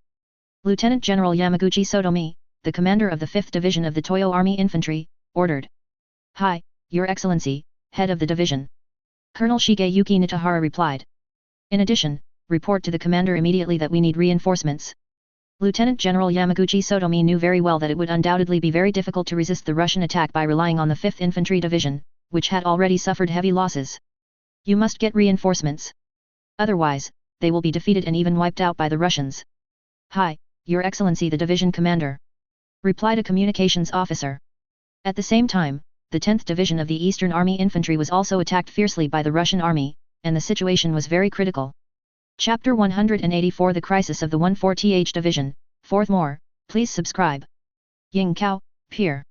General Nozu Michitsuki, Director of Education of the Toyo Army and Commander of the 4th Army, is discussing the current battle situation with General Kiyaki Kawamura, Commander of the 5th Army. Mr. Kawamura, don't underestimate the Russians. Their troops are extremely powerful, and their will to fight is not as weak as we imagined. Advertisement. It is not so easy to defeat them. The 3 under the 4th Army, the infantry divisions, have all suffered heavy losses and suffered great losses. At present, they can only try their best to maintain the battle situation. Fortunately, the 5th Army entered the battle in time, otherwise, the consequences would be disastrous. General Nozutoki had a dejected expression on his face.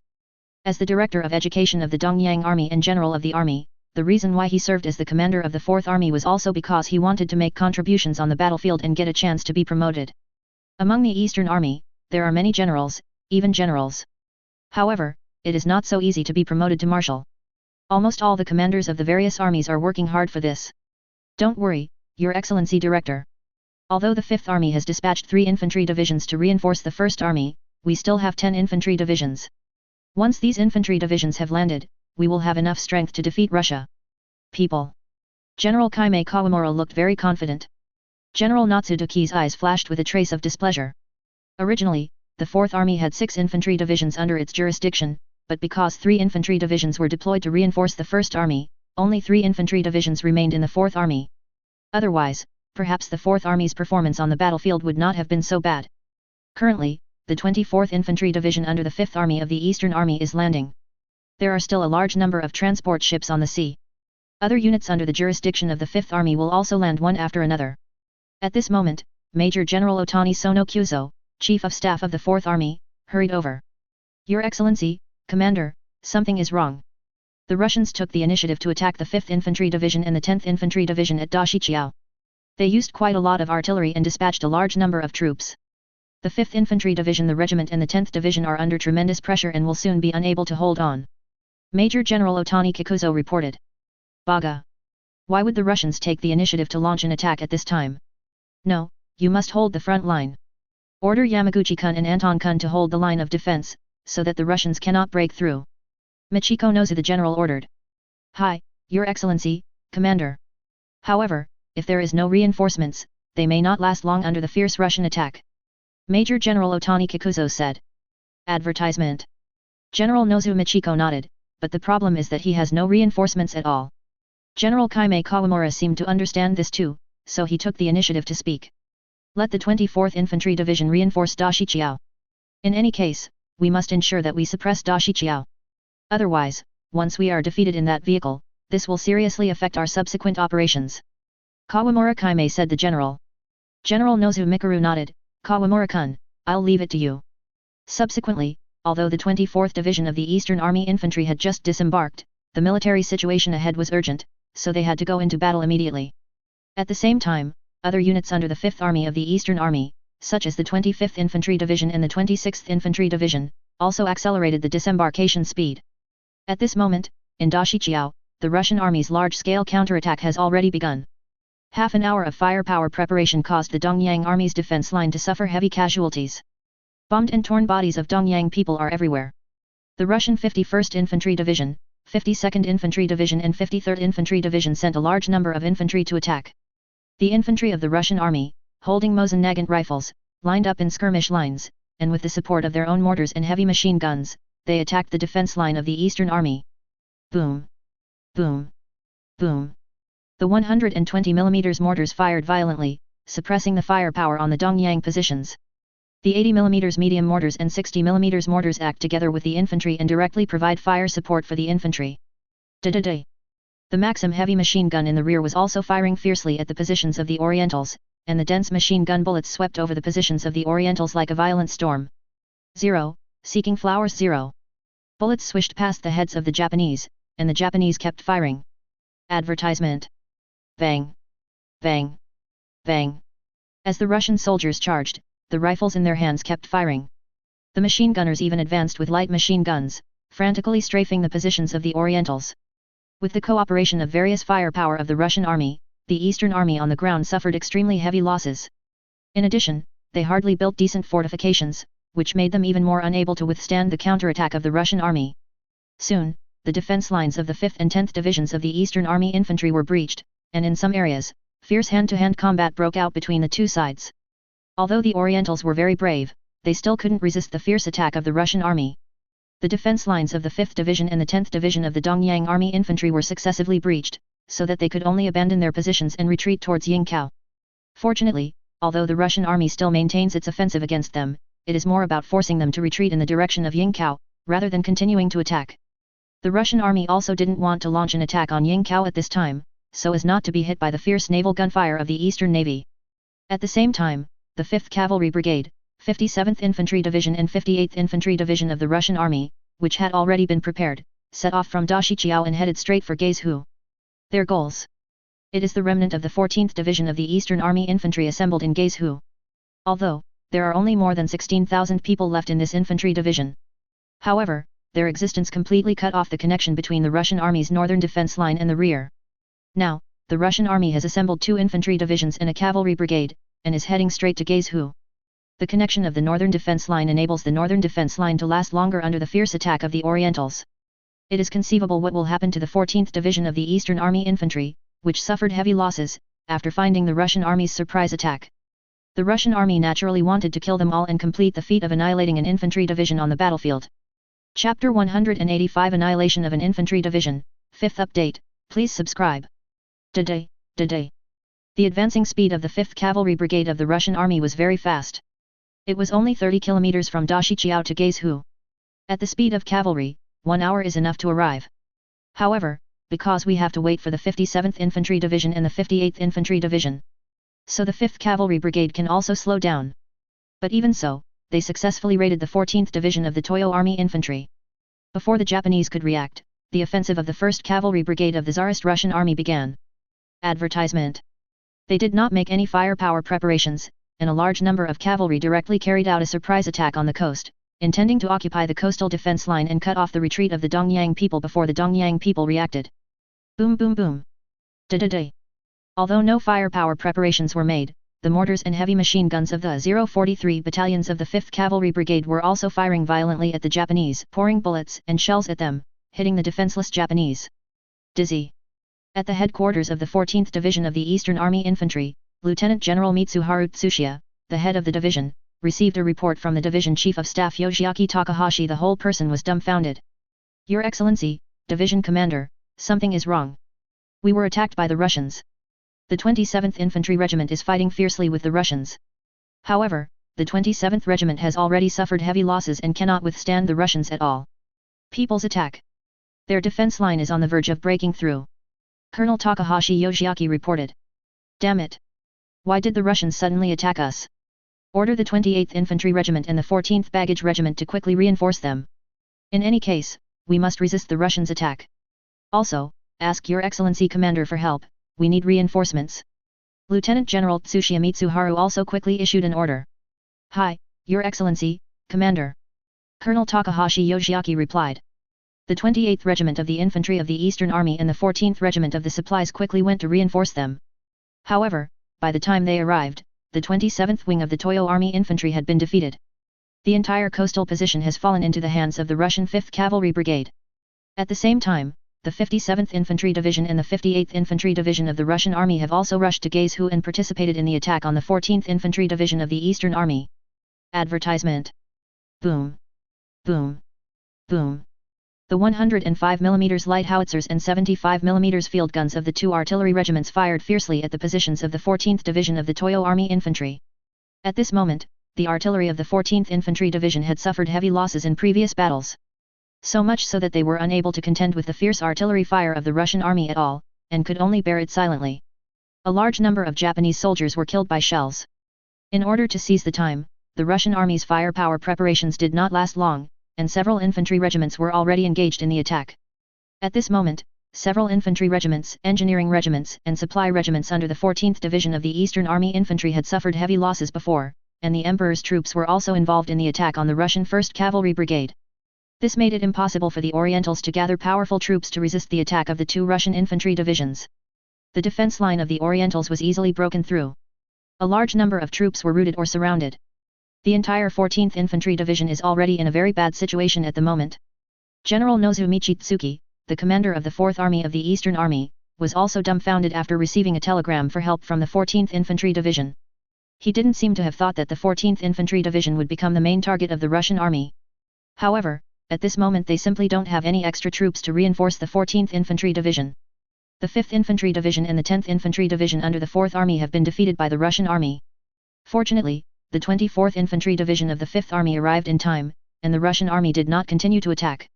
Otherwise, the two infantry divisions will suffer even greater losses. And the 25th and 26th Infantry Divisions of the 5th Army are disembarking, there are no troops to invest in other battlefields at all. This put the 14th Infantry Division almost in a desperate situation.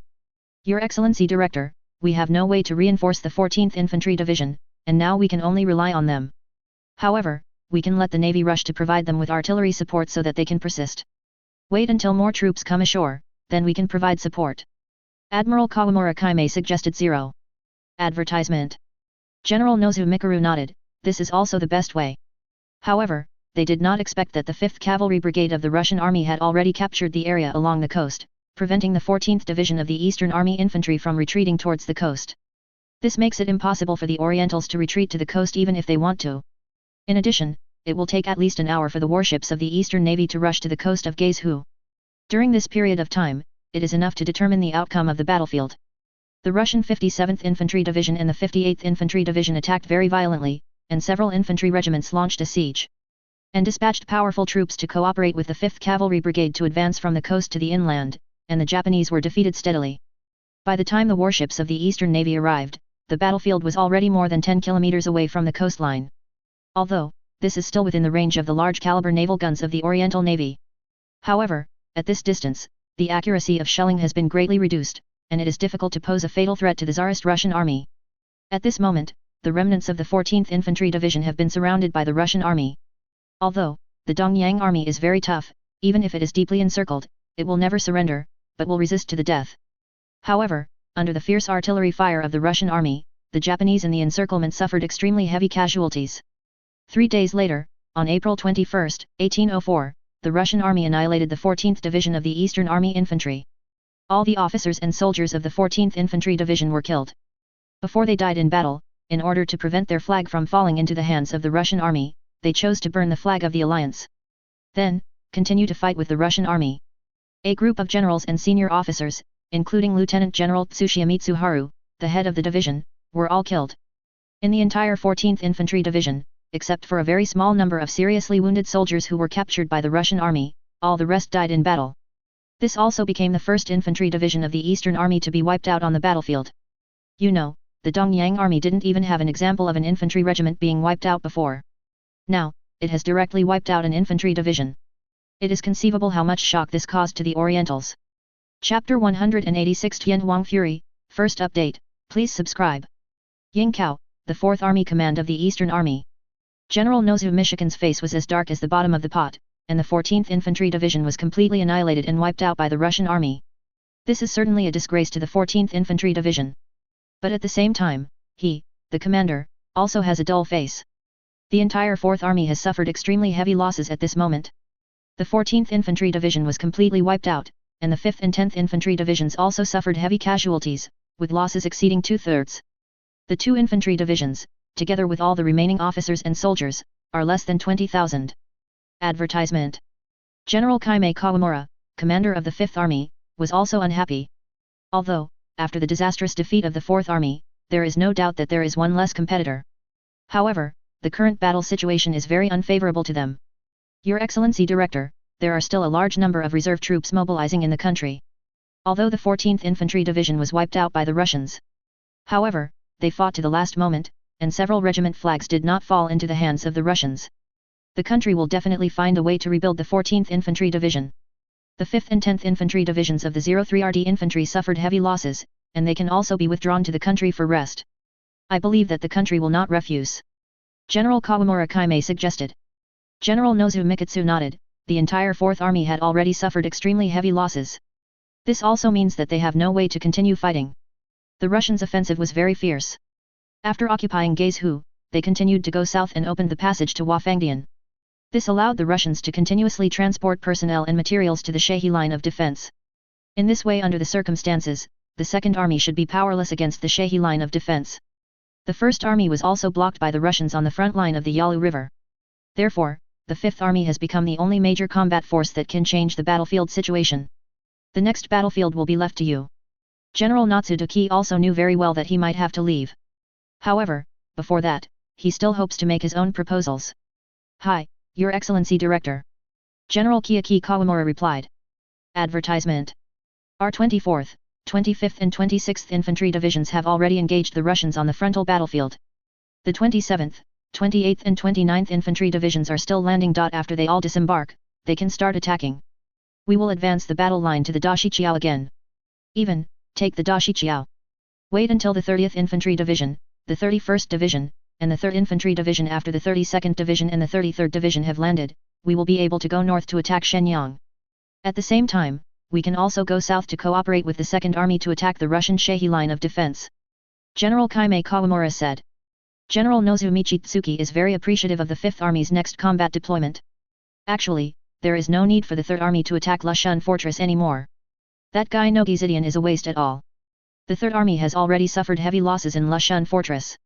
If the 3rd Army goes all out to the north, cooperate with the 2nd Army. If the army attacked the Russian Shehi defense line, we would have broken through the Shehi defense line long ago. General Nozu Mikuru could not help but curse. In his opinion, the tactics that General Nogi Zidian implemented in the attack on Lushan Fortress were stupid and reckless tactics at all. He has already decided that after returning to China, he must make this suggestion to General Anyan, Chief of Staff of the Army and Commander of the Manchurian Army. General Kaimei Kawamura also nodded repeatedly. Immediately, Admiral Nozu Mikitsu took a naval ship, left Yingkou and returned to China. And at this moment, the mainland of the Eastern Empire, Dongjing, and the Imperial Palace. Ming Zetian Huang summoned 1,000 high-level cabinet and military officials, and they were furious at the moment. Baga! A bunch of idiots! A full-staffed infantry division was wiped out by the Russians. This is not only a shame to the army, but also a shame to the empire. What are you doing? We have invested with such a huge army, can't they beat the Russians? Ming Zetian Huang was very angry. These ministers and generals assured him again and again that they would definitely defeat the Russians and win the war. But now, the battle has ended like this, which makes it difficult for him to accept. Your Majesty Tian Huang, the Navy has secretly purchased a large number of warships from the sun never sets. The strength of the combined fleet is not weaker than that of the Russian Navy, and even stronger. The combined fleet is already confident that in the upcoming decisive battle at sea, I defeated the Russians in one fell swoop. Prime Minister Guitaro quickly explained. Advertisement. Ming Zetian Huang breathed a sigh of relief after hearing the news. If the Navy can win, at least it can ensure the safety of the Eastern Empire. This can be regarded as making the Eastern Empire invincible in this war. Although it cost a huge sum of money, Ming Zetian Huang didn't care. In his eyes, winning the war is undoubtedly the most important thing. Then what about the army? How can we break the deadlock? Ming Zetian Huang was very dissatisfied with the performance of the army. You know, the troops of the Eastern Empire Army on the battlefield have already reached 34 infantry divisions, 2 field heavy 377 artillery brigades and 2 cavalry brigades. If the supplementary troops given to the Third Army were added, the strength would have already exceeded 1 million. But even so, none of them were able to gain an advantage on the battlefield, let alone defeat the Russians. This naturally made Ming Zetian Huang very dissatisfied. Your Majesty, the First Army has captured the entire Koryo Peninsula and drove the Russians to the north of the Yalu River. Now, the First Army is actively preparing to break through the Russian defense line of the Yalu River. The Second Army is working with the Shahi defense line. Although the Russians fought bloody battles, although the losses were not small, they still held back a lot of Russian troops. The Third Army is besieging Lushun Fortress, although the Russians' Lushun Fortress is very strong. However, under the attack of the Third Army, it was already crumbling. If the Third Army continues to work hard, it may soon be able to take down the entire Lushun Fortress. The Fifth Army is also landing. Once the main force of the Fifth Army successfully landed, it was time to launch a major offensive against the Russians. Our unfavorable situation on the land battlefield will soon be changed. There will be no doubts about the victory of the Imperial Army in this battle. Lieutenant General Masaki Teraki, Minister of the Army, looked very determined. Chapter 187 Massive Attack, Second Update, please subscribe. Although he is very dissatisfied with the current battle situation, Ming Zetian Huang seems to have no other way. He still chose to believe the rhetoric of the top army, or still has great expectations for the army, hoping that the army can open up the situation and win in the next war. However, although the Dongyang army successfully fooled the past, it was also under tremendous pressure. On the one hand, the casualties of the frontline troops were too high, causing countless families to lose their loved ones. Of course, the Orientals are also good at forbearance. However, once it is pushed to the extreme and explodes, it will be very amazing. Advertisement. On the other hand, the war situation has fallen into a stalemate. Even if the Eastern Army invested a large number of troops, it was still unable to defeat the Russians, let alone open up the situation. After General Katsura left the palace, he specially summoned Lieutenant General Teraki Masaki, the Minister of Army, and General Anyun, Chief of Staff of the Army and Commander of the Manchurian Army, and made a blunt request to them. Now the Empire is under a lot of pressure. We urgently hope that the army can open up the situation on the battlefield and defeat the Russians in one fell swoop. If the battle situation fails to make favorable progress, then this will put the Empire in a very disadvantageous position. General Guitaro has a serious expression on his face. Lieutenant General Genji and General Anyun nodded in the temple. You have to know that even if the Navy defeated the Russian Navy, we must rely on the army to completely defeat the Russians. From now on, the Imperial Army can no longer hold back, and must go all out. General Guitaro continued. Hi, Your Excellency the Prime Minister. Both Lieutenant General Masahide and General Anyun replied. After returning to the mainland, General Nozu Michitsuki, Director of Education of the Toyo Army and Commander of the Fourth Army, immediately went to the Ministry of War to meet Lieutenant General Masaichi Teraki, Minister of the Army, and General Oyama Iwa, former Chief of Staff of the Army, and former Manchurian Army Commander. I'm sorry to disappoint you. The Fourth Army is on the battlefield, and its performance is not good. General Nozu Mikuru looked very embarrassed. Advertisement. Nozu-kun, needless to say these things. The Fourth Army has been fighting hard on the battlefield and was defeated by the Russians.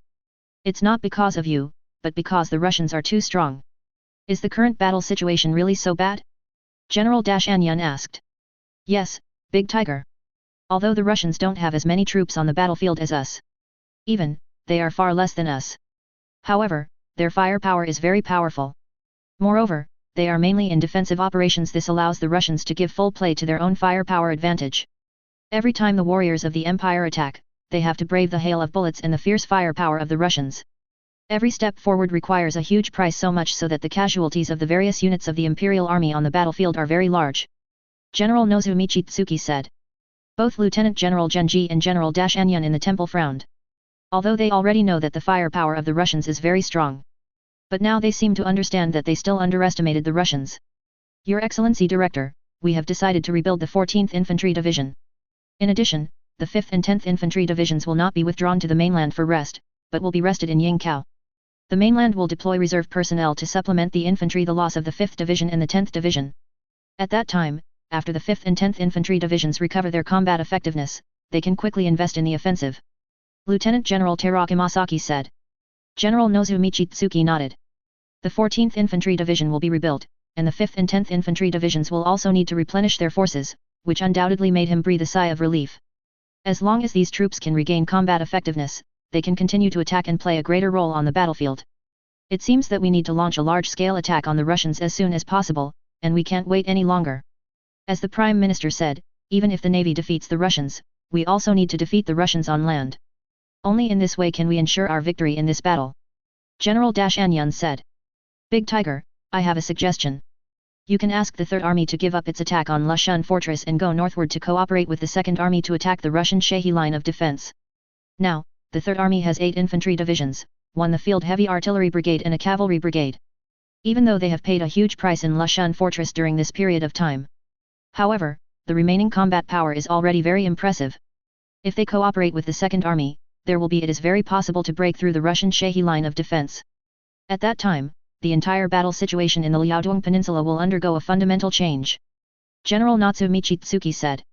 After he returned to China, he already knew that the Eastern Empire had secretly purchased a large number of warships from the Sunbushiren, which greatly strengthened the strength of the Eastern Imperial Navy. Advertisement.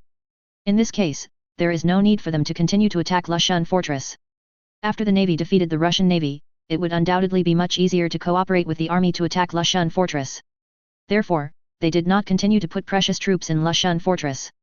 In that case, it would be too much to lose. General Anyun thought about it for a while and thought it was a good idea.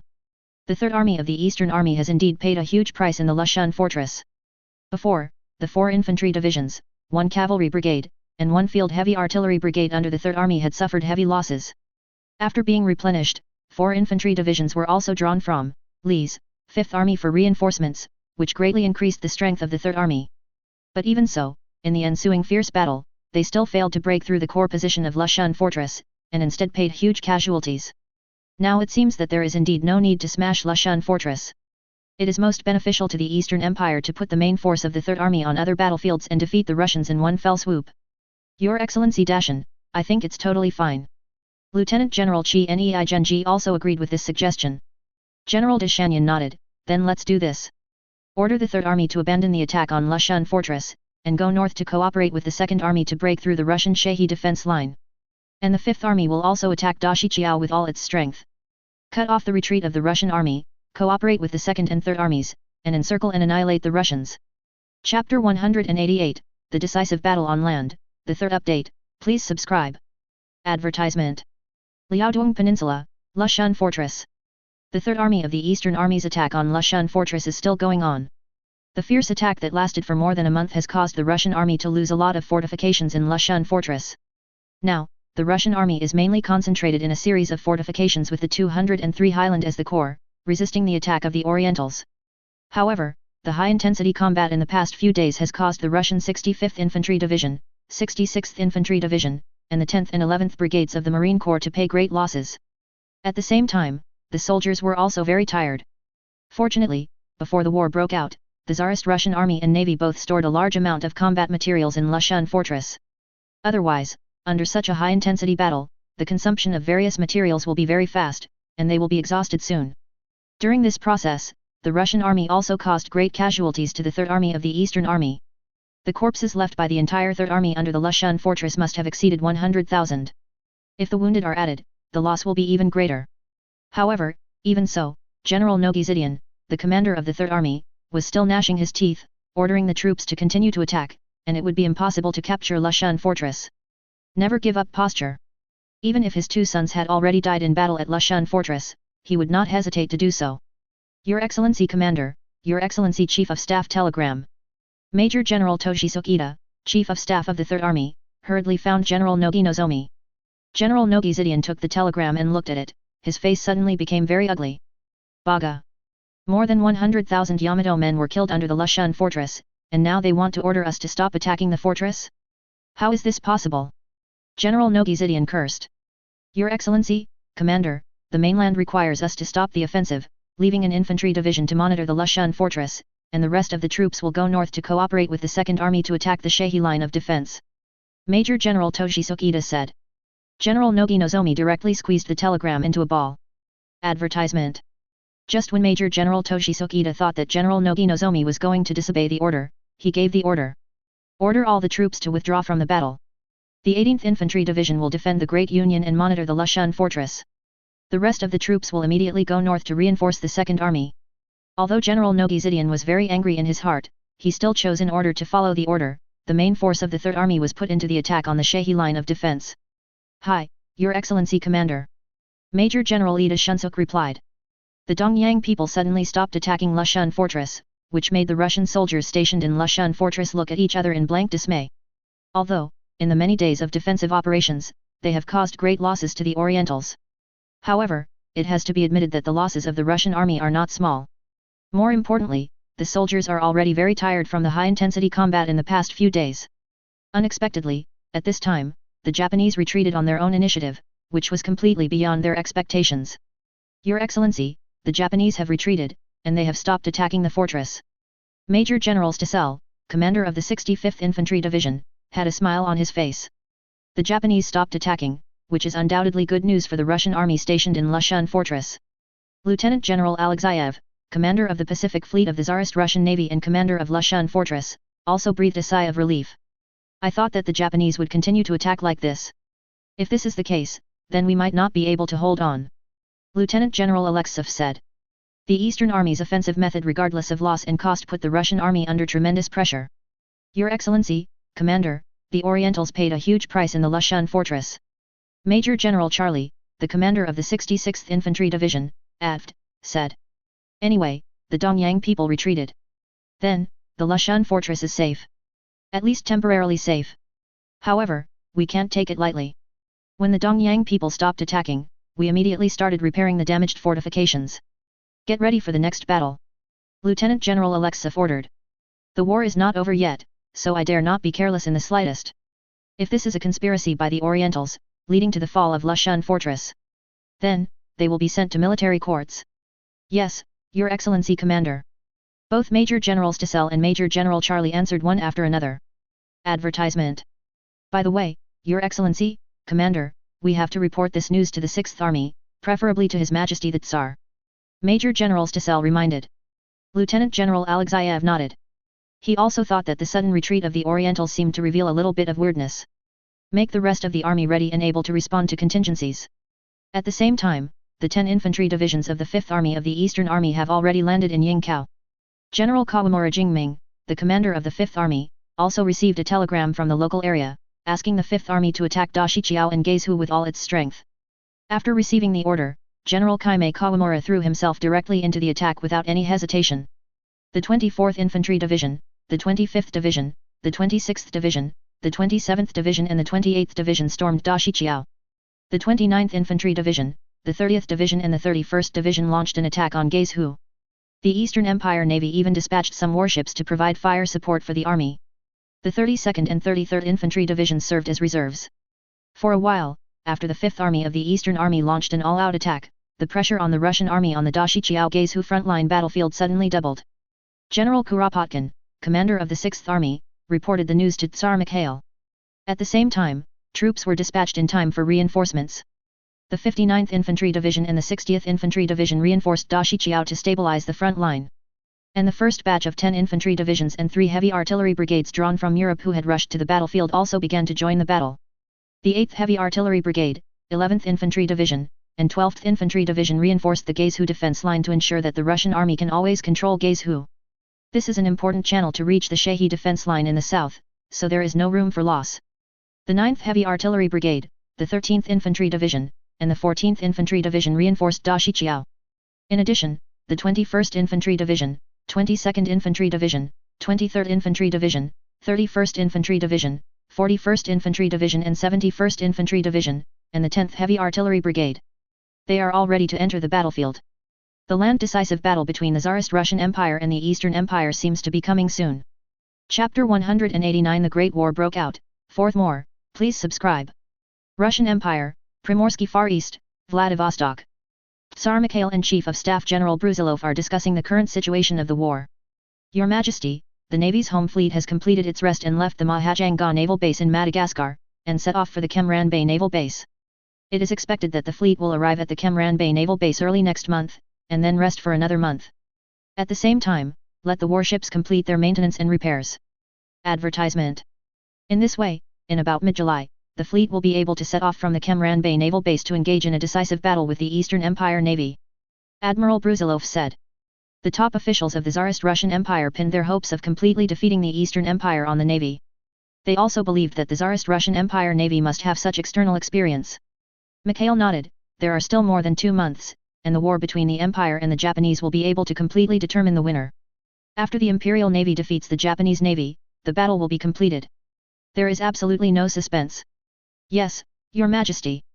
However, recently, the Japanese have been making frequent moves on the land battlefield, dispatching an extremely large force. This has already posed a great threat to the Imperial Army. Admiral Brusilov reminded. It seems that the Orientals are planning to defeat us on land before the Navy engages us in a decisive battle. Tell the generals on the front line that they must resist the attack of the Orientals within the next 2 months. They are dispatched from Europe. The second batch of reinforcements is already on the way.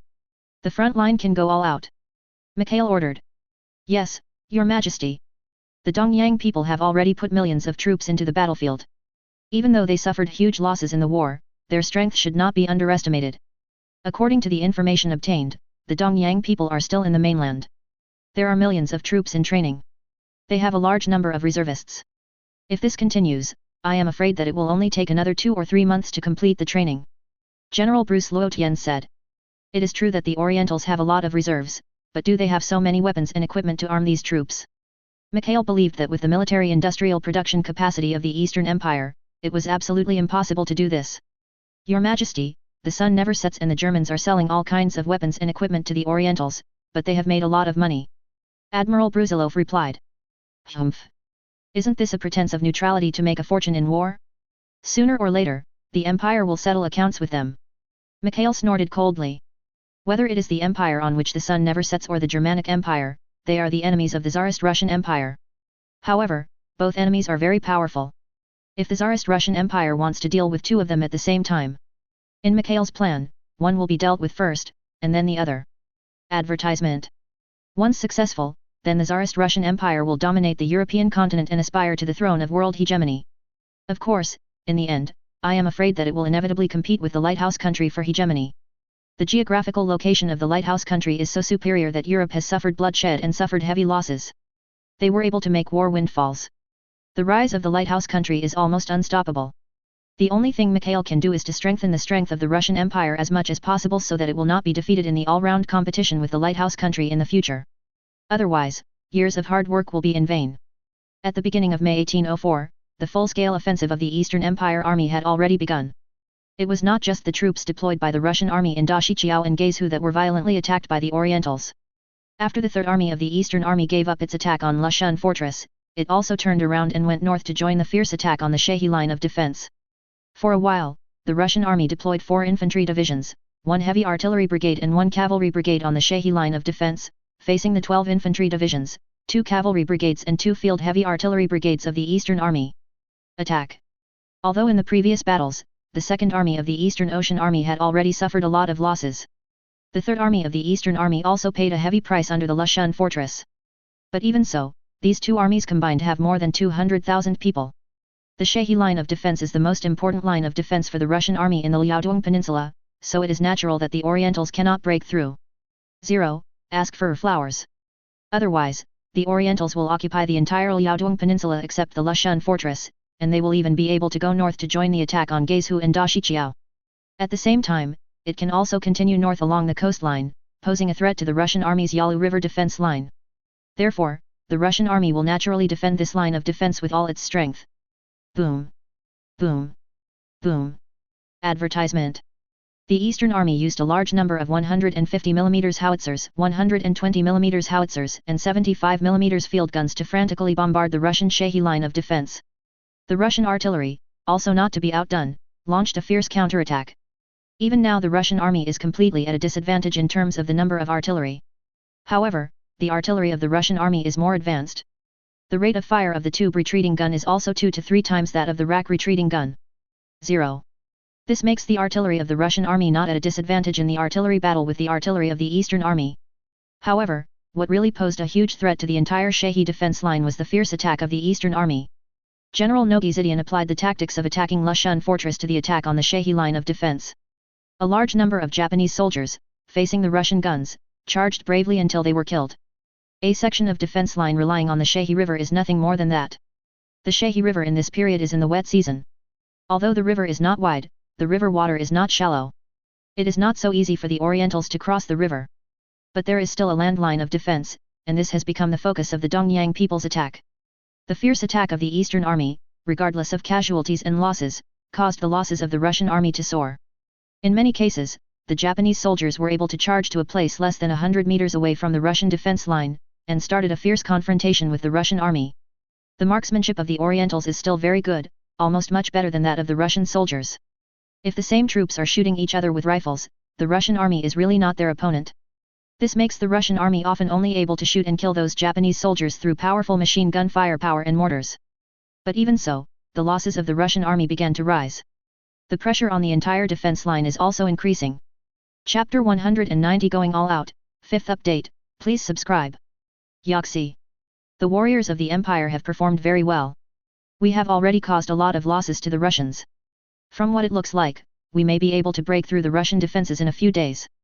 General Nogi putting down the binoculars in his hand, he smiled all over his face. Although their troops suffered great losses during the attack. However, General Nogi Nozomi didn't seem to care at all. What he cares about is not the process, but the result.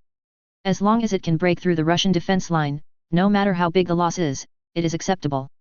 General Ao Baogong, the commander of the Second Army of the Eastern Ocean Army, had a very ugly expression on his face. In his opinion, General Nogi Zidian is completely mocking him. Advertisement. The Second Army's attack on the Shehi line of defense has been going on for more than 2 months, but the 610 has not made any progress. Now, after the Third Army has invested in the offensive, it has achieved immediate results. However, General Obaogong was also very upset. Although the Third Army's attack worked, how many casualties did they pay? This simply did not take the lives of ordinary soldiers seriously. In other words, treat them as consumables completely. Such tactics should not be used on the battlefield at all, and should not be regarded as classics. However, General Noginaka's tactics are quite popular among middle and low-level officers. This made it difficult for the top management of the Eastern Empire to say anything on this issue, and could only let General Nogi Nozomi continue this tactic. The Russians will not let us break through the Shehi line of defense so easily. They will definitely send reinforcements. At that time, I am afraid it will be very difficult for us to obtain soft breaks. The 4 generals Aobeo reminded. Kawamura-kun is also launching a fierce attack. If they can take down the big stone bridge and cut off the supply channel of the Russians, then everything will be much easier. A glimmer of hope flashed in the eyes of General Nogi Nozomi. He is also very clear that once the Russian army reinforces the Shehi line of defense, then, it will be difficult for them to break through the Shehi line of defense. Therefore, he hoped that the Fifth Army could make a breakthrough. Once the Fifth Army captures Dashiqiao, then, the connection between the Russian army and the Shehi defense line will be completely cut off. At that time, it will be much easier for them to break through the Shehi defense line and even wipe out all these Russian troops. General Abeogong shook his head. He thought everything would definitely not go so smoothly. The Great Stone Bridge has become the focus of competition between the Russian army and the Eastern Army. Advertisement. The Fifth Army of the Eastern Army invested a full 5 infantry divisions, and more than 140,000 troops launched a fierce attack here. At the same time, 3 infantry divisions were dispatched to attack Gaizhou to contain part of the Russian army. The Russian army garrisoned Dashiqiao with 5 infantry divisions and a heavy artillery brigade, and Gaizhou with 4 infantry divisions, a heavy artillery brigade, and a cavalry brigade. Judging from the current situation, the strength of the Russian army in the direction of Dashiqiao is still too weak. However, relying on the advantages of powerful firepower and the built fortifications, they still resisted the attack of the Orientals. However, the pressure to bear is relatively high. Shenyang, headquarters of the Russian 6th Army. At present, all the troops put into the battlefield by the Russian army are under the command of the 6th Army headquarters. Your Excellency, Commander, the Shehi defense line is urgently called. They are attacked by a large number of superior forces of the Eastern Army. They are under great pressure and their losses have begun to rise sharply. We need reinforcements. Major General Yakov said. The Orientals have dispatched all the troops attacking the Lushan fortress to the Shehi line of defense. Naturally, the pressure on them is great. Admiral Kuropatkin nodded. Your Excellency, Commander, we must send reinforcements as soon as possible. Once the Shehi line of defense is breached, the consequences will be disastrous. Major General Yakov reminded. Admiral Kuropatkin naturally understood this. However, he now only has 6 infantry divisions and a reserve team of a heavy artillery brigade left in his hands, and his strength is limited. Once the reserve team is dispatched, and the front is attacked by the Japanese, it may be too late to rescue. Your Excellency, a telegram from His Majesty the Tsar. A communications officer walked in. After reading the telegram, Admiral Kuropatkin let out a long breath, and his tightly knit brows finally relaxed. The second batch of reinforcements drawn from Europe will arrive at 0 soon. In this case, we have nothing to worry about. Order the 21st Infantry Division, the 22nd Infantry Division and the 23rd Infantry Division, as well as the 10th Heavy Artillery Brigade, immediately reinforce the Shehi defense line. In any case, the Shehi defense line must be held, and the Orientals cannot be broken through. Admiral Kuropatkin ordered. Advertisement. Yes, Your Excellency. Major General Yakov replied. In addition, the 31st Infantry Division and the 41st Infantry Division will reinforce the Dashiqiao. It is also very important and cannot be lost. Admiral Kuropatkin ordered. Yes, Your Excellency Commander. Major General Yakov nodded. In this case, there will be only 1 infantry division left in the hands of Admiral Kuropatkin as a reserve team. However, the second batch of reinforcements from Europe, the 15th Infantry Division, the 16th Infantry Division, the 17th Infantry Division, the 18th Infantry Division, the 24th Infantry Division, the 25th Infantry Division, the 32nd Infantry Division, the 42nd Infantry Division infantry divisions, the 43rd and 72nd Infantry Divisions, will soon arrive in the Far East. This makes the Russian army still have enough reserves in terms of military strength to deal with the attack of the Orientals. Even if the Japanese continue to increase their troops, the Tsarist Russian army can handle it. For the Russian army, on the land battlefield at present, it only needs to resist the attack of the Orientals. Limit the battlefield to the Koryo Peninsula and the Liaodong Peninsula.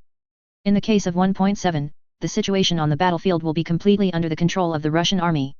The next step is to wait for the navy to defeat the navy of the Eastern Empire and cut off the logistics supply line of the Eastern Empire Army. The Eastern Empire Army has invested such a large force on the battlefield, and almost all logistical supplies are heavily dependent on local transportation. Even if they want to collect food and grass on the spot, they can't do it. Under such circumstances, once the logistics supply line is cut off, is it possible for the Orientals to reverse the situation? No matter how brave these Orientals are and how disregarding life, they can't fight the Russian army hungry, can they? At that time, it will be much easier for the Russian army to destroy the Eastern Army. The victory of this war will inevitably belong to the Tsarist Russian Empire. Chapter 191 Strategic Stalemate, First Update, please subscribe.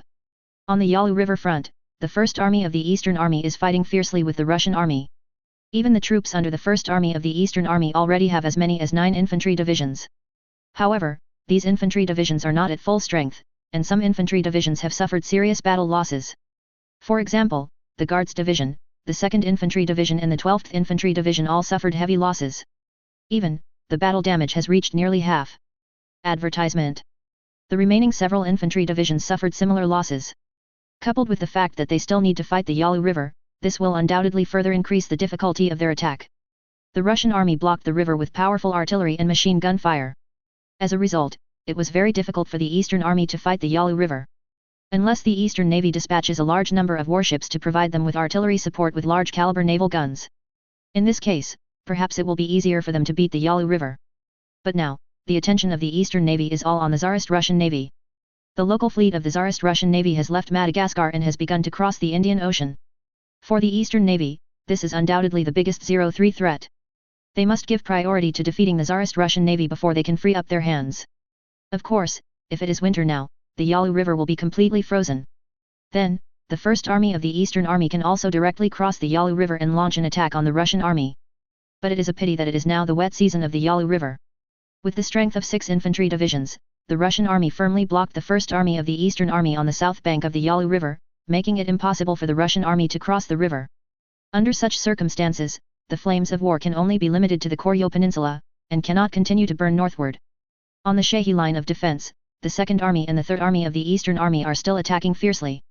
However, with the arrival of reinforcements from 3 Russian infantry divisions and a heavy artillery brigade, the entire Shahi defense line became more stable. Even the Eastern Army is still at an advantage in terms of strength. However, in the face of the powerful firepower of the Russian army, especially the terrifying heavy artillery group, they are powerless at all. Every time they attack, they will be hit by large-scale firepower from the Russian army.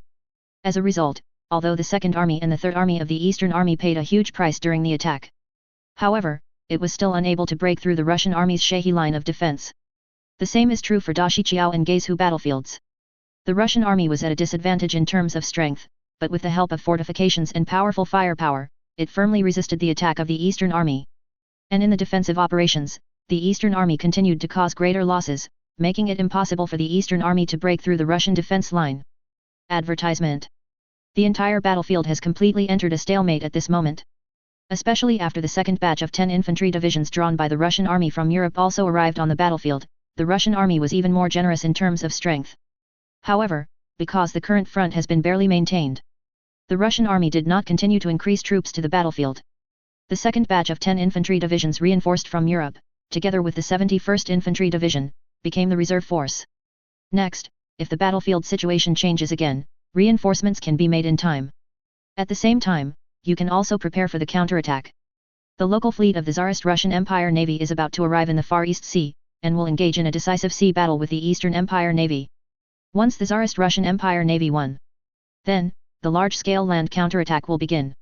At that time, the Tsarist Russian Imperial Navy will also cooperate with the army to cut off the logistics supply line and retreat route of the Eastern Army from the sea, and wipe out the Eastern Army in one fell swoop.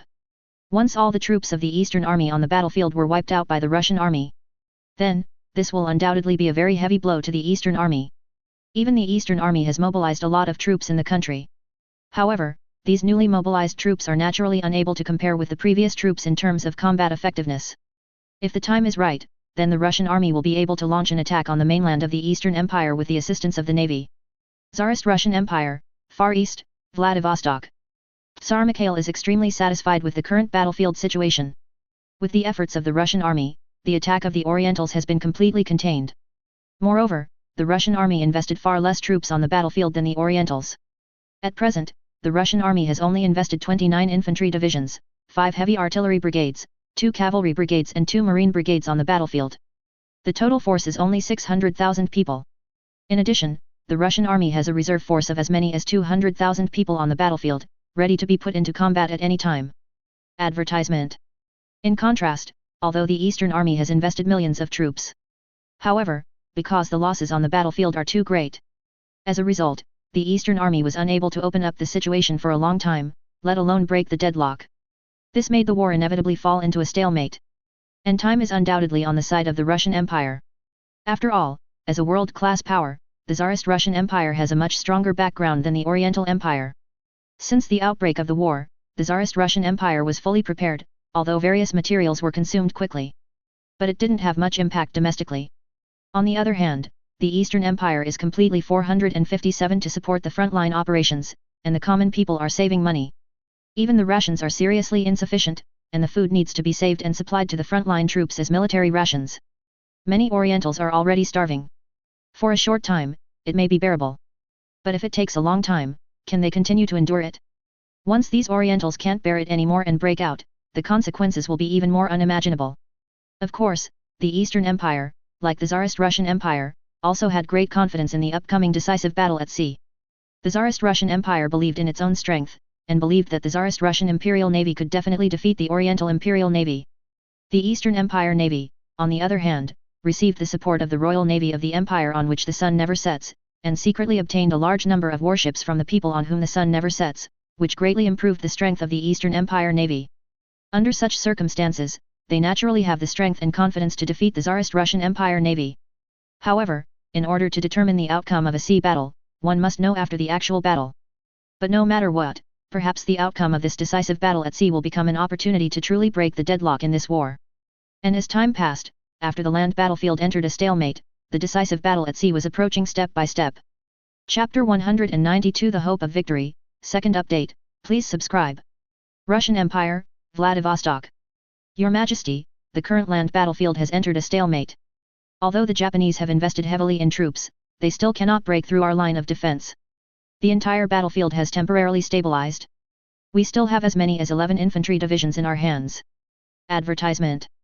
The reserves are ready to attack at any time. Of course, the same is true for the Orientals. In the mainland of the Eastern Empire, there are at least 1 million newly mobilized troops under training. If these troops are put into the battlefield, the pressure will be very high. Admiral Brusilov said. Mikhail is in a good mood, and the current development of the war is very beneficial to the Russian Empire. Although, the strength of the Orientals is still very strong. However, generally speaking, the Tsarist Russian Empire still has the upper hand. As long as the Tsarist Russian Empire can continue to gain the upper hand until the end of this war, then, the Tsarist Russian Empire will finally be able to win the final victory of this war. And Mikhail also believed that the Tsarist Russian Empire would definitely win the final victory of this war. We are waiting for the decisive battle between the Navy and the Japanese Navy. And the Japanese are also waiting. Although they have mobilized a large number of troops at home, they dare to use all these troops before their navy wins. Put it on the battlefield? Unless our navy is defeated. Otherwise, the Orientals will definitely have reservations. Of course, if our navy is really defeated, then, the situation is very critical. The Orientals will further invest more troops on the battlefield. And our pressure will be very great. At that time, in order to defeat the Orientals on the land battlefield, we will even have to mobilize. However, I still believe that the Imperial Navy will never lose to the Orientals. We will be able to win the battle in this war. Mikhail is very confident in the strength of the Tsarist Russian Empire Navy. With the strength of the Eastern Empire Navy, it is absolutely impossible to be the opponent of the Tsarist Russian Empire Navy. Admiral Brusilov nodded again and again, and he also believed in the strength of the Tsarist Russian Navy. Advertisement. Your Majesty, the naval strength of the Dongyang people may not be worth mentioning. But, don't forget that the sun never sets. They are firmly on the side of the Dongyang people. Once the Dongyang people will be defeated by us, they won't make a move. Admiral Brusilov was a little worried. Mikhail was silent. He knew very well that with his unstoppable nature, he could do anything out of the ordinary, and everything was for their benefit. This point, the Tsarist Russian Empire really had to guard against. The man whose sun never sets does need to be prepared. However, over the years, the strategy of the man whose sun never sets is being adjusted. Both the lighthouse country and the Germanic Empire are becoming stronger and stronger, and have already posed a huge threat to the man whose sun never sets. Even, has already threatened the hegemony of the man on whom the sun never sets.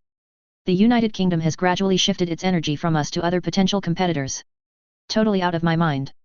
Although they supported the Orientals, they even encouraged the Orientals to go to war against the Empire.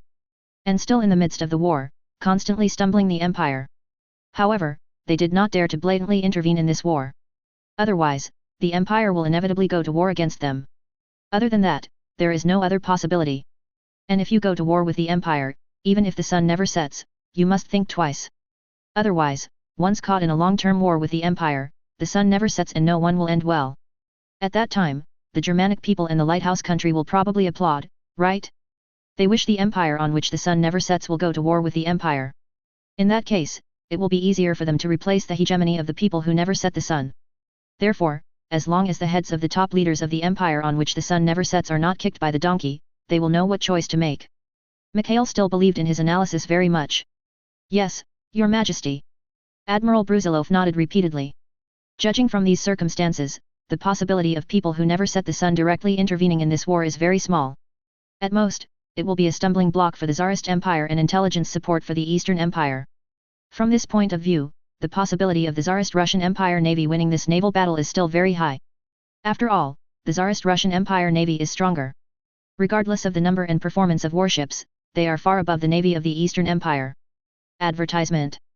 Of course, the top officials of the Tsarist Russian Empire do not know that the people who never set the sun have secretly sold a large number of warships to the Eastern Empire, which has greatly improved the naval strength of the Eastern Empire.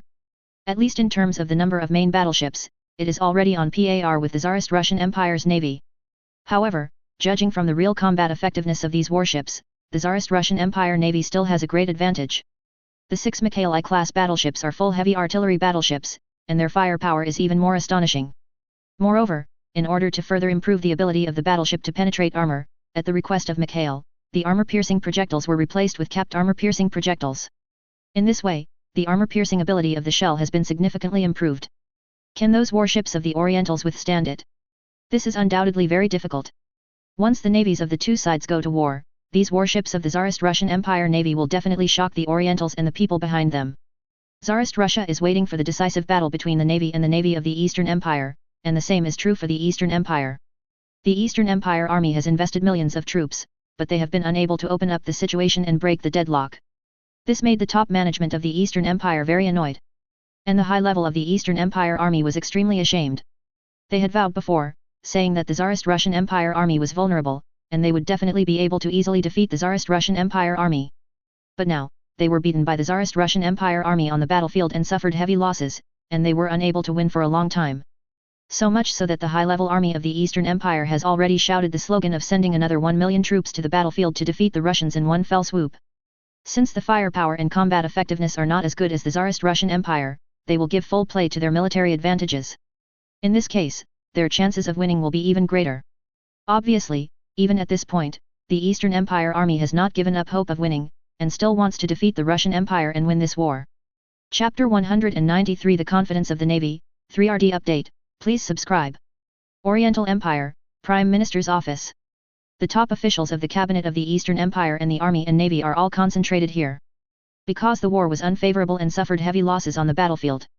As a result, the high-level officials of the Eastern Empire all had very ugly faces. Especially the high-level army, it is even more embarrassing. Your Excellency, Prime Minister, please approve our battle plan.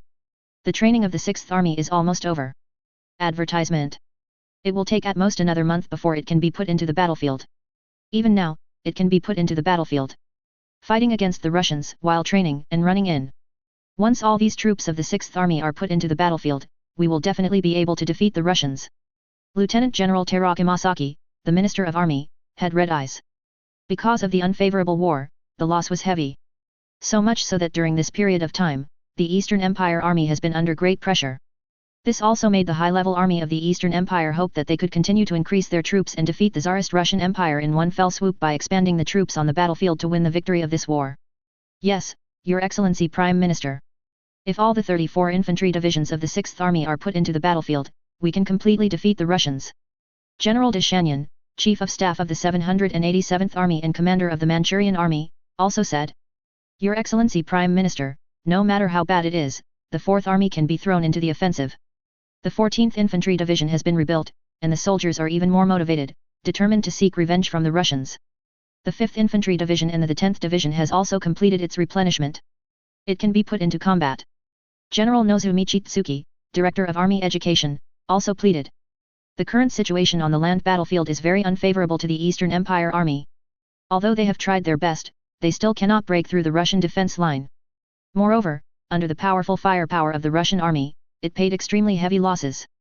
If it is too late to break the deadlock and open up the situation, the casualties of the Toyo army will increase.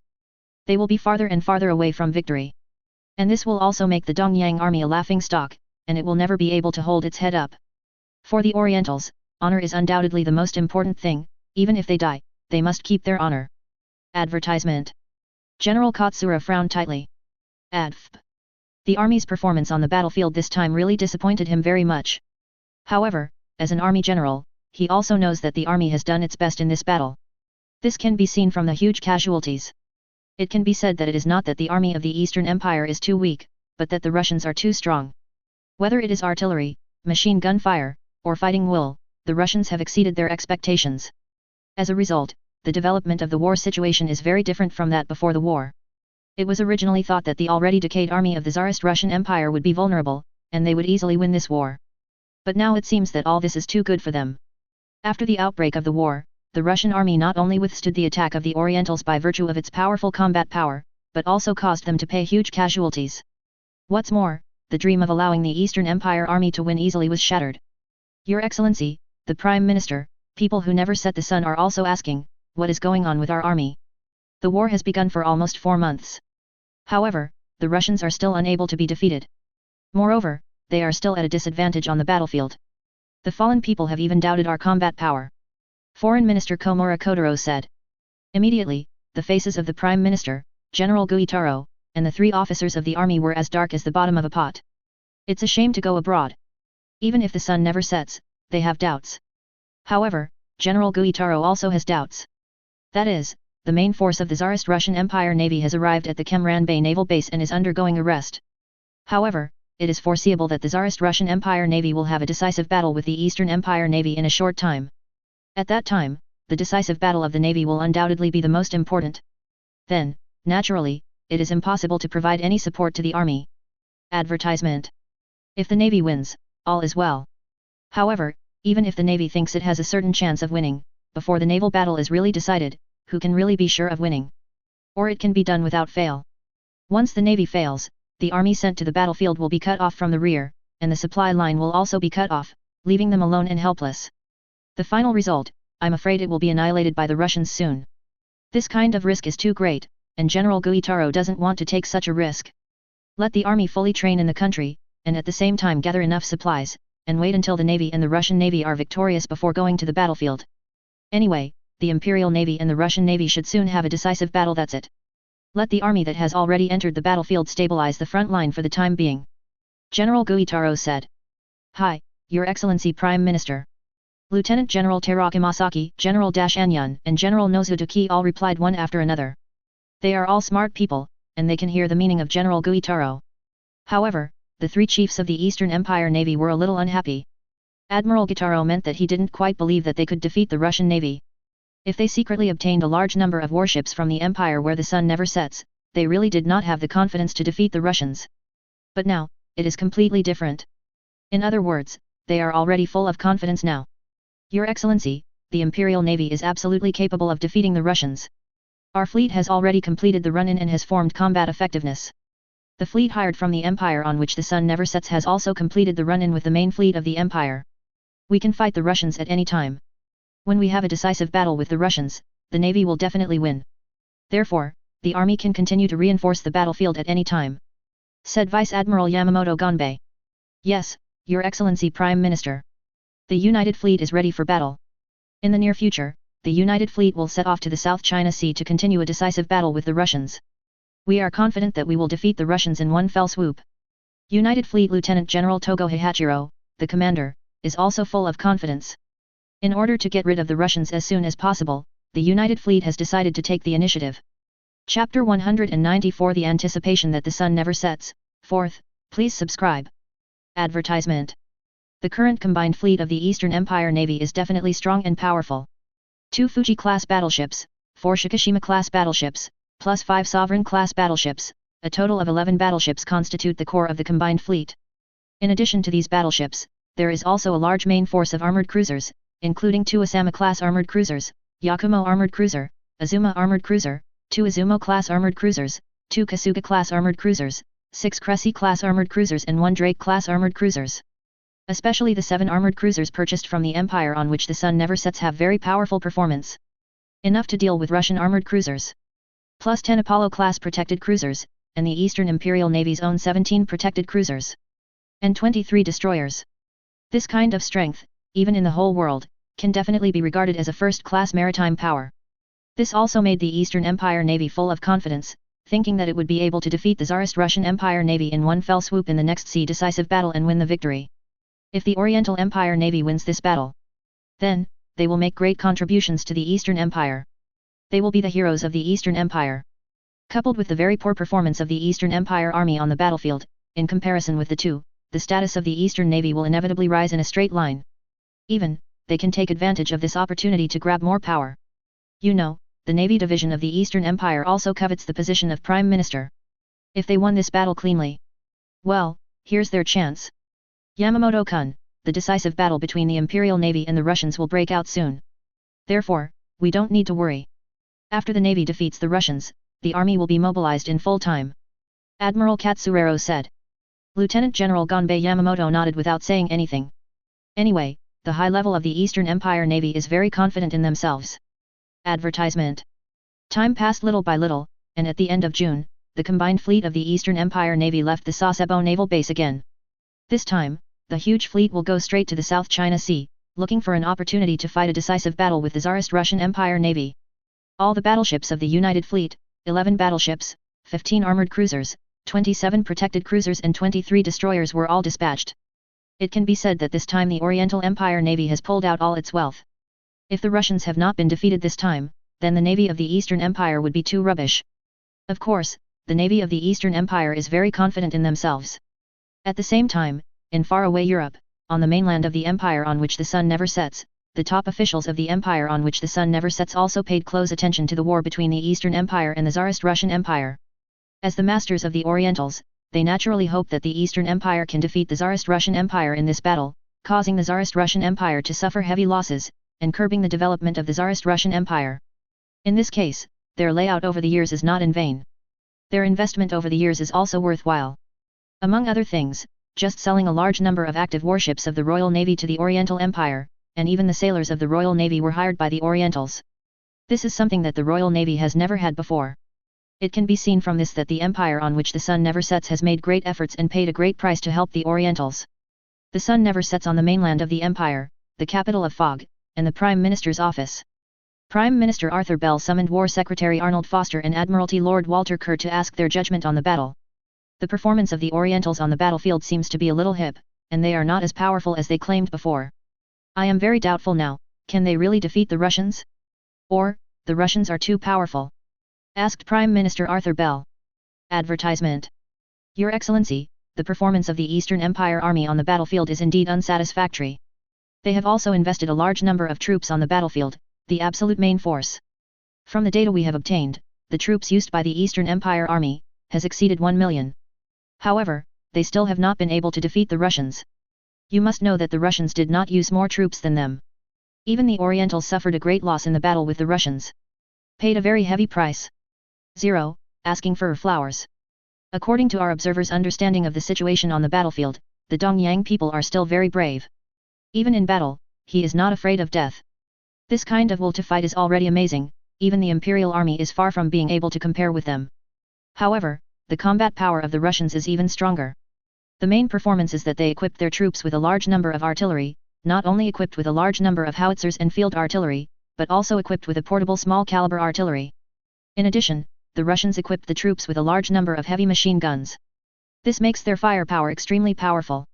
Especially in defensive operations, the Russians' firepower superiority is even more vivid. 0. This also made the Orientals bravely charge even though they were brave enough to die, but they were still unable to break through the Russian defenses, and instead they were beaten to death by the Russians' powerful firepower. Lost heavily. Arnold Foster said. Prime Minister Arthur Bell had a serious expression on his face. So now it seems that the Russians are stronger than we expected before. Then, can the Orientals defeat the Russians on the land battlefield? Prime Minister Arthur Bell seemed a little worried. Your Excellency, the Orientals did not have an advantage on the battlefield. However, the Orientals did not give up hope. They have retrained millions of troops in their homeland. These troops will soon be devoted to on the battlefield. At that time, the Dongyang people will give full play to their superiority in military strength, so as to make up for the gap in firepower between the two sides, and defeat the Russians in one fell swoop. However, the Japanese army is waiting for the navy, waiting for their navy after defeating the Russian navy. These 6 ranks of the Orientals will all be put into the battle without any worries. At that time, the Orientals should be able to win. Arnold Foster continued. Then, the next war seems to be even more exciting. Prime Minister Arthur Bell had a smile on his face. Chapter 195, Decisive Battle at Sea, 5th update, please subscribe. The empire on which the sun never sets naturally hopes that the Russian Empire and the Eastern Empire will fight as hard as possible, and the more people die, the better. In this way, the Tsarist Russian Empire will pay a greater price, and will not pose a threat to the hegemony of the empire on which the sun never sets. This is why they vigorously supported the Eastern Empire. Although, the empire on which the sun never sets consumes a lot of resources in the process of supporting the Eastern Empire. However, compared to going to war directly with the Tsarist Empire, the price paid is much smaller.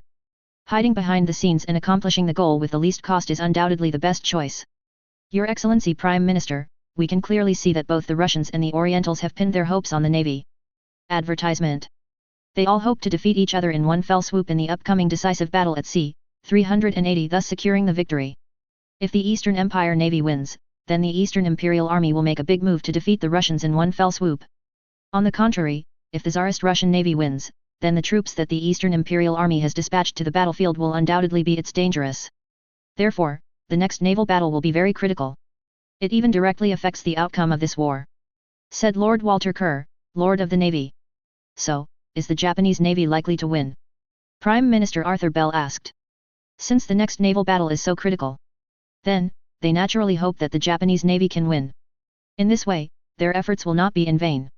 Your Excellency Prime Minister, from the current point of view, the Eastern Navy still has a great chance of winning. After all, they have obtained a large number of advanced warships from the Empire. Even if the Russians are not weak, their shortcomings are also obvious. On the one hand, among the warships of the Russians, the old-fashioned battleships of the Pacific Fleet are too old and have very limited combat effectiveness. On the other hand, the quality of the Russian Navy sailors is completely incomparable with that of the Eastern Navy. Of course, the Russians cannot be underestimated, and there are too many uncertain factors in the Shanghai War. Therefore, it is impossible to judge the final result of this naval battle until the last moment. It can only be said that the odds of winning for the Orientals are a little higher. Said Lord Walter Kerr. Advertisement. Arthur Bell nodded in succession. They have done everything they can, so they can't go to war with the Russians in person, right? The empire on which the sun never sets has been trying its best to avoid such a situation. Therefore, if under such circumstances, none of the Japanese Navy can win, well, they have nothing to do. However, from the perspective of the empire on which the sun never sets, and from the interests of the empire on which the sun never sets, it is natural to wish that the Tsarist Russian Empire Navy would fail. This is also in the interests of the empire on which the sun never sets. Then, gentlemen, we are now waiting for the decisive battle between the navy of the Eastern Empire and the navy of the Tsarist Russian Empire. Hopefully, there will be a result that satisfies us in the end. Prime Minister Arthur Bell said. Your Excellency, no matter what, the dominance of the Royal Navy will be unshakable. No country in the world can pose a threat to us. Lord Walter Kerr looked very confident. As the world's #1 Royal Navy, it also has such confidence and qualifications. Time passed little by little, and the rest and maintenance of warships of the Tsarist Russian Empire Navy in Kemran Bay came to an end soon. It is less than 10,000 kilometers from the Mahajanga Naval Base in Madagascar to the Kemran Bay Naval Base in the Tianzuchina colony. The warships of the Tsarist Russian Empire Navy have been maintained at the Mahajanga Naval Base before. Therefore, now only simple maintenance and supplementary supplies are required. However, the war is about to begin. The soldiers of the Tsarist Russian Navy also need to relax a bit. Advertisement. The long sea voyage made most soldiers feel very tired. And this will undoubtedly affect the combat effectiveness of the fleet. It is undoubtedly the most important thing for the soldiers to relax and maintain their best condition for the next battle. At the Kemran Bay Naval Base, Lieutenant General Rochestvinsky, commander of the local fleet of the Tsarist Russian Empire, and Lieutenant General Makarlov, Chief of Staff, are standing upstairs in the headquarters, looking at the warships moored on the pier. We have crossed more than half of the world from Europe, and finally came to the Far East. The decisive battle between us and the Orientals will also begin. It is also time to seal the victory for this war. Lieutenant General Jestwinsky seemed very confident. Now, the local fleet has merged with the main force of the Pacific Fleet. In addition to the 6 Mikhail-I-class battleships, there are also the Navarin battleship and 4 Ekaterina II-class battleships. Even though these battleships of the Pacific Fleet are all old-fashioned battleships, they still have certain combat effectiveness. Even if it is not as powerful as the battleships of the Eastern Empire Navy. However, it is enough to pose a threat to them. With the assistance of these battleships, the possibility of the Tsarist Russian Navy defeating the Orientals in one fell swoop in the next sea decisive battle is undoubtedly greater. Yes, this war has been going on for several months. The two sides have assembled nearly 2 million troops in the northeast region. This is definitely the largest war in modern times.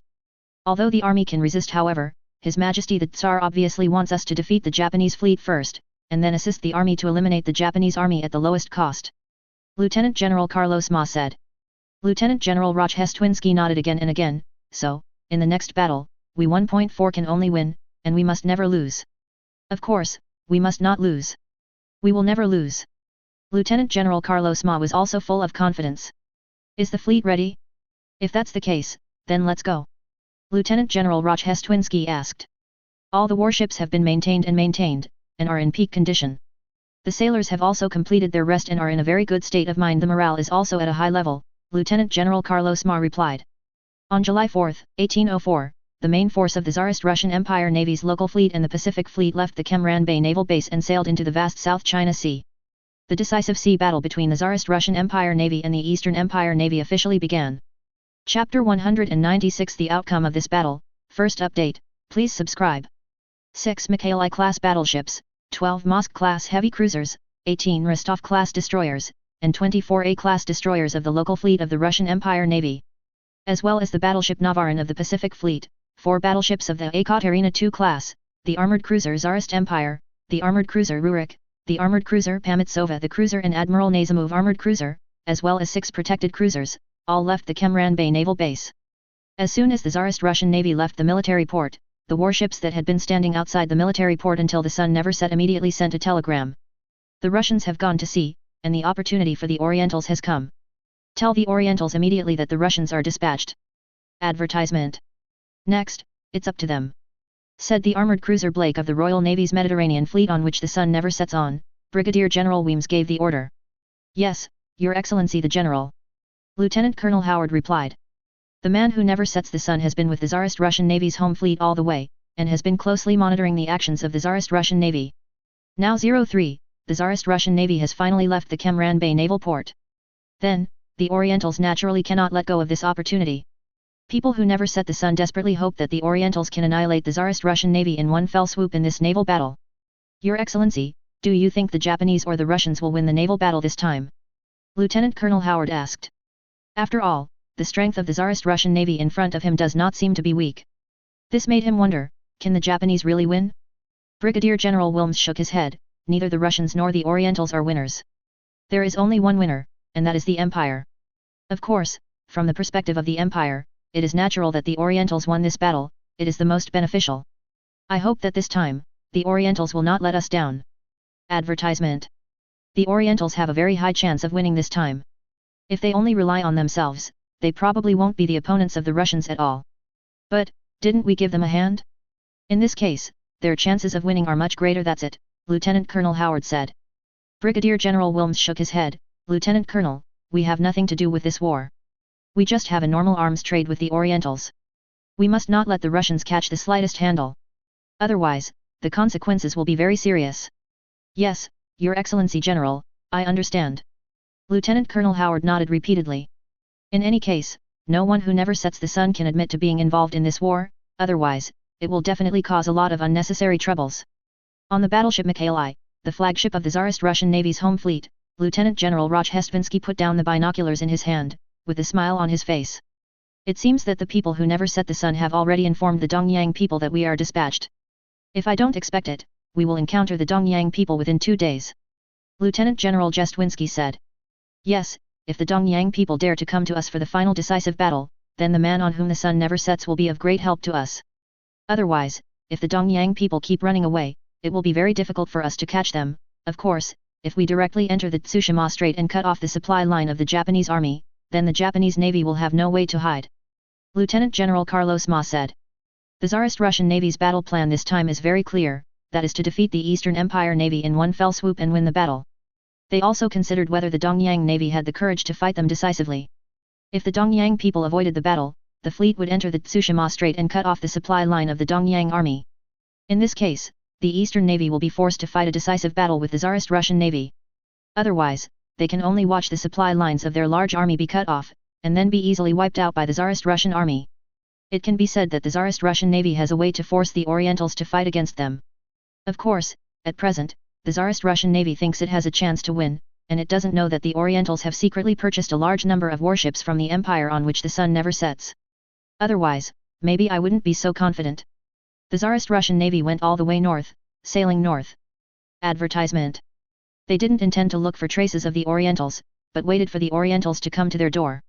At this moment, all the warships of the Eastern Navy combined fleet gathered in the South China Sea hundreds of kilometers away from Cam Bay. On the battleship Mikasa, the flagship of the United Fleet, Lieutenant Admiral Togo Hachiro, Commander of the United Fleet, Chief of Staff Heiao Shimamura, and Rear Admiral Oliver, Deputy Commander of the Far East Fleet of the Imperial Navy on which the sun never sets, are discussing the next battle plan. Of course, General Oliver is now in the form of a mercenary, commanding the warships sold by the Royal Navy of the Empire of the Sun never set to the Navy of the Eastern Empire, assisting the combined fleet of the Eastern Imperial Navy in operations.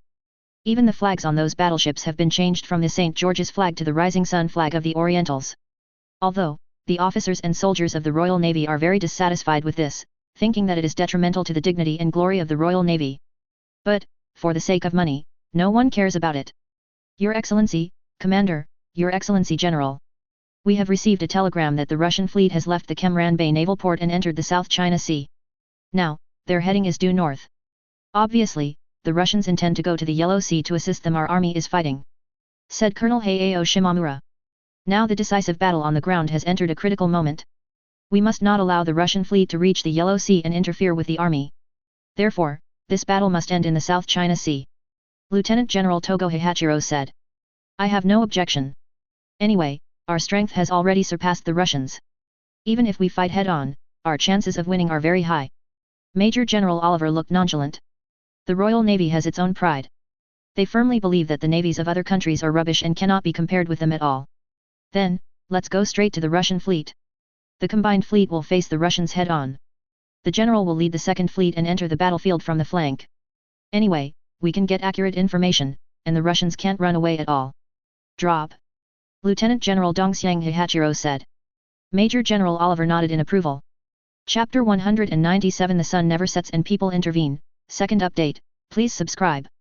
Your Excellency, Commander, the people on whom the sun never sets are very proud. It's too arrogant to look down on the navies of other countries except for themselves. Colonel Hayao Shimamura looked displeased. Lieutenant General Dongxiang Hihachiro shook his head. There is no way. People who never set the sun have the capital of pride and arrogance. They have such a powerful strength that the navies of other countries cannot compare with them. For hundreds of years, they have always been the overlords of the sea, so they will naturally develop this habit of being arrogant. Advertisement. And isn't this also the direction the Imperial Navy is working towards? The geographical location and terrain of the Eastern Empire and the empire on which the sun never sets are very similar, and the people on whom the sun never sets can become the world hegemon in one fell swoop, dominating the world's oceans for hundreds of years. And this naturally made the Orientals very jealous. And, use this as the direction of their efforts. Although, the current strength of the Eastern Empire Navy is still very weak. However, it does not mean that they cannot have such ambitions. Your Excellency, Commander, sooner or later, we will be as strong as the unfallen people. We will even surpass the firmness of Shimekan Hayao, who never falls. Lieutenant General Dongxiang Hihachiro nodded, and he was also looking forward to such a day. Time passed bit by bit, and the distance between the Eastern Navy and the Tsarist Russian Navy was constantly shrinking. Because the fleet where the sun never sets provides the orientation and coordinates of the Tsarist Russian Navy to the Eastern Navy, the position, course, and speed of the Tsarist Russian Navy are completely open to the Eastern people. Although the Tsarist Russian Navy knew this, it didn't care. After all, the fleet on which the sun never sets just followed them and took no further action. The Tsarist Russian Navy can't do anything to the fleet where the sun never sets. Otherwise, it would be provoking a dispute with the empire on which the sun never sets. Even the 6 Mikhaili-class battleships of the Tsarist Russian Navy are very advanced in performance. However, the Tsarist Russian Navy is not yet strong enough to confront the Royal Navy of the empire on which the sun never sets. The huge number of battleships and armored cruisers of the Royal Navy of the Imperial Navy is enough to overwhelm the Tsarist Russian Navy. Fortunately, the top officials of the Tsarist Russian Navy believed that their strength was far stronger than that of the Eastern Empire Navy. Even if the Eastern Ocean Empire Navy knows their position, it's no big deal. As long as they are ready to fight and don't fall into the trap of the Orientals, it will be fine. Advertisement. In the face of absolute strength, any conspiracy is completely useless. At noon on July 7, 1804, in the northern part of the South China Sea, the combined fleet of the Tsarist Russian Navy and the Eastern Navy encountered each other in this sea area. The combined fleet of the Eastern Navy appeared in front of the Tsarist Russian Navy. 2 Fuji-class battleships and 4 Shikishima-class battleships have formed a battle line and are ready for battle. Your Excellency, the Russians are here. Their fleet is divided into 2 parts. One is the home fleet from Europe. The other is the main force of the Pacific Fleet. Hayao Shimamura reported. Order the ships to act according to the original plan. We will deal with the Russians' home fleet. The sun never sets over there, and deal with the Russians' Pacific Fleet. We will do our best to hold down the Russians' home fleet. Get rid of the Russian Pacific Fleet within time. Lieutenant General Togo Hihachiro ordered. This is a battle plan that they have already drawn up before. The combined fleet of the Eastern Navy will attract the attention of the Tsarist Russian Navy, and the sun never sets will enter the battlefield from the flanks, launching a fatal attack on the Tsarist Russian Navy, and the victory will be established in one fell swoop. Hi, Your Excellency the Commander. Heiao Shimamura replied. On the other side, the Tsarist Russian Navy also put on a battle formation.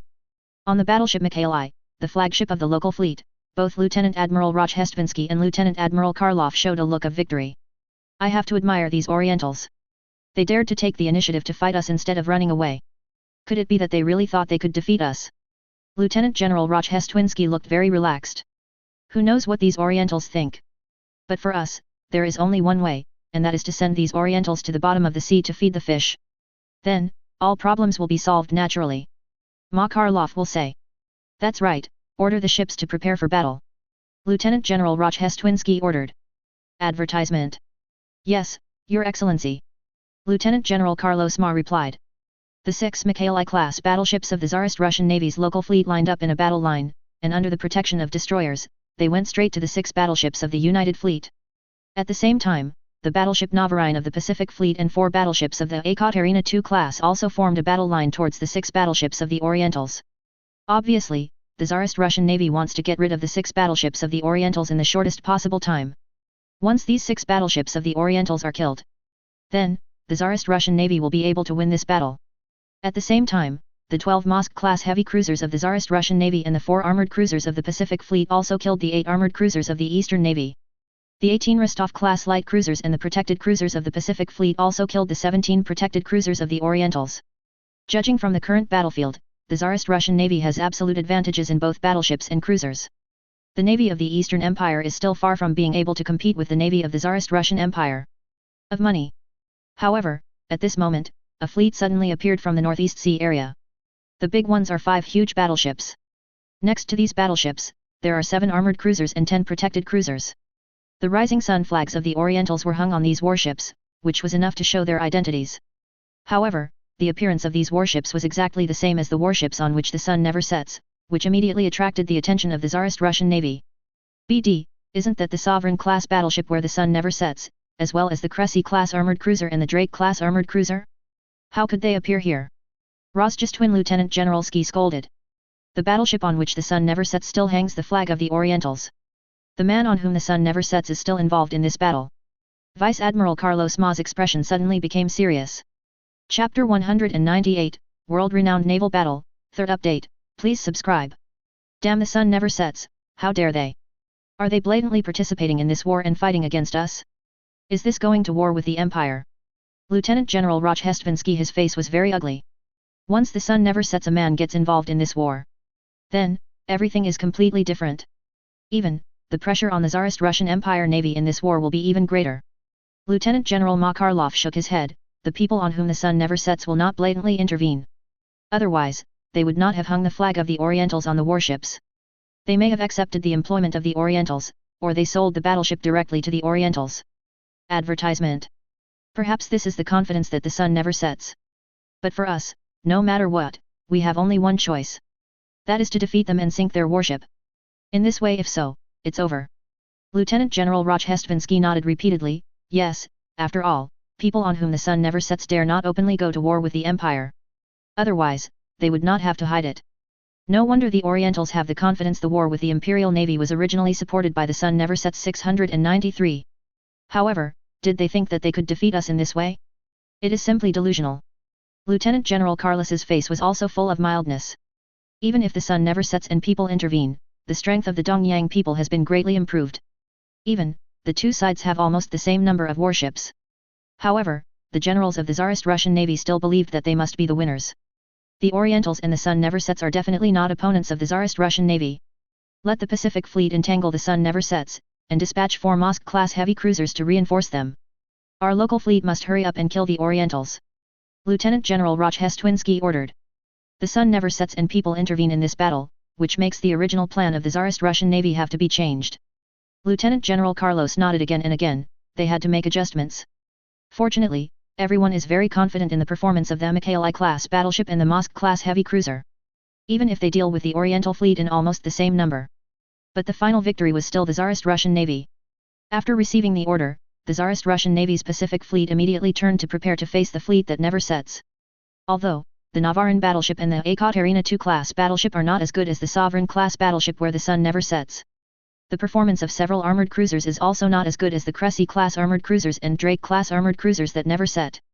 However, with the support of 4 Mosk class heavy cruisers, it should not be a big problem to contain the fleet that never sets. Advertisement. Wait until the local fleet solves the fleet of the Orientals.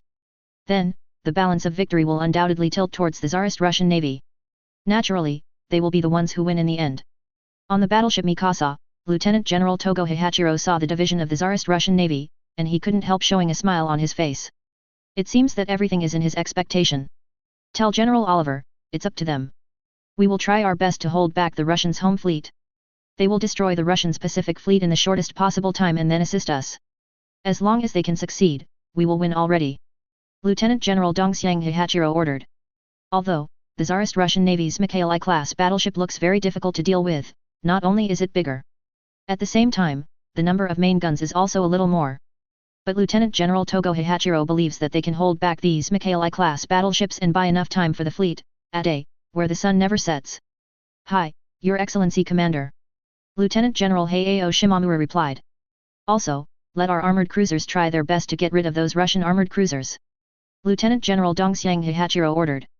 Although, the Mosk-class heavy cruiser of the Tsarist Russian Navy also seems to be very difficult to deal with. However, they are still very confident in their armored cruisers. After all, it is also a world-class armored cruiser. Hi, Your Excellency Commander. Lieutenant General Heiao Shimamura nodded.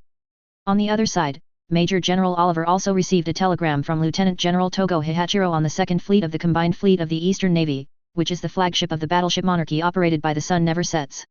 Tell the Orientals, don't doubt the combat effectiveness of the Royal Navy. Within 3 hours, we will definitely defeat the Russian Pacific Fleet and then reinforce them. If we are lucky, maybe 1 hour will be enough. Major General Oliver looked proud. Advertisement. Yes, Your Excellency.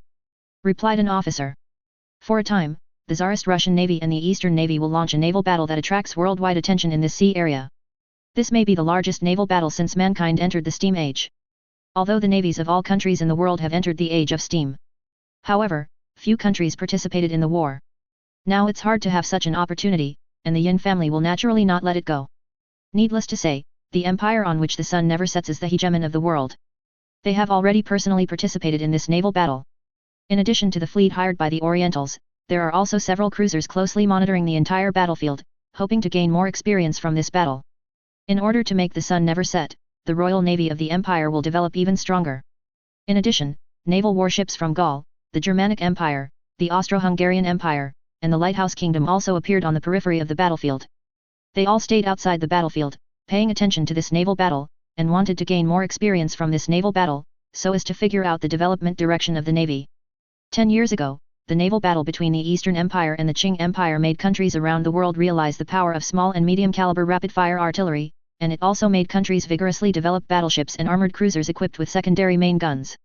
This time, maybe there will be a completely different discovery. Under the attention of all countries, the decisive battle between the Tsarist Russian Empire Navy and the Oriental Empire Navy kicked off. The warships on both sides were already ready for battle, and rushed towards each other like knights in heavy armor. Chapter 199 Full Heavy Artillery Battleship, 4th Update, please subscribe. For the glory of the Imperial Navy, kill the Orientals. Lieutenant General Rochestwinsky roared loudly. For the convenience of the Imperial Navy, kill the Orientals. The officers and soldiers of the Tsarist Russian Navy shouted loudly. For the Empire, for His Majesty Tian Huang. On board His Majesty Tian Huang, on board the Eastern Empire, ***. Advertisement. On the other side, Lieutenant General Dongxiang Hihachiro's eyes were also full of fanaticism. On board His Majesty Tian Huang.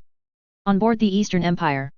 The soldiers of the Eastern Navy also felt that their blood was boiling, as if they were about to explode. As time went by, the warships of both sides got closer and closer. The main guns of each door have been loaded and aimed at the opponent's battleship. In order to seize a favorable position, the fleets of both sides are constantly adjusting their course, trying to seize a favorable position. However, these Mikhail-I-class battleships of the Tsarist Russian Navy have a maximum speed of 22 knots. In contrast, the maximum speed of the Fuji-class battleships and Shikishima-class battleships of the Orientals is only 18 knots. They want to seize a favorable position under such circumstances, the difficulty can be imagined. In another time and space, the reason why the combined fleet of the Eastern Navy was able to kill the Second Pacific Fleet of the Tsarist Russian Navy is very important because under the order of Lieutenant General Togo Hihachiro, the battleship formation of the combined fleet stared at the artillery fire of the Russian battleship and turned. Successfully seized the T prefix, and then concentrated fire to attack the battleships of the Tsarist Russian Navy, and soon exploded those battleships of the Tsarist Russian Navy one after another. But in this time and space, the Orientals will never have such an opportunity. Although the battle has not officially started, the foreplay has already begun. However, the Orientals soon discovered that they could not seize a favorable position. The two battle lines of the two sides are like forming a parallel line. The battleships of the Eastern Empire Navy turned, and the battle line of the Tsarist Russian Navy also turned. Even if the battle line of the Eastern Navy wanted to shorten the distance, it would be impossible. Advertisement. You know, the distance between the two battle lines is about 10,000 meters apart. The practice of the Tsarist Russian Navy made the Orientals a little confused. You must know that naval battles in this era, even battleships between battleships, are often only a few kilometers, or even only 2 or 3 kilometers. It is not so easy to hit the enemy's warship from 10,000 meters away. Moreover, because of the power of the naval gun, even if it hits the enemy's battleship at a too long distance, it may not be able to penetrate the armor of the battleship. The Eastern Navy learned from the Royal Navy of the Empire on which the sun never sets, so it is natural to learn the tactics of the Royal Navy. Therefore, in the face of the new tactics of the Tsarist Russian Navy, some are not suitable. Damn, what the hell are the Russians trying to do? Could it be that they want to fight at such a long distance all the time? Or, they think they can kill our warships at such a long distance? How is this possible? Lieutenant General Dongxiang Hihachiro was full of doubts. Your Excellency, the actions of the Russians are indeed very strange. However, the longer the delay, the better for us. Once the sun never sets, the Russians' Pacific Fleet can be reinforced. When the time comes, the Russians will be dead. Colonel Heiao Shimamura seemed very happy. Dongxiang Hihachiro frowned tightly, subconsciously thinking that the Russians must have some kind of conspiracy to do this. It's just that it's not clear why the Russians did this. On the battleship Mikhaili, the flagship of the Tsarist Russian Navy's home fleet, Lieutenant Admiral Rochestvinsky and Lieutenant Admiral Karlov both had a smile on their faces. Next, it's time for the Orientals, and even the people of the sun never set, and the navies of other countries to see how powerful we are. Lieutenant General Rochestvinsky said. Yeah, it's time to make them tremble. Lieutenant General Carlos Ma also felt elated.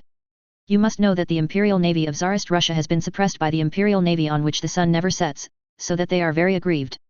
Well now, I can finally unreservedly show the power of the Tsarist Russian Empire Navy. Order all the ships to fire, and kill the warships of the Japanese in the shortest possible time. Lieutenant General Rochestvinsky ordered. Yes, Your Excellency the Commander. The captain of the battleship Mikhaili replied. Fire. Boom. Boom. Boom. Following the order of the gunner, the three triple-mounted 50 caliber 305 mm main guns of the Mikhaili battleship let out a roar that shook the sky. Advertisement. Orange flames shone at the muzzle of the gun, and armor-piercing bullets flew out of the muzzle one after another, roaring and hitting the battleship Shikishima of the Eastern Navy. Because it was a test firing, only 5 of the 9 305 mm main guns fired. The other 4 doors will be fired in the next round. Once the straddle is formed, it will be transferred to the concentrated fire shooting. 5 305 mm artillery shells flew over a distance of tens of thousands of meters and hit the sea surface, splashing high water columns. 0. Because the distance is too far, the point of impact is too far from the Japanese battleship Shikishima. The closest point of impact is 300 meters away. However, the Tsarist Russian Navy was not discouraged, but adjusted the pitch angle of the muzzle and adjusted the shooting parameters. Boom. Boom. Boom. Immediately, the other 4 305 mm main guns fired again. This time, although it still did not hit the target, it did not form a straddle shot. However, the point of impact is much closer. At the same time, the other 5 Mikhaili-class battleships of the Tsarist Russian Navy were also firing fiercely at their respective targets. All of a sudden, there was rumble of artillery on the sea, and warships of the Tsarist Russian Navy kept firing. It's just that the shelling of the Tsarist Russian Navy failed to score a hit. However, if you look carefully, you can clearly see that the point of impact is getting closer and closer to the Japanese battleship. Once a hit is made, or a straddle is formed, these battleships will switch to focused fire. At that time, the 3 triple-mounted 305 mm main guns will all fire at the maximum rate of fire. At that point, getting a hit is just a matter of probability. If you're lucky, you can get hits pretty quickly. These Mikhaili-class battleships of the Tsarist Russian Empire Navy will show the world how powerful the full heavy artillery battleships are. Chapter 200 Why are the Russians so strong? 5th update, please subscribe. Boom. Boom. Boom. On the sea, the 6 Mikhaili-class battleships of the Tsarist Russian Navy kept firing, one after another, shells ruthlessly hitting the battleships of the Orientals. The 6 Mikhaili-class battleships each selected a target. Among them, Mikhaili against Shikishima, Alexei I against Hatsis, Fighter 3 against Asahi, Ivan V No against the Mikasa, Peter I against the Fuji, Princess Sophia against the Yakushima.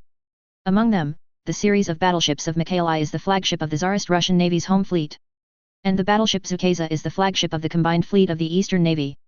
Advertisement. Although the warships of the two sides were separated by tens of thousands of meters, the warship 273 of the Tsarist Russian Navy did not score a hit. However, with round after round of test firing, it can be clearly found that the impact point is constantly approaching. And this result will naturally change the faces of the top leaders of the Eastern Navy. Your Excellency, with the Russian bombardment, their impact point is getting closer to our warship. The nearest impact point is even less than 100 meters away from our warship. Colonel Hayao Shimamura looked in disbelief. Lieutenant General Dongxiang Hihachiro's face was also very ugly. He suddenly realized that they seemed to underestimate the Russians too much. Whether it is a battleship or a sailor, the Russians are more eye-catching. Damn it! Turn around and close the distance with the Russians. Order all ships, and the main guns are ready to fire. Lieutenant General Dongxiang Hihachiro ordered. Originally, he thought that at such a long distance, the firing of warships of the Tsarist Russian Navy was a waste of shells. But now, he no longer dared to think so. Hi, Your Excellency Commander! Replied Colonel Hayao Shimamura. The battle line of the combined fleet of the Eastern Navy began to turn in an attempt to shorten the distance.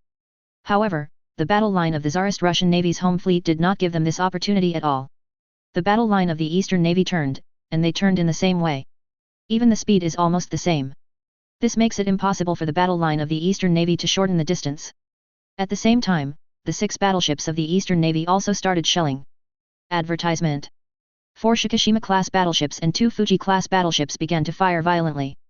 Both the Shikishima-class battleships and the Fuji-class battleships are equipped with 2 twin-mounted 305mm main guns with 40 times the caliber. Although these 305mm main guns have a maximum range of more than 10,000 meters. However, at too far a distance, not only the aim is low. At the same time, the armor penetration ability is also very. Only by further shortening the combat distance can the armor-piercing ability be greatly improved. For example, it can penetrate croup armor with a thickness of 216 mm at a distance of 10,000 yards. To penetrate the croup armor with a thickness of 305 mm, the distance must be shortened to 3,000 yards. The combat distance at this moment has reached 10,000 meters. Even if the Mikhaili-class battleship of the Tsarist Russian Navy was hit, the main guns of the battleship of the Orientals would not be able to penetrate the main armor of the battleship. It is difficult to severely damage these Mikhaili-class battleships, let alone sink them. On the other hand, the Mikhaili-class battleships of the Tsarist Russian Navy can easily penetrate the armor of the Shikishima-class and Fuji-class battleships at a distance of 10,000 meters. Although the Shikishima-class battleship uses Harvey armor steel, the thickness of the gun mantelet armor has reached 254 mm, the thickness of the side armor is 229 mm, and the thickness of the conning tower armor is 356 mm. The armor of the Fuji-class battleship is even thicker, with side armor reaching 457 mm, gun mantelet armor reaching 356 mm, and the armor thickness of the conning tower also reaching 356 mm. However, these armors are all composite armors. In terms of defensive performance, it can't even compare with the armor of the Shikishima-class battleship. After all, a composite armor with a thickness of 457 mm is only equivalent to 273 mm of Harvey armor steel. The 356 mm of armor is only equivalent to 212 mm of Harvey armor steel. It can be said that in the face of the 50 times the caliber and 305 mm main guns of the Tsarist Russian Navy, the defense of these 2 battleships of the Orientals simply cannot resist. Even at a distance of 10,000 meters, they can be easily penetrated.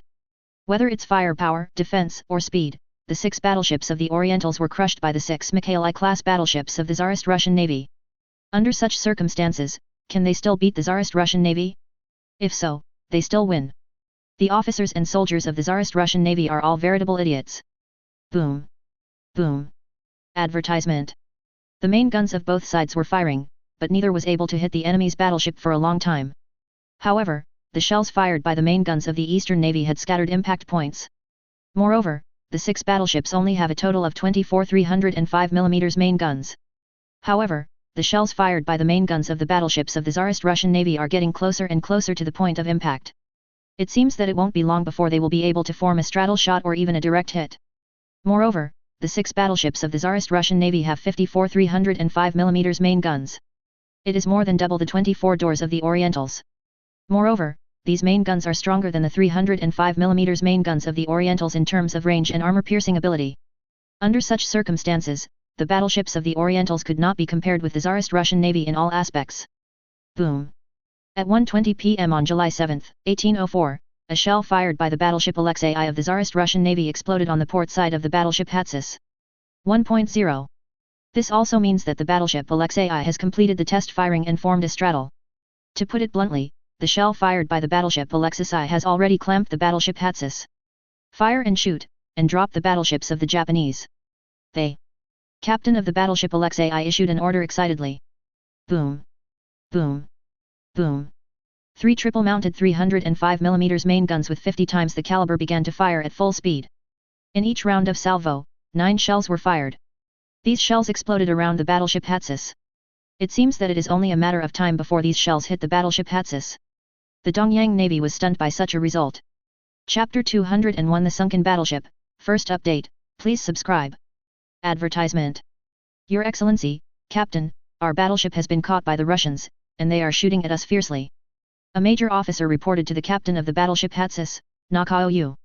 Damn it. Order our main guns to aim and fire again. Nakao-Yuzuk cursed.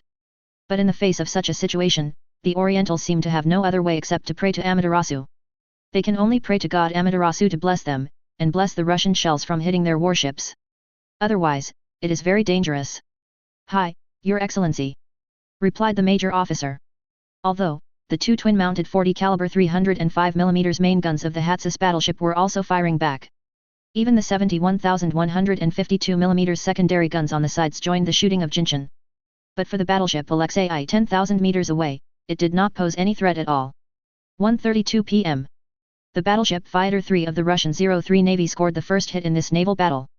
A 305mm artillery shell fired from the No. 2 main turret on the front deck successfully hit the side of the Asahi Star battleship. However, the part hit by the shell was above the waterline, although a big hole was blown out. At the same time, a 152mm secondary gun and a 76mm rapid-fire gun were blown up. However, it did not pose a further threat to the battleship Asahi. However, after the hit, the battleship Fighter 3 immediately switched to focused fire. 3 triple-mounted 50 caliber 305mm main guns fired violently. For a while, the fierce artillery fire almost enveloped the battleship Asahi made this battleship dangerous. At the same time, this also made the battle line of the Eastern Navy's combined fleet almost in a state of being suppressed by the battle line of the Tsarist Russian Navy's home fleet. The battleships of the Eastern Navy, not to mention hitting the battleships of the Tsarist Russian Navy, are still far away from the point of impact. And themselves, battleships have already been hit. At this moment, Lieutenant General Dongxiang Hihachiro's face was so gloomy that water could drip out. Advertisement. The cruel facts told him that they completely underestimated the Tsarist Russian Navy before the war broke out. Otherwise, how could you think that the Tsarist Russian Navy is so vulnerable? But now it seems that they should be vulnerable. Your Excellency, Commander, the situation is not good for us now. The Russian battleships are very powerful. Even if they are separated by 10,000 meters, they can still have such a high hit rate. It is simply unheard of. It may not be possible. The tone of Colonel Hayao Shimamura was involuntarily tinged with panic. He was really frightened by the performance of the warships of the Tsarist Russian Navy on the battlefield. The Russian warships are indeed too powerful, far beyond our expectations. I am afraid that no one has expected that the sun never sets. Lieutenant General Dongxiang Hihachiro felt helpless. You know, in this era, the battleship distance between the battleships of the two sides is usually only a few kilometers. In the previous era of sail battleships, the distance between the battleships of the two sides was only a few hundred meters. It is also common to use battleships to shoot at each other at a distance of 200 meters. Until the navies of various countries enter the era of dreadnoughts, or even the era of super dreadnoughts, the combat distance will continue to increase. However, now we have no other choice. The war between us and the Russians has already begun. Moreover, the navy has become the most critical force in this battle. Therefore, we must defeat the Russians. Even if the strength of the Russians is beyond our expectations, it is the same. Lieutenant General Togo Hihachiro said through gritted teeth. Hi, Your Excellency Commander. Replied Colonel Hayao Shimamura. Send a telegram to General Oliver. The strength of the Russians is beyond our expectations, we will do our best to hold the Russians back. They must solve the Russian Pacific Fleet as soon as possible, and then besiege the Russian home fleet with us. This maybe it will be our only chance to win. Lieutenant General Togo Hihachiro ordered. Hi, Your Excellency, Commander. Heiao Shimamura knew very well that the Toyo Navy is now in a huge crisis.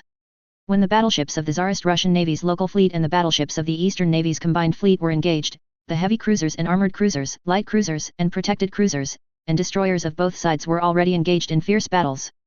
The Pacific Fleet of the Tsarist Russian Navy and the Second Fleet of the combined fleet of the Eastern Navy have also gone to war.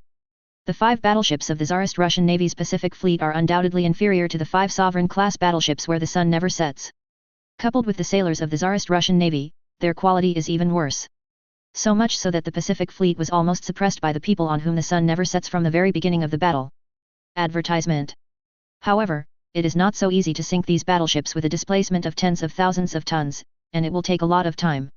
After Major General Oliver received the telegram from Lieutenant General Togo Hihachiro, he was also a little surprised. What the hell are the Orientals doing? Are they too weak, or are the Russians really that strong? Major General Oliver was a little uncertain. However, Major General Oliver knew very well that the Orientals might be in trouble. This also means that they can't waste time. 457, they must hurry up. Order the ships to speed up and increase the attack power.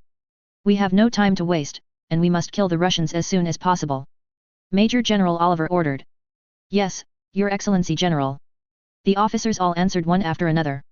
With the passage of time, the advantages of the battleship formation of the Tsarist Russian Navy's home fleet became more and more obvious. The 6 battleships have all formed straddle shots, or scored hits, and entered the state of focused fire. This puts the 6 battleships of the combined fleet of the Eastern Navy in an extremely disadvantageous situation. Warships are constantly being hit by large-caliber naval artillery shells, and the situation can be described as very bad. At 2:24 in the afternoon, the first result of the Tsarist Russian Navy finally appeared. The battleship Alexei I lived up to expectations and completed the lore of the battleship Hatsis. Under the fierce attack of the battleship Alexis I, the battleship Hatsis fired a full 12 305mm shells. The most serious injury came from the breakdown of the waterline armor, with 3 large holes pierced through. As a result, the sea water poured into the hull crazily, causing the battleship Hatsis to lose its buoyancy due to too much water, and finally sank into the sea. Chapter 202 The Vulnerable Oriental, Second Update, please subscribe. Advertisement. The battleship Hatsis with a full load displacement of 18,000 tons just sank into the sea. Almost all the more than 800 officers and soldiers of the Eastern Navy on the battleship sank into the sea with the battleship, and none of them survived. Dola! Dola! The sailors on the battleship Alexis I of the Tsarist Russian Navy cheered excitedly one by one. The first victory, which directly gave the Tsarist Russian Navy a considerable advantage in this battle. As long as they can fight steadily and continue to exert this advantage, their victory in this crucial naval battle is almost certain. Lieutenant General Rozhdestwinsky and Lieutenant General Karlov had beamed with joy after hearing the news. Haha! Alexei I did a good job. Now it's 6-5, and we have a bigger advantage. We are sure to win. The Orientals will definitely not be our opponents this time. Lieutenant General Carlos Ma also looked confident. On the other hand, on the side of the Orientals, it was gloomy. The battleship Hatsis was sunk, which undoubtedly had a great impact on the morale of the Toyo Navy. Even, the confidence that made them originally firm no longer exists. Your Excellency, the Hatsis has been sunk. The colonel reported with a pale face. Lieutenant General Dongxiang Hihachiro's face was even more livid at this moment. He seemed to never have imagined that the Russians would be so strong. The first battleship to be sunk was actually theirs. Order the ships to keep going. The final victory will definitely belong to us. Lieutenant General Dongxiang Hihachiro said through gritted teeth. Advertisement. However, even he himself may not quite believe that they can still win this naval battle. Unless, a miracle will happen. After the battleship Alexei I of the Tsarist Russian Navy sank the battleship Hatsis of the Orientals, it immediately turned its muzzle and joined the attack on the battleship Asahi of the Orientals. At this moment, the battleship Asahi, under the attack of the battleship Fighter III, has already been hit by several 305mm artillery shells and is already in danger. At this time, the battleship Alexis I joined in, and it directly pushed the battleship Asahi to a dead end. Under the siege of the 2 battleships of the Tsarist Russian Navy, the probability of the battleship Asahi being hit continued to rise. If this continues, I am afraid that it will not be long before it will be sunk by a battleship of the Tsarist Russian Navy, and follow in the footsteps of the battleship Hatsis. At the same time, other armored cruisers and protected cruisers of the Eastern Navy also suffered huge losses. The Mosk-class heavy cruiser of the Tsarist Russian Navy, with its sharp 210mm main gun, made the armored cruisers of the Eastern Navy unable to resist at all. 3 triple-mounted 50 caliber 210 mm main guns are very sharp. At a distance of 5 or 6 kilometers away, it was almost the armored cruisers that beat the Orientals. In particular, the two Kasuga-class armored cruisers have low displacement and relatively weak armor. Even with main guns with a caliber of 254 mm and 203 mm. However, it was still not an opponent of the Mosk-class heavy cruiser of the Tsarist Russian Navy, and it was beaten badly.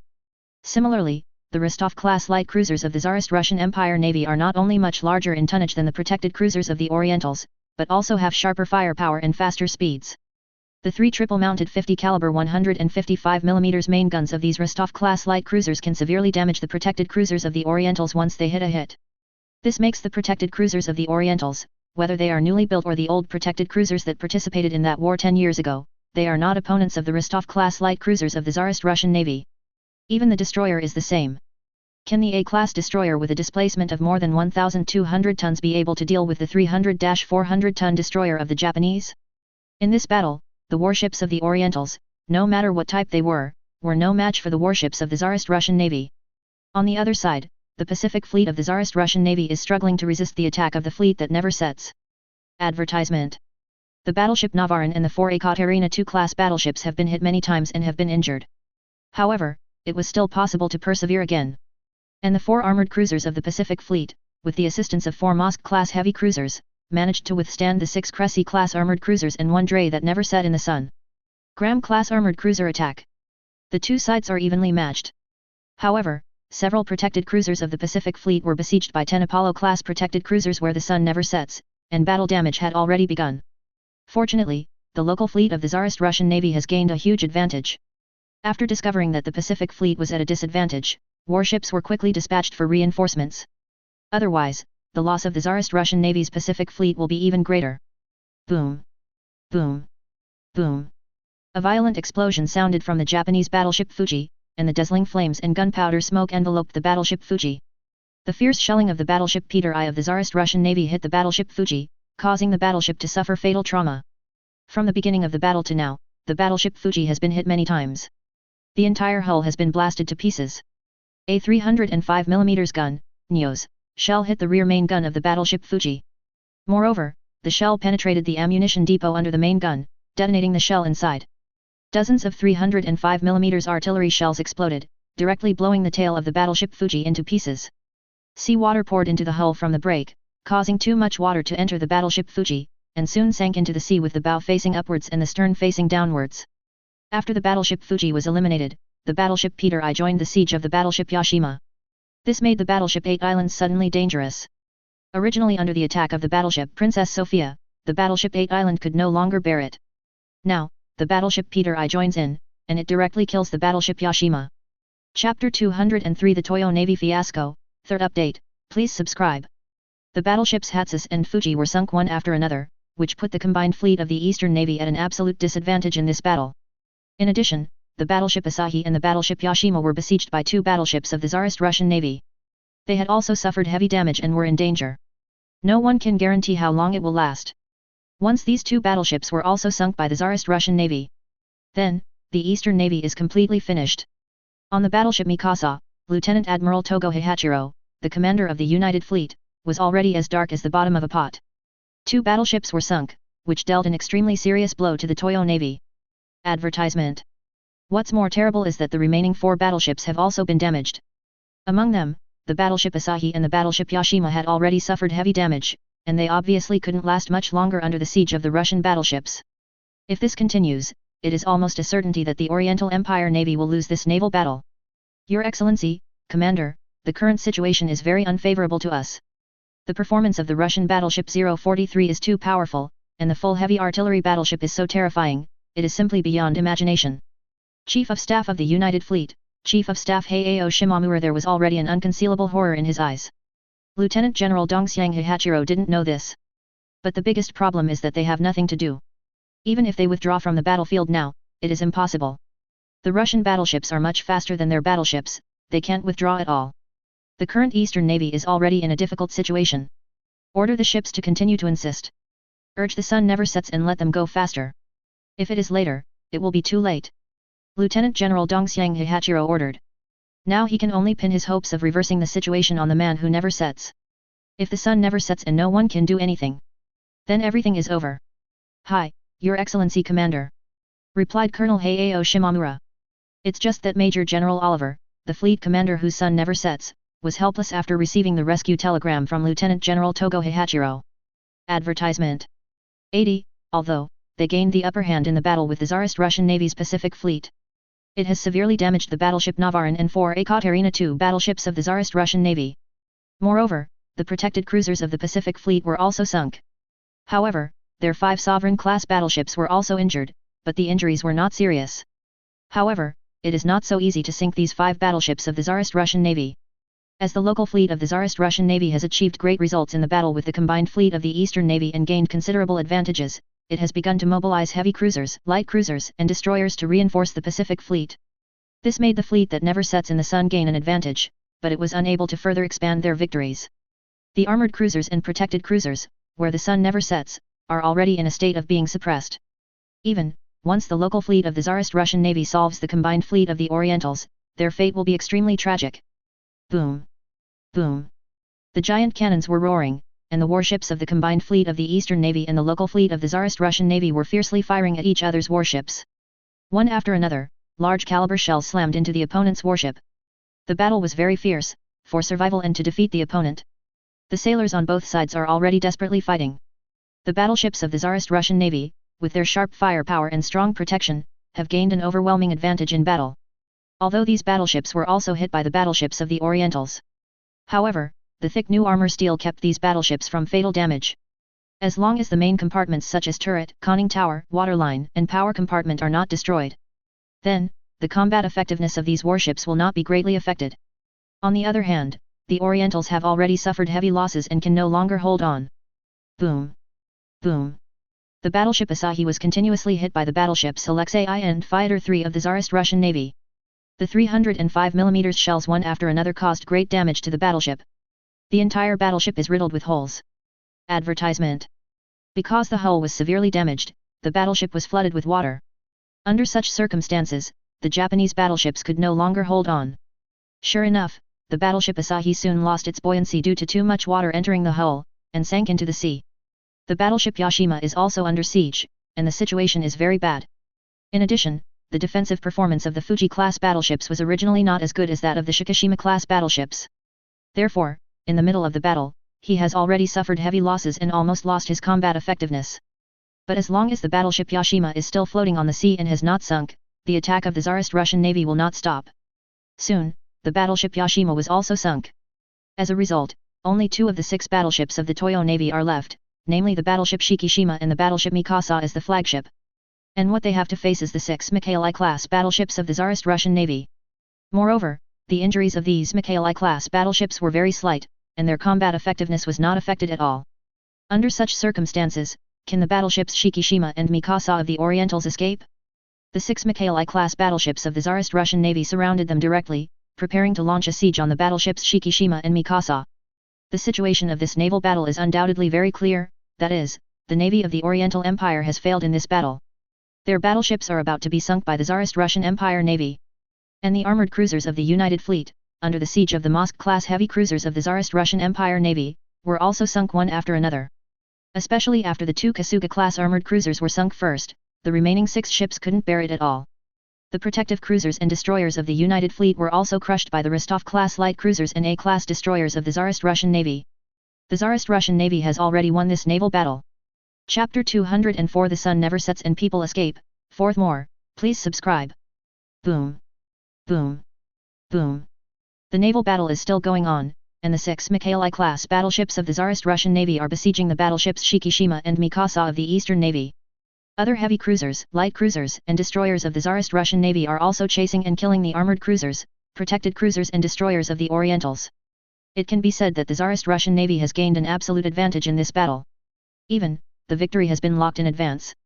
Even if the Eastern Navy is still lingering. Advertisement. However, it is undeniable that the Eastern Navy may be powerless in this battle. Even if the sun never sets, the fleet severely damaged the Pacific Fleet of the Tsarist Russian Navy, causing heavy losses to the Pacific Fleet, and several battleships were even injured. But even so, they couldn't reverse the situation.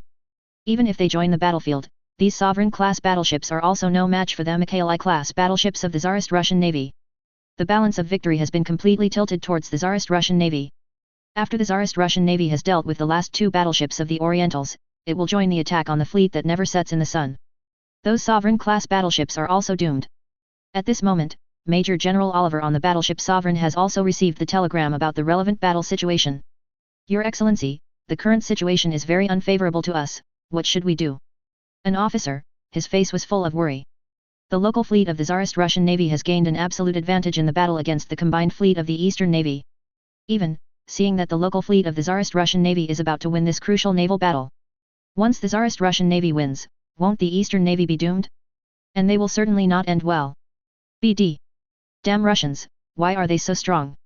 Those Orientals are too rubbish. Major General Oliver cursed.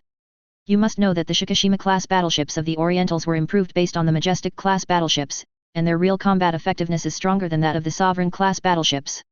But now, the Orientals were easily defeated by the Tsarist Russian Navy. This is undoubtedly very dangerous for them. Advertisement. Your Excellency, the Orientals are doomed. However, we cannot be buried with the Orientals. While the Russians are trying their best to deal with the Orientals, let's retreat directly. We have been withdrawing to the military port of Lion City. The Russians must not dare to take us. How about it? Another officer also suggested. Major General Oliver also didn't want to be buried with the Orientals, so it would be best if he could survive. Even though, the battleship they are currently operating is already a warship sold to the Orientals by the empire on which the sun never sets. However, these warships are under their control after all. They just ran away with the warships, what else can the Japanese do with them? Besides, the Orientals are nothing more than their dogs. Can a dog climb on top of its owner? That would be too ridiculous. The empire on which the sun never sets is the world's hegemon, and its navy is the most powerful in the world. Then, they don't have to be afraid of the Orientals even more. Big deal, it's time to hand over these warships to the Japanese. Order the fleet, turn around immediately, and go to Lion City. Major General Oliver quickly made a decision, and then issued an order. Naturally, they will not be buried with the Orientals. Therefore, he directly ordered to withdraw from the battle. However, among these battleships where the sun never sets, only 5 Sovereign-class battleships can retreat. The 5 battleships of the Tsarist Russian Navy's Pacific Fleet have suffered heavy damage, and it is impossible to intercept them. However, the 6 Cressy-class battleships and 1 Drake-class battleship on which the sun never sets were held back by the armored cruisers of the Pacific Fleet and the Mosk-class heavy cruisers of the home fleet. Can't escape. Those Apollo-class protected cruisers were also besieged by the Rostov-class light cruisers and A-class destroyers of the Tsarist Russian Navy, and they were sunk one after another. Rear Admiral Oliver did not let their Sovereign-class battleships rescue those suppressed armored cruisers. Because time is urgent now, if they spend too much time, they may not be able to escape. 0. Ask for flowers. The man who never sets in the sun actually escaped. This news was quickly reported to the Honda fleet by the Pacific Fleet of the Tsarist Russian Navy. Has the man who never sets the sun abandoned the Orientals? They are actually going to run away. Lieutenant General Rochestwinsky's face was full of disdain. Advertisement. No matter what name these people who never set are involved in this war. But as long as they get involved, they don't want to escape. We have to speed up. Get rid of these 2 battleships of the Orientals, and then go after the sun never sets, and absolutely cannot let them escape. Lieutenant General Carlos Ma said. Lieutenant General Rochestwinsky nodded again and again. Order the ships to increase the attack power. It can shorten the combat distance and further increase the hit rate. Lieutenant General Rochestwinsky ordered. 0. Yes, Your Excellency Commander. The communications officer immediately conveyed the order. The 6 Mikhaili-class battleships of the Tsarist Russian Navy fired more fiercely. Moreover, the battle line began to turn, shortening the distance with the 2 battleships of the Eastern Navy in order to increase the hit rate. Generally speaking, the closer the distance, the higher the hit rate. While the distance is getting closer, the hit rate will also rise in a straight line. This is undoubtedly even more deadly for the Japanese battleships Shikishima and Mikasa. Of course, during this process, the hit rate of the battleship Shikishima and the battleship Mikasa also increased. Especially those 152mm secondary guns can also hit warships of the Tsarist Russian Navy. However, in the current situation where 2 fists are no match for 4 hands, the damage they caused to the battleships of the Tsarist Russian Navy is still very limited. Especially when it is constantly being hit by shells, it is even more difficult to pose a threat to the battleships of the Tsarist Russian Navy. One after another, the 305mm artillery shells accurately hit the battleship Shikishima and the battleship Mikasa, causing the injuries of these 2 battleships to continue to worsen. If this continues, I am afraid that it will not be long before these two battleships will be sunk by several battleships of the Tsarist Russian Navy. Chapter 205 We Are the Sun Never Sets, 5th update, please subscribe. Advertisement. Boom. Boom. Boom. The 6 Mikhaili-class battleships of the Tsarist Russian Navy began to approach and shoot. The combat distance between the two sides was first shortened from 10,000 meters to 8,000 meters, and then shortened to 6,000 meters. At this distance, the hit rate of the battleships of the Tsarist Russian Navy is already very amazing. Every round of salvo fired by almost every battleship can achieve a hit. In some cases, more than one shell scored a hit in a salvo. Under such circumstances, the battleship Ao and the battleship Mikasa naturally couldn't resist it. The battleship Mikasa, as the flagship of the United Fleet, is already riddled with holes. 2 twin 305mm main guns were installed, and one was destroyed, leaving only one. This not only caused the firepower of the battleship 777 of the Mikasa to be greatly damaged. At the same time, the threat to the battleships of the Tsarist Russian Navy is also smaller. At this moment, inside the flagship of the battleship Mikasa, Lieutenant General Togo Hihachiro and others were already full of despair. They knew very well that the battleship Mikasa would not last long. The situation of the battleship Shikishima is similar to that of the battleship Mikasa.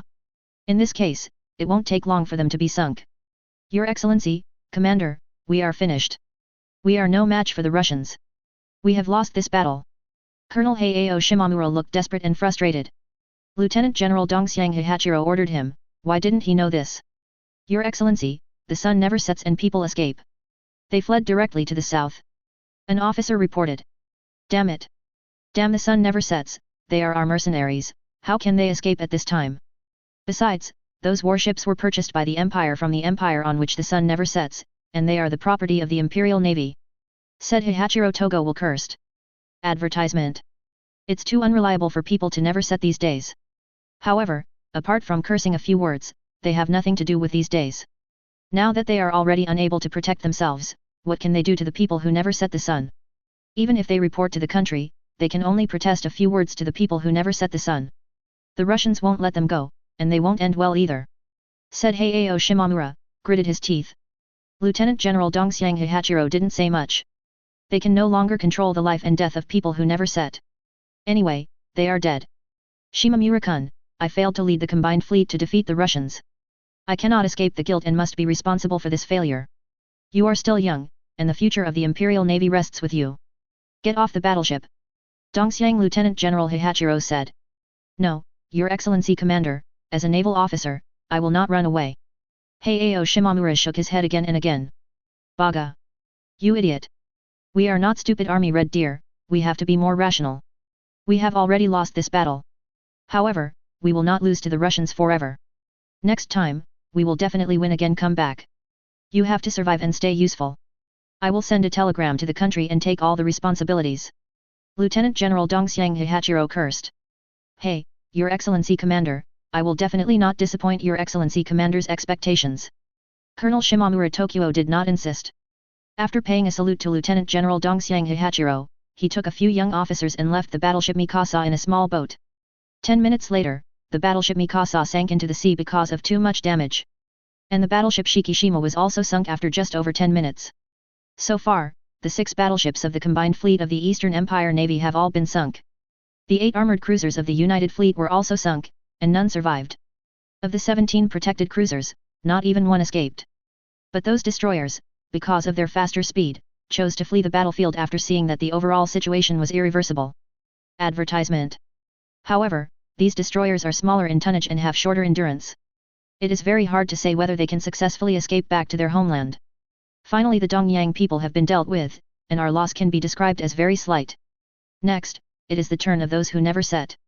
They must not be allowed to escape. Order the ships, turn around, and use full power, chasing the sun never sets. Lieutenant General Rochestvinsky ordered. That's right, the people who never set will never be let go this time. Since they choose to participate in this war, we can't let them go. Lieutenant General Carlos Ma also had the same attitude. Immediately, the 6 Mikhaili-class battleships of the Tsarist Russian Navy's home fleet ran at full power, chasing the 5 Sovereign-class battleships where the sun never sets at maximum speed. At the same time, other heavy cruisers and light cruisers also participated in the attack on those armored cruisers where the sun never sets. The maximum speed of the Sovereign-class battleship is only 18 knots. And, it has been in service for more than 10 years now. Due to mechanical failure and other reasons, it is already very good to be able to run at a speed of 16 knots. In contrast, the Tsarist Russian Navy's Mikhaili-class battleships are 6 knots faster than them in terms of speed. In other words, the distance between the two sides can be close to 10 km per hour. It only takes a few hours, at least before dark, the battleship formation of the Tsarist Russian Navy will be able to catch up with the battleship formation of the previous sun. Prior to this, the 6 Cressy-class armored cruisers and 1 Drake-class armored cruiser that never set in the sun were already under siege by many heavy cruisers and armored cruisers of the Tsarist Russian Navy. Needless to say, the armored cruisers of the 0.5 Russian Navy, the armored cruiser Pametsova and the armored cruiser Admiral Nazimov were sunk during the battle. On the contrary, the armored cruiser Tsarist Empire and the armored cruiser Rurik were only slightly injured. But even so, the formation of armored cruisers where the sun never sets cannot escape. At this time, on those armored cruisers where the sun never sets, the rising sun flag of the Orientals was suddenly lowered, and the St. George flag, where the sun never sets, was raised. Moreover, they also used semaphore to inform the Tsarist Russian Navy that they are people on whom the sun never sets and are not Orientals, and asked the Tsarist Russian Navy to stop attacking them. Otherwise, it would be a declaration of war on the empire on which the sun never sets. I want to use this method to scare off the Tsarist Russian Navy and take the opportunity to escape. Chapter 206 Forced to Fall the Sun Never Sets, the first update, please subscribe. Advertisement. On the armored cruiser Mosk, Rear Admiral Nobergatov, the commander of the heavy cruiser formation of the Tsarist Russian Navy's home fleet, put down the binoculars in his hand, with a very ugly expression on his face. The 7 armored cruisers where the sun never sets, and were surrounded by 12 heavy cruisers and 2 armored cruisers of the Tsarist Russian Navy. Moreover, they were all wounded. If the battle continues, they will soon be able to kill the 7 armored cruisers where the sun never sets. But at this time, the people who never set these days shamelessly showed their identities. If they were a little more stubborn and still fought under the banner of the Orientals, the Tsarist Russian Navy would not care about so many of them at all, just sink them all directly. However, now these days never set people have shown their identity. If the Tsarist Russian Navy will kill them all, then, I'm afraid there will be a lot of trouble. You know, as the hegemon of the world, the man on whom the sun never sets has always been very arrogant and protective. And the Tsarist Russian Empire is not yet strong enough to fight against the sun never sets. Your Excellency, General, what should we do? Do we want to spare these days? An 03 officer asked. How is it possible? They are attacking our warships before the sun sets. Even, the armored cruiser Pametsova and the armored cruiser Admiral Nazimov. All were sunk by them. How can we let them go now? Major General Nobergatov asked. Your Excellency General, let's ask Your Excellency Commander for instructions. An officer suggested. Major General Nobergatov nodded, immediately send a telegram to the flagship to inform the flagship of the news and ask His Excellency the Commander to make a decision. During this period, continue to surround the armored cruisers where the sun never sets. Able to escape them. Advertisement. Yes, Your Excellency. Replied the officer. Immediately, the communications officer immediately sent a telegram to the flagship Mikhaili battleship. At this moment, the battleship formation of the local fleet of the Tsarist Russian Navy is still chasing the battleship formation that the sun never sets. After receiving the telegram from the heavy cruiser formation, they quickly responded. The sun never sets. It's a beautiful thought. Before, the flag of the Orientals was hung up and used as the fleet of the Orientals to attack us. Now, the Orientals were killed by us, so they took down the flags of the Orientals and raised them again. Their own flag wants us to let them go. How can there be such a cheap thing in the world? Lieutenant General Rochestwinsky said coldly. People who never set the sun are used to being domineering. They think that this will make us fear them and let them go. This is simply delusion. Lieutenant General Carlos Ma was also unwilling to let the people who never set the sun be reconciled. Then let the heavy cruiser formation continue to attack and kill them. Lieutenant General Rochestwinsky asked. Lieutenant General Makarlov hesitated for a moment, and then said, the Cressy-class armored cruisers and the Drake-class armored cruisers on which the sun never sets have very good performance. Didn't the Pacific Fleet lose 2 ships? Is there an armored cruiser? It would be great if we could capture these armored cruisers where the sun never sets. In this way, the Pacific Fleet can also get a batch of replenishment. Lieutenant General Rochestwinsky's eyes suddenly brightened. This is a good idea. The Cressy-class armored cruiser has a displacement of more than 12,000 tons, and the Drake-class armored cruiser has a displacement of more than 14,000 tons. Both are equipped with 2 234mm doors. The main gun and a large number of 152mm secondary guns and other small and medium caliber rapid-fire guns. The maximum speed can also reach 21 knots and 23 knots. This is already considered very good among armored cruisers. Those who captured the sun never set warships are also conducive to further improving the strength of the Pacific Fleet. Then let the heavy cruisers form a formation and force the people who never set the sun to surrender. Otherwise, kill them all. Lieutenant General Rojhestvinsky, a decision has been made. Lieutenant General Carlos Ma has no objection to this. Immediately, they quickly sent a telegram to the heavy cruiser formation, requesting to force the landing of those armored cruisers that never set and captured them. Advertisement. After Major General Nobergatov received the telegram from the flagship, he was also dumbfounded, as if he did not expect his commanders to be so bold. However, since both the fleet commander and the chief of staff have given orders, then, he only needs to execute the order. Even if something happens in the end, he doesn't have to bear it. Send a semaphore to the people who never set the sun, asking them to surrender to us immediately. Otherwise, sink them all. All warships are also ready. If the people who never set the sun disagree, then fire a volley. Major General Nobergatov ordered. Yes, Your Excellency General. The officer immediately conveyed his order. Immediately, the heavy cruiser formation of the Tsarist Russian Navy, including 12 Mosk-class heavy cruisers and 2 armored cruisers, all aimed at the 7 armored cruisers that never set. They are about to send them all to the bottom of the sea to feed the fish. At the same time, the signal soldiers also conveyed the request of the Tsarist Russian Empire Navy to the people who never set the sun through the semaphore. After the semaphore soldiers, who never set in the sun, reported the news to the commander of the armored cruiser formation, which never set in the sun, they immediately stunned the opponent. Damn! The Russians actually want us to surrender to them. How is this possible? We are the proud Royal Navy, how can we surrender to them? Are the Russians trying to fight us forever? Rear Admiral Karl Wen cursed. Your Excellency, if we do not agree to surrender to the Russians, then they will destroy our warships. The Russians have twice as many warships as ours. We are no match for them at all, said an officer. Yes, Your Excellency. We do not represent the Royal Navy now, but as mercenaries of the Orientals. The glory of the Royal Navy has nothing to do with us. We can go to the Royal Navy and the empire on which the sun never sets die. However, you absolutely cannot die for the Orientals. Yes, Your Excellency General, we can surrender to the Russians. After the war is over, the country will definitely find a way to rescue us back. Even if the Russians want to capture our warships, it is delusional. The empire will definitely let the Russians spit it out. Other officers also supported the surrender. Under such circumstances, Major General Karl Wen naturally couldn't hold on any longer. Otherwise, it will cause public outrage.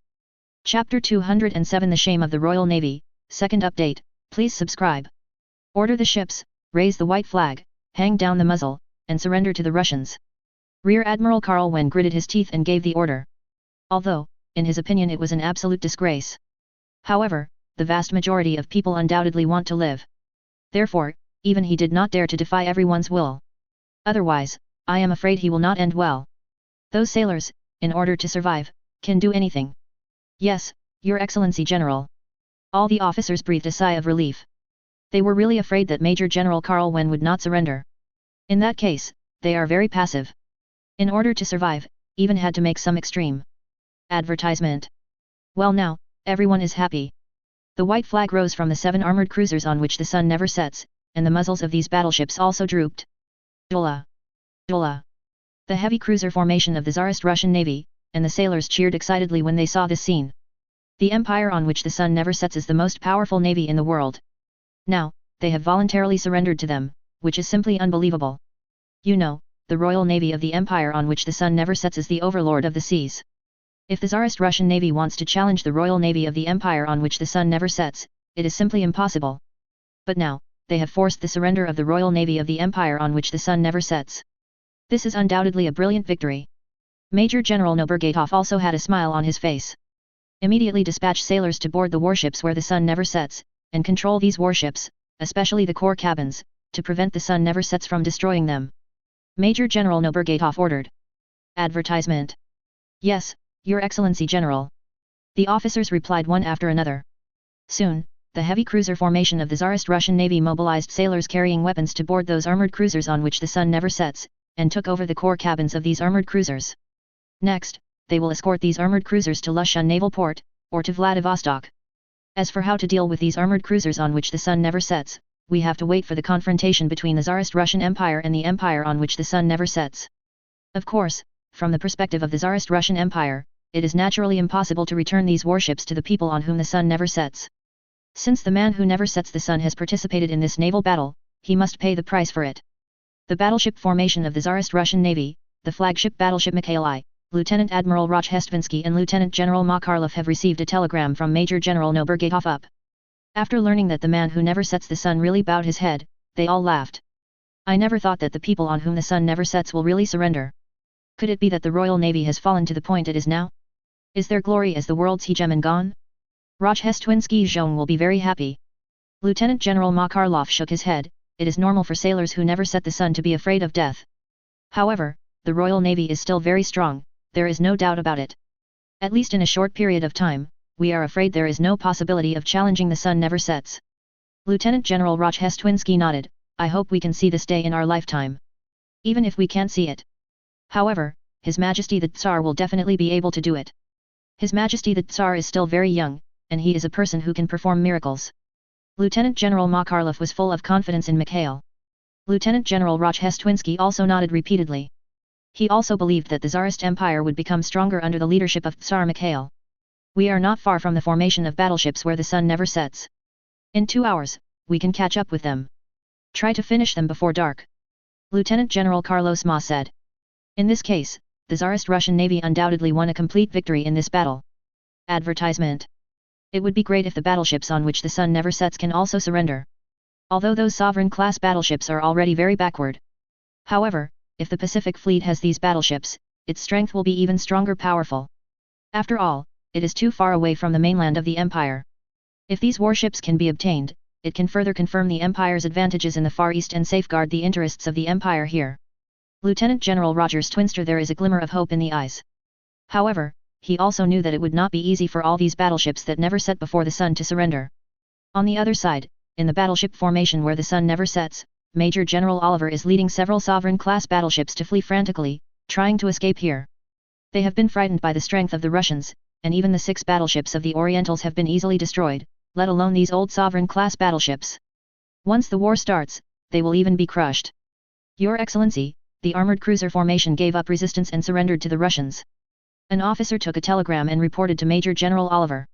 What? Surrendered to the Russians? How is this possible? Major General Oliver was dumbfounded, as if he couldn't accept this fact. Your Excellency, the Russians threatened to destroy all of our armored cruisers if they did not want them to surrender. Therefore, in order to survive, everyone chose to surrender. The officer continued. Bastards! Are they still soldiers of the Royal Navy? Where do they put the glory of the Royal Navy? They are simply too hateful. They are simply a disgrace to the Royal Navy. Scolded. However, he seems to have forgotten. Isn't he running away now to save his life? Otherwise, for the glory of the Royal Navy, there is no need to run away, just fight the Russians with all their might. Your Excellency, the Russians are chasing us crazily. Our lookouts can even see the black smoke rising from the chimneys of the Russian battleships. They will be able to catch up to us within 2 hours at most. Reported an officer. Major General Oliver fell silent for a moment, and his face became very ugly. Damn the Russians, they plan to fight us forever. Do they think that fighting the Royal Navy will end well? Order the ships to continue sailing south. As long as we can persist until dark, we can get rid of the Russians under the cover of night. Major General Oliver ordered Dong. Chapter 208. Lower your noble head, the 3rd update, please subscribe. Time passed slowly, and the distance between the battleship formation of the Tsarist Russian Navy's home fleet and the fleet where the sun never sets was constantly getting closer. The soldiers of the Tsarist Russian Navy have recovered their physical strength and energy after a few hours of rest, and their combat power has also returned to its peak state. The current time is already 6 p.m. on July 7, 1804 AD, and it is only over an hour before it gets dark. Of course, it's summer now, and it gets dark late. This is especially true in low-latitude regions. It is conservatively estimated that the Tsarist Russian Navy still has at least 1.5 or even 2 hours to solve the battleship formation where the sun never sets. Advertisement. It would be great if the battleship formation, where the sun never sets, can directly choose to surrender. In this case, it really saves time and effort. Send a signal to the people on whom the sun never sets to surrender. Although Lieutenant General Rochestvinsky thought this possibility was very small, he was still unwilling to give up and chose to try it. Yes, Your Excellency. Replied an officer. Banner soldiers quickly passed the news to the people who never set the sun. On the battleship Monarch 280, the flagship of which the sun never sets, Major General Oliver has received relevant news. Your Excellency, the Russians asked us to surrender. Otherwise, we will all be sunk. In the officer's eyes, there was a trace of fear involuntarily. The Russians can easily sink the warships of the Orientals. Well, This also means that they can also easily sink their warships. Tell the Russians, don't be delusional. Among the sailors of the Royal Navy, there may be some cowards. But we are absolutely not. We will never surrender to them, let them die. Rear Admiral Oliver's attitude very firm. When the battleship formation of the local fleet of the Tsarist Russian Navy received the reply that the sun never sets, they responded quickly. The 6 Mikhaili-class battleships began to fire violently at the 5 Sovereign-class battleships where the sun never sets. Advertisement. Among them, the Mikhaili and the Alexei I besieged the Sovereign. The Fighter 3, attacking the Tianzhu Emperor. Ivan vs attack on the Hood. The Peter I attacks the Remy I. The Princess Sophia attacks the Retaliation. Boom. Boom. Boom. The 305mm main guns began to roar, and shells weighing hundreds of kilograms slammed into the battleship where the sun never set. Although, the distance is tens of thousands of meters. However, perhaps the fleet of the Orientals has just been dealt with. Therefore, the officers and soldiers of the Tsarist Russian Navy are full of confidence. And this also affected the shooting of the gunners, which improved their shooting level a lot. Even for test firing, the impact point is very close to the battleship where the sun never sets. Order the ships, hurry up, we don't have much time. We must get rid of these warships before dark. Since they refuse to surrender, let's send them to see God. LORI Lieutenant General Jestwinski ordered. If the sun never sets and people refuse to bow their heads and surrender, then the Tsarist Russian Navy has no other choice but to kill those warships on which the sun never sets. Yes, Your Excellency Commander. All the officers answered one after another. On the other side, the battleship formation, where the sun never sets, also began to fight back. Although at this distance, it is difficult for the 343mm naval guns of the Sovereign-class battleships to hit, and even if they hit, they cannot cause substantial damage to the battleships of the Tsarist Russian Navy at this distance. However, the battleships of the Tsarist Russian Navy are constantly firing. They can't do nothing, just endure in silence, right? In that case, morale may drop to the bottom. Boom. Boom. Boom. The 343mm main gun of the Sovereign-class battleship on which the sun never sets opened fire violently. One after another, the shells hit the surface of the sea, splashing high water columns. However, because the distance is too far, the spread of the shells is too large, and the impact point is also very far away from the warships of the Tsarist Russian Navy, so they cannot pose any threat to these warships at all. This made the battleships of the Tsarist Russian Navy attack more violently. Damn it! Damn the Russians, how could they create such a terrifying battleship? I am afraid that there is no first-class battleship in the Royal Navy that can compete with it. It seems that the advantages of a full heavy artillery battleship are too obvious. The Royal Navy it is only necessary to develop a full heavy artillery battleship, and the Russians must not be able to get ahead of us. Major General Oliver said through gritted teeth. The reason why the Royal Navy of the Empire on which the sun never sets can dominate the world is that apart from having the largest navy in the world, another main reason is that the Royal Navy has always been leading the development trend of the world navy. Therefore, the Royal Navy can easily leave the navies of other countries behind, and it is impossible to fight against them at all. Advertisement.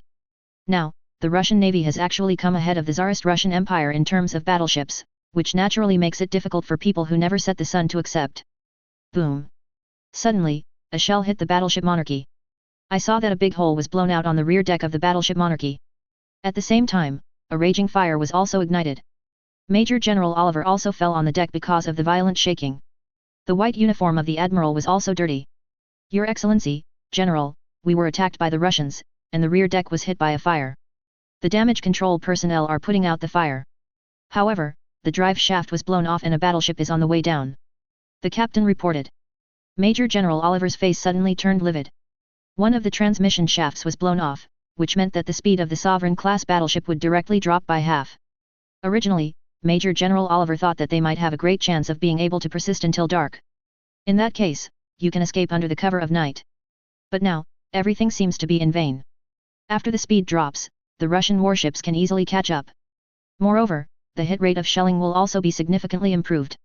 I'm afraid it hasn't lasted until dark. The battleship Sovereign has been severely damaged, and even sunk. At the same time, the other Sovereign-class battleships may not be able to escape. The artillery fire of the Russian battleships was too sharp. Your Excellency General, we can't escape, let's surrender to the Russians. An officer suggested. Yes, General. The armored cruiser formation surrendered, and the Russians did nothing to them. Let's surrender too so that we can go back alive. Another officer also said. The other officers and sailors all looked at Major General Oliver eagerly. Their eyes are full of desire to survive. Obviously, no one wants to die here. Chapter 209 The Navy's Great Victory, 4th Update, please subscribe. Rear Admiral Oliver was a little entangled. As a general of the Royal Navy, if possible, he naturally hoped to defend the glory of the Royal Navy to the death. A very important reason why the empire on which the sun never sets was able to develop from a few small islands and rise to become a world hegemon was the efforts and dedication of the Royal Navy. Otherwise, how could the empire on which the sun never sets have so many colonies all over the world? How could it have controlled the oceans of the world for hundreds of years, and how could it have accumulated so much wealth for the empire on which the sun never sets? In the past few hundred years, the officers and men of the Royal Navy have also regarded this as an honor. Have you ever thought about it? If we surrender to the Russians? Then, this will mean that we will never be able to wash away such a shame. Advertisement. We will become a stain on the Royal Navy, and even be forced to retire. Maybe, we will be forced to retire. I will be sent to a court-martial. If so, I would rather fight the Russians to the end. Even if I die on the battlefield, I will not surrender to the Russians. Oliver said. The sailors of the Royal Navy fell silent. They naturally don't want to be a stain on the Royal Navy. But, if possible, they don't want to die like this on the battlefield. I don't want to die, I want to go back alive. My mother is still waiting for me to go back. Said a sailor. Yes, I'm not married yet, and I can't die here.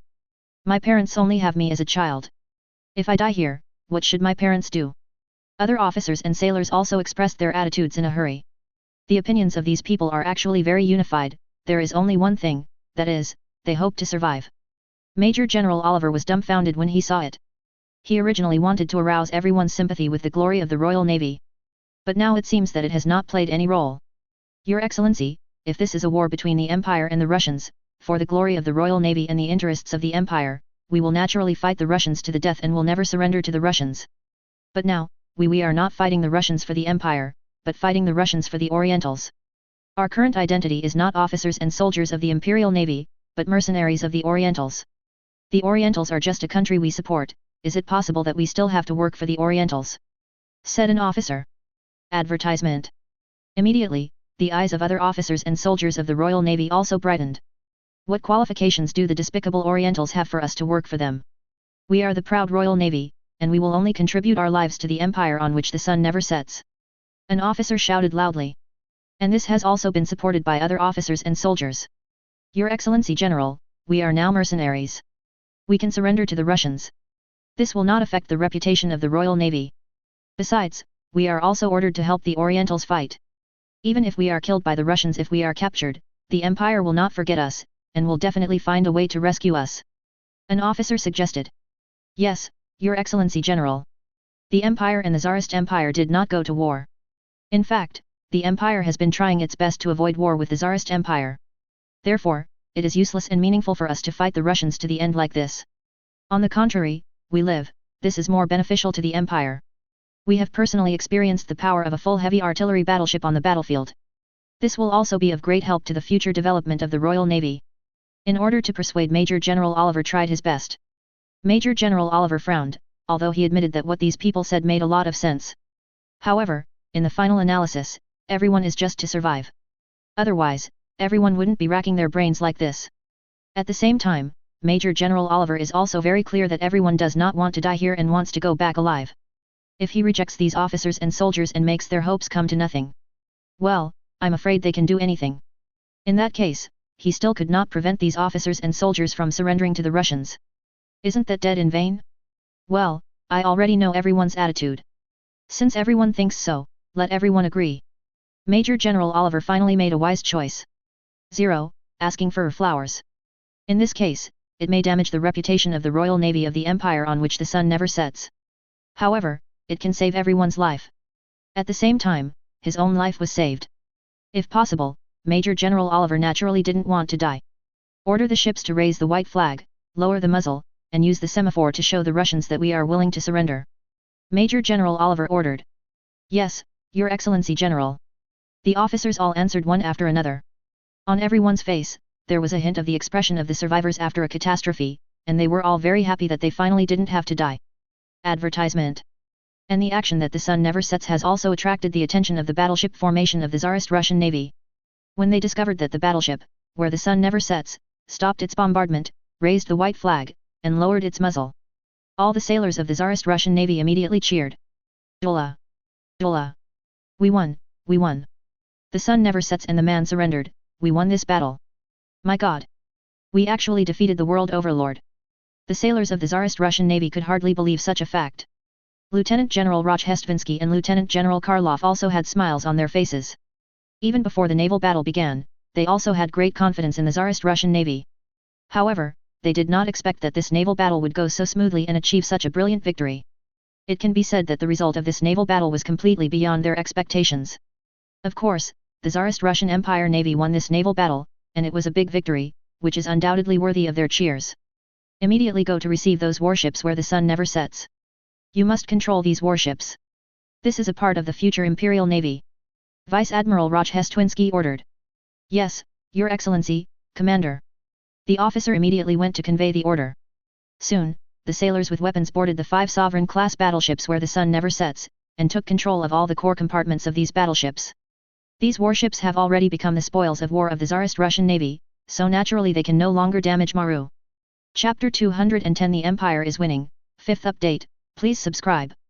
The decisive naval battle between the Tsarist Russian Empire and the Eastern Empire ended with the surrender of 5 sovereign-class battleships on which the sun never sets. The sailors of the Tsarist Russian Empire Navy controlled these sovereign-class battleships. Although, these sovereign-class battleships have already been damaged. However, after going back to the shipyard for a few months of repairs, it can continue to be used. Even though these sovereign-class battleships are already outdated. Advertisement. However, in this era, it still has good combat power, even deterrent power. Especially in the Far East, this is already a very good warship. After this war, the Tsarist Russian Empire will continue to face the Eastern Empire. Then, these sovereign-class battleships can continue to exert their residual heat. Maybe, when the Tsarist Russian Empire launches an attack on the 640, the homeland of the Orientals, these sovereign-class battleships can also come in handy. Casual repairs can ensure that these sovereign-class battleships continue to fight. Great, we finally won this battle. Moreover, the losses we paid were much smaller than we expected. The results we achieved were also much greater than we expected. Rogers Jess Lieutenant General Twinsky was very excited. Lieutenant General Carlos Ma also nodded repeatedly. In this battle, none of the 6 battleships of the main home fleet were sunk. Not even a serious injury. Even if it was hit by a shell, it only caused a slight injury, and it would not affect the combat effectiveness of the battleship at all. The 12 Mosk-class heavy cruisers, 18 Rostov-class light cruisers, and even 18 A-class destroyers were all more or less injured. Although the wounds of a very small number of battleships are somewhat serious, they are far from being severely damaged, let alone sunk. On the other hand, the Pacific Fleet suffered a slightly larger loss. The 5 battleships of the Pacific Fleet have all suffered heavy damage, and there is not even much combat power left. Next, you have to return to the military port for repairs for a long time before you can continue to serve. Of the 4 armored cruisers, 2 were also sunk. The other 2 ships are still very powerful. As for several protective cruisers, they were all sunk. Advertisement. However, compared with the achievements of the Tsarist Russian Navy, such a small loss is nothing. In this battle, the 6 battleships, 8 armored cruisers, and 17 protected cruisers of the Eastern Navy were all sunk. Among the 23 destroyers of all levels, more than half were also sunk. Probably less than 10 ships escaped back. At the same time, the 10 Apollo-class protected cruisers on which the sun never sets were all sunk. More importantly, during this battle, the Tsarist Russian Navy captured 5 Sovereign-class battleships, 1 Drake-class armored cruiser and 6 Cressy-class armored cruisers. Once these 12 warships are repaired and joined the Tsarist Russian Imperial Navy, it will further enhance the strength of the Tsarist Russian Imperial Navy. Especially if all these warships are assigned to the Pacific Fleet, it will make the Pacific Fleet the most powerful fleet in the entire Far East. It can be said that the Tsarist Russian Navy has won an extremely brilliant victory in this battle. His Majesty the Tsar must be waiting for the results of the decisive sea battle between us and the Orientals. Since the results of the battle have been calculated, please send them to His Majesty the Tsar as soon as possible, so that His Majesty the Tsar can feel at ease sooner. Lieutenant General Makarlov said. Lieutenant General Rochestvinsky nodded again and again. Now that the battle on the land battlefield is tense, His Majesty should indeed know the good news. We are about to lead the fleet northward to cut off the logistics supply line of the Japanese army and support the army in operations. Now, the Tsarist Russian Navy has defeated the Orientals in one fell swoop in a naval battle. This also means that the Tsarist Russian Empire has gained an absolute advantage in this battle. After losing the protection of the Navy, the supply line of the Japanese army has been completely exposed to the eyes of the Tsarist Russian Navy. What's more, the current Tsarist Russian army's defense lines are mainly concentrated on the coast. Or somewhere not too far from the coast. Then, in the future, the Tsarist Russian Empire Navy can use large-caliber naval guns to join the attack on the ground forces of the Orientals, so as to provide more powerful fire support for the Tsarist Russian Empire Army. Under such circumstances, the Tsarist Russian Empire Army was able to wipe out the Orientals on the land battlefield at the lowest cost, and won the final victory of this war. Advertisement. Lieutenant General Carlos Ma naturally had no objection to this. Tsarist Russian Empire, Far East, Vladivostok. Tsar Mikhail of the Empire had indeed been waiting for the good news from the Navy. Although, he is very confident in the Tsarist Russian Navy and believes that they will definitely be able to defeat the Orientals. However, before the final outcome of the naval battle is really decided, no one dares to really guarantee the ticket. There are too many unfavorable factors in naval battles. From noon until the evening, there was still no news, which made Mikhail feel a little anxious, and he couldn't help thinking wildly. What happened? Could it be that the Imperial Navy didn't win? Was it defeated? Or, did the people on whom the sun never sets really intervene in this war? Mikhail was very puzzled. What will make the Tsarist Russian Navy lose this naval battle? After all, in his opinion, there is a huge gap between the naval strength of the Orientals and the navy of the Tsarist Russian Empire. No matter how the Tsarist Russian Navy is, it is impossible to lose this naval battle. At this moment, Chief of the General Staff Brusilov walked in with a smile on his face. Your Majesty, great victory, great victory. The Navy has achieved a great victory, annihilating the Japanese Navy in one fell swoop. Admiral Brusilov looked very excited. Hearing his voice, Mikhail couldn't help but breathe a sigh of relief. Great, news from the Navy at last. He took the telegram from Admiral Brusilov and read it carefully. A smile soon filled Mikhail's face. I really didn't expect that the Imperial Navy could achieve such a big victory at such a small price. It is simply a remarkable and brilliant victory. Now, the Navy has won. So, the last shortcoming of the Empire in this battle, it will be completed. This battle, the Empire will definitely win. Orientals, there is no possibility of turning around again. Mikhail looked very confident. Chapter 211 Cooked Duck, first update, please subscribe. Yes, Your Majesty, the Navy has given us a big surprise. The Navy's loss in this battle was very small, and at the same time, the Navy captured a large number of warships. The performance of those sovereign-class battleships as it has lagged behind the battleships of the Imperial Navy. However, it is still useful in the Far East and can be used to continue to suppress the Japanese. The performance of those armored cruisers is not bad. They will continue to come in handy in the future. Admiral Brusilov said. Advertisement. Mikhail nodded again and again, no matter if it was the Sovereign-class battleship, or the Cressy-class armored cruiser, or the Drake-class armored cruiser, naturally they couldn't keep up with the Tsarist Russian Empire's Mikhail I-class battleship and the Mosk-class heavy cruiser. However, the Tsarist Russian Empire will not invest too much resources in the Navy at this stage. This also makes the future development of the Tsarist Russian Empire Navy will be very limited. At this time of 2003, if it is possible to further enhance the strength of the Tsarist Russian Empire Navy through the capture on the battlefield, it will undoubtedly kill two birds with one stone. Even if the performance of these battleships is very limited, they are barely usable. However, Your Majesty, the people who never set the sun blatantly intervened in this naval battle. This is undoubtedly worthy of our vigilance. Although, the people who never set the sun suffered a big loss this time and paid a heavy loss. However, in the end their PG nature will definitely not let it go. Admiral Brusilov looked serious. The empire on which the sun never sets is powerful, and even the Tsarist Russian Empire has to face it with caution. Mikhail shook his head, the people on whom the sun never sets are indeed involved in this war. But, if you want to be blatant, that's not the case. When their fleet was fighting us, they were fighting with the Japanese. It's just that he revealed his identity at the last moment in order to escape for his life. The man who never sets the sun should have sold his warship to the Orientals, and he just accepted the employment of the Orientals. This also shows that the man who never sets the sun is still some scruples. In other words, they don't really want to tear faces with us. Of course, although we are very dissatisfied with the behavior of people whose sun never sets, there is no way to do anything to them. If it is other small countries, the empire may be able to deter them with force and force them to pay a certain price.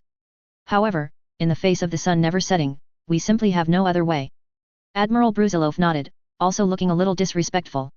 Being able to defeat the sun never sets on the battlefield, and also captured a large number of warships of the sun never sets, is already very good. I am already very satisfied with being able to fight like this.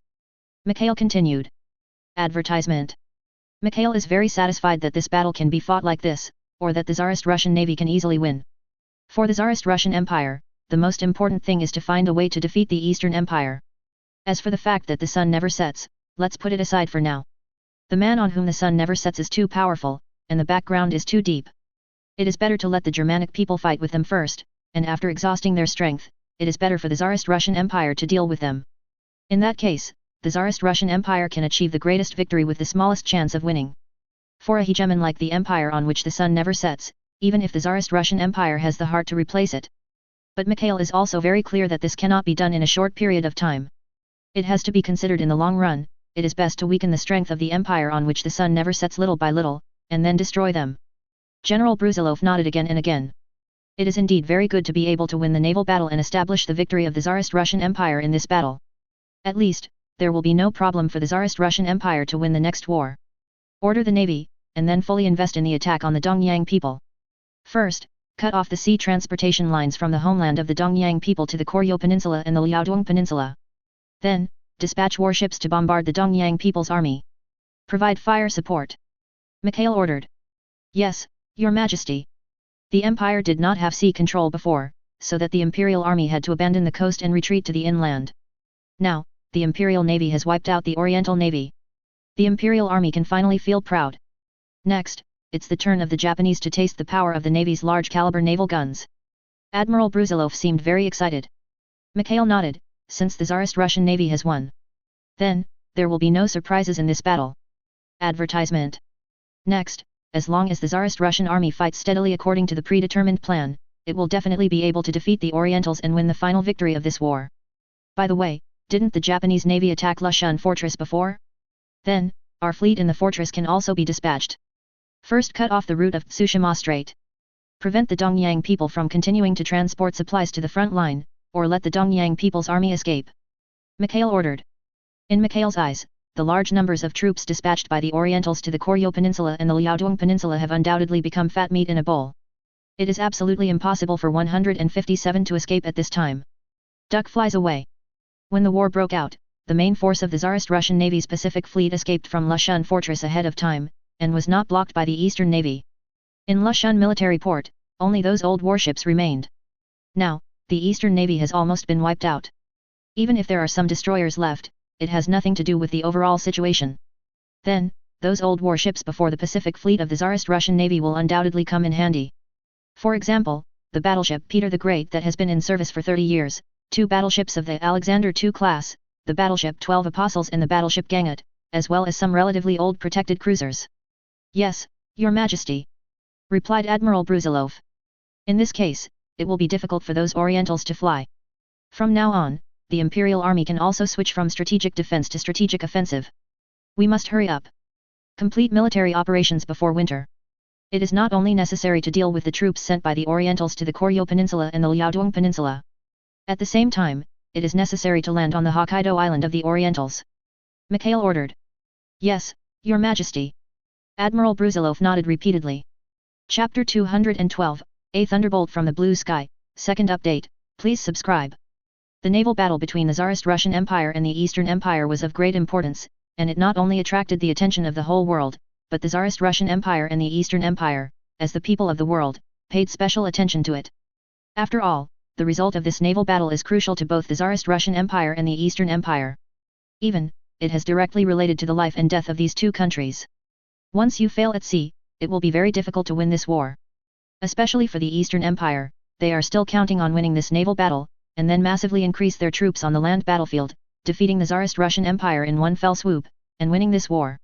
If the navy fails, it is impossible for their army to be sent to the battlefield. Under such circumstances, if they continue to increase their troops, wouldn't they take the initiative to die? Besides, once the navy is defeated, even the safety of their homeland cannot be guaranteed. Advertisement. After so many years of tightening their belts, the Eastern Empire finally built a powerful navy. Even, in order to defeat the Tsarist Russian Empire in one fell swoop, they did not hesitate to borrow heavily from the empire on which the sun never sets, and bought a large number of warships on which the sun never sets at high prices. Everything they did was naturally aimed at defeating the Tsarist Russian Empire and winning the war. If you lose, the consequences will be even more unimaginable.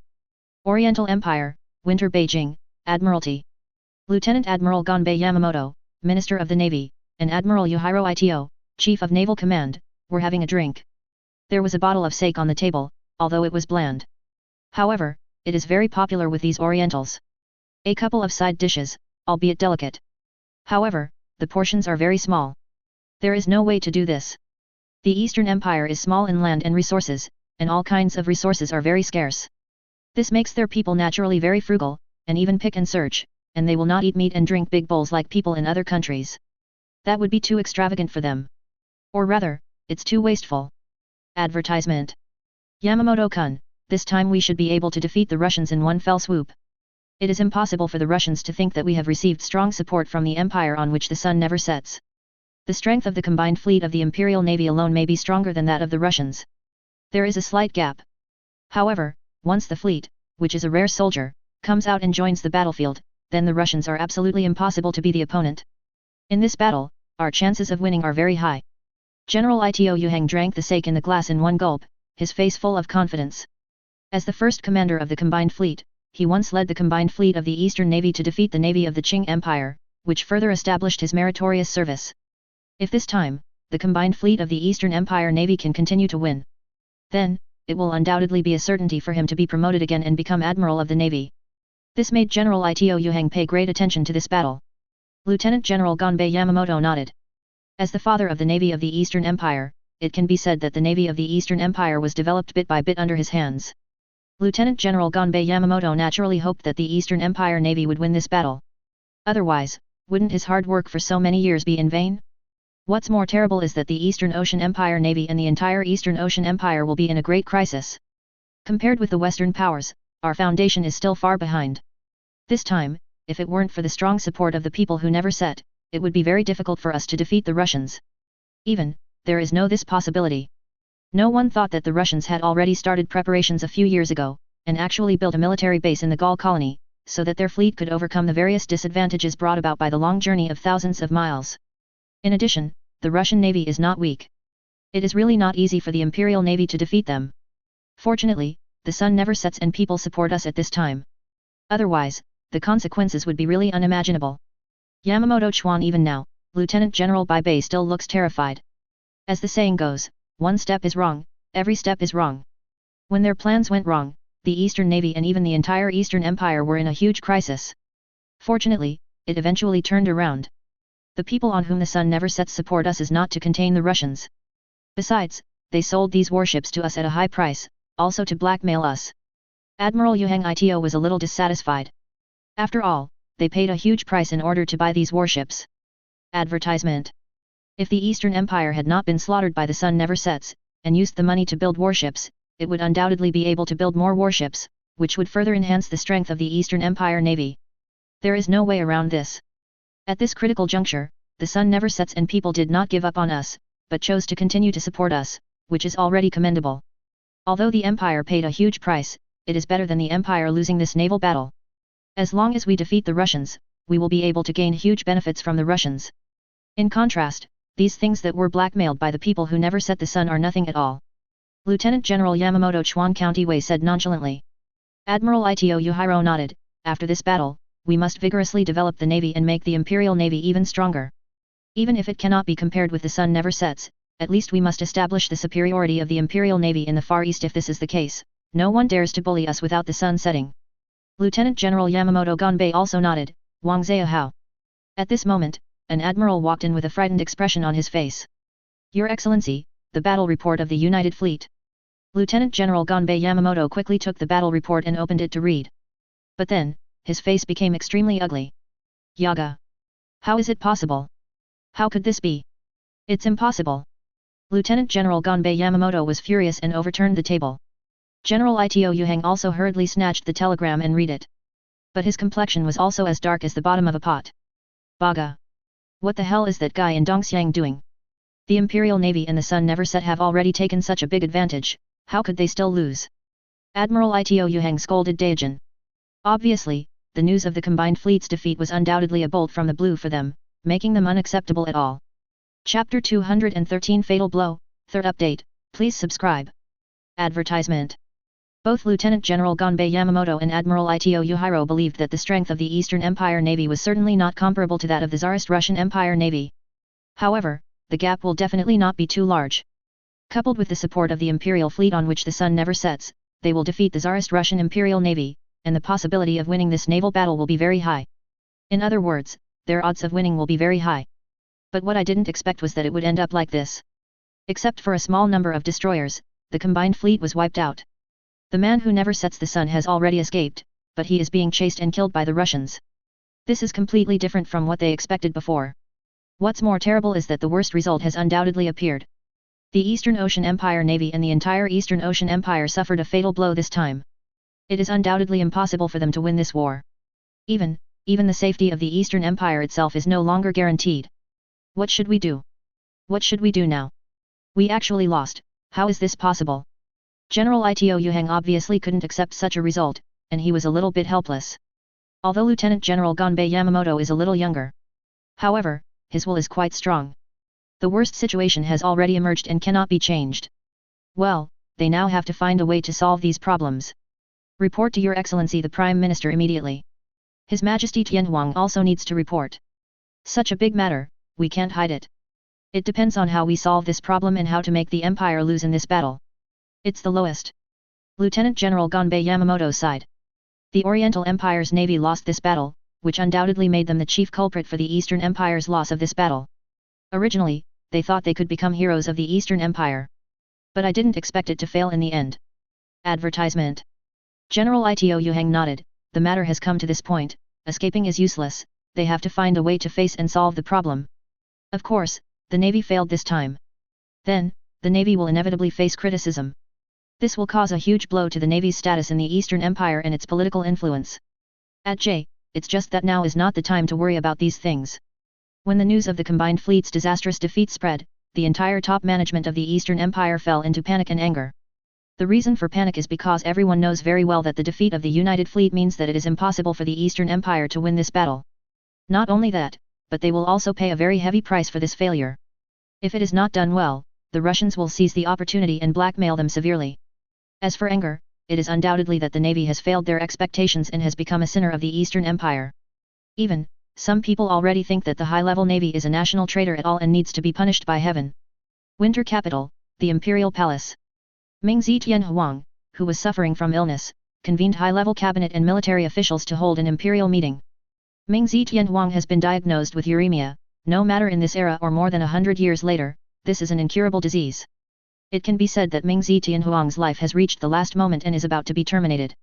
This caused his mood to change greatly, becoming moody. What he desires most is that the Oriental Empire can defeat the Russians, rise up and become one of the world's top powers. For this, he had great expectations. But I didn't expect that it would end up like this. This made him extremely disappointed and extremely angry. Baga. Yamamoto-kun, Ito-kun, what the hell are you doing? Don't you keep claiming that with the strength of the navy, defeating the Russians is easy? We even spent a whole 300 million on this yen, bought a large number of warships from the sun never sets. But now, what they got in exchange was the disastrous defeat of the United Fleet. Mingzi Tianhuang's eyes almost burst into flames. You must know that the wealth of the combined fleet of the Eastern Empire Navy has been accumulated by the Eastern Empire through frugality over the years. But now, it's all gone. Advertisement. In addition, the fleet purchased from the people who never set the sun cost a huge amount of money. As a result, the sun never sets and people are not reliable at all. They lost this battle, but the money owed to the people who never set the sun is absolutely irresistible. This is tantamount to causing the Eastern Empire to lose its wife and lose its soldiers. The loss is extremely heavy. Your Majesty Tianhuang, we underestimated the Russians and underestimated their strength, so that the United Fleet suffered a disastrous defeat this time. I am willing to take responsibility for this failure and resign as Minister of the Navy. I sincerely apologize, and I have no complaints at all. Lieutenant General Gonbei Yamamoto knelt on the ground. Your Majesty Tianhuang, this time it is indeed the Navy's fault. We seriously underestimated the Russians, and we did not expect them to be so powerful. I am willing to take responsibility for this failure. Admiral Yuhang Ito also bowed his head and admitted his mistake. They all knew that at this moment, sophistry was meaningless, and on the contrary, it would further arouse Mingzi Tianhuang's dissatisfaction and resentment. If he sincerely admits his mistakes, he might be able to get Mingzi Tianhuang's forgiveness. Mingzi Tianhuang was very aggrieved, even though he wished that these guys would be dragged out and killed. But he is very clear that these people are important ministers of the empire, they can be called the pillars of the empire, the shoulders of the empire. Once he dies, will his foolish son be able to govern the country well? At that time, it will not be up to these ministers. If these ministers are killed, wouldn't that mean self-destruction of the Great Wall? Hey! Mingzi Tianhuang let out a heavy breath, and then said, there is no point in pursuing responsibility now. The most important thing is how we can deal with the current situation. The navy has failed, and we must defeating the Russians is already very difficult, even impossible. So gentlemen, what should we do now? Ming Zetianhuang's change of attitude also let Lieutenant General Ganbei Yamamoto and General Ito Yuta breathe a sigh of relief. Compared with the army who cut seppuku at every turn, the navy is undoubtedly much more rational. Of course they don't want to die if they can. Your Majesty Tianhuang, originally we pinned our hopes on the navy, thinking that the navy would definitely win. But we never thought that this would be the result. This directly led to the fact that we have no chance of winning in this battle. Therefore, we have to find a way to end this war as soon as possible, so as not to cause greater losses to the empire. The Prime Minister, General Guitaro, looked disappointed and helpless.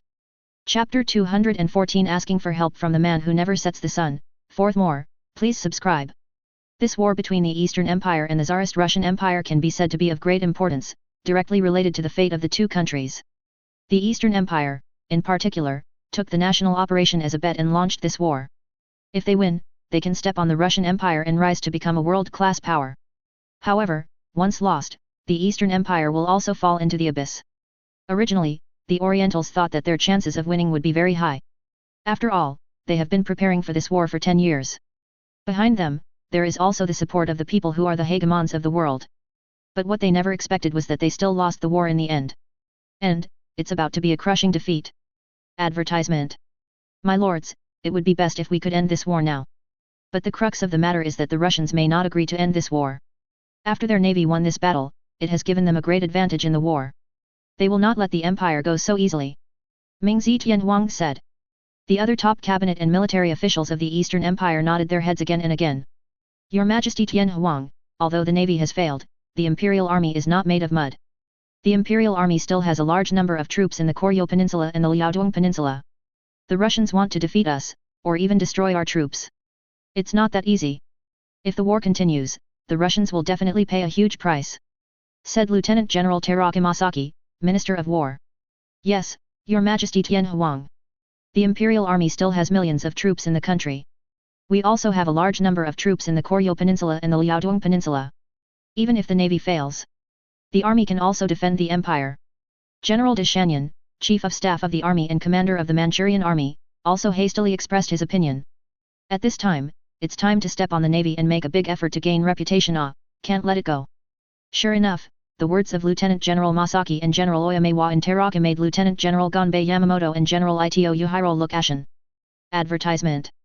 The conflict between the army and navy of the Eastern Empire has a long history. Now that the navy has suffered a disastrous defeat, the Eastern Empire army will naturally not let go of such a good opportunity. After the failure of the navy, it is no longer possible to ensure the safety of the sea transportation line. Even the logistics supply line will be completely cut off. Can the army really resist the Russian attack? Lieutenant General Ganbei Yamamoto asked. The expressions of Lieutenant General Genji and General Dashanyan in the temple suddenly became serious. They know very well that this is indeed a very difficult problem.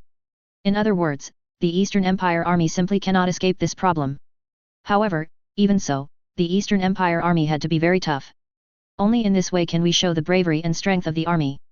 Even if we will be in a very disadvantageous situation. However, the soldiers of the army will definitely fight to the end and let the Russians pay a very heavy price.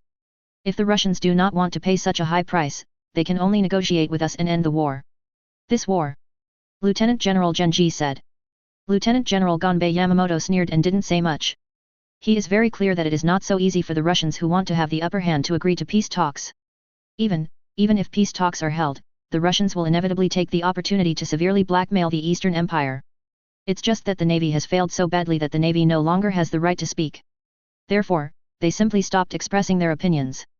Your Majesty Tianhuang, Your Excellency Prime Minister, we may ask for help from the people who never set in the Sunday. Minister of Foreign Affairs Komura Judaro suggested. No matter what, the man on whom the sun never sets is their backer. Even if this backer is very unreliable. But, do they have other options now? Ming Zetianhuang's eyes suddenly brightened. Advertisement. That's right, the people who let the sun never set to mediate this war were the ones who encouraged us to go to war against the Russians. Now that it's like this, they can't just sit idly by. Ming Zi said. Your Majesty Tianhuang, even if we ask the people who never set the sun to mediate, the Russians may not give face to people who never set the sun. In the Balkan Peninsula War, the Russians also did not give face to people who never set the Sunday. General Guitaro reminded Rode. Ming Zetian nodded, he was also aware of this point. No matter what, the sun never sets is our last straw, and we must hold on to it. Our failure in this war is also a strategic plan for the sun never sets to contain the Russians. The failure. This is also a heavy blow to the people who never set the sun. The people who never set the sun may not let it go. If they want to continue to contain the Russians, they will not let us pay too heavy a loss in that case. We can continue to be their pawns and continue to contain the Russians for them. If we suffer heavy losses, then our role will be much smaller. People on whom the sun never sets will not understand this. They will definitely help us with all their strength. Ming Zetian was very sure about this. 0. Asking for flowers, 0. Hi, Your Majesty Tian Huang. General Guitaro nodded. Next, the army must make defensive preparations. Whether it is the Koryo Peninsula or the Liaodong Peninsula battlefield, stop attacking and turn to defense, waiting for the mediation of the sun never sets. If the Russians attack aggressively during this period, the Russian attack must be resisted. Only we can gain a certain advantage in negotiations with the Russians. If the army cannot resist the Russian attack at all, then what do we do? Negotiate with the Russians. Ming Zetian ordered. Hi, His Majesty Tian Huang. Lieutenant General Genji and General de Shanyan in the temple both replied one after another. However, their expressions are very serious.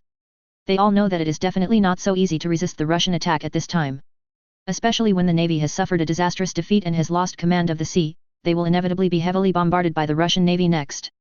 At the same time, the logistical supply line will also be cut off by the Russians.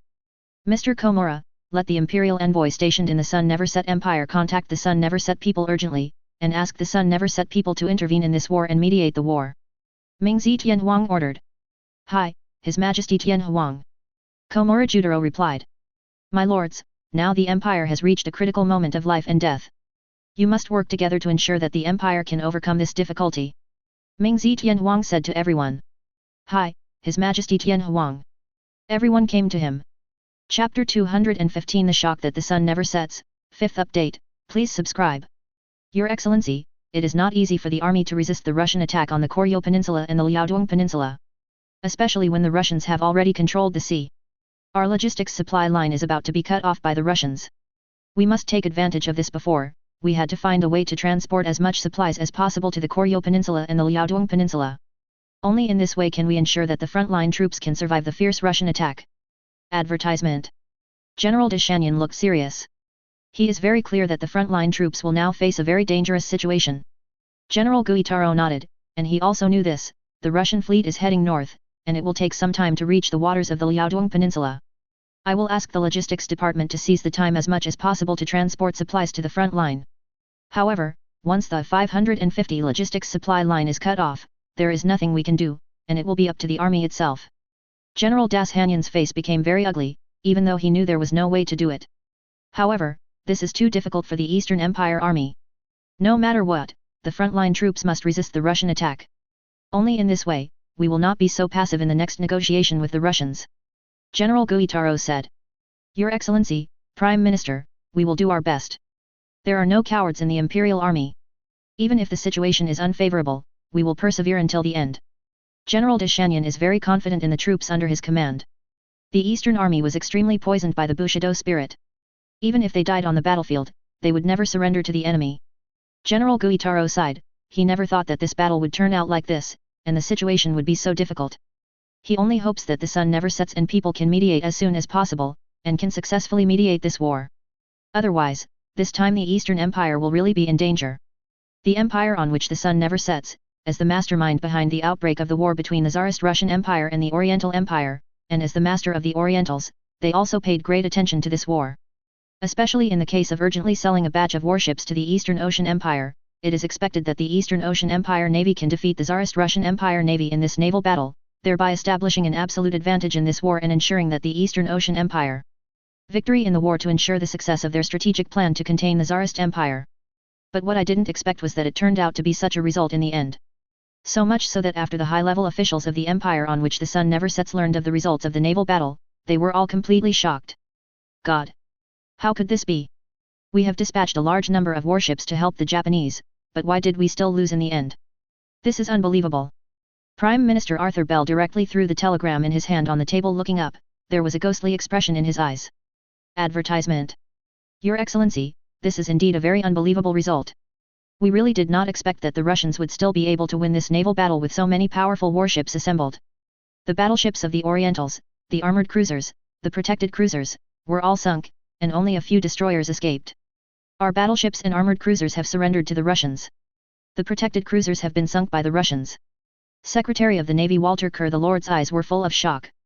You know, this time, he fully promoted the sale of warships to the Orientals, and let the Royal Navy accept the employment of the Orientals. As a result, a disastrous defeat in this battle resulted in the death of a large number of sailors in the Royal Navy. Once time ferments and he is held accountable, even if he is a cabinet minister, he will definitely not end well. If he fails, he will be ordered to resign. Your Excellency, remember, that is not our battleship, but the battleship of the Japanese. We have sold it to the Japanese, and have nothing to do with the Empire. Of course, those sailors are hired by the Japanese. We have nothing to do with the Japanese. The relationship in this war is nothing more than that. Prime Minister Arthur Bell reminded. Under the current circumstances, this battle has already become like this, and the sun never sets, so it is even more impossible for people to be involved in this war. Otherwise, it will be even more unfavorable to the Empire on which the sun never sets. Lord Walter Kerr frowned tightly. Your Excellency, Prime Minister, are we going to give up the Eastern Empire? If we withdraw now, then the Eastern Empire will pay an extremely serious price. Even, it will be completely defeated. And our plan to contain the Russians will be completely bankrupt, Lord Walter Kerr reminded. Your Excellency, can we continue? We can't directly send a fleet to fight the Russians, can we? In that case, the Empire will be involved in a protracted war. This war will also escalate. As far as the Empire is concerned, it will be very unfavorable.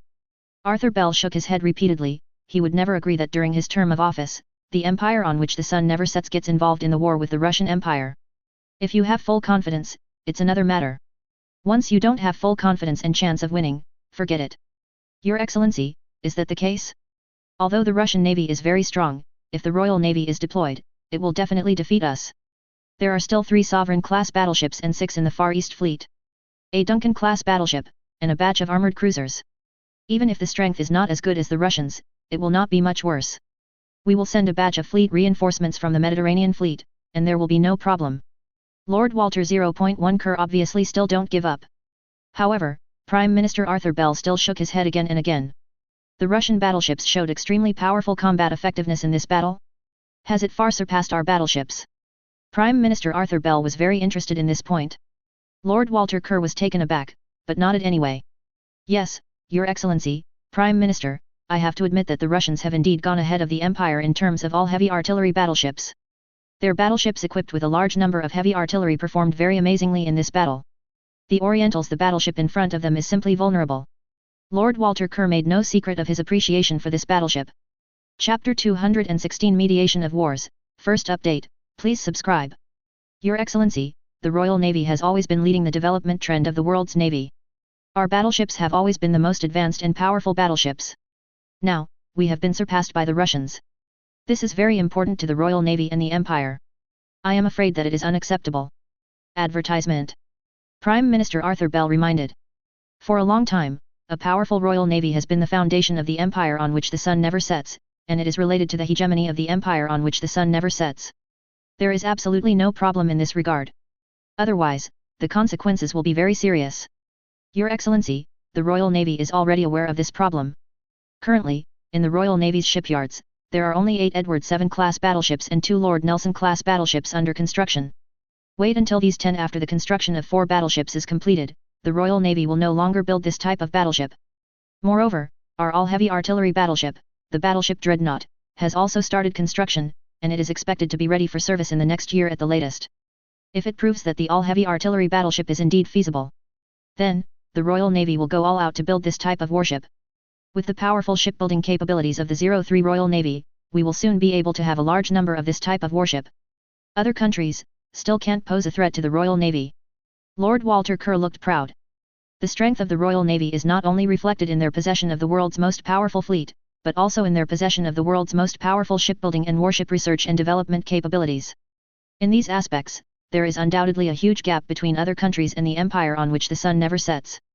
Therefore, they believe that even if they are temporarily behind in terms of all heavy artillery battleships, however, it is still very easy to catch up with other countries. It will soon be possible to truly catch up. Prime Minister Arthur Bell nodded and did not delve into the issue further. He still believes in the Royal Navy very much. For hundreds of years the Royal Navy has never failed anyone. Your Excellency, the Oriental Empire has formally made a request to the Empire, hoping that the Empire can mediate this war. Foreign Minister Fitzmaurice said. Mediate the war? The Russians may not accept it if we mediate the war. Prime Minister Arthur Bell couldn't help frowning. During the last war in the Balkan Peninsula, the Russians did not give face to the empire on which the sun never sets, which made the former Prime Minister very dissatisfied. Prime Minister Arthur Bell also believed that when he was Prime Minister, the Russians would not give him face. The Russians have gained a great advantage in this war. If we don't help the Orientals, then they are probably dead. Once the Orientals are severely injured by the Russians, this will seriously change the Far East. Even the power structure of the world will be very unfavorable to the Empire. The Eastern Empire Navy lost this naval battle, which made them undoubtedly lost in this war. Even the Empire has no way to help them reverse the situation and win this war. Unless, the Empire mobilizes with all its strength to start a war with the Russians. However, this is simply unrealistic. However, we can definitely help the Orientals, give them a hand, let them end this war at the least cost, and preserve the interests of the Orientals as much as possible. In this way, after the war is over, we can support the Orientals again and let them rise again. Even if they are still impossible to be the opponents of the Russians. However, at least it can help us contain part of the strength of the Russians. This will also be very beneficial to the Empire. Admiral Lord Walter Kerr proposed. Advertisement. Arthur Bell nodded in succession. If possible, he certainly doesn't want to watch the Tsarist Empire win this war, and he doesn't want the empire on which the sun never sets to contain the Tsarist Empire's plan to fail. However, if there is a full-scale war with the Tsarist Empire, the risk is too great, and Prime Minister Arthur Bell does not want to get involved just like this. The Dongyang people are indeed a very good pawn. Your Excellency, don't forget that the Dongyang people still owe us 30 million pounds. If the Dongyang people are severely injured, they will not be able to pay back the money. Then, the Empire will big loss. Chancellor of the Exchequer Austen Chamberlain reminded. Prime Minister Arthur Bell's expression became serious. Well, we can intervene in this war. However, if the Russians still refuse to give the Empire face, what should we do? We can't force a war with the Russians, right? That would be very detrimental to the Empire. Prime Minister Arthur Bell is very insistent on this bottom line, that is, he must never be involved in a war with the Russians. Your Excellency, Prime Minister, we must do our best. If the Russians are really unwilling to compromise, then we can only do our best to help the Dongyang people. The biggest trouble facing the Dongyang people now is nothing more than the logistics supply line being blocked. The Russians cut it off. Then, the Royal Navy can enter the waters near the Koryo Peninsula, or enter the Strait of Tsushima, and hold it here. Let the transport ships of the Orientals pass through the strait and reach the Koryo Peninsula to provide supplies for the frontline troops. In this case, it is not so easy for the Russians to defeat the Orientals. Although the navy of the Orientals suffered a disastrous defeat, their army is still very strong. Secretary of the Army Arnold Foster said. Prime Minister Arthur Bell's eyes suddenly brightened. This is a good way. It seems that the Royal Navy needs to mobilize more powerful forces to the Far East. Prime Minister Arthur Bell said. Your Excellency Prime Minister, we can transfer 6 Old Man Star battleships from the Mediterranean Fleet to the Far East. Originally, these Old Man Star battleships were intended to be deployed in the Far East. It was only because of the tense situation in the Mediterranean Sea that they were strengthened to the Mediterranean Sea Fleet, said cruiser Walter Kerr. Prime Minister Arthur Bell nodded, non-committal. The Ministry of Foreign Affairs issued a formal note to the Russians, let's mediate this war. This time, we will do our best to help the Japanese. They cannot be defeated like this. Prime Minister Arthur Bell ordered. Yes, Your Excellency the Prime Minister. Foreign Secretary Fitzmaurice replied. Chapter 217 The Tough Tsarist Empire, Second Update, please subscribe. On July 9, 1804, the empire on which the sun never sets officially sent a note to the Tsarist Russian Empire and the Eastern Empire, claiming that the ongoing war between the Tsarist Russian Empire and the Eastern Empire had seriously damaged the peace of the Far East and the entire world. And it has posed a huge threat to the interests of the empire on which the sun never sets. Therefore, they asked to mediate this war, hoping that the Tsarist Russian Empire and the Eastern Empire would resolve this issue through negotiations. In this regard, the Oriental Empire naturally gave a positive response. They know very well that the man on whom the sun never sets is on their side. Advertisement. The purpose of mediating this war now is to find a way for them to go down, so that they can avoid paying greater losses. They naturally want to seize this opportunity. However, the Tsarist Russian Empire did not respond immediately to this question. After receiving the news, Izversky, Minister of Foreign Affairs of the Tsarist Russian Empire, immediately reported the news to Tsar Mikhail, who was still in Vladivostok. Next, whether the Tsarist Russian Empire will accept mediation, and what conditions to propose during the negotiations, all need to be decided by the Tsarist Majesty. Your Majesty, the sun never sets and people can't sit still, and finally jumped out. Now, the Empire has an absolute advantage in this war. Are we going to give face to the sun never sets this time? Chief of Staff Bruce Admiral Shirov asked. Mikhail smiled. The man on whom the sun never sets is unwilling to watch the lackey he has worked so hard to be severely injured by the Empire. So, I want to jump out and give the Japanese a hand. Last time, the Empire did not give the people who never set the sun face. If the Empire doesn't give them face this time, the people who never set the sun will definitely go crazy. Even, they will further become hostile to the Empire. Admiral Brusilov nodded. As the overlord of the world, the strength of the Empire on which the sun never sets is terrific. Even the Tsarist Russian Empire cannot be underestimated in the slightest. Of course, the Tsarist Russian Empire is not afraid of the Empire on which the sun never sets in the slightest. However, the Royal Navy of the Empire on which the sun never sets is powerful enough to beat the Tsarist Russian Empire Navy. Even if the Tsarist Russian Empire Navy just defeated the Eastern Empire Navy. But compared with the Royal Navy of the Empire on which the sun never sets, the gap is undoubtedly still very, very large.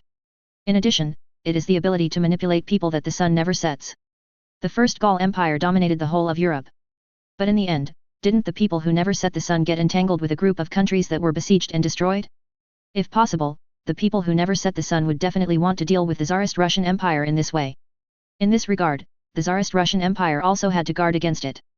However, although the Empire can accept mediation, it does not mean that the interests of the Empire will suffer. Let the Ministry of Foreign Affairs inform the ambassador of the Empire in the Empire that the sun never sets, and they can negotiate peace with the Orientals, or they can accept the mediation of the people on whom the sun never sets. However, in this negotiation, the attitude of the Empire must be very clear, and there is absolutely no compromise. Mikhail said. Yes, Your Majesty, replied Admiral Brusilov. First of all, the Dongyang people brazenly launched a despicable and shameless sneak attack on the Empire. It caused huge losses to the Empire. If the Dongyang people want to end this war, they must compensate the Empire for the loss. Rough statistics, let the Dongyang let people pay the Empire 3 billion rubles. Mikhail said. Advertisement. Admiral Brusilov's eyes widened immediately. 3 billion rubles, this is not a small amount. It is already equivalent to more than 333 million pounds. If the Orientals can accept this condition, then there is a ghost. Of course, it is the so-called skyrocketing price and paying back the money. Tsarist Russia put forward such a condition. If the Orientals do not accept it, the two sides can continue to negotiate. Your Majesty, what is your bottom line?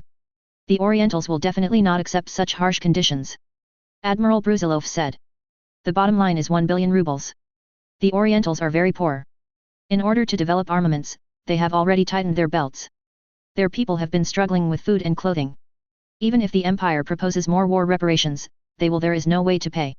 Although the people who never set the sun are supporting them, they are more to squeeze the interests of the Orientals and use them as cannon fodder. If the Orientals can pay 1 billion rubles in war reparations, the Empire will let them go. Of course, this money must be paid as soon as possible.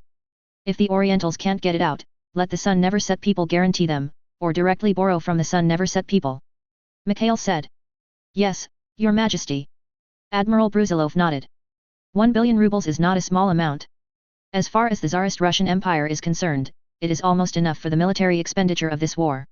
In addition, the Orientals must also recognize that the Koryo Peninsula is the sphere of influence of the Empire, and they must not infiltrate and expand into the Koryo Peninsula in any form. Finally, the troops of the Orientals in the Koryo Peninsula and the Liaodong Peninsula must also all lay down their arms and surrender to the Imperial Army. Mikhail continued. Yes, Your Majesty, replied Admiral Brusilov. The most important point is that even during the peace talks, the Empire's military operations will not stop. Let the troops on the front line be prepared, and when the Navy's warships arrive, they can launch a large-scale counterattack. The Imperial Army, etc. After such a long time, it is time to put in all your strength. Mikhail said. He knew very well that it was simply impossible to reach an agreement with the Orientals when the Tsarist Russian Empire was so tough and demanding. This time the peace talks, it is estimated that there will be no results, money. In the end, we still have to rely on war to solve these problems. Yes, Your Majesty. The Imperial Army is ready. The Navy is heading north, but it is estimated that it will take a lot of time. After the Navy arrives, the Imperial Army will be able to launch a full-scale counterattack. Admiral Brusilov replied. On the side of the Tsarist Russian Empire Army, there are still more than a dozen infantry divisions that have not been used. This time, these troops happen to be ready to go to the battlefield. Coupled with the fire support of the Ming Empire Navy, there is absolutely no problem in defeating the Orientals. If all goes well, the Oriental pools on the Koryo Peninsula and the Liaodong Peninsula will soon be wiped out. At that time, the Tsarist Russian Empire will win this war. Even if the Orientals don't want to bow their heads, they have no other choice. Otherwise, just wait for their homeland to be attacked by the Tsarist Empire. Chapter 218 Don't give face to the Overlord, third update, please subscribe. Advertisement. On July 10, 1804, Peter Rovuk, the ambassador of the Tsarist Russian Empire to the empire on which the sun never sets, took a carriage and left the embassy of the Tsarist Russian Empire to the empire on which the sun never sets. Last night, he had received a telegram from Foreign Minister Izversky. In the telegram, Your Excellency the Foreign Minister has explained in detail his position in this negotiation and what conditions he will propose during the negotiation. The army of the Tsarist Russian Empire won a brilliant victory on the battlefield and is about to win the final victory of this battle. This made Ambassador Peter Rovuk very excited. You know, as a diplomat, the strength of the country is undoubtedly their waist. The stronger the country's strength, the straighter their waists will be. Unlike diplomats from other small countries, their waists are not straight. Even the diplomats of the most powerful empire on which the sun never sets have their eyes on their foreheads. Sad Dongyang people, who made you choose the wrong opponent this time? As lackeys who never set the sun, you chose to be an enemy of the empire. This is definitely the biggest mistake. This time, you will pay a heavy price. Go. There was a smile on the face of Ambassador Peter Rovuk 363. When Ambassador Peter Rovuk rushed to the Ministry of Foreign Affairs of the empire on which the sun never sets, Fitzmaurice, Minister of Foreign Affairs of the empire on never set sun, and Lindong, Minister of the Eastern Empire to the empire on never set sun, were talking. Lindong's posture is very low, as if the sun never sets and people are looking forward to it. Your Excellency, this time we have to rely on your help. The Eastern Empire will never forget the help you and the empire on which the sun never sets. Minister Lindong pleaded.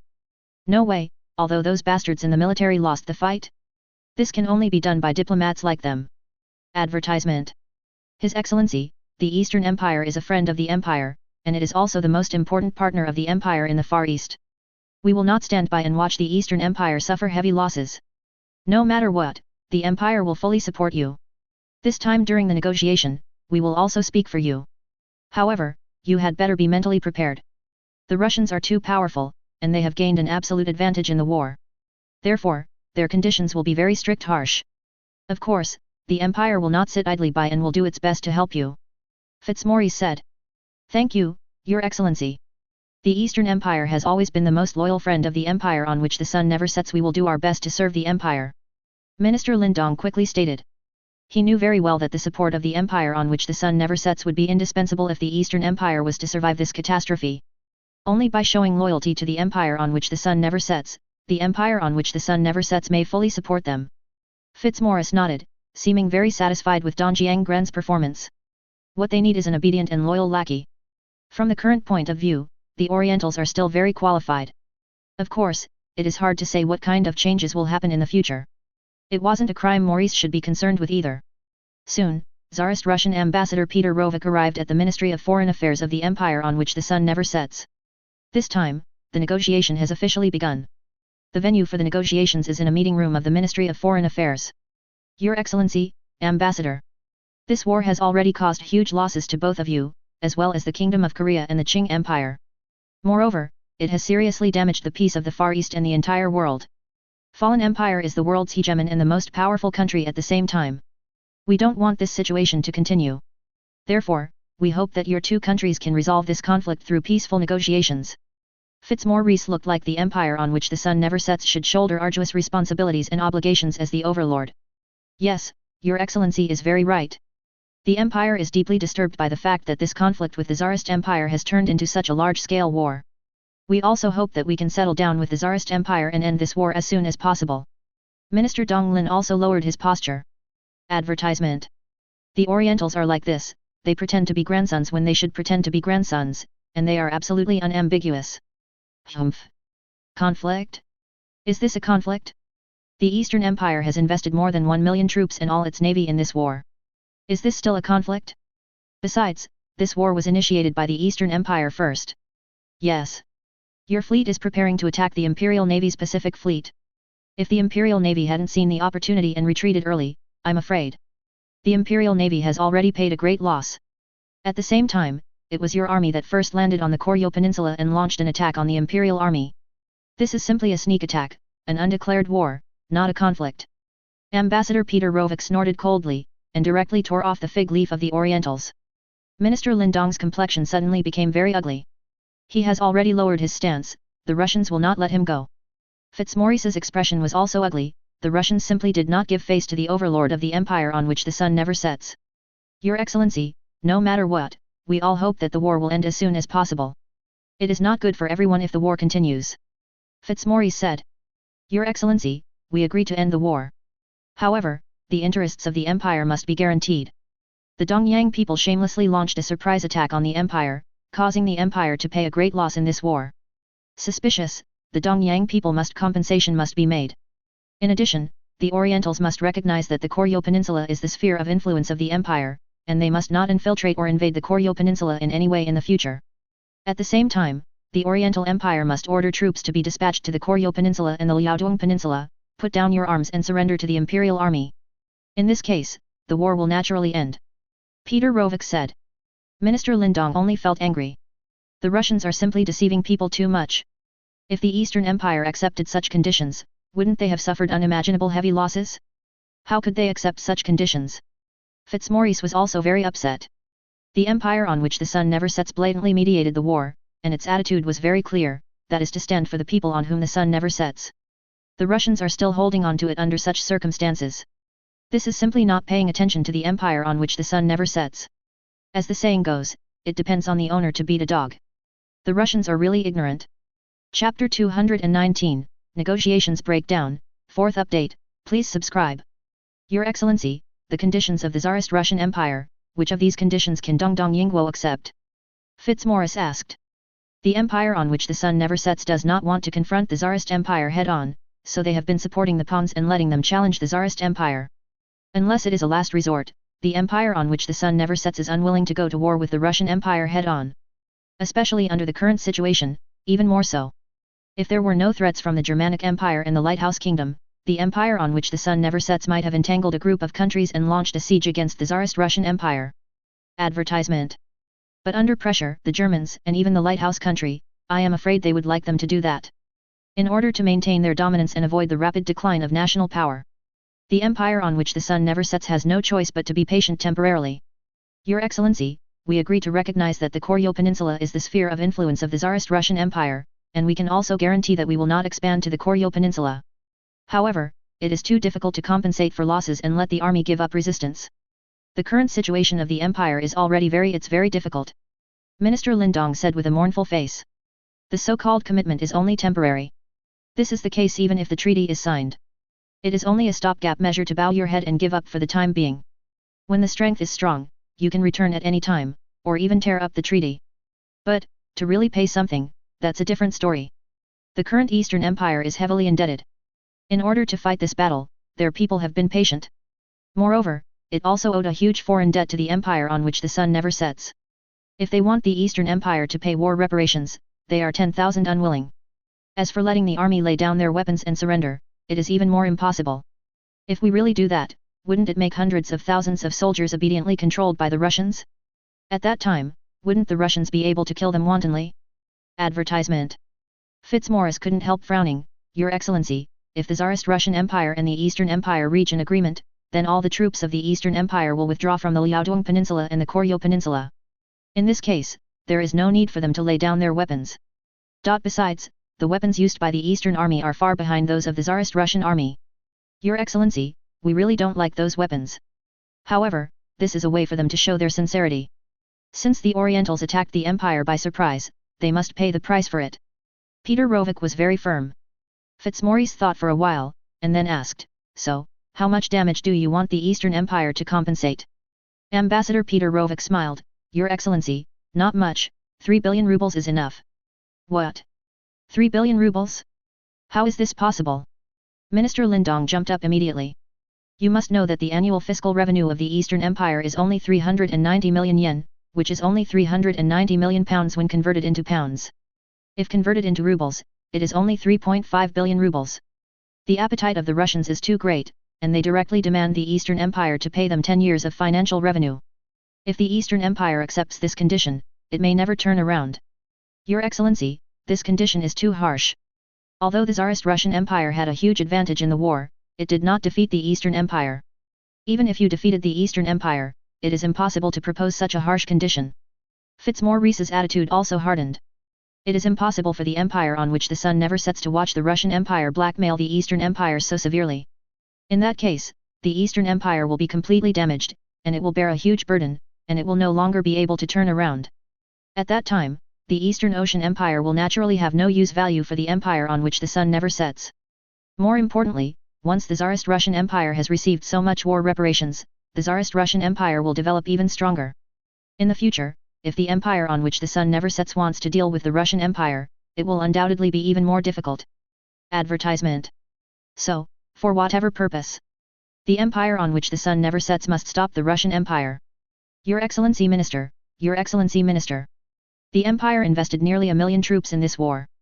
Moreover, the Imperial Navy traveled thousands of miles from Europe to the Far East to fight. So many soldiers died on the battlefield. Shouldn't the Eastern Empire make compensation? Ambassador Peter Rovik asked rhetorically. 0. Asking for flowers. The Eastern Empire is already willing to compromise, and is willing to pay a certain price. However, the requirements of the Russian Empire are too harsh. Well, we think that the Eastern Empire can recognize the Koryo Peninsula as a colony of the Russian Empire, and promise that it will never submit to the Russian Empire. The penetration and expansion of the Koryo Peninsula. Once the Russian Empire is willing to stop this war, the troops of the Eastern Empire will withdraw from the Korean Peninsula and the Liaodong Peninsula as soon as possible. The Royal Navy can organize a transport fleet to help the Eastern Empire transport these troops. The last point, the Eastern Empire it can pay the Russian Empire 100 million rubles in war reparations. Fitzmaurice said. He also wanted to reduce the losses of the Eastern Empire as much as possible, to preserve a little vitality for the Eastern Empire as much as possible, to ensure that the Eastern Empire would not suffer heavy losses, and it would be easier to re-emerge in the future. Minister Lindong did not say anything, and seemed to accept this condition. Although 100 million rubles is a lot, it is equivalent to more than 11 million pounds. However, it is much better than the lion's mouth before the Russian Empire. Peter Rovik shook his head. I'm sorry, Your Excellency, it's not that the Empire doesn't give you face. It's that the conditions you can accept are too far from the requirements of the Empire. In this case, it's better to let the war continue. Your Excellency, Ambassador, do you think you are sure to win? Even if your army has a great advantage on the battlefield, but if the Imperial army resists to the end, you will definitely pay a very heavy blow. Lindong the envoy looked angry. Since this is the case, there is nothing more to say. Ambassador Peter Rovika's attitude was very firm. Your Excellency, let's see you next time. I believe that next time, we will be able to reach an agreement on this issue. After Ambassador Peter Rovik finished speaking, he left the meeting room without looking back. This made Fitzmaurice tremble with anger, and Minister Lindong's expression was also very ugly. The breakdown of the negotiations means that the war will continue. Chapter 220 The Empire's Counterattack, 5th update, please subscribe. Damn it. It's really hateful. These damn Russians are just like uncivilized barbarians. They don't make sense at all. Could it be that they think the Empire is really afraid of them? Fitzmaurice said, very annoyed. As the foreign minister of the Empire on which the sun never sets, he is considered a big shot in the whole world. But now, the Russians didn't give them face so much, which naturally made him very annoyed. Your Excellency, what should we do? Minister Lindong asked pitifully. They are already in a very disadvantageous situation in this battle. If the Russians do not give up and continue to attack, they will inevitably pay an extremely heavy price in the future. Advertisement. I will report to His Excellency the Prime Minister. Fitzmaurice said coldly. Immediately after May 77, Fitzmaurice went to the Prime Minister's office and reported the negotiation situation to Prime Minister Arthur Bell. During the period, it was inevitable to accuse the Russians of their arrogance, not to take the empire on which the sun never sets and so on. Prime Minister Arthur Bell was also very annoyed by this. They wanted to mediate the war, to end the war through diplomatic channels, to help the Eastern Empire, and to minimize the losses of the Eastern Empire. But now it seems that it can't be done at all. It seems that the Russians are not going to be soft and hard this time, and they won't let it go if they don't severely damage the Eastern Empire. Arthur Bell sighed. Yes, Your Excellency Prime Minister, the Russians will definitely not let the Eastern Empire go easily, let alone allow the Eastern Empire to rise easily after this time. They are determined to severely damage the Eastern Empire. Fei C.I. Morris replied. The Russians will obviously not give us face this time. Therefore, we have no other way. I hope that the Orientals can persist on the battlefield and cause greater losses to the Russians. In this case, in our with assistance, a more favorable result may be obtained, said Prime Minister Arthur Bell. Fitzmaurice nodded. Next, it will undoubtedly depend on the Orientals themselves. Whether they can resist the Russian attack on the battlefield will be very important. Advertisement. On the other hand, the Tsarist Russian Empire is not surprised that this negotiation will fail. It is impossible for the Orientals to accept such harsh conditions. Even if the master of the Orientals never falls, he would not be willing to pay such a heavy price. In other words, the reason why the Tsarist Russian Empire put forward such harsh conditions is entirely because they did not want to let the Orientals go so easily, and did not want the war to end like this.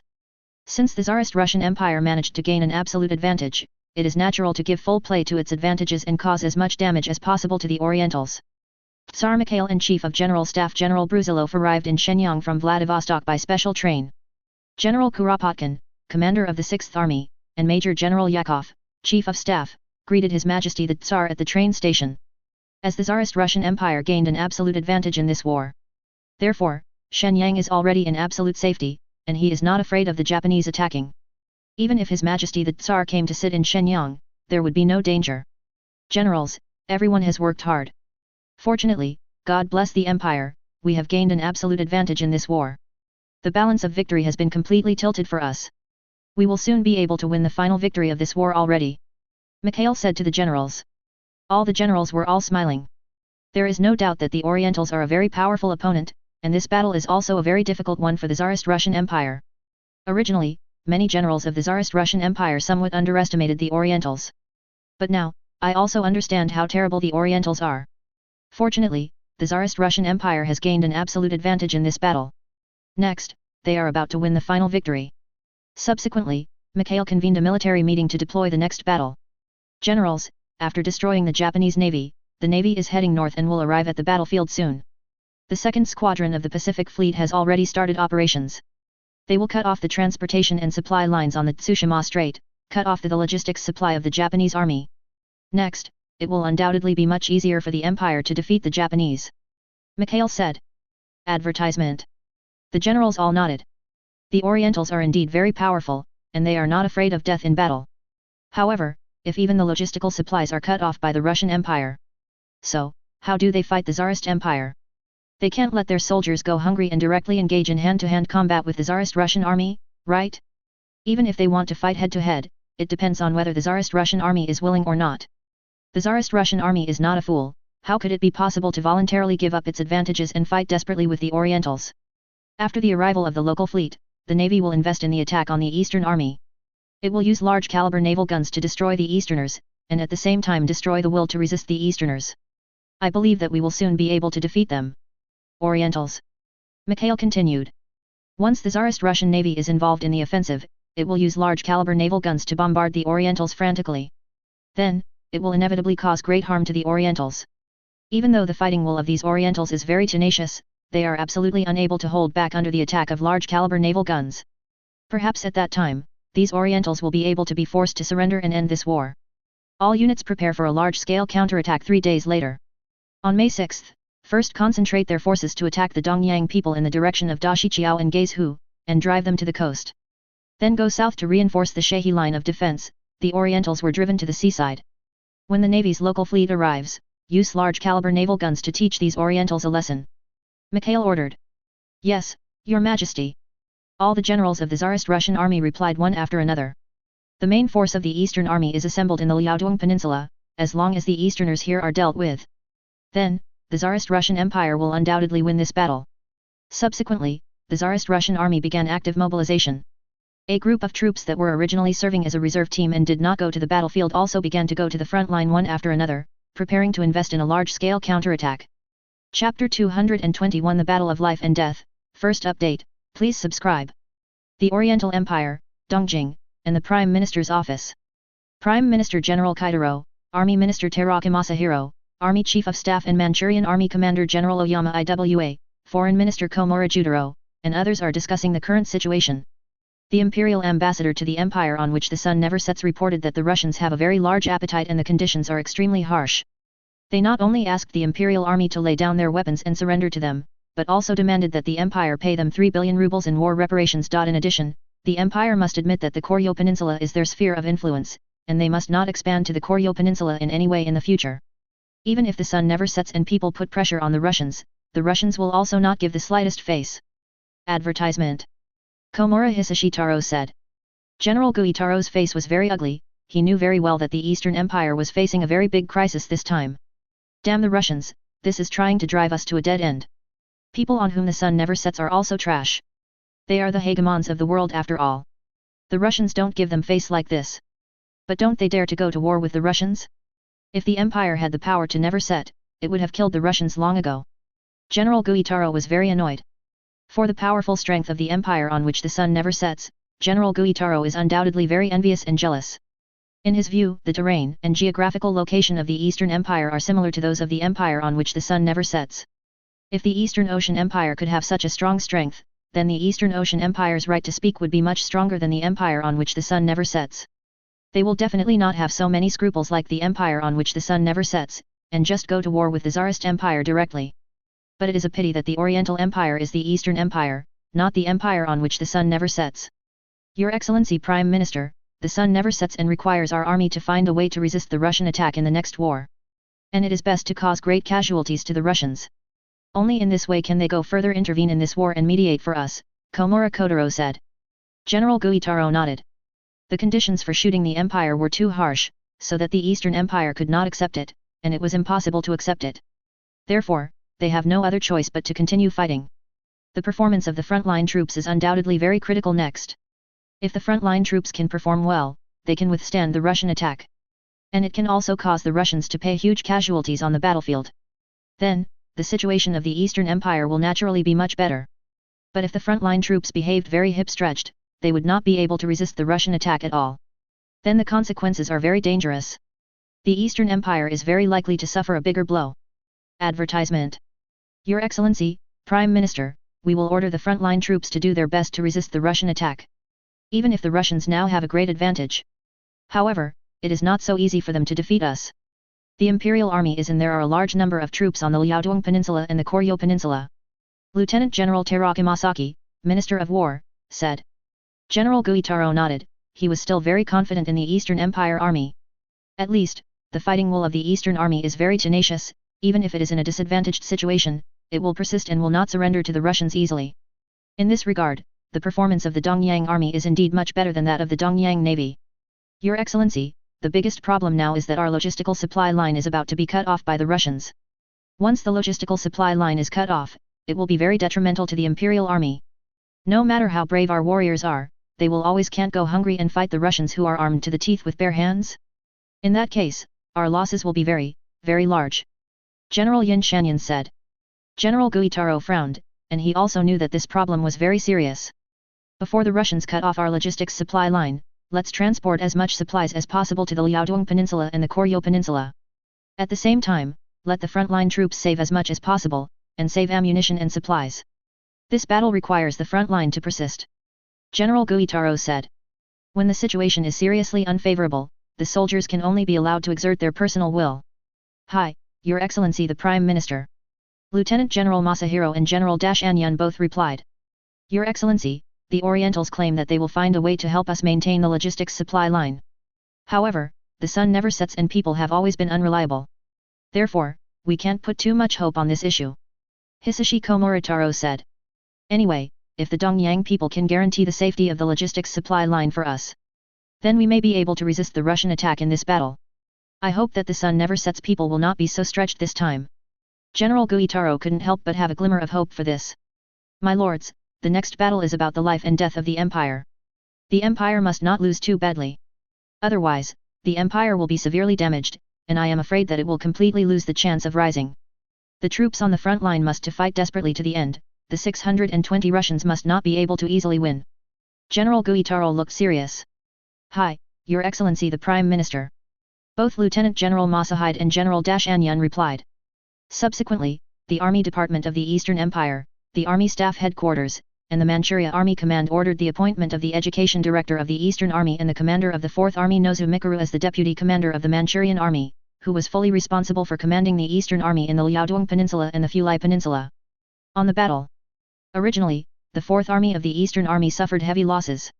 The 5th and 10th Infantry Divisions were disabled, and the 14th Infantry Division was completely wiped out. However, now the 3 divisions of the 4th Army have all been supplemented and rebuilt, and most of their combat effectiveness has been restored.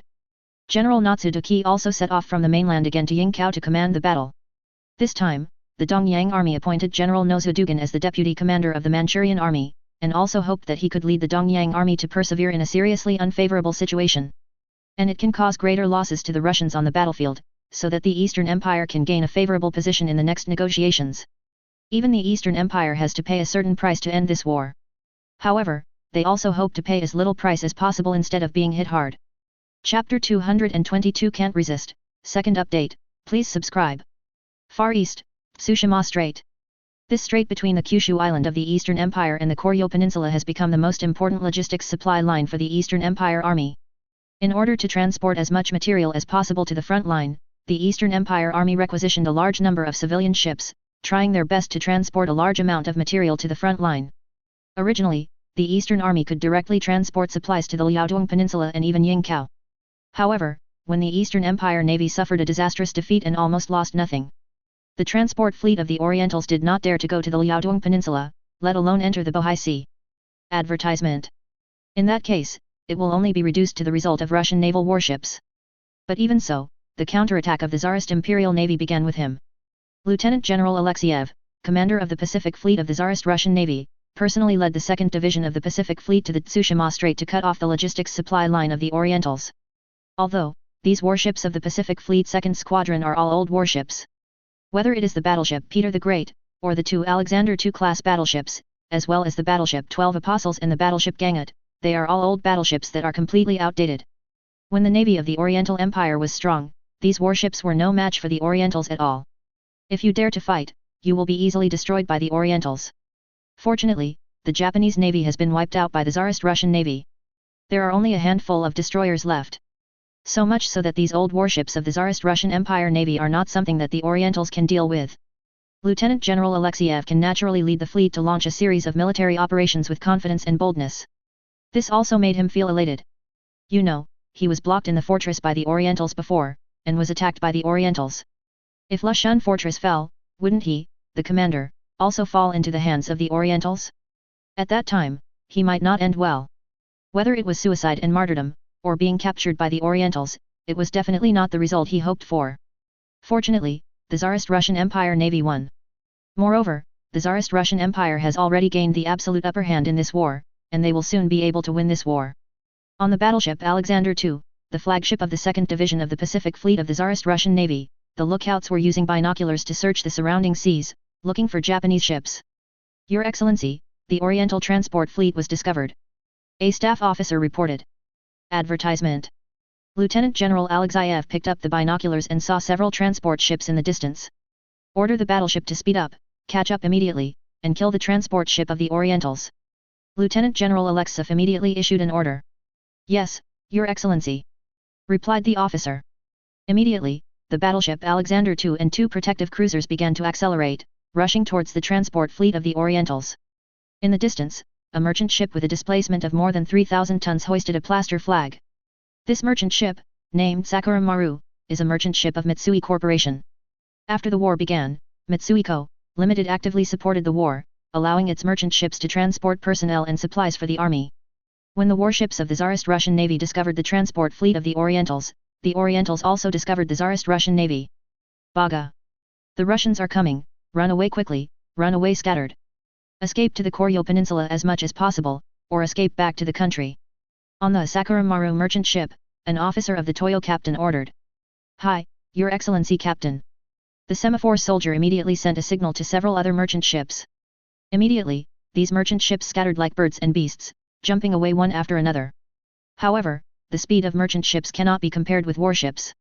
Even though the battleship Alexander II has been in service for more than 20 years, the maximum speed can still be maintained at 14 knots. This speed is already much faster than these merchant ships. Coupled with the speed of the 2 protective cruisers, it was even faster. Naturally, these merchant ships of the Orientals could not escape. Boom! Boom! The 2 305mm main guns of the Alexander II battleship, the 228mm secondary guns on the side, and the 152mm naval guns all fired one after another. The merchant ships of the Orientals have almost no defense, and they cannot resist the artillery shells fired by the Tsarist Russian warships at all. Advertisement. Soon, the merchant ship Sakura Maru was hit by a 228 mm shell and suffered heavy damage. Immediately, it was hit by several 152 mm shells and sank directly into the sea. Under the pursuit of the Tsarist Russian Navy, these merchant ships of the Orientals were all sunk in less than 2 hours. After that, the Tsarist Russian Navy began to continue cruising in this sea area, searching for other merchant ships of the Orientals. Because of the small number of warships in the 2nd Squadron of the Pacific Fleet of the Tsarist Russian Navy, it will undoubtedly be difficult to block the entire Tsushima Strait. This undoubtedly left a lot of space for the Orientals. There are still many merchant ships and transport ships of the Orientals who ventured through the blockade of the Tsarist Russian Navy and sent supplies to the Koryo Peninsula to provide supplements to the Eastern Army. Especially at night, because the line of sight is blocked, it is easier for Oriental merchant ships and transport ships to pass through the blockade of the Tsarist Russian Navy. I am afraid that this situation will not be alleviated until the main force of the Tsarist Russian Navy's local fleet arrives. At that time, the Tsarist Russian Navy can rely on its powerful fleet to directly blockade the entire Tsushima Strait, and even the Whale Sea and the Yellow Sea, completely cutting off the supply line of the Eastern Army. When the Tsarist Russian Navy launched its operations, the large-scale counterattack of the Tsarist Russian Army finally began. On July 13, 1804, the Tsarist Russian Army invested its main force and began to attack the Eastern Army, Winner Zhao. On the Dashiqiao battlefield, the Tsarist Russian Army directly invested 8 infantry divisions and a heavy artillery brigade as reinforcements.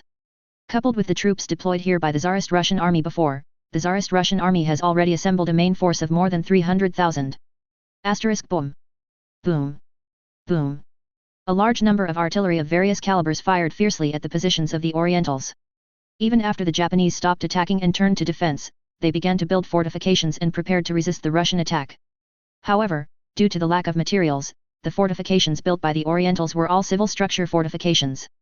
No problem with defending against mortars and field artillery.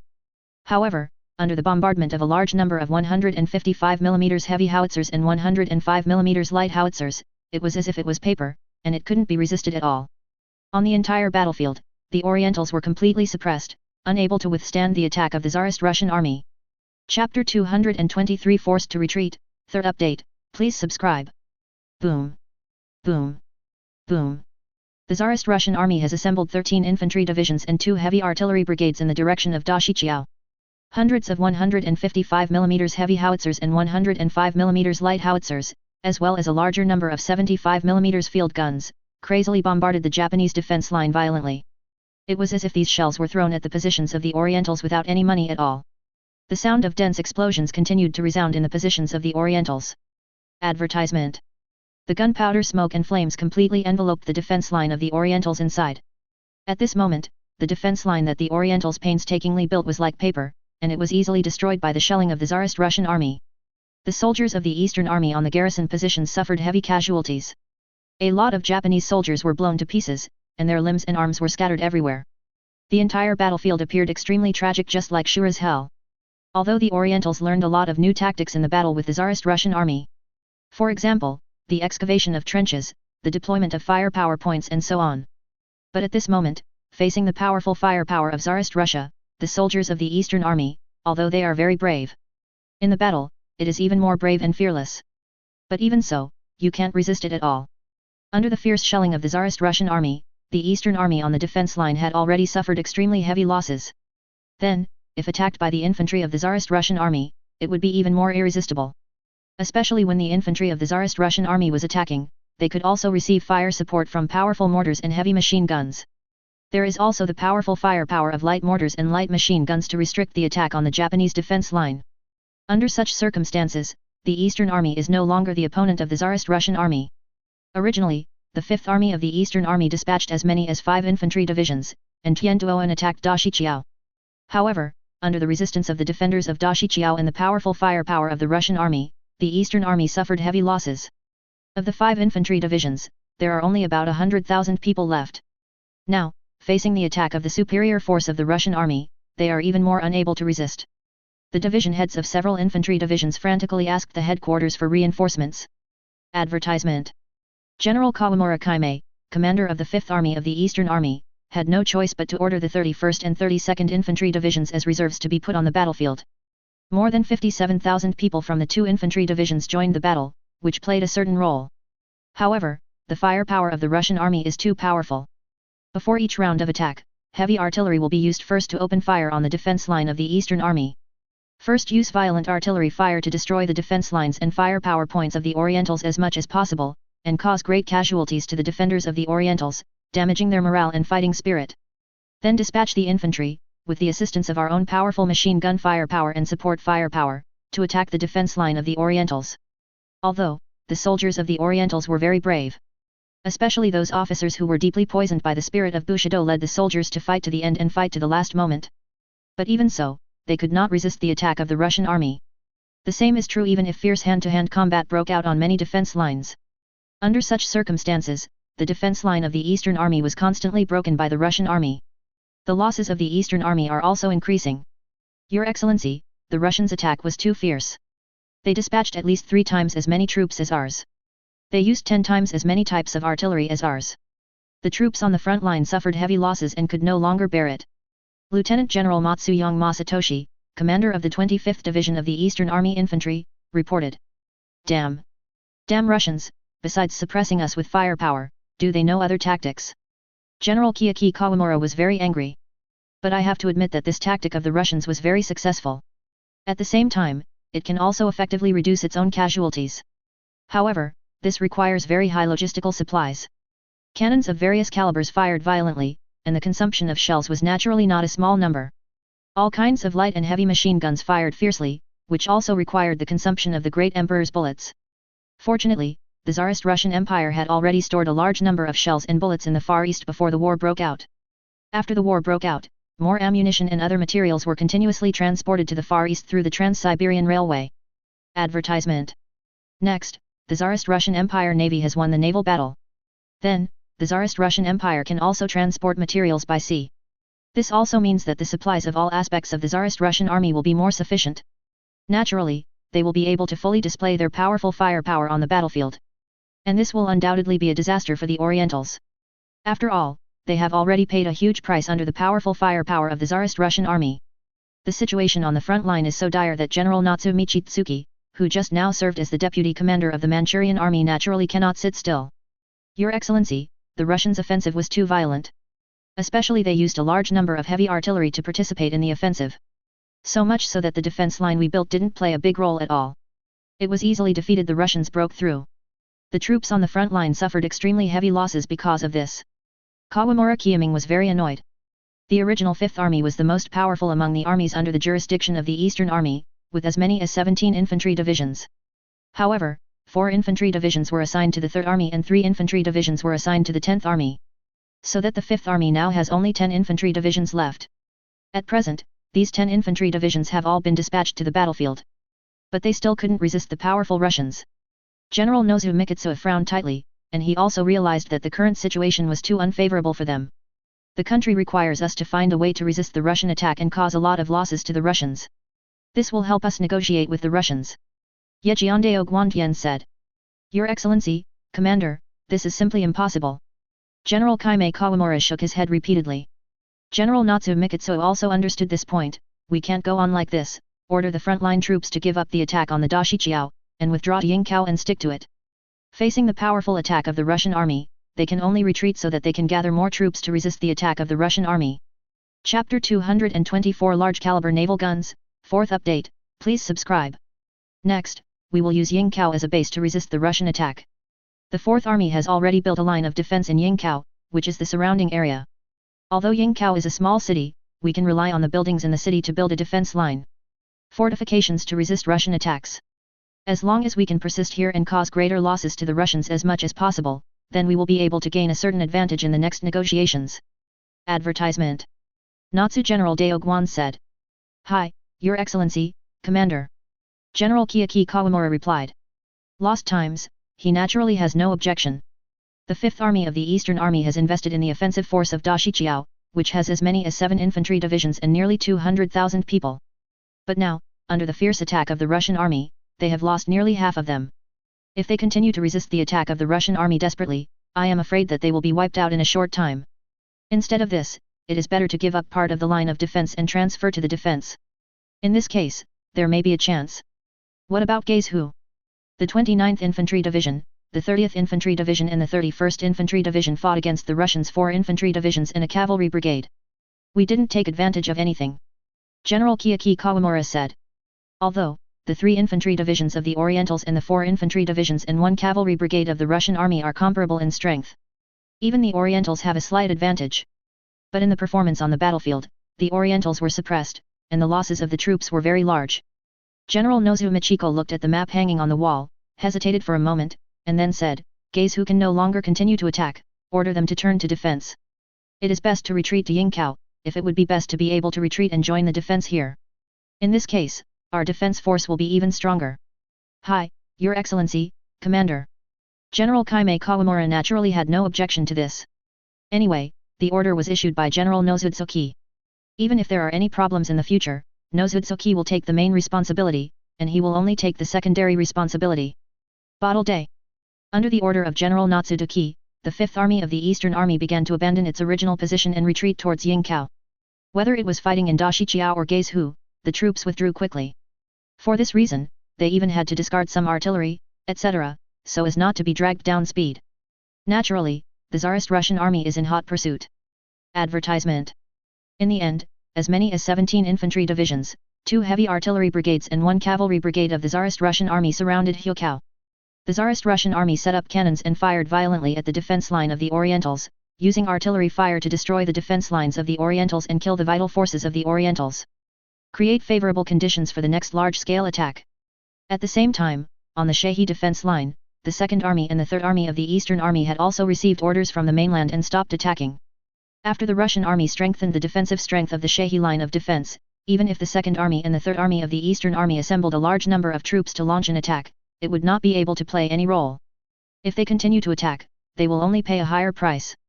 Under such circumstances, it is naturally unnecessary. Even though the commander of the 3rd Army, General Nogi Nozomi, was very dissatisfied with this, he also knew that the current situation was like this, and they had no choice. The strategic goal of the Eastern Army is no longer whether it can defeat the Russians, but whether it can survive the fierce Russian attack. The 2nd Army and the 3rd Army of the Eastern Army had to be transferred to the full defense. Although, the 2nd Army and the 3rd Army of the Eastern Army have a lot of troops. Together, the 2 armies consisted of 12 infantry divisions, 2 cavalry brigades and 2 field heavy artillery brigades. If all these troops are at full strength, the total strength will be as high as 370,000 to 80,000. However, many consecutive fierce battles came down. Now the 2nd Army and the 3rd Army add up to less than 200,000 people. Among them, the original 4 infantry divisions of the 3rd Army have undergone a round of replenishment after suffering heavy losses. Otherwise, they will have fewer troops.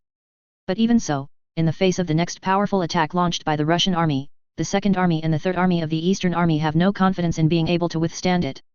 All they can do is to hold on for as long as possible. 0. Asking for flowers. Advertisement. The 1st Army of the Eastern Army is on the Koryo Peninsula, although it has successfully occupied the entire Koryo Peninsula. However, at present, it is also blocked by the Russian army on the south bank of the Yalu River. Especially when the navy of the Eastern Empire has been wiped out, the Easterners are even more unable to fight the Yalu River. Of course, the commander of the 1st Army, Haimyu, was General Zhen, and now he had no intention of fighting the Yalu River at all, but wanted to rely on the Yalu River to resist the Russian attack. If it can withstand the Russian attack, hold the Yalu River defense line, and defend the Koryo Peninsula, it will undoubtedly be the best. But he soon knew that this was simply a delusion. Although the 1st Army has 9 infantry divisions under its jurisdiction, its total strength is as high as 256,000 when it is fully staffed. But now, their remaining troops are only 170,000 to 80,000. Once the Russian army mobilizes the main force to launch an attack, can these troops be able to defend the Koryo Peninsula? That is completely delusional. Time passed little by little, and it was late July in a blink of an eye. The main force of the Tsarist Russian Navy's local fleet finally arrived at the Liaodong Peninsula after a long journey. However, the Tsarist Russian Navy had no time to rest and went directly into the attack. The 5 battleships of the 1st Division of the Pacific Fleet, as well as the 5 Sovereign-class battleships that captured the Sun Never Set, all needed repairs. However, the berths on the side of Lushun Fortress are limited, so the 5 battleships of the Pacific Fleet's 1st Squadron were repaired at Lushun Fortress. The remaining 5 Sovereign-class battleships went to Vladivostok for repairs. As for the Cressy-class armored cruisers and Drake-class armored cruisers, they took part in cutting off the logistics supply line of the Orientals with injuries. And the naval support that the Tsarist Russian army had been waiting for so long finally came. The Tsarist Russian army has been looking forward to the large-caliber naval guns of the Navy for a long time. Now that the Navy has come, well, now they can finally show the Japanese how powerful the large-caliber naval guns are. Chapter 225 Too Cruel, 5th update, please subscribe. July 27, 1804, Yingkou. The Tsarist Russian army's attack on Yingkou continued. It's just that the defense of the Orientals is very tenacious. In addition, the Orientals built a large number of fortifications in Yingkou. Even all the buildings in the entire Yingkou city area were built as defensive strongholds by the Orientals. Advertisement. This made the Tsarist Russian army bound to pay huge losses if it wanted to forcibly attack Yingkou. Therefore, after learning of this situation, Tsar Mikhail ordered the Tsarist Russian army not to invest in infantry to launch an attack for the time being. In that case Song will make the conspiracy of the Orientals succeed. Only let the artillery of the Tsarist Russian army carry out firepower strikes on Yingkou. With the help of violent shelling to destroy the defense line of the Japanese, even if it is completely erased here, it will not hesitate. In this case, it can undoubtedly effectively reduce the losses of the Tsarist Russian army. 437. This also brought the Russian army's offensive to a standstill. The daily large-scale bombardment caused great losses to the Orientals. However, if this is the case, it may not be so easy for the Tsarist Russian army to lay down Yingkou. The combat intention of the Eastern army seems to be realized. Boom! Boom! Boom! Outside Yingkou city, the fierce shelling by the Tsarist Russian army continued. The buildings in the city were destroyed one by one and turned into ruins under the fierce shelling of the Russian army. The Eastern army stationed in the city suffered more and more losses. However, the generals of the Orientals obviously did not take these losses seriously. In their minds, as long as their battle plan can be realized, no matter how big the loss is, it is worth it. Your Excellency, the Russians have been frightened. They don't dare to attack us with infantry at all. They can only attack us with artillery. However, if the Russians want to defeat us in this way, it is absolutely delusional. We have assembled more than 200,000 people here. It is impossible for the Russians to kill us all with shells. General Kaimei Kawamura had a smile on his face. Although, his troops have suffered heavy losses in the battle. Moreover, under the heavy shelling of the Russian army every day, the loss of troops is also constantly rising. However, none of this seems to matter at all. General Nozutoki nodded again and again. Next, we will look at the side where the sun never sets. If we resist the Russian attack, the sun never sets and puts pressure on the Russians. Maybe the Russians will agree. Come back to the negotiating table. If the empire pays a certain price, then this war will be over. In this war, the empire was still not ready after all. In other words, the strength of the Russians was seriously underestimated, so that the empire suffered a crushing defeat in this battle. Next time, when the empire is ready, the empire will definitely defeat the Russians. Yes, Commander, the empire will definitely be able to defeat the Russians. Not this time, but next time there will be no problem. Admiral Kaimei Kawamura also looked confident. Advertisement. The character of the Orientals is extreme, but it also means indomitable, and they will never give up until they achieve their goals.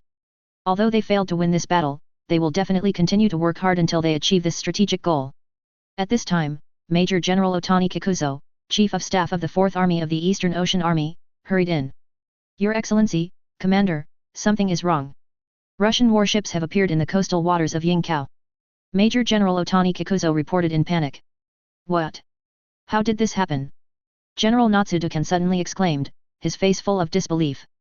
After that, it was full of panic.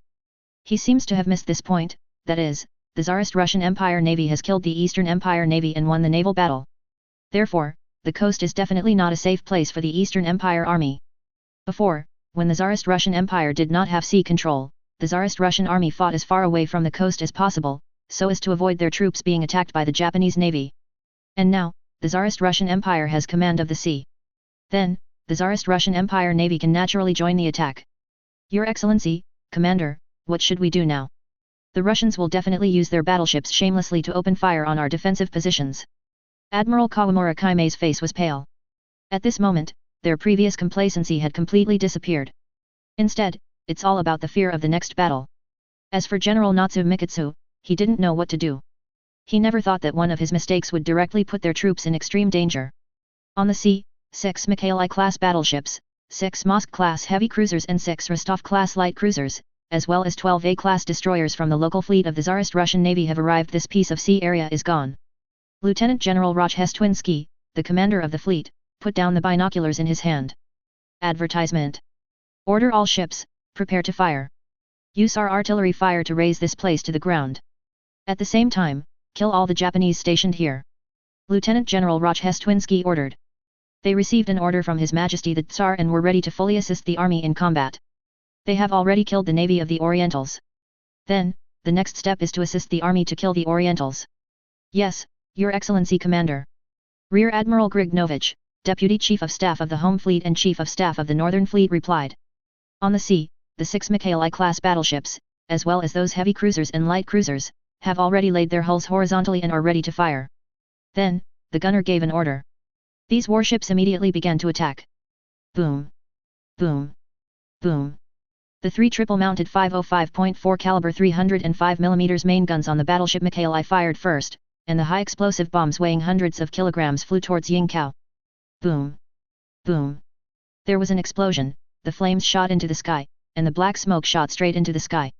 The other Mikhaili-class battleships also opened fire immediately.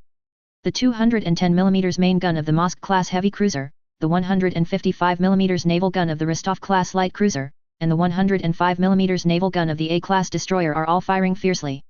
For a moment, it was as if the entire Yingkou was caught in the fierce shelling of the Tsarist Russian Navy. Especially these 305 mm naval guns are too powerful. Every time the gun goes down, a large pit with a diameter of more than 10 meters will be left behind. This is too cruel for a fragile human body. Chapter 226 Booming into Dregs, first update, please subscribe. Boom. A 305 mm artillery shell fell and was guaranteed at Yingkou. A small 2-story building was instantly shattered in the explosion. On the ground, a huge crater appeared. All the Orientals hiding in this small building were killed, and none survived. Although the 210 mm main gun of the heavy cruiser is far inferior to the 305 mm naval gun in terms of power. However, it is also very powerful. A shot down will also leave a huge crater. The 155 mm naval gun of the light cruiser has the same caliber as the Army's 155 mm heavy howitzer. However, the Navy's naval guns are stronger than the Army's artillery in terms of power, range, and rate of fire. Advertisement. This caused the Eastern Army stationed in the city to suffer extremely serious losses under the fierce shelling of the Tsarist Russian Navy. Although, the Eastern Army is not afraid of death, and it simply ignores death when fighting, and does not take its own life as a matter at all. However, facing such a fierce shelling by the Tsarist Russian Navy, they simply couldn't resist it. This is no longer something manpower can contend with. 03 No matter how brave the soldiers are, under such terrible shelling, they will still be blown to pieces. From body to soul, everything was wiped out at this moment. Boom! Boom! Boom! On the sea, warships of the Tsarist Russian Navy fired fiercely at the defense line of the Eastern Army on the coast. Moreover, in order to ensure that the defense lines of the Japanese were not missed, these warships of the Tsarist Russian Navy often concentrated their firepower and attacked an area first. Wait until the rest of this area is basically destroyed before bombarding the next area. Make sure that the Orientals in this area have a taste of the power of the naval guns of the Tsarist Russian Navy, and let them be killed or injured under the fierce artillery fire. The 4th Army and the 5th Army of the Eastern Army had no way to deal with the tactics of the Tsarist Russian Navy. Even the Eastern Army also has some artillery. However, the Army's artillery not only has a short range, but also relatively small power. Advertisement. In addition, these warships of the Tsarist Russian Navy are generally located more than 10 kilometers away from the coast, or 7 or 8 kilometers away. This made the artillery of the Eastern Army impossible to reach the warships of the Tsarist Russian Navy at all, even if it is within reach. However, at this distance, the hit rate can no longer be guaranteed. This makes the Eastern Army under such circumstances, can only passively withstand the attack of the Tsarist Russian Navy. Facing the fierce shelling by the Tsarist Russian Navy, the Eastern Army suffered a great loss. On their defense line, almost no fortifications can withstand the naval artillery bombardment of the Tsarist Russian Navy. Especially the 305 HAM, a large caliber naval gun, which can destroy everything. Even General Natsu Mikitsu had to set up his headquarters in a basement. At the same time, during the process, there was also the fear that the basement would collapse due to naval gun attacks from the Tsarist Russian Navy. If that's the case, it's over. Your Excellency, the Russian artillery fire was very fierce, our defense line was severely damaged, and the loss of the troops was also very large. In addition, the morale of the troops has also suffered a heavy blow. Major General Yoshihisa Otani, the 4th Army Staff, reported. General Natsudaki's expression was very ugly, he really did not expect that this battle would turn out like this. If he had known earlier, he shouldn't have ordered the troops to go to the coast. It's all right now, completely reduced to the target of Russian warship artillery fire. Of course, General Natsu Mikitsu will not admit that all this is his fault. In his view, this is all the fault of the Eastern Navy. It's all the idiots of the navy. They spent so much military expenditure and built so many warships, but finally lost to the Russians. If they could defeat the Russian navy, how could we have fallen to this point? Maybe, the Imperial Army has already increased its troops on a large scale again, and started to launch a larger scale attack on the Russians, and defeated the Russians in one fell swoop. General Natsu Michitsuki directly shifted the responsibility to the navy. It seems that the Eastern Navy is the culprit of their failure. Major General Otani Kikuzo nodded again and again. The navy is indeed unpardonable. But the most serious problem before them now is how to deal with the current difficult situation. Once the Russian warships are allowed to continue the bombardment like this, the whole mouth will be smoothed out. And in the process, their army will suffer heavy losses and pay great losses. Next, there is no need to fight at all. The Russian infantry, just come and collect the corpses for them. Report the situation we have encountered to the country and ask for tactical guidance. General Natsu Michitsuki had no choice but to do so. Now they can be said to have been surrounded by the army of the Tsarist Russian Empire. Advertisement. On land, there is a heavy army group of the Tsarist Russian Empire army. On the sea, there is the navy of the Tsarist Russian Empire. What's more terrible is that the artillery fire of the Tsarist Russian Empire's navy and army are all firing at them crazily. Every moment, shells fell on their heads. Every minute, some Japanese were killed. Especially those Orientals who were killed by the large caliber naval guns of the Tsarist Russian Navy were directly blown to scum during the explosion. Yes, Your Excellency, Commander. Major General Otani Kikuzo replied, and immediately went to send a telegram. In fact, they all knew very well that there was nothing the Eastern Empire could do about the current situation.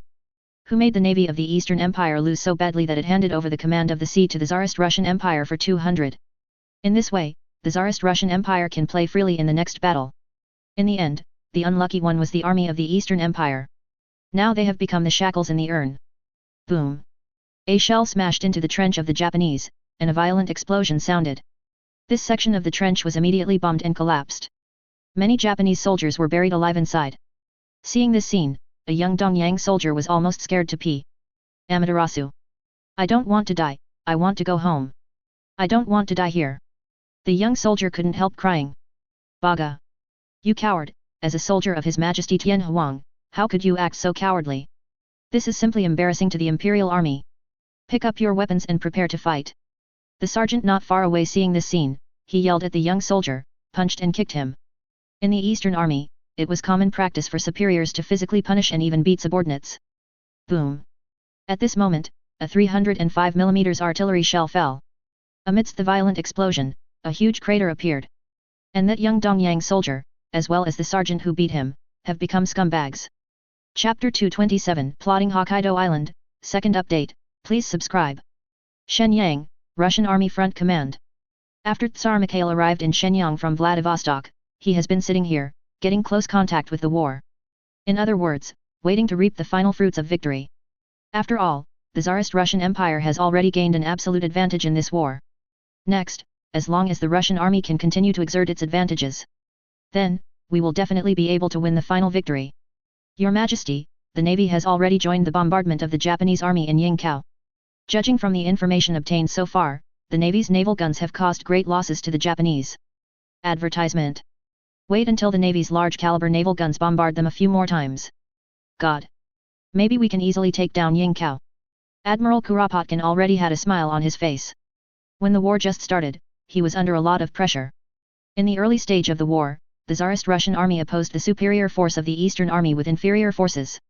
On the entire battlefield, they are on the defensive and can only defend passively. The initiative to attack belongs entirely to the Orientals. Well now, everything has been turned upside down. The Tsarist Russian Navy has won. Then with the support of the Navy, the Tsarist Russian Empire Army is about to win the final victory. It can be said that victory is already in sight.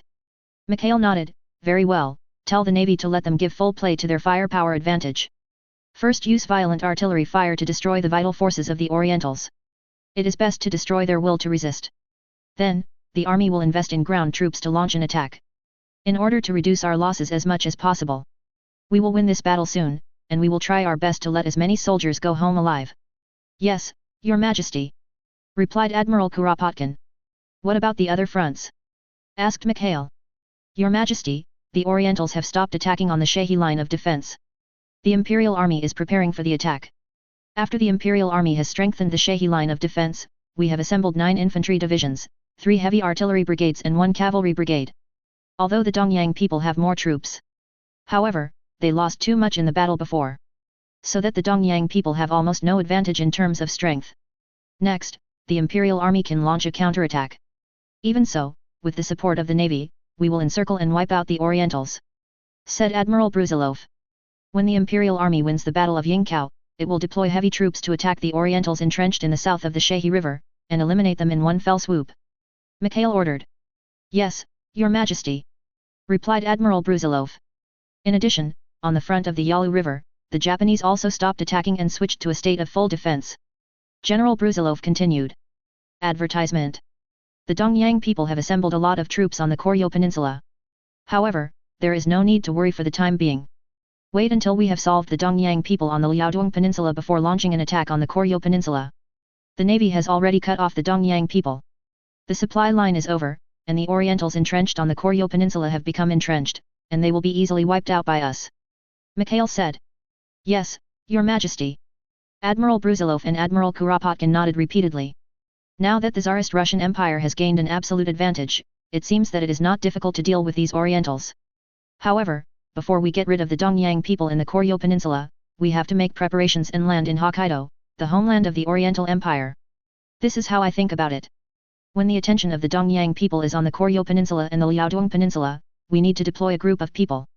A force set out from Vladivostok, landed in Hokkaido, and captured it. Before the Japanese reacted, we had succeeded. Our navy can completely control the Tsugaru Strait, making it impossible for the Japanese to reinforce Hokkaido Island.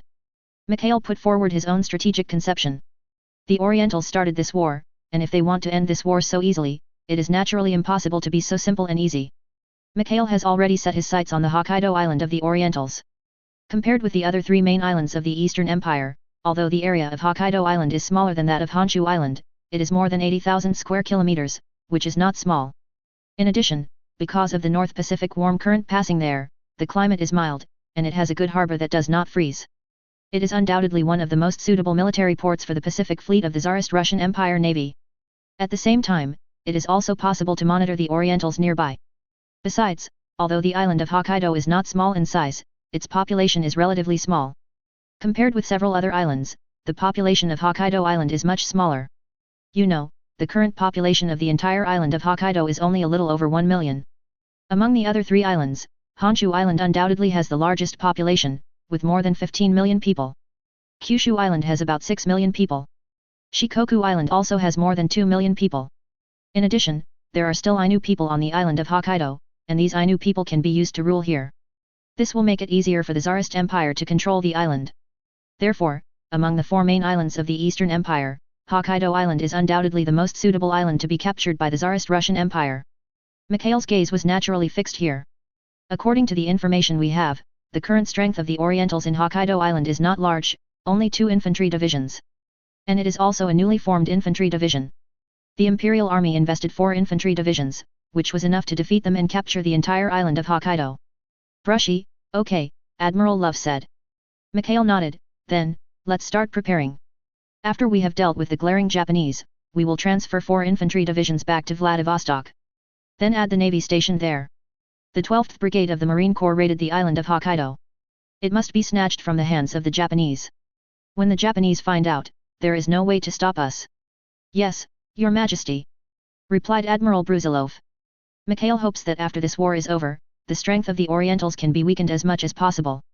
Although the industry in Hokkaido Island is backward, the agriculture and animal husbandry there are relatively developed. Once it is controlled by the Russian Empire, then, the food supply of the Orientals will be more difficult. This will also further weaken the strength of the Eastern Empire. It will help the Tsarist Russian Empire defeat the Orientals again in the future. Chapter 228 Are Orientals really not afraid of death? The third update, please subscribe. The Oriental Empire, Dongjing, and the Prime Minister's office. The Prime Minister, General Katsura, is discussing the current situation with the Army Minister, Lieutenant General Teraki Masaki, Army Chief of Staff and Commander of the Manchurian Army, General Oyama Iwa, and Foreign Minister Komura Kodaro. On the Navy side, because the combined fleet was almost wiped out, this has sharply reduced the voice of the Eastern Empire Navy in the cabinet. Especially at the current stage, when the Eastern Empire is fighting the Tsarist Russian Empire, the Navy can no longer help, so naturally it has to stand aside. Advertisement. Has the situation on the side of the Fourth Army and the Fifth Army really reached a very serious point? Prime Minister Guitaro asked. Yes, Your Excellency Prime Minister. The Fourth Army and the Fifth Army have been heavily shelled by the large-caliber naval guns of the Russian warships. At present, their defense zone is almost completely within the firing range of the Russian large-caliber naval guns. As a result, the Fourth Army and the Fifth Army, under the fierce shelling of the Russians, suffered very heavy losses. Even if they built fortifications before. However, they simply cannot compete with large-caliber naval guns.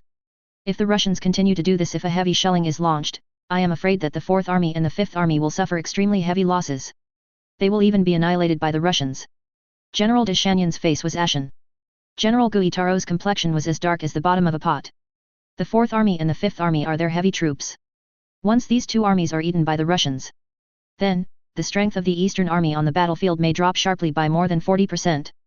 This is undoubtedly an extremely serious blow to the Eastern Army. What's more terrible is that once the Fourth Army and the Fifth Army are wiped out by the Russians will be able to continue to mobilize heavy troops to attack other troops of the Eastern Army. For example, the Second Army and the Third Army assembled on the Liaodong Peninsula south of the Shehi River, and the First Army assembled on the Koryo Peninsula are bound to be unable to withstand the Russian attack.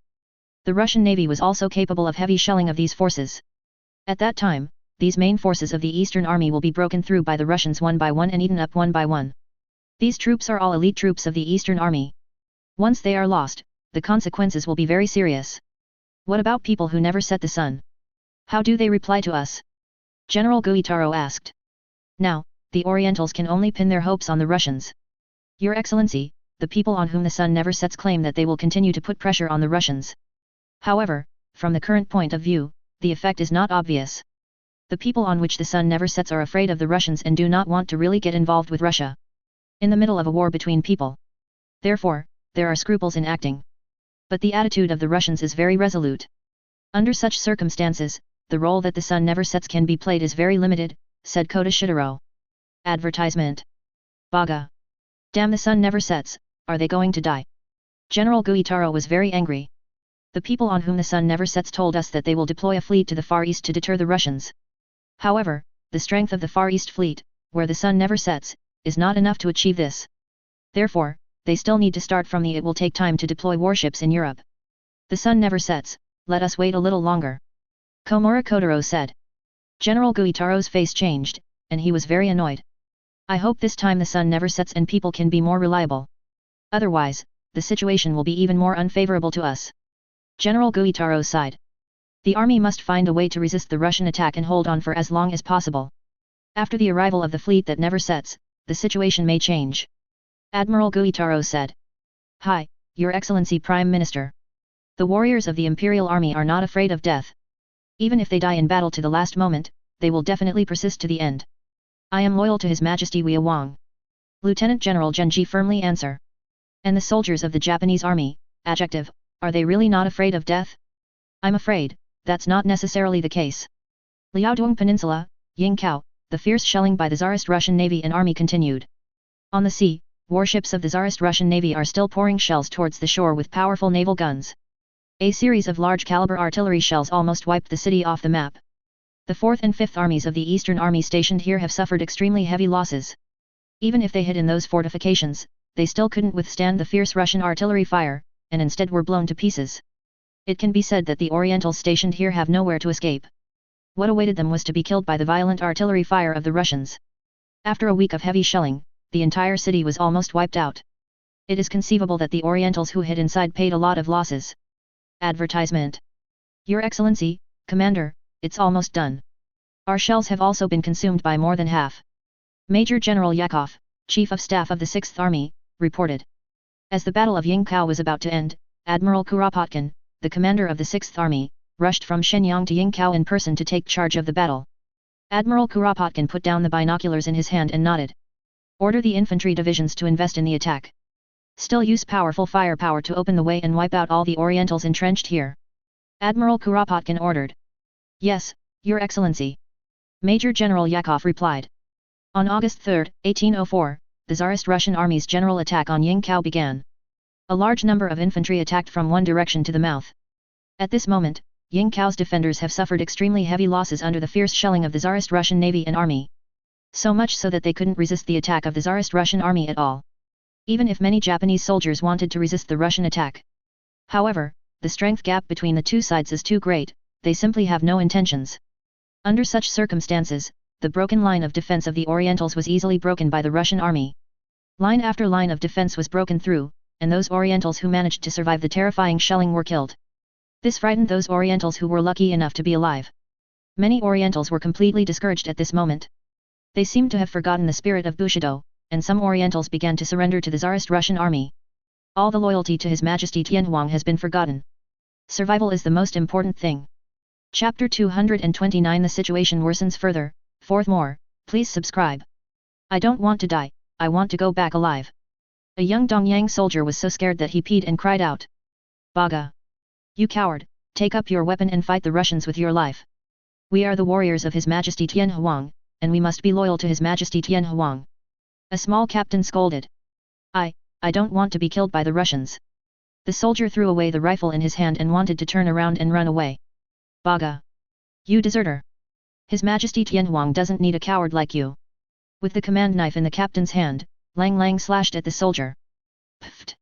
Advertisement. The soldier's head was chopped off in one fell swoop, and blood spurted from the cut in the neck, like a fountain. The other Japanese soldiers were also frightened, so they had to pick up their rifles and continue to resist the Russian attack. But the strength gap between the two sides is too great. Even if these Japanese soldiers try their best, they are not the opponents of the Russian army at all. Soon, they were slaughtered.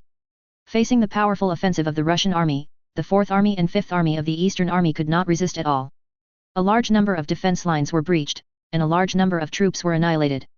In this process, naturally not all Orientals are not afraid of death. There are indeed some Orientals who still chose to fight to the death in the face of the powerful Russian army until they were shot and killed. Most of these people are military officers. Most of them have accepted the long-term poisoning of the Bushido spirit, so that their minds are full of loyalty to the emperor, patriotism, and loyalty to His Majesty Tianhuang. They regard surrender as a shame, and are willing to sacrifice their lives for the Eastern Empire. However, the vast majority of soldiers were also poisoned by Bushido spirit.